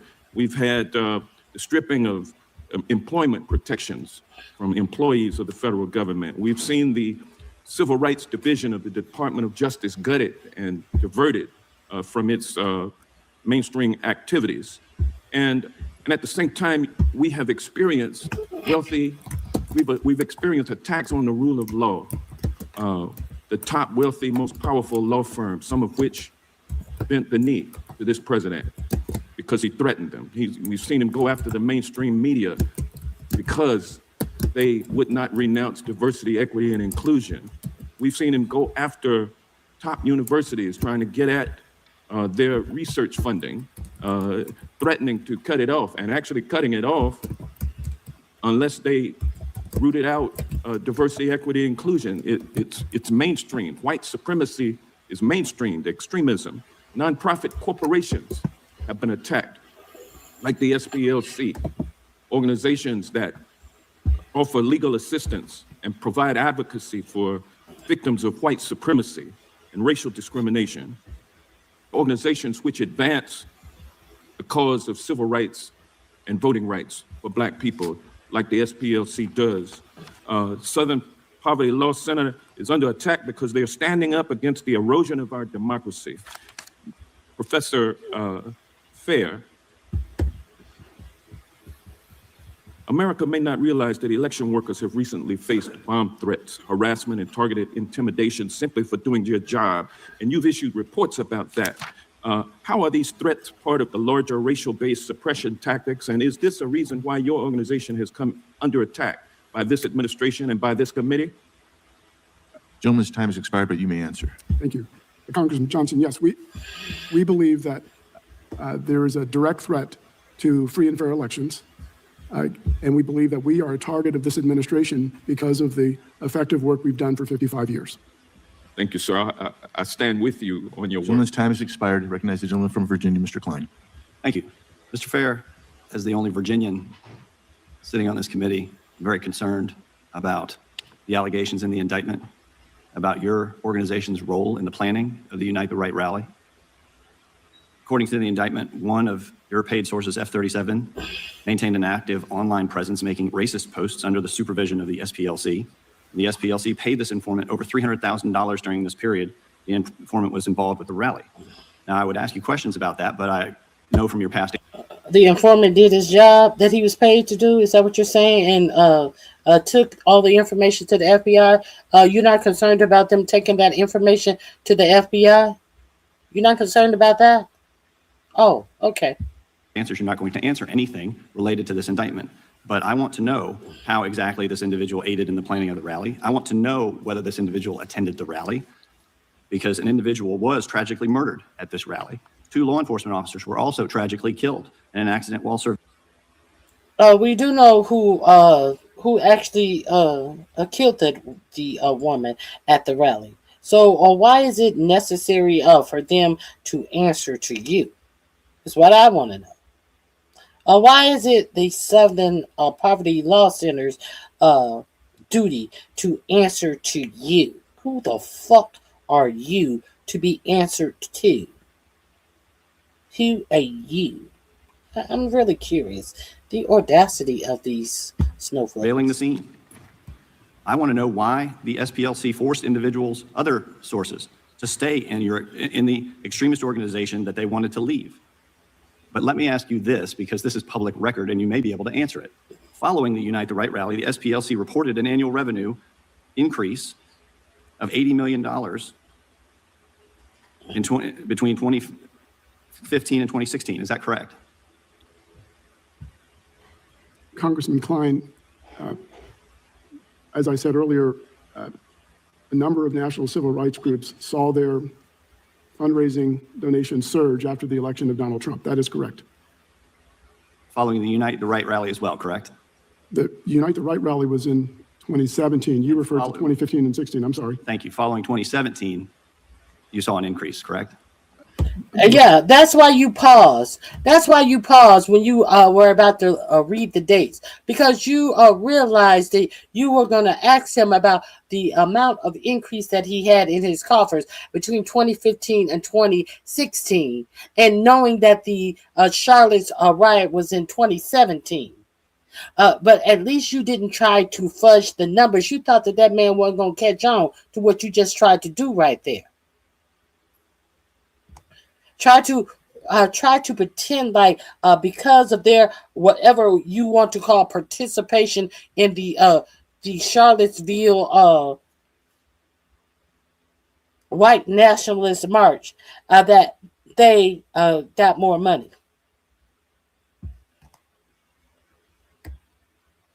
The largest increase, to my knowledge, occurred after the election of Donald Trump. I want to shift to your partnership with the Biden-Harris administration's DOJ and FBI. Were you aware at the time that the SPLC received special treatment, such as direct access to high-ranking officials in the Civil Rights Division, early access to FBI hate crime data, and invitations to exclusive events with DOJ leadership during the Biden-Harris administration?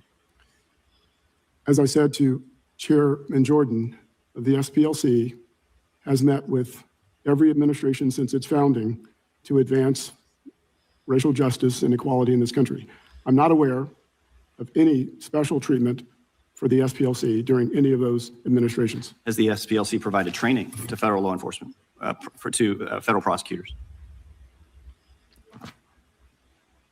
I'm not aware of any training of prosecutors as part of SPLC's work. We did work with law enforcement and sponsor trainings for law enforcement, if that's what you mean. Thank you. Mr. Banger, how does collusion between law enforcement and partisan groups like the SPLC undermine civil rights protections for Americans? Thank you, Congressman. The problem with the SPLC is that it's trying to shut down debate in the public square. And there are numerous examples of the SPLC colluding, not just with law enforcement, but also major corporate actors to do exactly that. Of course, we all witnessed what happened with the malicious prosecutions by the Biden administration's DOJ under the FACE Act. But it goes beyond that. We've seen major corporations consistently canceling, debanking, refusing service to organizations that simply have a political disagreement with the SPLC, oftentimes on issues that the vast majority of the American public disagree with the SPLC on. And yet they're pressuring both the government and large corporations to take adverse action against those corporations simply to grind political acts. That's not right. We've discussed how the labeling of an organization as a domestic terrorist organization weaponizes this type of activity against Christian groups. What is the problem with nonprofit organizations receiving special treatment from and maintaining a special relationship with a law enforcement agency like the DOJ or the FBI? Well, Congressman, nonprofit groups are not politically accountable to anyone. They're not politically accountable under the First Amendment. And of course, they have the right to freely speak. Of course they do. But when they use that right to persuade government actors, powerful corporations, to refuse the public square to their political opponents, that's a problem. Thank you. Yield back. Gentleman yields back. Mr. Chairman. Gentleman from Georgia recognized. I've got a unanimous consent request to introduce for the record an article from the Columbus Dispatch titled, quote, 50 white extremist groups thrive in Ohio's heart, period. SPLC indictment helps them, end quote. Without objection. Gentlelady, I'm sorry, Ms. Garcia, unanimous consent.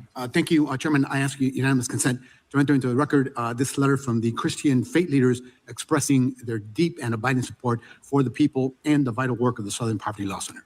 Without objection. Gentlelady, and the committee wishes to express our condolences. I know you had a tough situation with your family. I'm sorry to hear about that, but welcome you back, and you're recognized for 5 minutes. Thank you so much, Mr. Chairman. Really appreciate that. Well, here we are again for a third hearing in 6 months about the Southern Poverty Law Center. And I wanted to point out that voter confidence in the economy has plummeted to a 4-year low. 76% of Americans think that the economy is getting worse. The average price for a gallon of gas has almost doubled since Trump began his unconstitutional war of choice against Iran. And the top concerns of Americans across political party are gas prices, the cost of groceries, and rising healthcare costs. So perhaps it's a surprise to my Republican colleagues that the Southern Poverty Law Center is nowhere on the top list of concerns of Americans across this country. And the fact is that the factual falsehoods and ideological grievances that Republicans keep pushing in these endless hearings is all about fulfilling Donald Trump's mission of punishing perceived political enemies. So I want to be very clear, this hearing is allegedly about SPLC, quote, spreading hate, which is even more ironic given that it's Donald Trump himself who has used extreme rhetoric and gone out of his way to stoke racism, fear, and xenophobia. He has denounced Mexican immigrants as rapists. He's railed against immigration from, quote, shithole countries, his words, not mine. He has enacted travel bans against dozens of countries, which a federal court just ruled unlawfully targeted people from 39 African, Asian, Latin American, and Middle Eastern countries. And he and Republicans have tried to end birthright citizenship and have given hundreds of billions of dollars to rogue ICE and CBP agents to kidnap and disappear immigrants of all immigration statuses, including, by the way, United States citizens. But it isn't just the denigrating of Black and brown communities that's so dangerous. It is the praising, the pardoning, the condoning of extreme white nationalists directly from the White House. In Trump's America, white supremacists at the Charlottesville rally are, quote, very fine people, even after images and videos showed participants making Nazi salutes and cheering on the former Grand Wizard of the KKK. Trump then urged the same network of extremists to storm the Capitol and is still trying to implement his $1.8 billion slush fund of U.S. taxpayer dollars to pardon convicted insurrectionists, at least 89 of whom have gone on to commit all kinds of serious crimes, from child sexual abuse to reckless homicide. And he's done so over and over again, and yet he's weaponizing the Department of Justice to go after the Southern Poverty Law Center because they have dared to call out that hate and extremism, including from people within the White House, like Stephen Miller and others within the administration. My Republican colleagues want you to think that SPLC is targeting mainstream conservative individuals and groups. But I want to dive in a little bit to set the record straight about exactly who we are talking about here. Many of these individuals and groups espouse something called the Great Replacement Theory, which argues that elites are trying to actively replace white Americans and Europeans with non-white immigrants. So Professor McCord, is the Great Replacement Theory an extreme and hateful fringe theory? It is a fringe extreme theory, Congressmember. It is not something that is adhered to by the majority of the American public or even a large percentage. And it's true, is it not, that the Great Replacement theory has stimulated violent reactionary responses in multiple cases, including mass murders, mass shootings? There have been numerous mass shootings, including in Buffalo, New York, Pittsburgh, Pennsylvania, El Paso, Texas, and many others, where the writings and work of the people who have committed those heinous crimes reflected that they adhered to the Great Replacement theory as an ideology. Now, one of the groups that espouses these views is the Center for... Most recently here in San Diego, California, by teens. Immigration Studies, or CIS, and it's an anti-immigrant think tank that SPLC has designated as a hate group. These are some of the statements behind me that CIS's leaders and writers have said, including advocating for the need to maintain a European-American majority, claiming that blacks and Hispanics have lower IQ than white people. And I guess I want to ask you, Mr. Fair, why was it important for Southern Poverty Law Center to designate CIS as a hate group? It was important, Congressman Jayapal, because it is one of these go-to think tank organizations that many people rely on. And our goal is to expose the statements of these groups and to let the people decide. We don't stop speech. We don't stop anyone's speech. There's plenty of speech in the public square from these groups.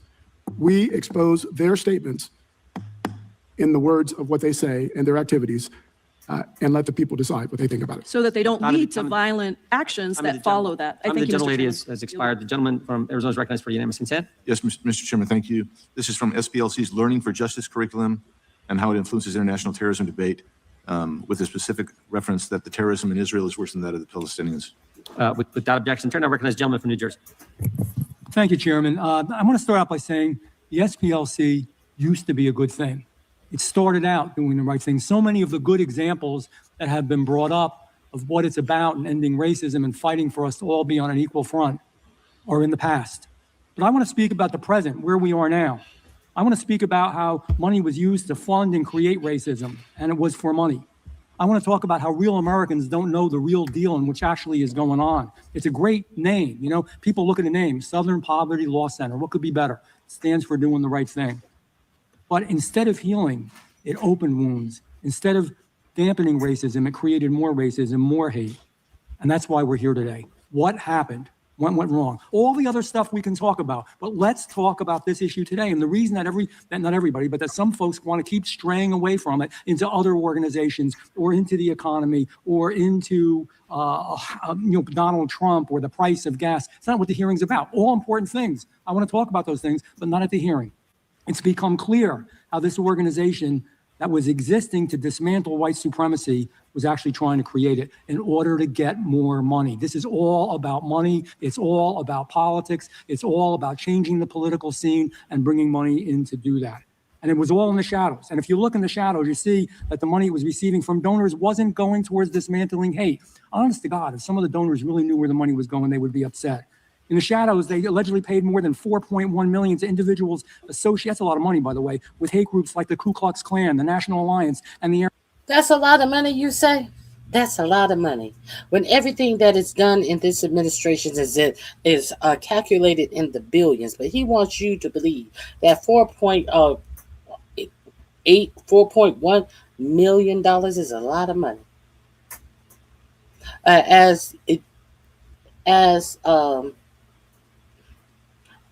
Inflation just hit 4.2 in the United States. He wants you to believe that $4 million is a lot of money in 2026 costs. If you don't sit your ass down somewhere, you're taking up too much. Nagoose. Let's get to Nagoose. Shall we? Fuck that motherfucker. Let's get to... I just assumed it was you, Ms. Crockett. Please forgive me. Mr. Jump from New Jersey. Of the record, I want to... That says Trump administration lauds plastic surgeon's statement on trans surgery for minors. I'll send you a copy, Ms. Crockett, so you can learn more about this Mr. heinous Chairman, practice. just for purposes of the record, I want to... I Would know y'all just that... pass this down for me? I know that that side doesn't have too many women, so we may all look alike, but that was actually my colleague. I take full credit. Gentlemen. I apologize. That was... Unanimous consent as well. Gentleman from Texas, recognized. My colleague, Ms. Jasmine Crockett, said she was unaware that children's genitalia was being cut off. I'd like to submit this article that says Trump administration lauds plastic surgeon's statement on trans surgery for minors. I'll send you a copy, Ms. Crockett, so you can learn more about this Mr. heinous Chairman, just practice. for purposes of She did not say children. She said babies. This woman was reporting that babies' penises were being cut off. the record, Without objection. Would y'all just pass this down for me? I know that side doesn't have too many women, so we may all look alike, but it that was was me. actually my colleague. I take full credit. Gentlemen, I apologize. I just assumed it was you, Ms. Crockett. Please forgive me. Mr. the gentleman from New Jersey for you. Unanimous consent from YouTube. DOJ indictment alleges SPLC funded Klan activities, including reimbursements for cross burnings. Without objection. The chair recognizes the gentleman from Colorado. Thank you, Mr. Chairman. Thank you to all of our witnesses for being here today and for your testimony, review all of your written testimony, and appreciate the opportunity to ask you a couple of questions about it. Mr. Bangert, you work for Alliance Defending Freedom, correct? Yes, sir. Okay. I reviewed your written testimony. Safe to say you disagree with the Southern Poverty Law Center's designation of your group, right? We do. Okay. And based on your written testimony and based off some of what I found on your website, some deep resentment about that designation, fair to say. Sir, we don't resent them. We disagree with them. Disagree with them. Okay. Well, as I look at your testimony and as I review your website, it is pretty clear that you view Southern Poverty Law Center as an adversary. Is that a fair characterization? We have disagreements with them on a number of issues, including policy and otherwise. That's how you would describe them? Disagreements? I mean, the words that you use to describe the Southern Poverty Law Center do not strike me as a simple matter of disagreement. It seems pretty clear to me, based on your website, based on your testimony, I don't know why you'd be walking away from that now, that you vehemently disagree with the Southern Poverty Law Center, that you are pleased that they have been indicted. You have called, I mean, this is from your recommendations for congressional action, direct banking regulators to investigate ECOA and Regulation B compliance at institutions using SPLC-linked vetting tools, right? So you are calling for investigations into the Southern Poverty Law Center. That doesn't sound like something that you would do with someone you disagree with. Am I wrong? Well, Congressman, anytime that a designation by a nonprofit that's politically unaccountable is being used by federally regulated banks to discriminate based on religious belief, that's something that the government should be aware of. And so I'm simply saying that I didn't expect to have this much of an extended back and forth on the premise of the question. I think that your bosses at Alliance Defending Freedom, if they were testifying here, would say, we vehemently disagree with Southern Poverty Law Center. They're an adversary. They are an enemy. We are glad that they have been indicted, and we are calling for more investigations of them, which you did in the written testimony that you provided to this committee. Do you think it would be inappropriate to harness a criminal prosecution of an entity to pursue the enemies of your organization? Would that be an inappropriate thing to do? Well, Congressman. No, that's a yes or no question. You can ask if you don't think it's inappropriate, you can say no. If there's true criminal activity, then of course the government has the right to investigate. Sure, but if there's no criminal activity, it would be wrong to do that, right? Well, it depends upon what the facts ultimately Mr. Bangert, this is why I asked the question. You are a former... Well, it depends. If there's no criminal actions, it would be wrong for them to do that. Well, it depends. Well, it depends. So this man is sitting up here telling you he doesn't care if they have done anything illegal. It is right for them to be lied on and prosecuted for crimes because he's mad and I don't like them. I'm mad because they have the audacity to say that I'm a hate monger. And therefore, I will prove what a hate monger I am. And I will say, hey, I don't know if they should be prosecuted when they have not created any crimes. Interesting. Attorney General, I think you know my... Let's hear that again. ...of your organization. Would that be an inappropriate thing to do? Well, Congress... To harness a criminal prosecution, indicted, and we are calling for more investigations of them, which you did in the written testimony that you provided to this committee. Do you think it would be inappropriate to harness a criminal... He called for more investigations into them in his written statement. Oh, he really wants them to be harmed, right? ...prosecution of an entity to pursue the enemies of your organization. Would that be an inappropriate thing to do? Well, Congressman... No, that's a yes or no question. You can ask, if you don't think it's inappropriate, you can say no. If there's true criminal activity, then of course the government has the right to investigate. Sure, but if there's no criminal activity, it would be wrong to do that, right? Well, it depends upon what the facts ultimately... Mr. Bangert, this is why I asked the question. You are a former Attorney General. I think you know why I'm asking you the question. You're a former Deputy Attorney General within the Texas Office of Attorney General.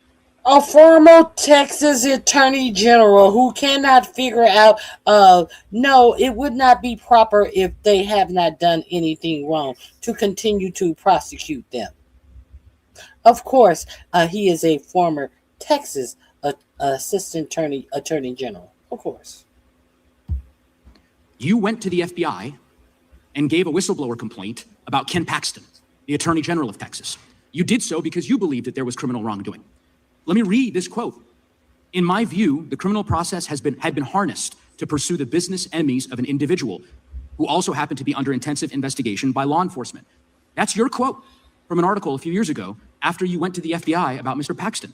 It is very clear that Alliance Defending Freedom and a wide variety of other organizations that have been designated by the Southern Poverty Law Center resent it, vehemently disagree with it, have been demanding a criminal investigation and indictment of SPLC, and they have now gotten their wishes from the president's personal lawyer, who, of course, as we know, now serves as the interim attorney general of the United States. And I just think it's important for us to be candid about that. I don't know if the chairman agrees with you going to the FBI about Ken Paxton. I'm not sure if Mr. Gill or Mr. Roy or some of my colleagues here, maybe they'll ask you a question or two about the Republican Attorney General of Texas and why it was appropriate for you to go to the FBI with allegations of wrongdoing. I'm certainly glad that you did that. I would tell you that, like you, the SPLC, as I understand it, has gone to the FBI on many occasions to provide the FBI with information about suspected criminal activity. And, in fact, that criminal activity, the reported criminal activity, has ultimately been prosecuted. By the way, not by President Biden's Justice Department, but by Donald Trump's Justice Department. And the best example of this, which was brought up earlier, was the potential mass terror attack at a synagogue in Las Vegas. Mr. Fair, I think you've already attested to this, but just to be clear, your organization gave information from a paid informant to the FBI when Donald Trump was president. And Donald Trump's FBI used that information to prosecute someone to prevent them from engaging in this mass terror attack. Is that true? That is correct. That is correct. Thank you, Mr. Fair. Thank you, Mr. Banger. Time to yield back. Gentleman yields back. Time to gentleman inspired. The chair recognizes. This is why you have to love Nagoose. I know he is glad. You don't want to answer that. I'm going to give a person a chance to answer those. Nothing. Let's move on. Let's move on. Remember how they used to always, when they used to get their asses reamed, they would give Pam Bimbo an opportunity to respond. You notice they're not giving him an opportunity to respond.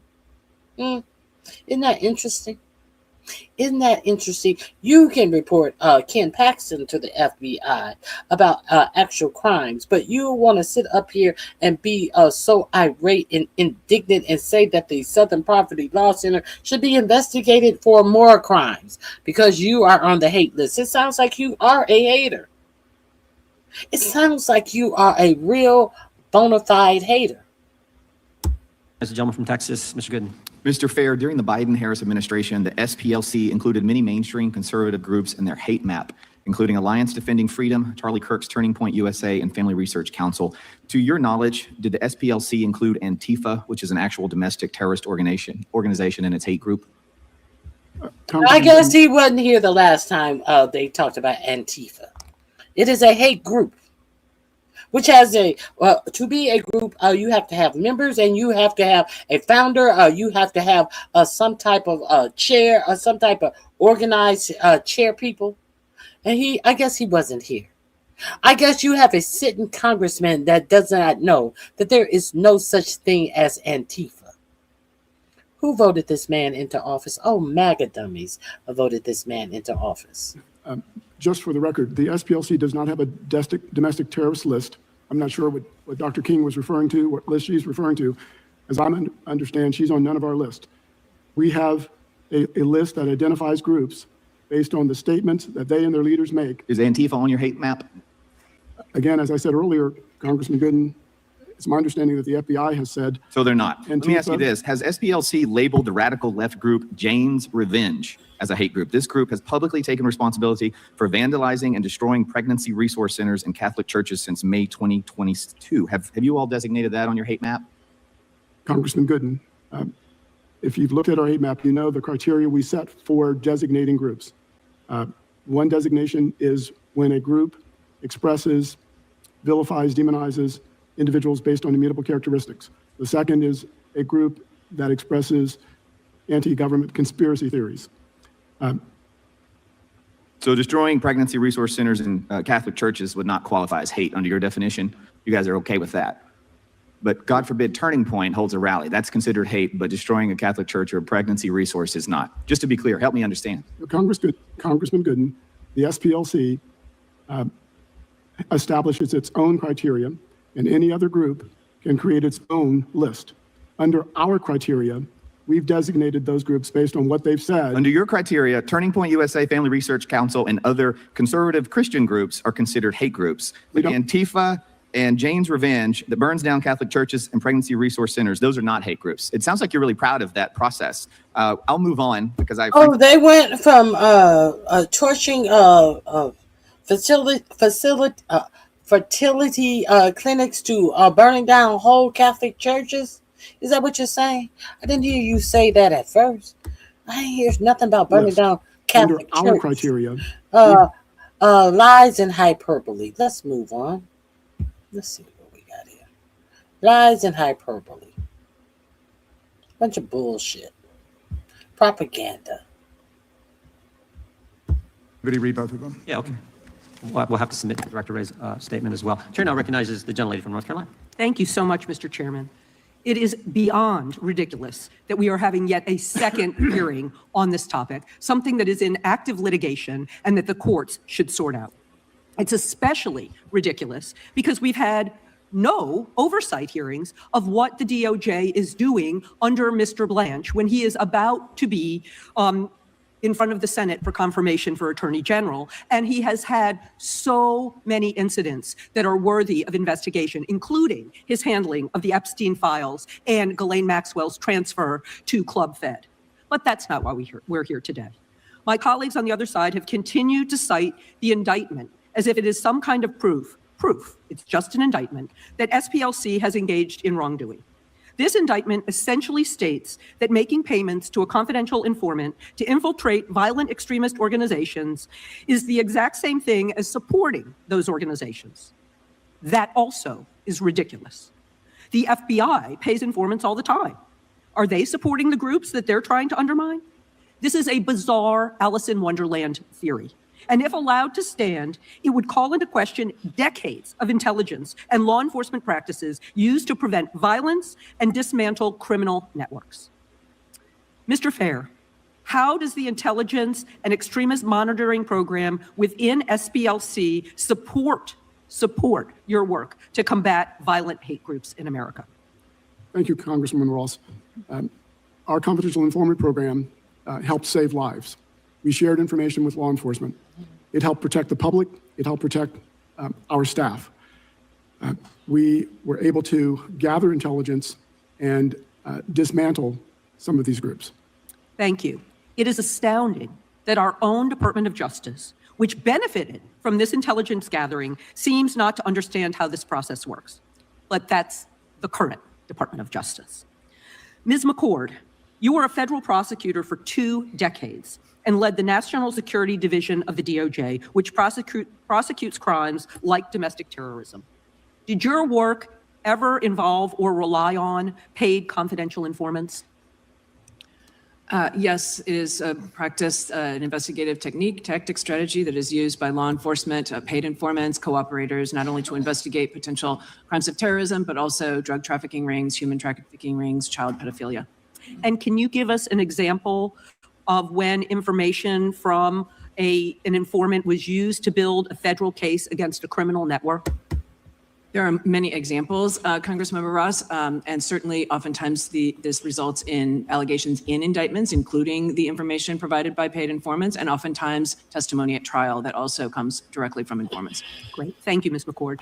This is essential work. And of course, we know that SPLC donors have absolutely no problem with this practice. As one of them stated in the wake of this indictment, we knew they were paying informants. The indictment is a laughingstock. It is on specious legal grounds. Veteran prosecutors have called this indictment frail and deficient, and particularly weak. One federal civil rights prosecutor, an FBI agent, even stated, and I quote, I don't think any prosecutor with white collar experience would look at this indictment and believe it makes out the elements of a crime. It is not a valid indictment. We know why this indictment was brought. It's just one of the many weaponized moves that Todd Blance and the DOJ has taken at the president's behest to silence dissent for his month-long audition for Attorney General. And he's going to get his time in front of the cameras. This is proving loyalty to Donald Trump, but it's clearly not loyalty to the law. I yield back. Yields back. Gentleman from Arizona is recognized. Thank you, Mr. Chairman. Thank you, everyone, for being here today. Mr. Fair, are you familiar with J&J Electronics? Are you familiar with Kelly's Marine? Conceded that. Yeah. You're great at badgering the witnesses, but just obey the rules. We've been listening to your guys go 30, 45 seconds. From Arizona, and his time has conceded that. Yeah. You're great at badgering. 2 bank accounts. Isn't that true? That is an allegation in the indictment. Did you know the person who was overseeing payments to field sources? I do not know.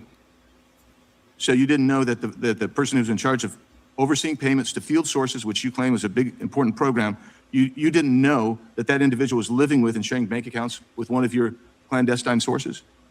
That's an allegation in the indictment, Congressman Biggs, that will be addressed. That individual, you didn't know that, basically, is what the look on your face says. But here's the deal. The look on my face says that all of those allegations in the indictment, Congressman Biggs. That's what your mouth says, but your look on your face says you had no idea, because the individual later became a director of your intelligence project. Did you approve that promotion? Congressman Biggs,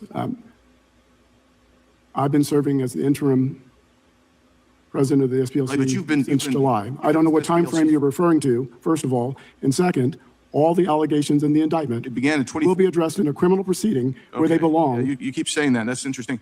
But there's a due process clause. You were the one that approved the promotion of that individual to become director of intelligence project, did you not? Congressman Biggs, all of the allegations in the indictment. That's not an indictment question. So when did you learn about the nature of their relationship? I'm not sure what time period you're referring to. Well, in 2014, F9 broke into the headquarters of an organization, stole 25 boxes of documents, transported those across state lines, and he was paid money by that individual and continued to receive money for 20 years, in total receiving allegedly $1.2 million. And he's the one, F9 is the one that was involved in the romantic relationship with your employee. And I want to know, are you telling us that you never knew about that relationship even as you sit here today?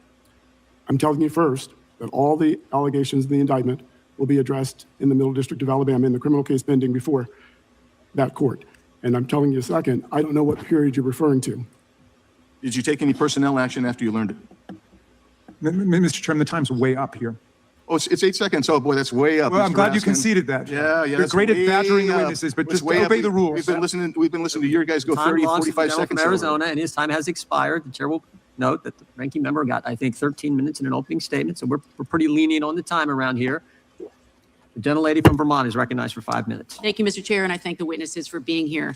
We are now enduring yet another hearing of this committee regarding Republicans' absurd allegations against the Southern Poverty Law Center. And we already know about the battle between hateful extremist groups and the civil rights litigators at SPLC. And we know that President Trump, Acting Attorney General Blanche, and many other members of this administration have sided with extremists over and over again. This hearing is clearly part of a broader effort built on a pathetic, blind loyalty to one man, Donald Trump. President Trump prizes loyalty over principles, loyalty over values, loyalty over competence. And that is why he wants to elevate his personal lawyer to serve as our Attorney General.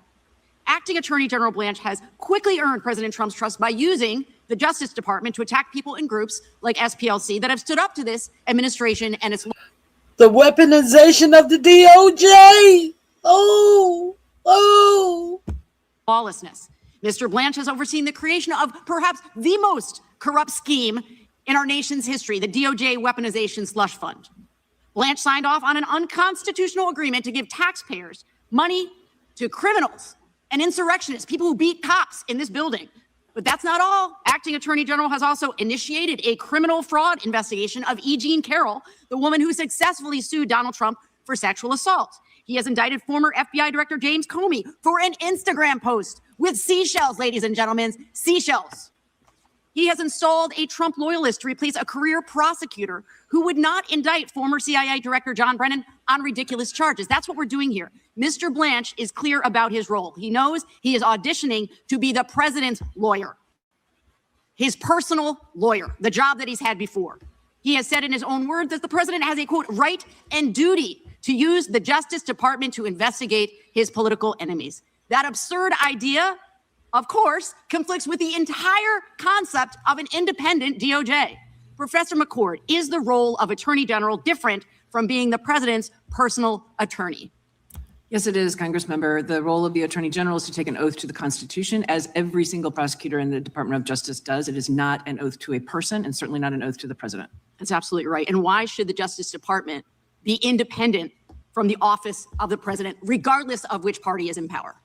Since Watergate, it has been important to attorneys general of both parties that the American public not believe that the Department of Justice will be used for political purposes. And so the policies have been for more than 50 years until now that it will not be directed by the White House when it comes to prosecutions and investigations. And what are those dangers? You know, the dangers of a system where politically driven prosecutions become the norm. Well, certainly one of those dangers is the infringement on First Amendment rights, among many other dangers. There's the legitimacy of the Department of Justice. There's the integrity of the prosecutors when they go into court. But on the First Amendment, when we see targeting of organizations and individuals based upon their speech, and that includes a number of the individuals you mentioned in your opening remarks, that infringes on constitutional rights. I agree with you. And now we're in a situation right now that I never imagined we would find ourselves in, that we have a president who has installed a lackey to lead the Department of Justice, and now he wants to make him permanent. And I need much more than 5 minutes to touch on all the ways in which Mr. Blanche's conduct is disqualifying.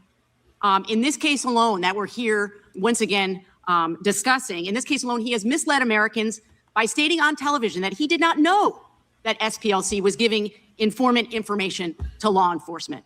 And of course, as my colleague from North Carolina has said, Mr. Blanche is a central figure in the Epstien files cover-up. He was the person who met with Ghislaine Maxwell before she was transferred to a Club Fed facility. The accusations against SPLC are ridiculous. Legal experts are clear that the indictment being offered by Mr. Blanche is invalid. But like all things with this president, it is both ridiculous and completely serious. We have to make clear that his nomination is nothing more than a stamp of approval for scandal after corrupt scandal. I yield back. Generally yields back. The gentlelady from Florida, Ms. Lee, is recognized. Thank you. I yield my time to the chairman. Oh, thank you. Thank you, Representative. Mr. Bangert. Not evidence of anything. In fact, You battle against. So thank you for your. Some more, as I said. As a board of directors, they govern organizations in place you don't know. So the Republican Party protects these groups because they have the same goals: erase Reconstruction, erase the civil rights movement, destroy multiracial democracy. Let's start from the beginning with him. Let's make sure we get all of what he's talking about. Some more, as I said, council will address all the allegations. We believe our donors support all of our programs and all the work that we do. In closing, the SPLC has spent years accusing other Americans of hate. Accountability has come home to Montgomery. The issue is transparency. The issue is donor honesty. The issue is whether an Alabama-based organization. The issue is donor honesty, but you are not a donor, and none of the people who brought this this case forward has any backing from a donor who is displeased with how their donations are being spent. Let's be real clear on that. You can raise money off accusations of hate while refusing to answer basic questions about where that money went. Hi, Cleo, the baddest. Center does not get to use Alabama as its The headquarters badass. as a brand. We deserve better. The civil rights movement is not a Hit the fundraising like costume, button. and Alabama donors are not an ATM. With that, Mr. Chairman, I'll yield back. Gentleman yields back. The chair now recognizes the gentleman from Illinois. Gentleman from Illinois. Thank you. The Alabama voters are not an ATM. So is he under the misunderstanding that the only state where the Southern Poverty Law Center gets donation is from people who live in Alabama? Is that what this numbnut just tried to insinuate with his bad ass attitude? Does he want us to believe that? Is that what he want us to believe? Go sit your ass down somewhere. Let's go Mr. Chairman, to the next. it's astonishing to see Republicans choose to humiliate themselves for a third time with this hearing, which is more of an indictment of them than anyone else. Everyone knows that the SPLC indictment is a joke, a bad one at that. Everyone knows that the legal arguments are nonsense, and everyone knows that Todd Blance's corrupt henchman ordered the U.S. attorney to do this pathetic hack job, even though it'll never hold up in court. So why are Republicans putting us through this absurd gaslighting Olympics for a third time? Because their assault on the SPLC is a crucial part of the assault on democracy itself. The Republican Party used to be the party of Lincoln from Illinois. That's where I'm from. Today, it's nothing more than a debt cult and a political front for the white supremacist movement, tragically. That's as old as our country itself. As my Democratic colleagues have pointed out, there's a reason why Republicans are targeting the SPLC. No organization has been more effective in dismantling the Klan and other white nationalist groups, including through the use of informants. This is a nonprofit organization. It has a board of directors. They govern organizations in case you don't know. So the Republican Party protects these groups because they have the same goals: erase Reconstruction, erase the civil rights movement, destroy multiracial democracy, and restore Jim Crow in America. That's what this is all about. And it's right in front of us. They tried to violently overthrow an election, then got pardons from their ringleader, President Trump. They tried to embezzle billions of tax dollars to create a white nationalist slush fund at DOJ. But it ran into problems, didn't it?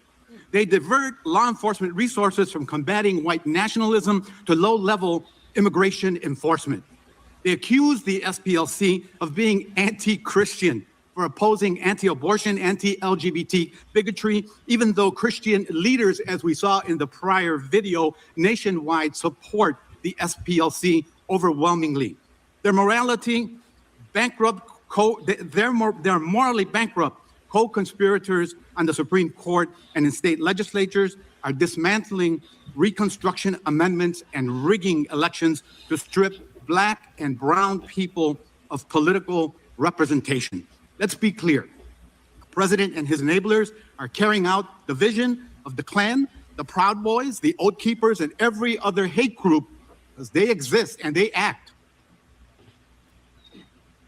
They are courageous patriots, and they have fought for decades.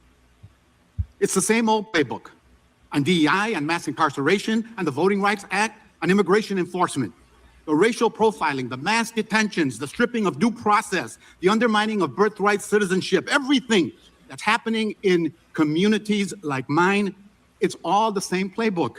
And it's rooted in the same conspiracy theory, the Great Replacement Theory. Mr. Fair, thank you for being here today and for all that SPLC does. Would you agree that this administration's anti-immigrant agenda is part of the broader support of white nationalist movement? And how does the Great Replacement Theory underpin that movement?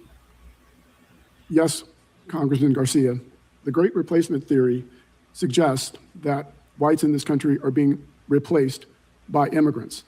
And many of the groups that we identify as hate groups target immigrants, label them as criminals, as rapists, in the words of this administration and otherwise. Like Pete Kegbreath did over there in France on the D-Day, telling France that they need to be afraid of the ideology that is coming up on their beaches now. That dog whistle that was heard around the world, that he was trying to be slick and saying that people in Europe need to watch out for the bad immigrants.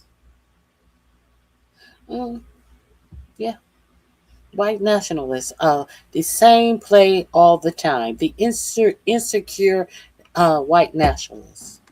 There are any number of groups that express white supremacist views that this country should be a majority white nation. Those views are antithetical to the views of the SPLC. Thank you for sharing that. I yield back. Gentleman yields back. Gentleman for California is recognized for unanimous consent. Thank you, Mr. Chair. I forgot I have some UC. Okay, gentleman, our gentlelady can proceed. San Diego mosque shooters left document revealing racist neo-Nazi No beliefs. objection.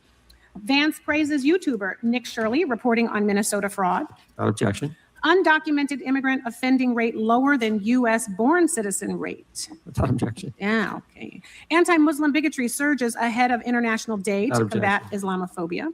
The annual report 2025, the Council on, American Islamic Relations 2025 annual report. Without objection.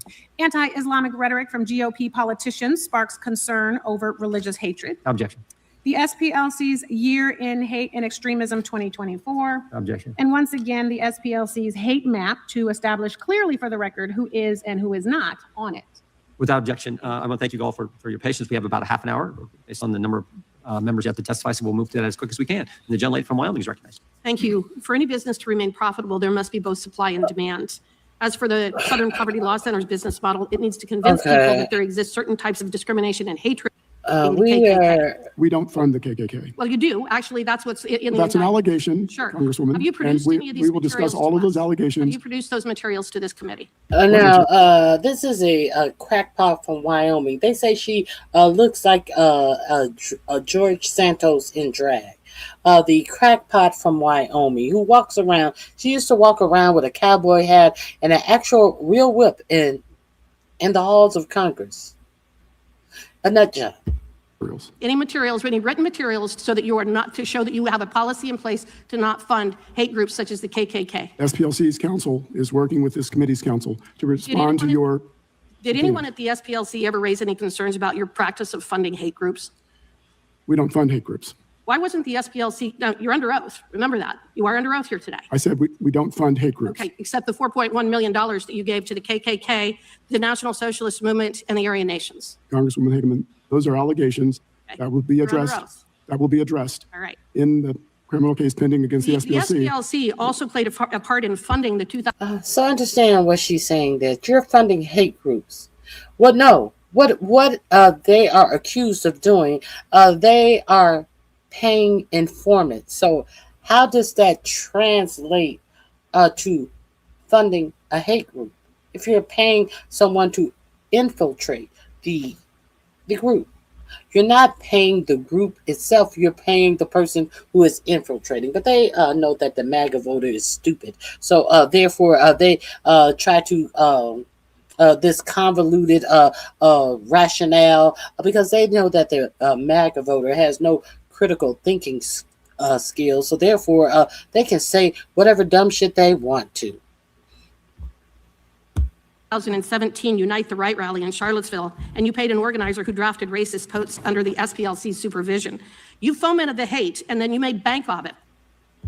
Off of it, about $80 million in the following months after that rally. But you didn't just make a ton of money that day. 3 people actually died, 2 police officers and a woman named Heather Danielle Heyer. So from the standpoint of your business.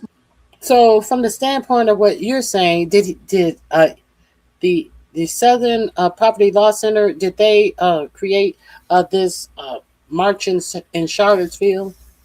You want to hold him accountable for the march in Charlottesville when he was the one who alerted the FBI to the march in Charlottesville, because he had implanted informants. So, bitch, bye. Get the fuck out of here. Making money off of hatred.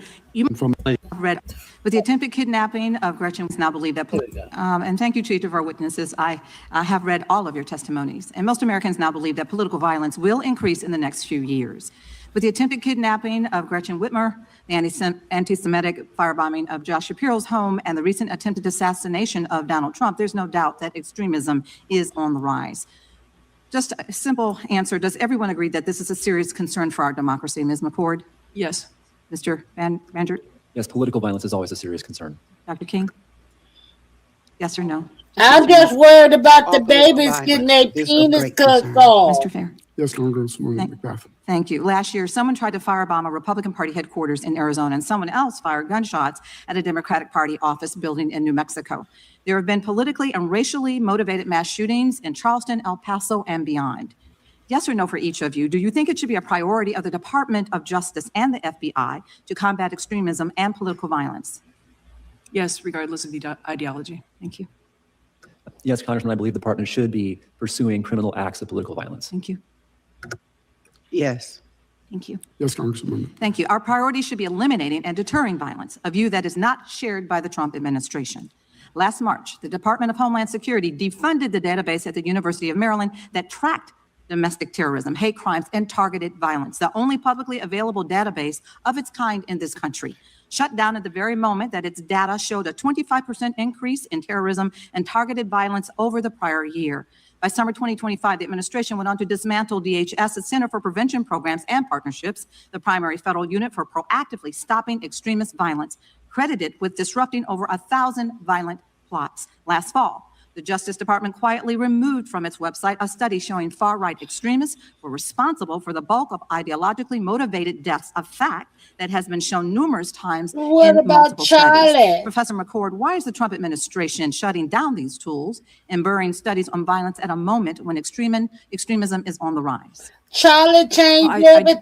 get into the heads of every person in this administration, but it is certainly consistent with their mass deportation plans and the vilifying of people of color and immigrants into the United States. Thank you. Americans expect their government to keep them safe. Yet the administration seems determined to do so only when it fits their ideological narrative. There's no better example than the reckless pardon of the January 6th rioters, nearly 100 of whom have reoffended since the attack. One was arrested after threatening a person with a gun in a church parking lot. Another plotted to assassinate FBI agents, and yet another one in a plot to assassinate an elected official. Dr. King, in a letter from a Birmingham jail, your uncle writes to fellow clergymen about the dangers of turning a blind eye to. But did my uncle have to write about cutting off penis of the babies? Those who do wrong to your neighbors. How do you reconcile that with the presidential pardons of 1,200 violent extremists? May I answer in this manner?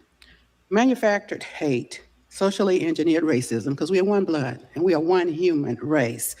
All of this is generating unwarranted fear and chaos. George Wallace, who was mentioned earlier, was one of the most racist people on the planet, and he repented. He admitted that he had been racist. He regretted it, and much healing came forth. And I understand Planned that, Dr. Parenthood King, but admitted I'm that asking it is you a racist question as is well. how do you reconcile? It is time for 1,200 pardons that have SPLC been to made by the admit. president? Time belongs, Dr. King, To time belongs. admit, I'm answering you. And so in a letter from the Birmingham jail, injustice anywhere is a threat to justice everywhere. Okay, thank Everything you you for just that. mentioned was terrible. But what Thank you about for the that. guard that was shot I'm moving on. right out at Professor the McCord. Family Research Council? I'm Thank you trying to very much. answer. Thank You you. know, injustice, violence is wrong. Time I belongs to reclaim the- my time. I'm reclaiming my time. Time belongs to the gentleman. Violence, all violence is wrong. Mr. Chairman, could you McCord. restore her time just We've been very generous with the time. We'll give her a few seconds more. Okay. Professor McCord, does issuing blanket pardons to violent extremists who assaulted police officers help address this problem of rising extremism in America? No, it condones extremism by one side of the ideological spectrum. Okay, thank you. We still need organizations like the Southern Poverty Law Center. Just ask the committees in San Diego, Buffalo, and Jacksonville. You can ask me, a mother who lost her son to gun violence because a man made assumptions about him based on the color of his skin. Hate-driven violence and policy still exists, and we should dare to be bold, as Dr. King was, to fight against it. And I yield. Time to ladies. Mr. Chairman, could I do a UC? We'll go to Ms. Hageman, then I'll come to you. You know. I have a UC request. An article from LifeSet, the both sides political violence narrative completely debunked. They cooked the books as typical. Another one, a letter from Andrew Clovet to Chairman Jordan and the committee about SPLC putting the Turning Point USA on its fraudulent hate map in the spring of 2025, and a September 1, 2020 letter from the Coalition for Jewish Values related to the SPLC hate map and what it does to the Jewish community and the risk that it places the Jewish Without community objection, in. gentleman from Maryland. Yes, just two, Mr. Chairman. The 2017 Trump administration FBI document listing the SPLC as its partner in fighting hate. Objection. And then this is from National Public Radio. Author details the spy network that took on America's post-World War II Nazi groups, the Anti-Defamation League and the American Jewish Committee went undercover. Objection. Gentleman from Wisconsin is recognized. Thank you, Mr. Chairman. Dr. King, Mr. Fair is saying that SPLC does not fund hate groups. Is the KKK a hate group? The KKK is a hate group. And what I'm very concerned about is that whether it's for informants or whatever. Is the cutting off the penis of the babies. Factoring all this fear and hate is not effective. And I do know, somebody said that the SPLC donors don't have any problems. Well, some of the donors have said, I didn't know that's what they were spending the money for.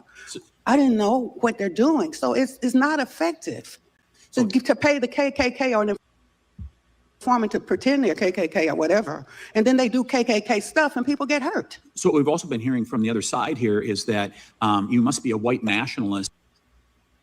Too stupid. First, you said that they were financing the KKK. They were paying the KKK to bomb houses and then also to sue the people of the houses they bombed. And now you are, well, if they're paying people to pretend like they KKK and then they're hurting people. Which one is it, dumb bitch? They keep asking. If you oppose SPLC. They keep asking this ignorant bitch questions. Are you, Dr. King, a white nationalist? I'm not a white nationalist, and I am on the SPLC watch list. I have been, and I am. I may call it the wrong thing, but they have been watching. Let's call it whatever it is, watch list. What was she calling it before? She was on something akin to the no-fly zone or list or something. Some shit she kept saying that she was on. But to just say that she has been victimized by the Southern Poverty Law Center. And she didn't even know what list it was. Some list I'm on. I'm on some hate watch list. Do you believe this ignorance that they are presenting to you on their third round of trying to pretend like a group who helps people who constitutional rights have been violated? Can you believe the avenues that they are going through? I can. Map, whatever. Yeah. Mr. Fair, there's a group, Moms for Liberty, that was added to the hate map. Why was it important for your organization to put the Moms for Liberty on hate map or whatever designation that you did? Moms for Liberty, Congressman Tiffany, is an organization that advocates against school curricular inclusion. It mentions, it opposes LGBTQ rights. Is inclusion, when you use the term inclusion, does that include gender mutilation? Because that's part of what they oppose is when you have minors as young as kindergarten, and I'll let you answer, as young as kindergarten, where they're teaching them that gender mutilation is okay. Is that inclusion in your book? They oppose the teaching about race, about sexual identity. They seek to ban books. They have been critical. So if that book included gender mutilation is a good thing, that we should allow minors to be able to do that. So if that book is a good book, a very good book, what a kindergartner, do you know that it's going to be able to read and understand said book?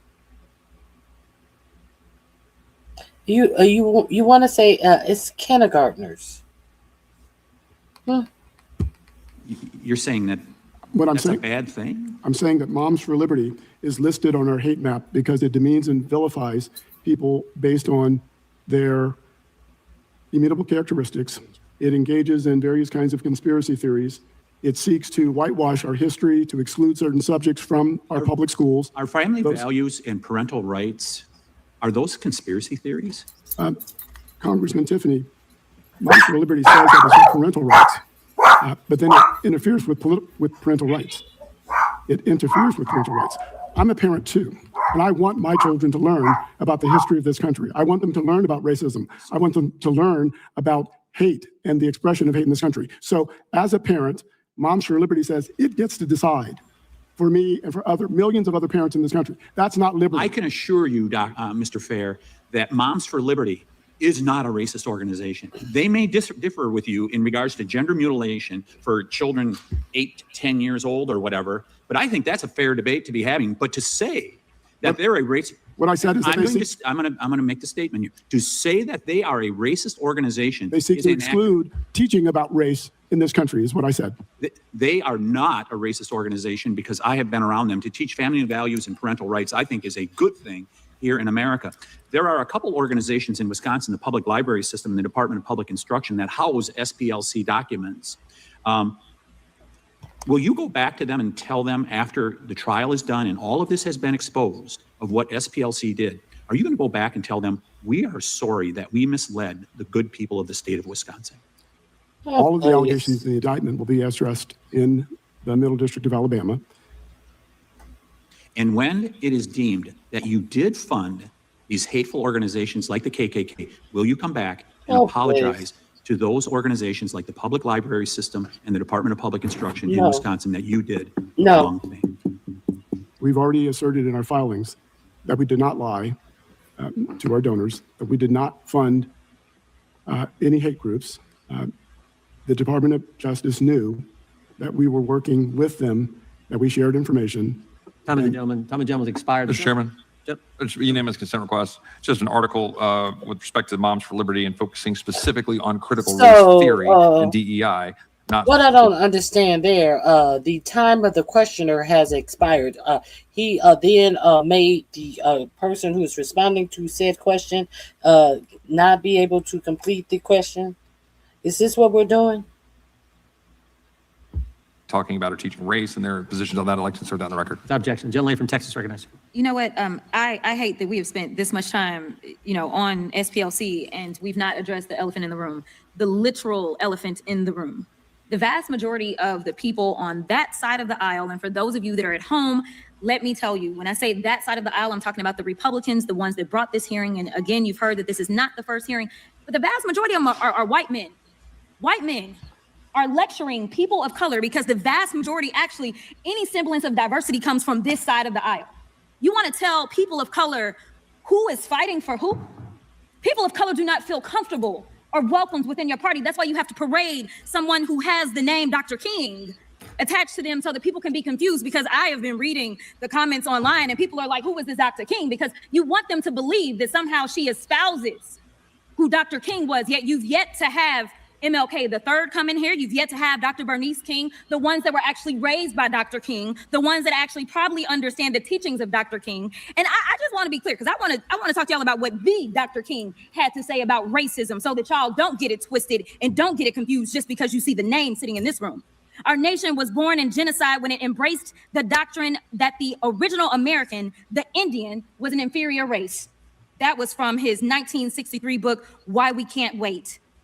He also said, in the final analysis, racism is evil because its ultimate logic is genocide. If one says that I am not good enough to live next door to him, or to have a good, decent job, or to go to school with him merely because of my race, he is saying consciously or unconsciously that I do not deserve to exist. This was from his 1967 speech, The Other America. So just to be clear, y'all don't seem like y'all even understand what a hate organization is. So I went to Google to help you out.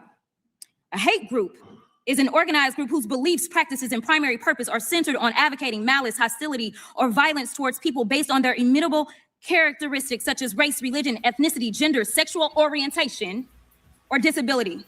So I know some of y'all are, caping for Charlie Kirk, because I done heard y'all talk about his organization over and over and over. So I'm not going to play with anybody who's going to play with my time. So I'm going directly to Miss McCord.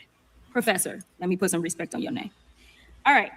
If I see a Black pilot, I'm going to be like, boy, I hope he's qualified. Does that sound like a hater or not? That sounds like a racial stereotype. Okay, sounds good to me. We made a huge mistake when we passed the Civil Rights Act in the mid-1960s. That sounds like someone who racist. adheres to racist views. Okay, America has freedom of religion, of course, but we should be frank. Large, dedicated Islamic areas are a threat to America. That is someone who can't accept that America is a multiracial, racist place. Okay, these all just happen to be comments from the fearless leader of Turning Point USA, so I could see where SPLC was going. I also think that it's so interesting that right now, just for those sitting at home, you may not know that Oversight is not having any hearings right now because the Republicans don't want to deal with the Epstien file, so they have shut down all of Oversight committee hearings, right? So we've got an indictment for SPLC. I have still yet to see an indictment on any Epstein defendant. Not a one, but okay. and we want to talk about what happened in Charlottesville, and we are so upset about Charlottesville, all of a sudden, I would be interested to know which one of you had something to say about Charlottesville when it happened, because I don't think that y'all were saying those same things. In fact, our fearless leader at the time said there were pretty fine people on both sides. You were okay with the tiki torches. You were okay with it. But I digress. I'm going to move on to Texas in my last 24 seconds. In your testimony before the Texas House of Representatives, you read aloud a series of messages between you and other whistleblowers, basically explaining the corruption happening directed by Attorney General Ken Paxton. On page 82, lines 5 through 11, you list all the corruption that Ken Paxton directed you and others to carry out, to quote, demanding that we investigate facially bogus charges, refusing to take our advice that there is no prosecutable offense, demanding that we hire outside counsel, and authorizing an improper fishing expedition. Is that correct? The time the gentleman has expired. The gentleman can respond if he wants. My testimony from that proceeding stands for itself. Yeah. So Chair now recognizes just to clarify, the gentleman's time has expired. I understand. Our next person is going to give you time, Dr. King, to respond. So we will now recognize the gentleman from South Carolina. I'm gonna be gone. You don't want to answer that question? You don't want to answer that question? I hope somebody picks that back up. You reported Ken Paxton. What is this? What you said that Ken Paxton was telling you to do when you became a whistleblower? Is this what you were saying that he was doing? And what I want to know is what of it that you were told to do that you actually did because you felt like you had to do it because Ken Paxton was breaking the law and he told you to do it. So did you break the law along with Ken Paxton, or were you did you just rat him out in time? What did Ken Paxton tell you to do that was a bridge too far? And this King lady, they told her you'll have time to address that. She wanted to address Jasmine. They said you'll have time to address it with the next person. She said, I ain't going to address nothing because I'm going to be gone. Where you going, bitch? Crazy? Okay. Dr. King, thank you for being here. I know that there was a monologue earlier in which you wanted to respond. I think you were kind of ready to do that, but we're not given that opportunity. Would you like to briefly respond to that? Very briefly, Congresswoman, I am a bit emotional. I'm going to watch what I say.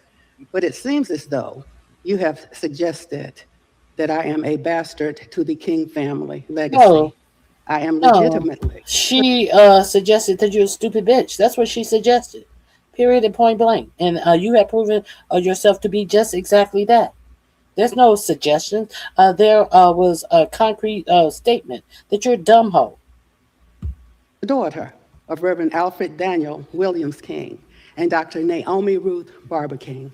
We are we never heard of these people, bitch. No one has ever heard of these people. We are unimpressed. And even less impressed with this dumb shit that you are sitting up here being the raccoon for the man. We are not impressed with anything that you're saying, but you're a simple asshole. Family who loves God, and I love you. God bless you. Ms. King, let the record reflect that the gentlelady from Texas left the room. God, thank you for I don't responding blame to that. her. I do not blame Mr. her. Fair, the SPLC website, you have a section called the extremist files with profiles of groups and individuals that, according to your frequently asked questions, are key figures on the hard right. How do you, you don't have any criteria listed, but just for education purposes, how does somebody become part of the extremist files? Okay, I'm not going to listen to that. Are we going to go back to the questions about what you did for Ken Paxton? People, it makes absolutely no sense. The organization should be ashamed of itself, and you should be ashamed for being. Time of the gentleman's expired. The gentleman from Missouri is recognized for 5 minutes. He's telling him, you should be ashamed of yourself. Now go sit your ass down. You should be ashamed of yourself. We know you should be ashamed of yourself. Thank you, Mr. Chairman. Covering for the Epstien files. And you're telling someone else that what they should be ashamed of themselves about. Helping other people who have been plotted against by racists. You telling somebody they should be ashamed of themselves, and you have not investigated these Epstein files, have not had any hearings on these Epstein files, and you got the audacity to tell somebody who should be ashamed of themselves. The audacity. The audacity of these people. Just deplorable. Disgusting. For holding this very important hearing today. It's clear that the SPLC has strayed from its original mission and used questionable and frankly illegal tactics to drive donations and No, that's not clear. No, that's not clear. Let's continue. Activities of various groups. And based on those statements, we expose and share with the public what they say. It seems like one thing that many of the groups that you've labeled hate groups that we've talked about this morning have in common is that they oppose the chemical and surgical mutilation of minor children, as does the United Kingdom, as does Sweden, Finland, Norway, Denmark, and the United States Department of Health and Human Services. Are the 7 groups I just mentioned hate groups, the public health authorities in the UK and Finland and Denmark and so on, are those hate groups? Congressman, we identify groups. Okay, how about a group you've identified that just happens to have won 18 cases before the United States Supreme Court and been instrumental in 85 other cases, Alliance Defending Freedom? Are they a hate group? Are you going to double down on that today? ADF is a hate group, yes or no? May I answer your question? Yes or no? ADF is listed because of statements it has made against. Okay, you said that about other groups. Okay, you don't want me to respond, obviously. Because of you're statements cutting me they off. made according to criteria that you couldn't clearly articulate to Congressman Fry. Okay, I'll ask you, Mr. Bankert. Mr. Bankert, why do you think the Alliance Defending Freedom, a group that's won 18 cases before the United States Supreme Court, is on this defamation machine's hate map? Well, that's a great question, Congressman. I went and looked at their website this morning, and one of the reasons they give for ADF being listed is because, according to the SPLC, we support the state-sponsored mutilation of adults and children, basically rendering them sterile. The odd thing about that is, in the state of Alabama, we came alongside the Attorney General to defend a statute that would have prohibited medical professionals from performing procedures on children that would have sterilized them. And interestingly, on the other side of the V in that case, one of the law firms was the Southern Poverty Law Center. Well, there you go. I think that's why you're a hate group. Thank you. I yield back. Gentleman yields back. Gentleman from Texas recognized. Thank you, Mr. Chairman. What I find truly ironic is that how this is the second hearing in just a few weeks and where we have to confront the hatred festering inside the very organization that claims that it is fighting against, of course, the hatred that being. According to a superseding indictment, I refuse. This motherfucking Sambo raccoon. No. And yet, as of this morning, FRC is still listed on the hate map. Why is it still up there? Doing that. Pick up papers like in my. We're not doing this. Very frequently, word bias, I suspect, is because they agree with the SPLC's political agenda. Yeah, it's all about politics. The gentleman yields back. The gentleman from Texas is recognized. Thank you, Mr. Chairman, and thank you for letting us stay a little late so that I can go here. I appreciate it. And thank you to the You witnesses. should have been on time. You should have been on time. Okay, that's it. That's it. Now, there's one thing I didn't know that went on today. The last thing I will share with you. Did y'all know that Bill Gates was before Congress testifying about Epstein-related issues? Now, I don't see the actual tape of him testifying.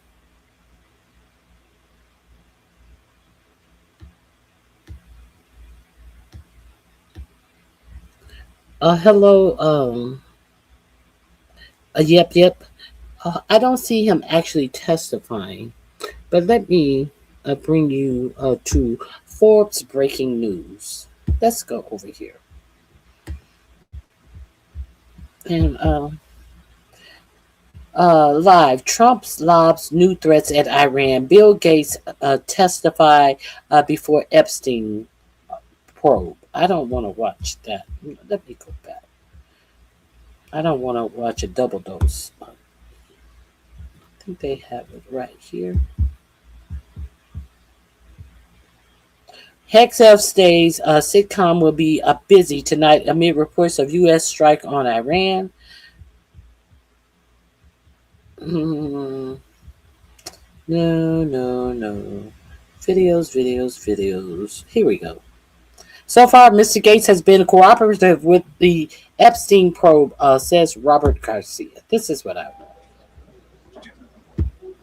All right, thank you. This is Ranking Member Garcia, obviously oversight Democrats. I'm going to make a few remarks on, of course, the topic of the ongoing interview with Mr. Gates, but also we have a variety of other information and statements to make about a variety of issues as it relates to the Epstein files, of which other members are going to discuss, including some new revelations that came out in some reporting this morning. So a bunch of us will discuss some different things. So let me just begin by saying two things. One on a statement by Chairman Comer this morning, and then on Mr. Gates. Just want to begin by reiterating that earlier today, Chairman Attorney General in front of the Oversight Committee. This is a request that our entire committee made to Chairman Comer a couple of weeks ago, after former AG Pam Bondi put essentially most of the blame on the disastrous investigation that's been this investigation, doxing survivors, putting them in danger, not releasing half the files. She put that on Todd Blance. And so we are glad that Chairman Comer has finally been agreed to bring in Mr. Blance for what we believe needs to be an under oath deposition, videotaped and released to the American public, or better yet, you can guarantee it's not going to be under oath, and it won't be videotaped either. He's going to bitch out, just like they have all bitched out. It will not be under oath, even if they get a subpoena like they did with Pam Bimbo. It will not be under oath, and it will not be filmed. an actual public hearing where the media and the public are invited. Those would be our preferences, and so we're glad that Chairman Comer, after just yesterday saying that it wasn't necessary, that today he is saying that he wants to bring Mr. Blance in, and we strongly support that. Secondly, as relates to Mr. Gates, first, it's important to note that this interview is ongoing, so we'll be here throughout the afternoon. So far, Mr. Gates has been cooperative in answering our questions. We have said we want to talk to anyone. We don't care if they're a Republican, Democrat, how wealthy they are. If they have information about Mr. Epstein, we want to speak with them. Mr. Gates has discussed and provided us information about other folks that were in Mr. Epstein's orbit. We want to discuss with. Do tell. Said to us multiple times, which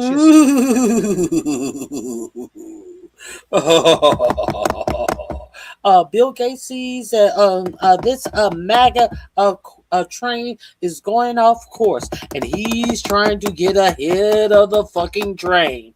He sees that this MAGA bullshit is not long for this world. Bill Gates says, I'll get off right here. Who do you want to talk about? Who do you want to talk about that was in the Epstein cabal?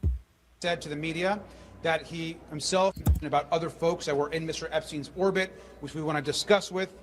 He has said to us multiple times, which he has said to the media, that he himself did not ever realize or understand he was ever introduced to any women that then, of course, that Mr. Gates interacted with. There was no abuse as far as Mr. Gates knew of.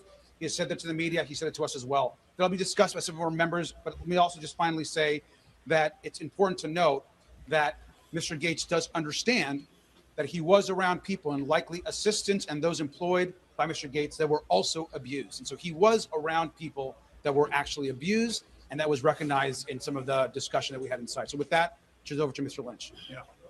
Thank you, Mr. The Committee on House Administration will come to order. Is there anything else? Let me go back. Let me go back.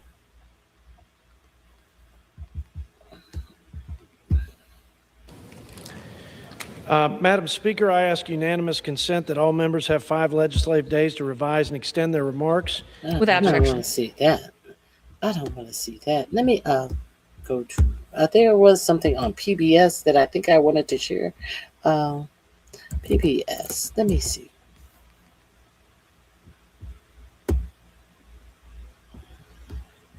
Hold on with me for 1 second. I want to make sure that I'm not missing something. No, I don't want to share any of that. Do I want to share any of this? I guess it wasn't a PBS. Please forgive me. What just all leaked, Keith Edwards? Donald Trump literally had a temper tantrum, screaming at his phone, typing as fast as he could on his thumbs on his phone. Now, they said that Donald Trump has been thrown out of the war room once again. There are big plans that Kegbreath says that their sitcom is going to be very busy tonight. Now, it has also been reported that your president has been kicked out of the war room because of all the dumb tweeting that he was doing last night during the military strike. So they kicked the big baby out of the war room. So is that it? Is this what you're talking about, Keith Edwards? Let's see. When Morning Joe talked about the fact that the New York Times came out with this bombshell story about Epstein, the cover-up that took place, and Donald Trump's part in all of it. Now, I had the most important bits from that New York Times article, but first I want to show you this moment that the president, no, he's not busy. What's the president? More Epstein bits. President doing it 8 a.m? Always watching Morning Joe. How do we know that? Because he responded to this segment. First, here's a segment that pissed him off. The first thing that kind of knocked him down. This is an excerpt from the new book just posted about an hour ago on the New York Times. It's going to be making a lot of news today. I mean, the bottom line in the reporting so far that we see in this piece, Joe and Mika, is that Donald Trump absolutely did not want to talk about this. He did not want the files released. This book paints a picture of J.D. Vance as the voice saying, we've got to get it out there. This is going to kill us with our base. It's going to kill us with young voters who think this is an appalling story, the Epstein affair, and it is, of course. And President Trump, time and again, snapping at people who even brought it up, and it became well known in the White House and continues to be today. You just don't mention the Epstein files around the President of the United States, which opens the question of why is he so defensive about this? Why is this now a subject that cannot be uttered in the White House? Wow. Well, and Okay, you know, it's this interesting. We were talking about this, as was the rest of the political world, every day up until the Friday when the war was launched. And for those that don't remember, there were some of the most salacious accusations on that Friday. Looked like they were about to erupt. And then the war began. This has been put on hold. I suspect as soon as this war is over, it will start again. Now, the president, after seeing that, realizing that he's been more exposed than ever before, I guess that's one of his favorite channels because he watches that religiously in the morning. Well, the president wrote this: Joe Scarborough's ever-shrinking, low-rated show, one of the most inaccurate detailers of truthful facts on television, is being crushed in the ratings. His serious case of Trump derangement syndrome, often referred to as TDS, has made him a laughingstock among those who know what is going on in the, quote, wonderful world of television. His show is being cut because his ratings are terrible, and Micah and Willie, who wants to be his father but doesn't have the talent, are falling further and further into the TDS swamp. They all suffer from low ratings disease. President DJT. That, to me, seems like a Donald Trump tweet. I mean, he didn't even spell Mika's name right. He said Mike. And Kelly publicly pushing the administration to release. The New York Times wrote that Trump was not happy with some of his most influential supporters like Charlie Kirk, Tucker Carlson, and Megyn Kelly publicly pushing the administration to release more files on Epstein in July 2025. After a Turning Point USA turned into an Epstein grievance fest where several speakers ripped the Attorney General Pam Bondi, Trump called Kirk and scolded him. Went on to say, quote, Kirk held a Turning Point USA event the previous day that turned into an Epstein grievance fest with one speaker after another bashing Pam Bondi over her handling of the situation. Trump called Kirk and scolded him. That happened on July 12th. The same day, Trump backed. Not the golden boy, Charlie Kirk. Not everyone's friend, Charlie Kirk. Not the one that he let sit in the pose in the rotunda. Not Charlie Kirk, who he gave the some a military medal of what, freedom, or I guess he free to die. But what? Not Charlie Kirk. He scolded Charlie Kirk behind the Epstein files. Oh, he must have been a tiffed. Bondi on social media and said his fans needed to stop wasting time and energy on Jeffrey Epstein. God, there's been so many things I've forgotten about this. It says here, Bongino went nuclear over handling of Epstein files. Here's how the New York Times described it. The day the memo was released, Bongino showed up to a daily Justice Department meeting with the FBI staff and the Attorney General. He was in a volcanic mood. As soon as he entered the room, he erupted at Bondi, shouting at her, quote, "You f***ed this up from the start." Bongino yelled, "The way you've been talking about this, that dumb charade with the Epstein files, they're on my desk nonsense, all the promises to the folks out there."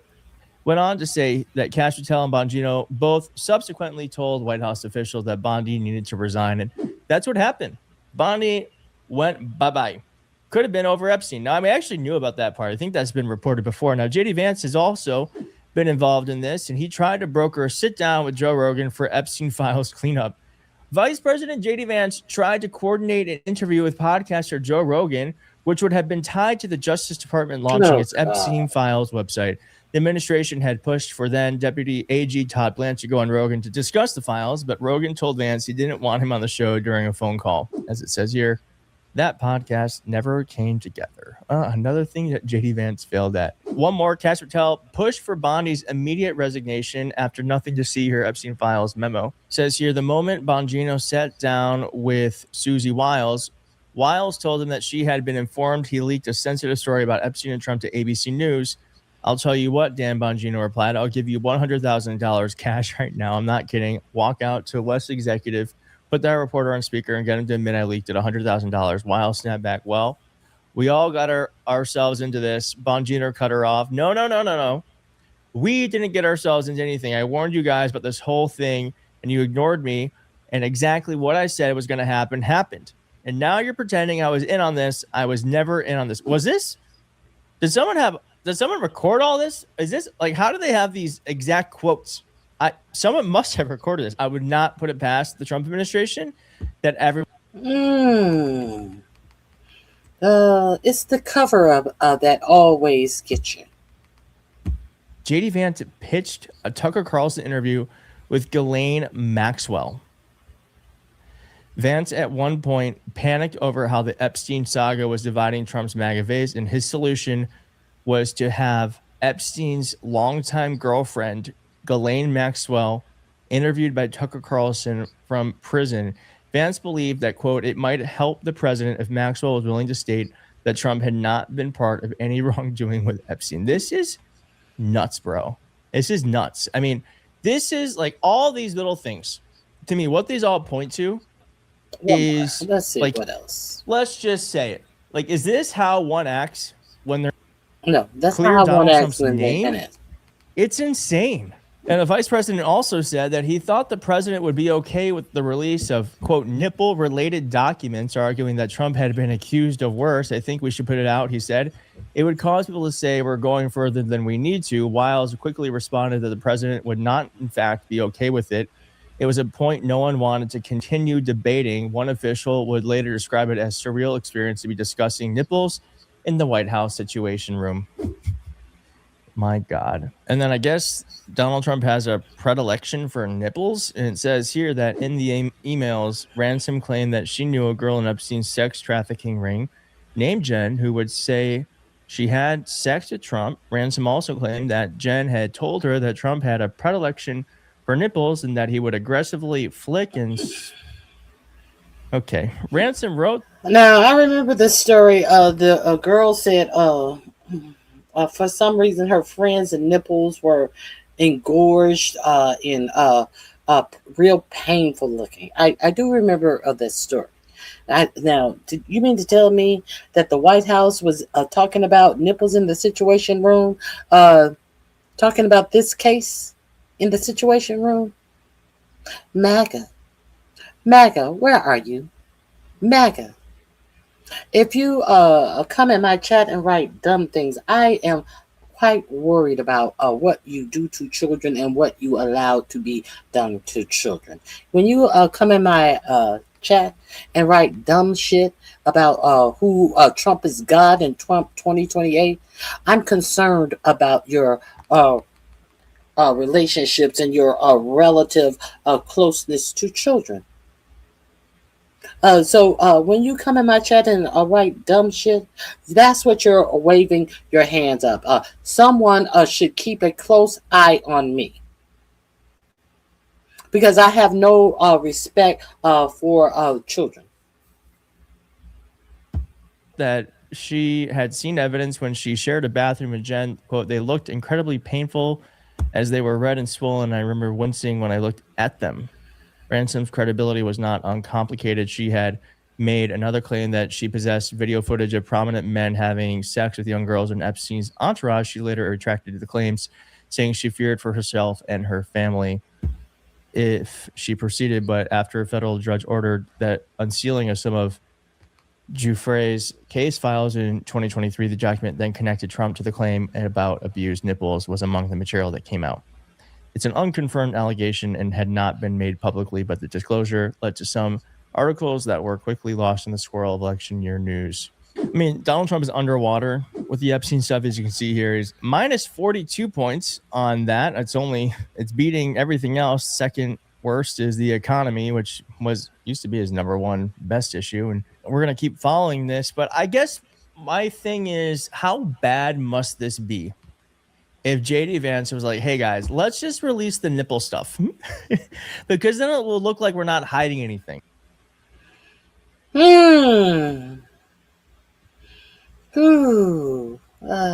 That's what we got for you today, guys. Let me see. Supreme Court prepares massive ruling on Trump's plot.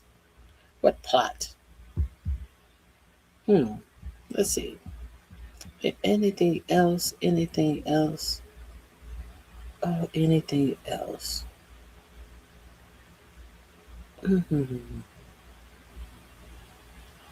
It all leaked. What is the amazing Lucas talking about? Trump cooked Stephen A. Did he cook Stephen A? He said Stephen A. Smith is dumb as a rock. All that tap dancing for what? Oh my goodness. So we're all familiar with Stephen A. Smith, and he has been doing you hear that? I think I hear him now. He must be in the neighborhood. But he has been tap dancing for quite some time. Big up in, the Republican Party, talking trash about the Democrats, going so. All Democrats should vote Republicans in this election to show that the Democrats have to do something to get your vote. Yes, Stephen A. Smith said all Democrats should vote for Republicans. And this way, the Democrats will understand that you have to do something to get our vote. But he doesn't want the Republicans have to do anything to get it.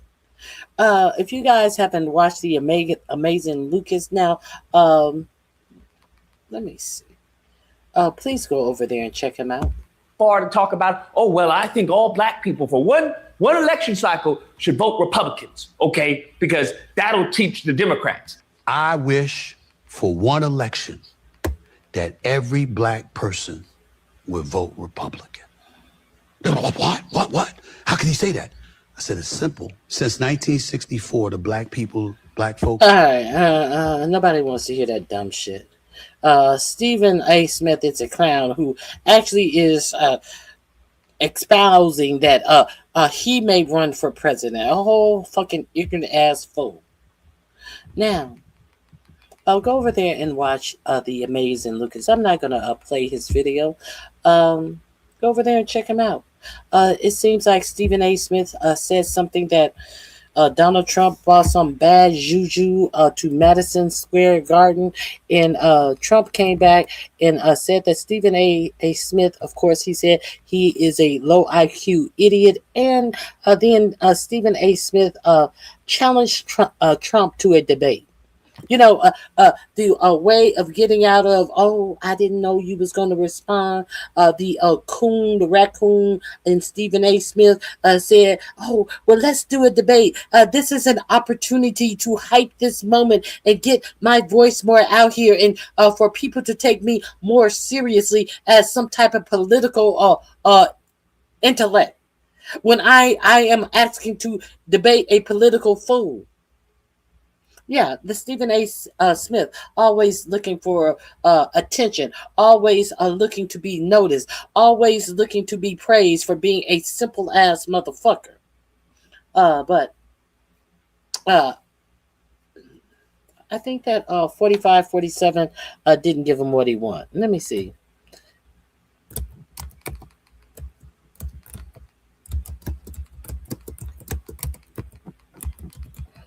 Go over there and watch The Amazing Lucas. He does a great show. If you're not familiar with him, please go over there and check him out. The link is in my description box under Stephen is a Raccoon. So there is that. Let me see, is there anything else I want to share with you guys?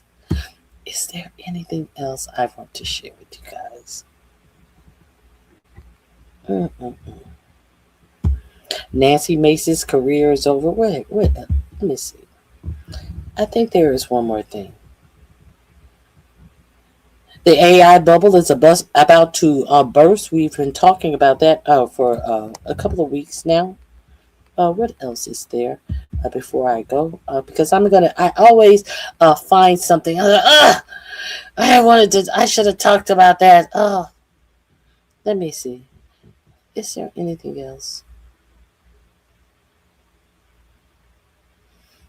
We talked about this. The spaceship IPO is a massive wealth transfer. It's going to transfer wealth from your 401k and your retirement. Let's watch this one more time. SpaceX goes public this week. Whether you like it or not, you could soon become an investor and play a role in making Elon Musk the world's first trillionaire. A few weeks ago, we showed you how this IPO was engineered to transfer wealth from ordinary retirement savers to his early investors by rewriting the rules that govern index funds. The reason why I described it as a bag holder situation is because it feels like it's getting engineered to be. Since then, there's been some interesting updates. Musk told NASDAQ, change your rules or I'll take my IPO elsewhere. They changed them to allow SpaceX to fast track its way into the index. Instead of waiting a year, SpaceX would be listed on the index in just 15 trading days. When a company joins an index, every fund tracking it has to buy shares automatically, even if the price is inflated, pushing the stock up more. And conveniently, Elon Musk has to wait a year, but other insiders can cash out while the stock price is artificially high.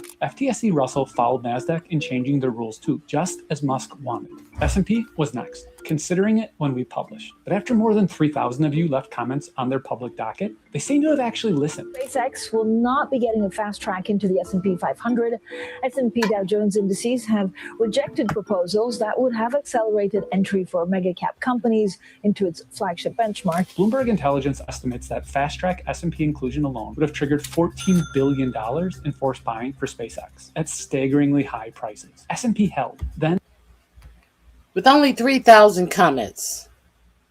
Imagine if 3 million of you guys had this information and made a comment, did as little action as possible, wrote in to the S&P and the NASDAQ and said, don't fuck with my money to make Elon Musk richer. Imagine. See, this is the power that the people have. But the people have to have the information. This link is in my description box under a more perfect union. Because the thing about this is these people were going to use all of your money that you have saved away in your 401k in your retirement plan. And hey, on some inflated bubble that tech billionaires who have been in this Elon Musk X no money making IPO forever while it was private, and now it's going public, and they are going to make sure that all people who trade in the stock, the major people like BlackRock, who has a hand in goddamn near every pension and retirement and 401k. These people who are investing money for every corporation. We're going to be investing your money automatically without you knowing it and approving it.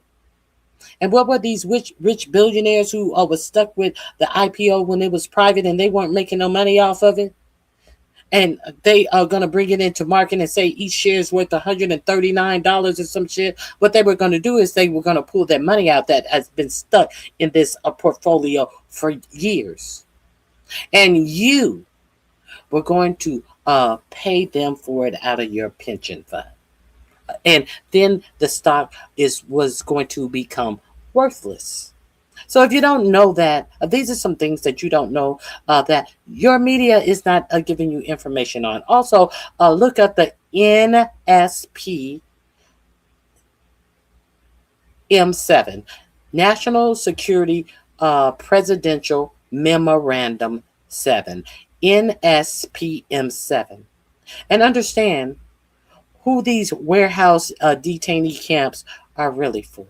So I hope you guys have a fabulous day. If something of urgent importance come available, I will be back tomorrow. If not, I will definitely see you guys on Friday. I appreciate you all. I thank all of my new members. I really, really appreciate all my new members. I thank all my old members. I thank you for giving me a click and a view. And if you like the video, give me a thumbs up. If you don't like the video, give me a thumbs down. If you want to make some comments in the after the video is over, please do. Share, like, subscribe. You can become a member to support the channel. You can do whatever you want to. But let's hope you come back on Friday as we do this one more time. So I think that that's it for me. And I'm good out of here. I thank you and I appreciate your support. All right. Bye-bye.